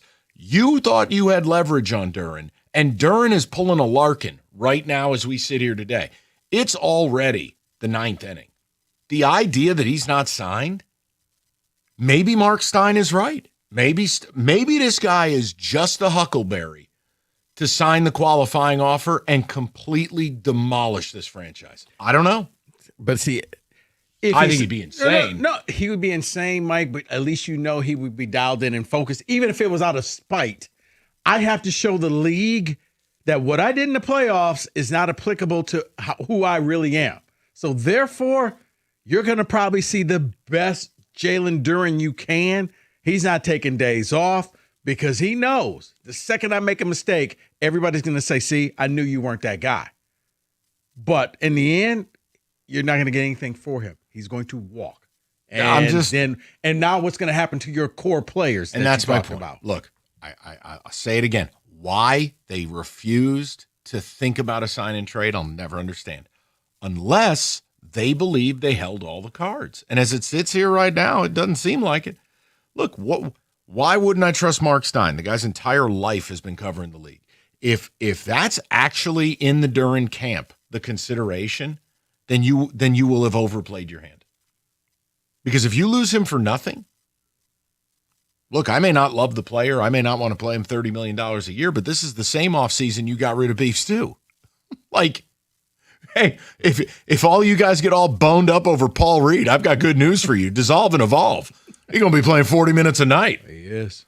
But you see my point. I mean, they're playing a very dangerous game here. Because if you do sign him and he's pissed, that's not a good outcome. Mm-hmm. Culture's your weapon. Well, you're going to have to hope right? that, you sign him for close to the number that he wanted, and then maybe all will be forgiven because he's gotten his money and everything's good. But I don't think that they're going to budge from that offer that they put out there. So he's going to show how steadfast he is to his beliefs. Give me the qualifying offer. I'll figure it out later. See, it's wild because what people don't understand is, and I can just hear people in their head, well, what if we do a sign and trade next offseason if he does a qualifying offer? There's no guarantee that anything happens there. He may not help you with a sign and trade. Correct. Either way, because even he picks his team, what pieces are there on that team that you may want? You may not have any. You know what, David? You're taking right trash you lose all to control. match the salary. Right. You have no control. Exactly. Yeah, he says, I want to go play for this team, and they don't have anything that you really want back, so now what do you do? Dylan, is that you? Let's go over to Steve, 97.1. Stevie, what's good, buddy? Hey, thank you, Rico, for adding more things to think about in this lovely Detroit sports market. God bless you, man. God bless you. But all right, the two things I just want to talk about, and I'll make it as quick as possible for you guys, because I'm sure you got jammed lines. But as the Tigers go, come on, it's not even they need two relievers, and they have to be really good relievers that you can totally count on. And then when they were, when I think it was it Otto that did the update on the starting lineup? Yeah. Seriously, that is one of the worst starting lineups I've seen for anyone that I would even think would be in contention. So that's out. And then you guys, Framber hasn't been very good at all.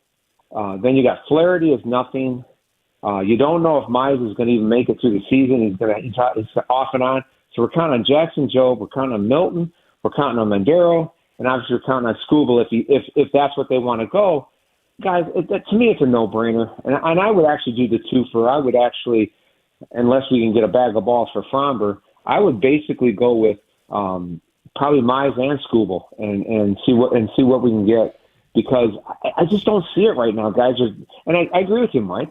When you look at that lineup, and for the sake of just mercy, saying they somehow get by because there's like 3 airline crashes and the other teams all didn't make it, they make it to the World Series. All right? And I'm not asking for that. You know that. It's all hypothetical. But they're not getting past any of the 3 top teams in the National League. No, I mean, the odds are heavily against it. I mean, Steve, look, it's all about probabilities. And like right now, you probably got a 1 in 4 shot of making the playoffs. And I'm just not willing to lose players for comp picks where I could get real value. But Rico and I have been aligned on this. I know what they should do, but I have no expectation. I just tell you, if you're going to trade him, you can't pitch him Wednesday. Can't take that risk. The risk-reward quotient is not there. I think we'll learn a lot. Warm weather's here. Everybody's on the road, distracted drivers included, including people flying around up north. If you get in an accident, you got to call David Feminino, the accident response team. They're going to help you get your life back, and David will fight to get you what you deserve. Don't let the insurance company run the show. Call 855-65-CRASH or go to getdavidgetpaid.com. That's getdavidgetpaid.com.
You normally start off with something. I know. Okay. I know.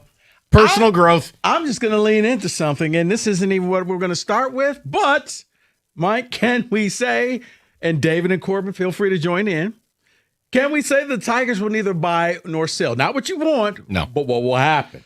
No, because that is a complete loss of the frontal lobe.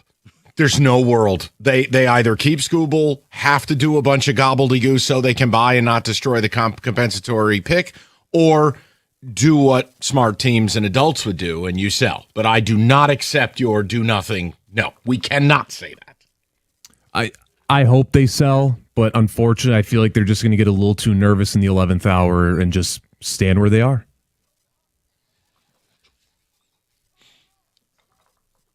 All right. Yes, they sell. They do what is right, and they sell. Okay. Final answer. Okay. Guys, can we say that Ward Manuel pulled off one of the biggest cons, grifts, whatever, Yes. flim-flams, whatever you want to call it, $7 million to walk out the door. Plus. Oh, wait, you're not fired. You can leave in a few months. Plus, we'll pay for your golf club memberships, and you'll get football tickets. Plus. And we'll also pay your attorney fees. Plus. Sorry about that pesky stuff. Plus. And we're going to add to your retirement every year, about $100,000 or so. All signed a day after they, quote, had audio issues at the Regents meeting, so nobody could hear what they were talking about. But they swore Athletics and Ward wouldn't be brought up. Interesting. So Ward showed up, and there was a meeting that surely wouldn't feature anything to do with him. And then his golden parachute was signed moments after that meeting. Yeah, you're right, Wojo. We're crazy.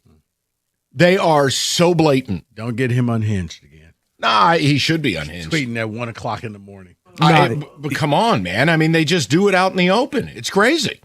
Yeah, he got away with the biggest heist, some money in the bank, WWE style. There's no words. It's incredible what he was walking away with under the Because circumstances. he knows where all the bodies are buried. He's a smart man for collecting those bodies and understanding where he was going to need that to get his retirement plan. Right. Smart man. Hey, Ward, what you doing? Hold on. Let me just take the phone. Taking a couple pictures just in case. This one's for you. I'm putting it up on a tee, so I want you to answer this one last, Michael. Okay. You two get first bite at the apple. Can we say that after this past weekend, you're getting sick of the post-Ryan Clark coverage? I mean, I miss his brooches. They were interesting. They were shiny. They'd be on some nice suits. Yeah, I don't need him crying on a podcast. I don't need him saying he was defending the culture.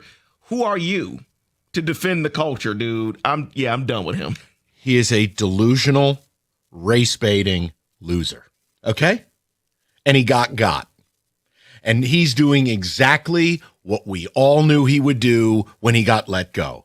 Play the victim, inject race into it, and then in a delusional maraschino cherry topper, act as if he is some Zion broadcaster of football. Dude, you could walk the streets and nobody would even know you're on ESPN. Nobody watches that show. It's insanity. I am enjoying it because it's just showing you who he is and what he is. It's 5 stars. We'll read again. I just thought about you because World Hunger, race. Airplanes, race. Brontosaurus, race. The Cowboys, race. Lost my job, race. Brooches, race. It doesn't matter. It's sunny out, race. That's all he does. What about barbecuing race brisket? Race. Race. Race. Race. Macaroni and cheese. Race. Puppies. Race. Boobs. Race. Good riddance. Now you see why I had you go first. You didn't want to follow that one up. I was defending the culture. What are you, Malcolm X? Race. It's ridiculous. Can you imagine? That's like David having a sports take and then going into the microphone and being like, guys, I'm defending the culture. No, you're not. You're talking sports. Oh, you think you're defending the culture?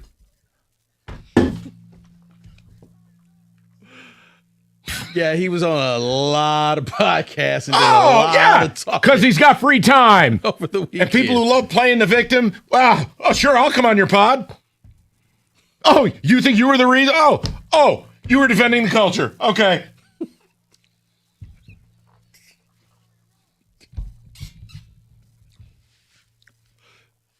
The Rico Digital laugh has made an appearance. David, do I have time? Yes, you do. Okay. Immediately. All right, I'll make this one easier for you, Mike. Defending the culture. Can we say that the New York Mets should trade the shortstops Francisco Lindor? Yes, because him and Soto, apparently, this is the Hatfields and the McCoys. It's a total disaster. Yes. Okay, Guys. good talk, guys. Yeah, I'm sorry. Sorry, I'm getting some Mets should instructions. trade Lindor, their shortstop. Yeah, they should. The Mets, I think they're like 46 and 60. they look awful this They're year. done. Yeah, bye-bye. But I we're know in the graphic. I know this is breaking your heart, Mike. The Mets. Hey, you just hate to see it. All right. That's Can We Say That Part 1, 97.1.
Brought to you by Michigan Auto Law. Tigers manager A.J. Hinz said the following about Kerry Carpenter. Quote, he's trending towards the IL, just given the treatment plan and the fact that he'll be out the next few days. We're tracking down 2 different paths, either sit him for a few days or put him on the IL and get somebody here, end quote. Well, somebody is already there. It's Valencia. Matter of whether he'll be activated or not. Carpenter has plantar fasciitis, but has also been dealing with a bruised left heel the last few weeks. They're set to make a decision on that before the series opener against the Orioles. You can hear it right here on 97.1 at 640. Cater Montero on the mound against Kyle Bradish, who's had a good year. Cody Stephen Hagan on The Athletic said the following on Tiger territory earlier.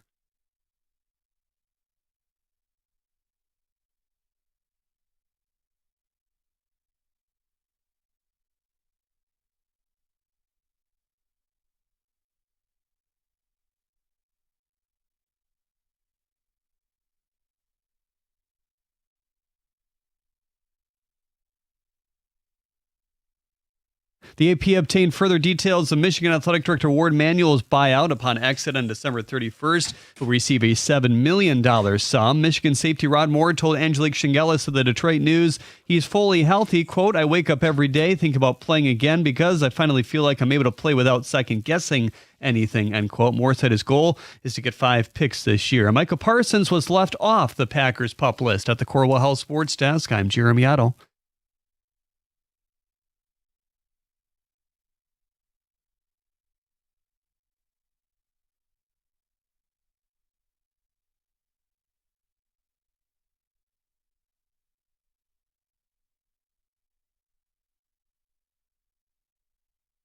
All right, it's 5 o'clock. Let's get back into it, shall we?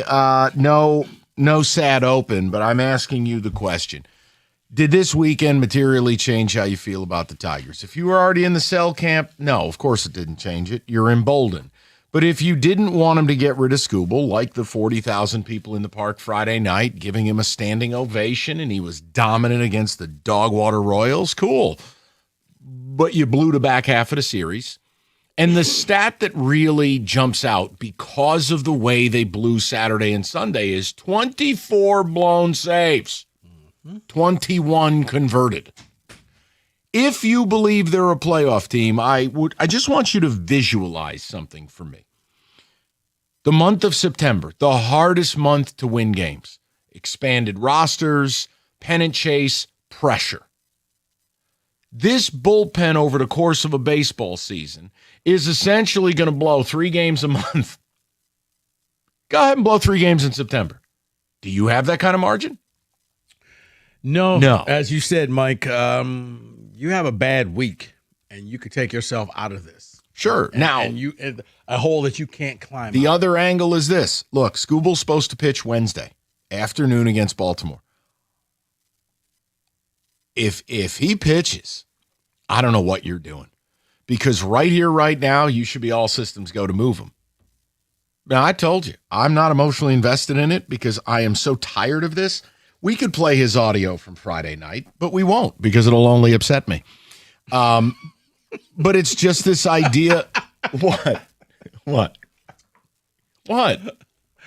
Oh, you sound like Vince Vaughn at the breakfast table. I don't want to talk about it. It'll only upset me. It will. But it just, I want to know what you want to do. To me, you could trade Skubal. It would open up a ton of payroll, and then it would grant you the ability to buy some relievers. Because look, can we meet in the middle and let's smoke the peace pipe and we'll all recite a haiku together? This bullpen it's going to end your season. Look, whether it keeps you out of the playoffs or ends your ability to succeed in the play, this bullpen is horrendous.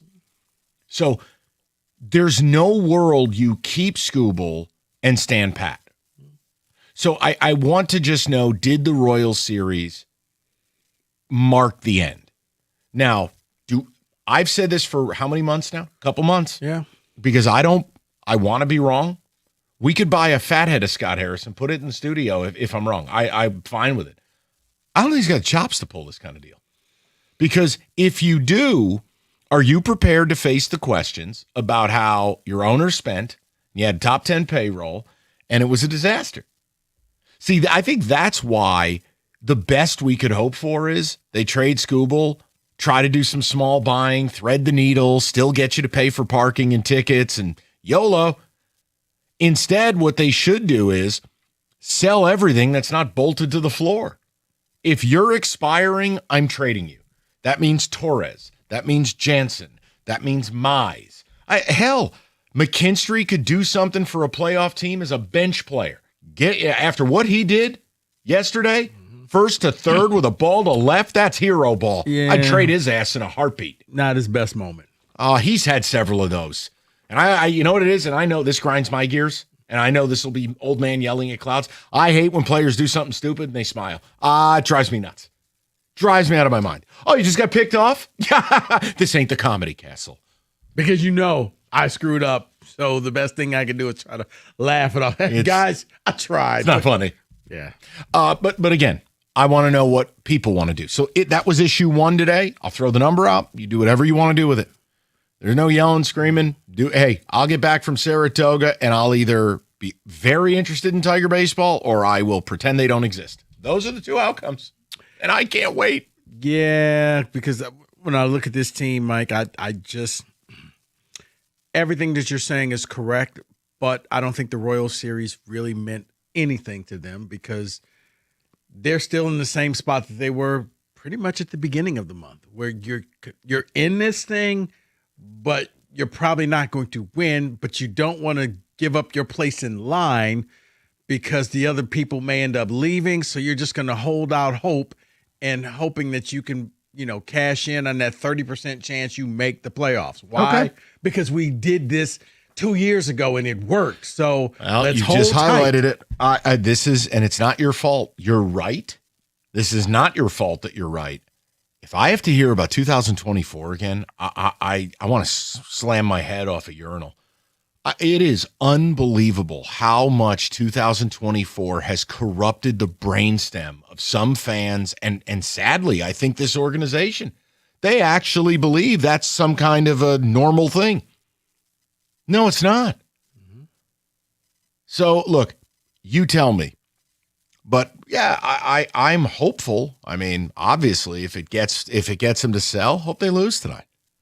I don't care.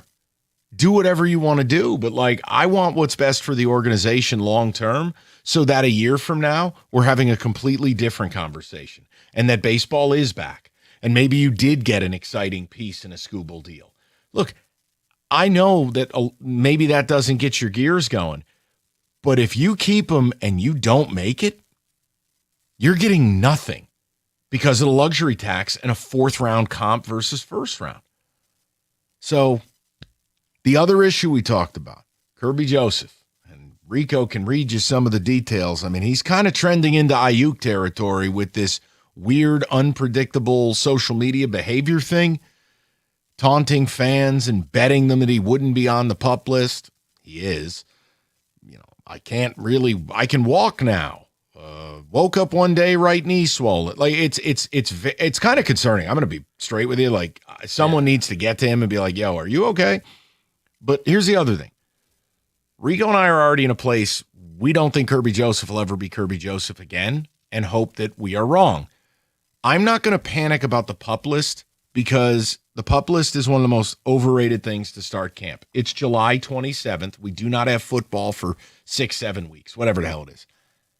2 weeks from now will be my point, where if they don't remove him from the PUP and he's not full go and we're not getting positive practice report, then I go from I'm a concern level 8 right now. No, then I'd be a 10. I'm not going to do that today. I'm going to hope that there's a plan in place because if it is just the knee is effed and we don't feel like answering questions, the PUP list is a great way to do that. Mm-hmm. My concern level is a little higher, Mike, and it's not even then an 8? Yeah. Because, oh, boy. Because it's not because of what happened to Kirby. It's because what didn't happen in the offseason. You didn't go out there and get some safety. You didn't get help because Branch's not going to be there for the beginning of the season. Also on the PUP list, but that's expected. Right. That one was expected. Okay, but you knew that, and you just kind of whistling our team's good enough. We can absorb all of this. And, oh, by the way, hey, your starting corner may be in some legal trouble. He said it was okay. He said he was good. We believe him. And now you're going into the season with 3/4 of your secondary not there.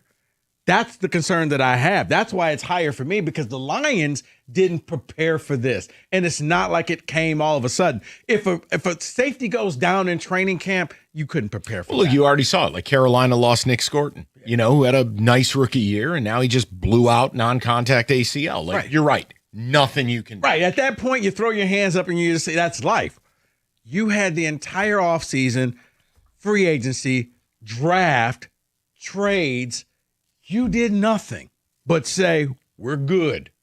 And okay, that's where I'm concerned, because if Kirby is injured and doesn't come back, I mean, it sounds like it's one of those injuries that, maybe one day he wakes up and he's fine, or he's never the same again. I'm going to take the latter. We don't know. But you're you're a professional organization. What do you mean you didn't have a plan B? What do you mean you didn't think to the future? That Enix Raystraw is going to be the veteran group in the secondary, the veteran in the secondary. Good luck with that, because he's yet to really play. 248-539-9797. So, Tigers dropped the last two to the Royals. Bullpen does what the bullpen does. Do you believe it materially changed things for you or the team? The second one is Kirby Joseph. How concerned are you? He starts camp on the PUP list.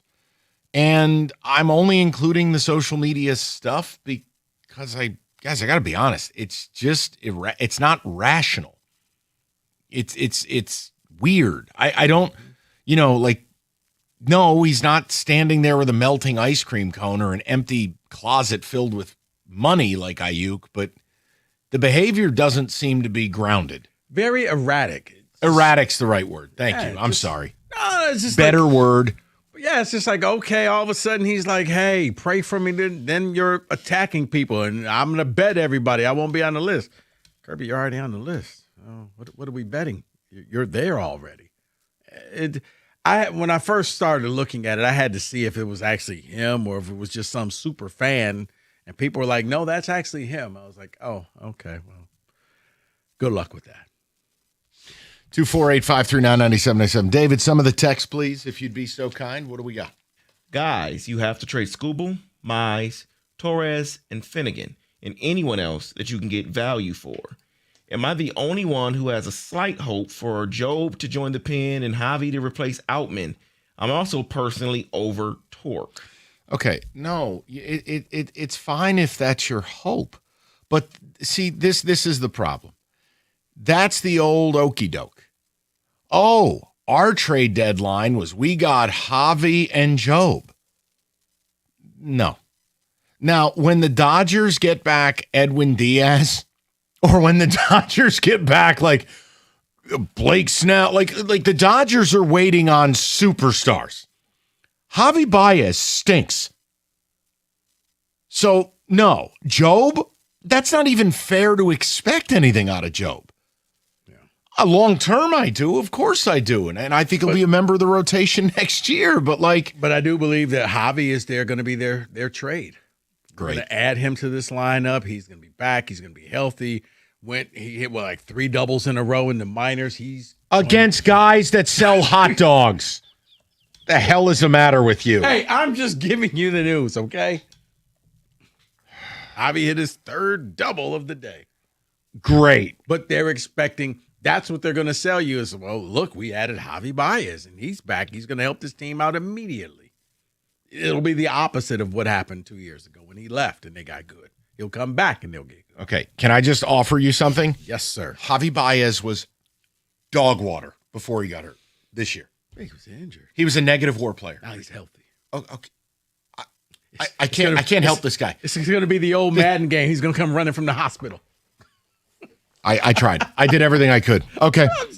I'm not. This is not fun. This team is not fun. This situation is not fun. If you don't laugh, you could cry, man. No, I just would like them to sell so I could just focus on Kirby Joseph kneecap and Jalen Duren's delusion. Other non-fun situations. Hey, want to check the Red Wing Fun hotline? No GM, Larkin's still here. No one can find the owner or anyone from the team to speak as they blasted a legend into space.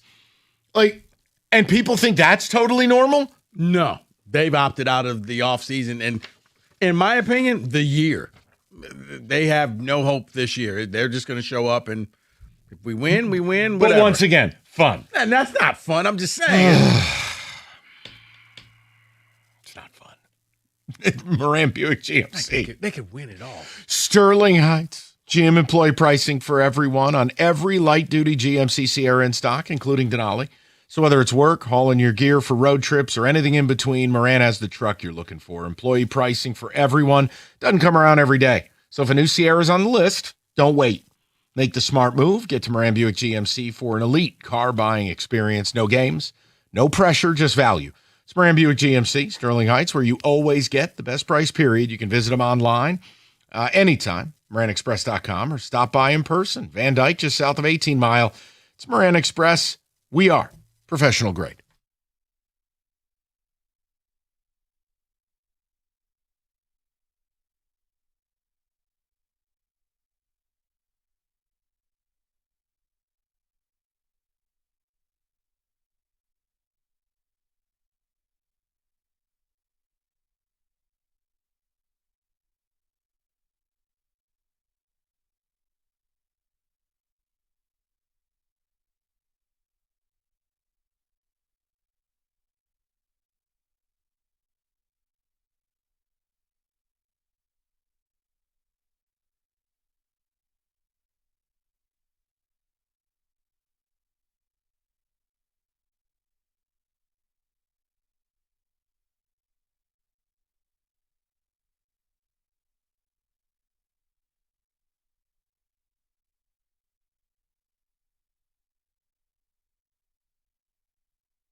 Oh, the sweet stylings from, God, that's like 1983, I think. We dug that one out years ago. 82. Yeah, that's That's back when it was only open 4 weeks a year. Before people like Rico ruined it with greed. Now the meat is forever. Wait, I ruined horse racing too? Nah, I just felt like throwing that out there. You know All what? right, let's. I'm going to own that one. That's perfect. You know what? We're going to race on Tuesdays, David. None of this days off. Up next, night racing. I quit. Oh, let's just come on. We can put some lights out there. Okay, we're going to Lou. Just stop. Lou, what's going on? Mike, I've been doing this since 1956. Brick Stadium. Now I live in Greenville, South Carolina. I am full into your stuff. In fact, I've been calling you out that everybody should listen to you. Oh, boy. To get some sense. Can I talk about something that's never talked about? Sure. This bullpen may stink, but you know what's caused this bullpen to stink? The stupid, moronic college baseball coach BS with his bullpen chaos that he pulled for 2.5 years. Foley was the first one. Yep. He's gone. Holton will never be the same. Brisky was functional. Herder was functional. Hannafy was functional. Finnegan was even good going into it because I go to a lot of Nats games because my daughter's up in D.C. I can go. There were 2 or 3 left-handers that were pretty darn good that he ruined. How is this man skated on? And there were people in baseball who were watching this garbage and knew it was going to happen. But no one says a word about the bullpen chaos. This guy was labeled to be a genius. Yeah. No, I mean, look, they did what they needed to do, Lou, but there was a cost to it. They overextended these guys. They overused them. And look, bullpen, the volatility of bullpen players is higher than starting pitchers, and that volatility's high.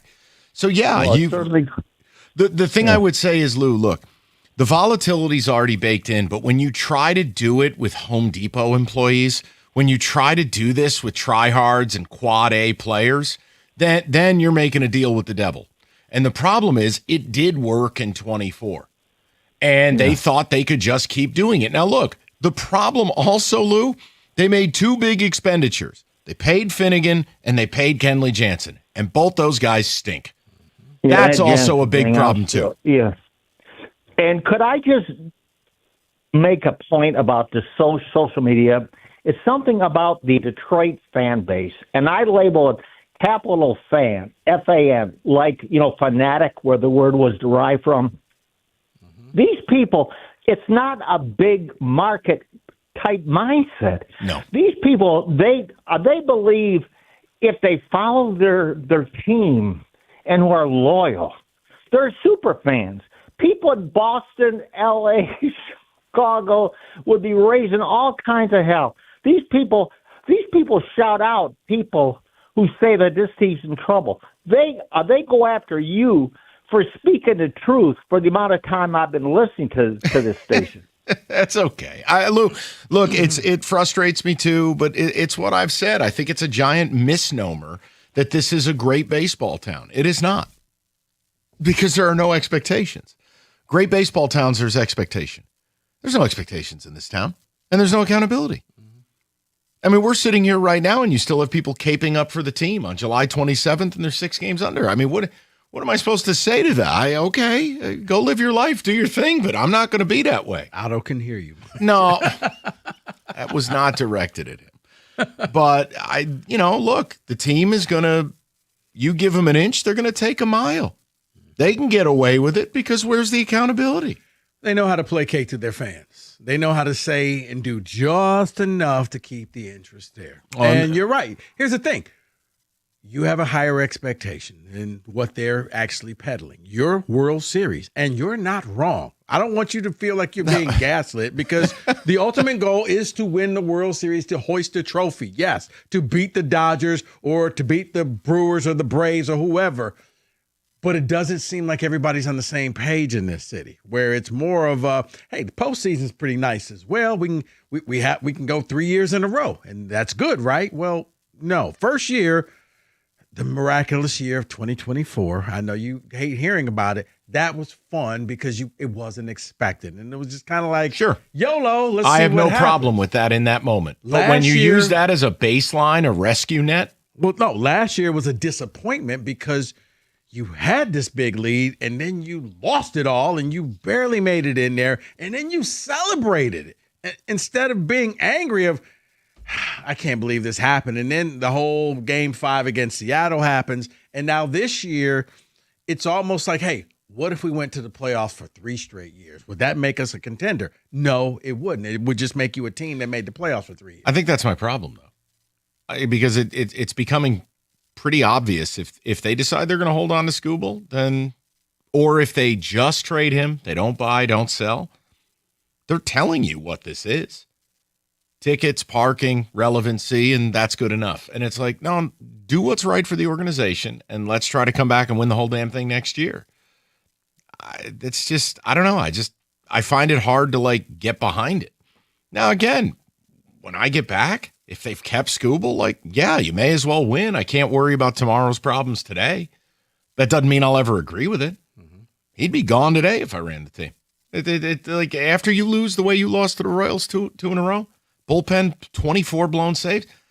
I'm not the one who put this team in a 16-game hole. They decided losing Skubal and some bit players. Don't hit me with the injury stuff like you lost J. Ram or Judge or Bobby Witt. Cut it out. Like, stop. Like, you know what I'm saying. Come on. Their job was to be around 500. I do. They went 16 under. That's kind of, it's like a football team going 0-4 in September. You ended your season. What do you want from me? Go to Rob, 97.1. Rob, what's good? Hey, what's up, guys? How you doing? Me and my father are diehard Detroit Tiger fans from Long Island, and you listen. I agree with everything you have to say, man. But don't you think the Tigers maybe try to bring up Max Clark to give this team a shot in the arm? Something. The guy has 21 stolen bases. He can run. I mean, something to give this team some kind of life. Rob, I'd love it. We talked about this a while back too, Rob. I don't know if hear anybody talking about it. Nobody talks about it. Rob, I would say this, probably not, because last year I remember this show saying, what if you just brought McGonigal up for September and brought him up in September? And he's not ready. And, he kind of seems ready. Yeah, like, would you have gotten one more hit in that Seattle series? No, Rob, we talked about it during May when this thing was in free fall. Like, bring up Max Anderson. Bring up Valencia. Yeah, I never thought I'd say this, but I can't wait till Baez comes back. At least he's got a little bit of a little pep in his step, No, but Rob, you're not wrong for asking for it. I mean, at a certain point, you got to break glass in case of emergency. And if they're going to try to make a run, you're right. Bring up a kid or two. You add some juice, some excitement. You see where it goes. Yeah, that's what. Let's keep everybody and make a run at this thing. You know what I mean? What the hell do we got to lose? And Rob, bring I haven't. Clark, keep Skubal, bring up Clark, and let's make a run at this thing. Well, I don't know. That's what I'd like. And you're fine. I haven't vilified anybody. If they want to do it, you know where I stand. I would not do that. You want to do it? Do it. It's not for me. Because you can make a run at what? I don't know. I got a hard time believing that this team could really carry the mail to a World Series. It's very difficult for me to envision. Especially if you don't make trades to acquire. And by doing that, it would fly in the face of what Scott Harris's model has been. Like, the idea that you will self-destruct any return for Skubal, even the comp pick would fall to a 4th rounder because you're over the tax threshold, that would fly in the face. That's something like a 75-year-old GM does on his way out the door. Knowing, this is my one last thing. I'm just, you know what? If it falls apart, that's the next guy's. Correct. We'll get more to people. We'll get a few of the texts as well. 97.1.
All right, David, text, and then we'll get a couple of the calls and round it out. And again, we covered Kirby Joseph. We talked about Duren. I can just tell you, Mark Stein is reporting there's a consideration from Duren's camp of playing on the qualifying offer, flipping you to Bird, and becoming an unrestricted free agent. That would be an absolute atomic bomb to your franchise and to your rebuild and your championship window. But this is the problem. Trajan wanted to get into a staring contest thinking he had all the leverage. And the problem is Duren is doing the larking. He's not blinking. Ramona Shelburne reported from ESPN. She thinks this will drag all the way through August. And the problem is your outcomes are the following. You get him to sign and break his will, and now he's angry about what he signed for, chip on shoulder, doesn't want to be here. He plays for the qualifying offer, tells you to bleep yourself, and he's an unrestricted free agent. Or you bend the knee, grossly overpay, and effed yourself. But he's happy. None of these are fun. And this all goes back to, why did you not consider signing trades when it would have been applicable? That's not something you can do now. Right. Not realistically. So keep your eye on it. I'll tell you, if Duren plays on the qualifying offer, that tells you how much he does not want to be here. And how fractured the relationship with the franchise is. Hope that's not the case. But it is July 27th. It's getting late early. David? The Tigers' off-season or obsession with their 2024 run is something else. They neglect to mention that it took Minnesota forgetting how to play baseball to make the playoff run even possible.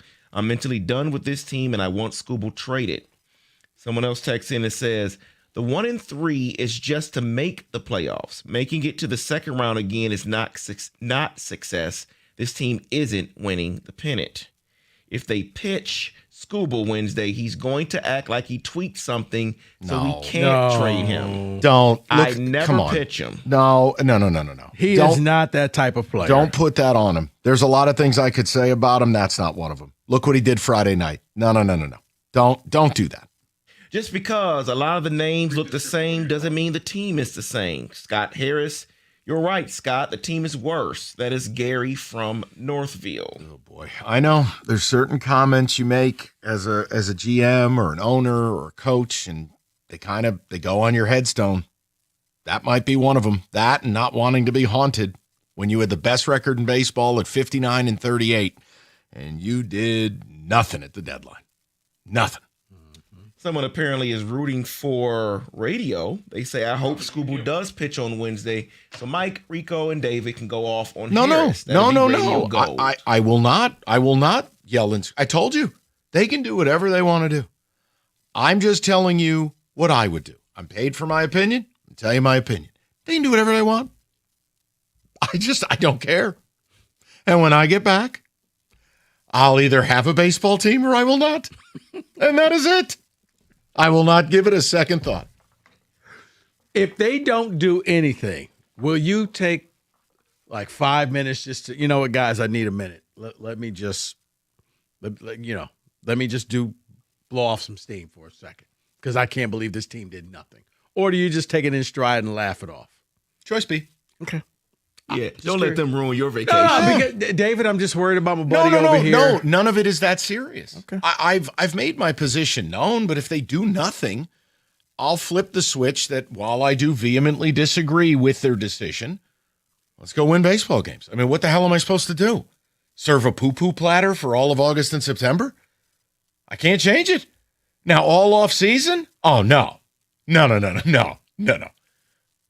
All off season, I will treat what they decided to do, short of them winning the World Series, like the Diddy bag attached to a Central Park carriage horse.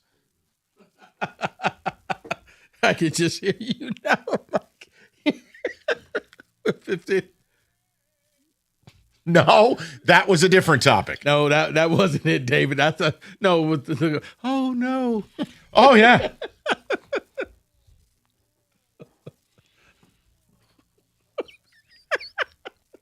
I'll tell you one thing. That'll be Scott Harris if Skubal goes out there and gets hurt Wednesday.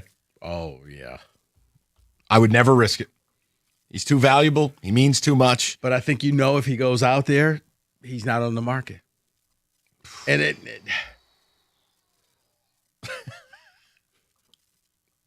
Dumb to sell, Mortimer. No. Go ahead, David. Text comes in and says, I am done. I have been a hater all season, but with the recent stretch, I've started to slowly buy back in. Splitting a series with a Bobby Witt less Casey team is the final straw. I am done. Yeah, but again, that's been the whole point. All right, hey, look, you were due some good luck. And I was trying to explain this to Otto, but he got in his feelings about it. It was just, it's not giving them any credit. It's just, look at who you're playing, look at who the other team doesn't have, and ask yourself, is that a playoff scenario? So kudos. You've worked your way to be 6 games under, but like, do I care that you decimated an A's team that's lost 20 of their last 24? No. Just like you're going to play, okay, great. Langoliers just died. Like, that's not playoff baseball. You're playing split squads. You just played the Royals, who didn't have their manager, or Bobby Witt Jr. is one of the 5 best ball players in the league.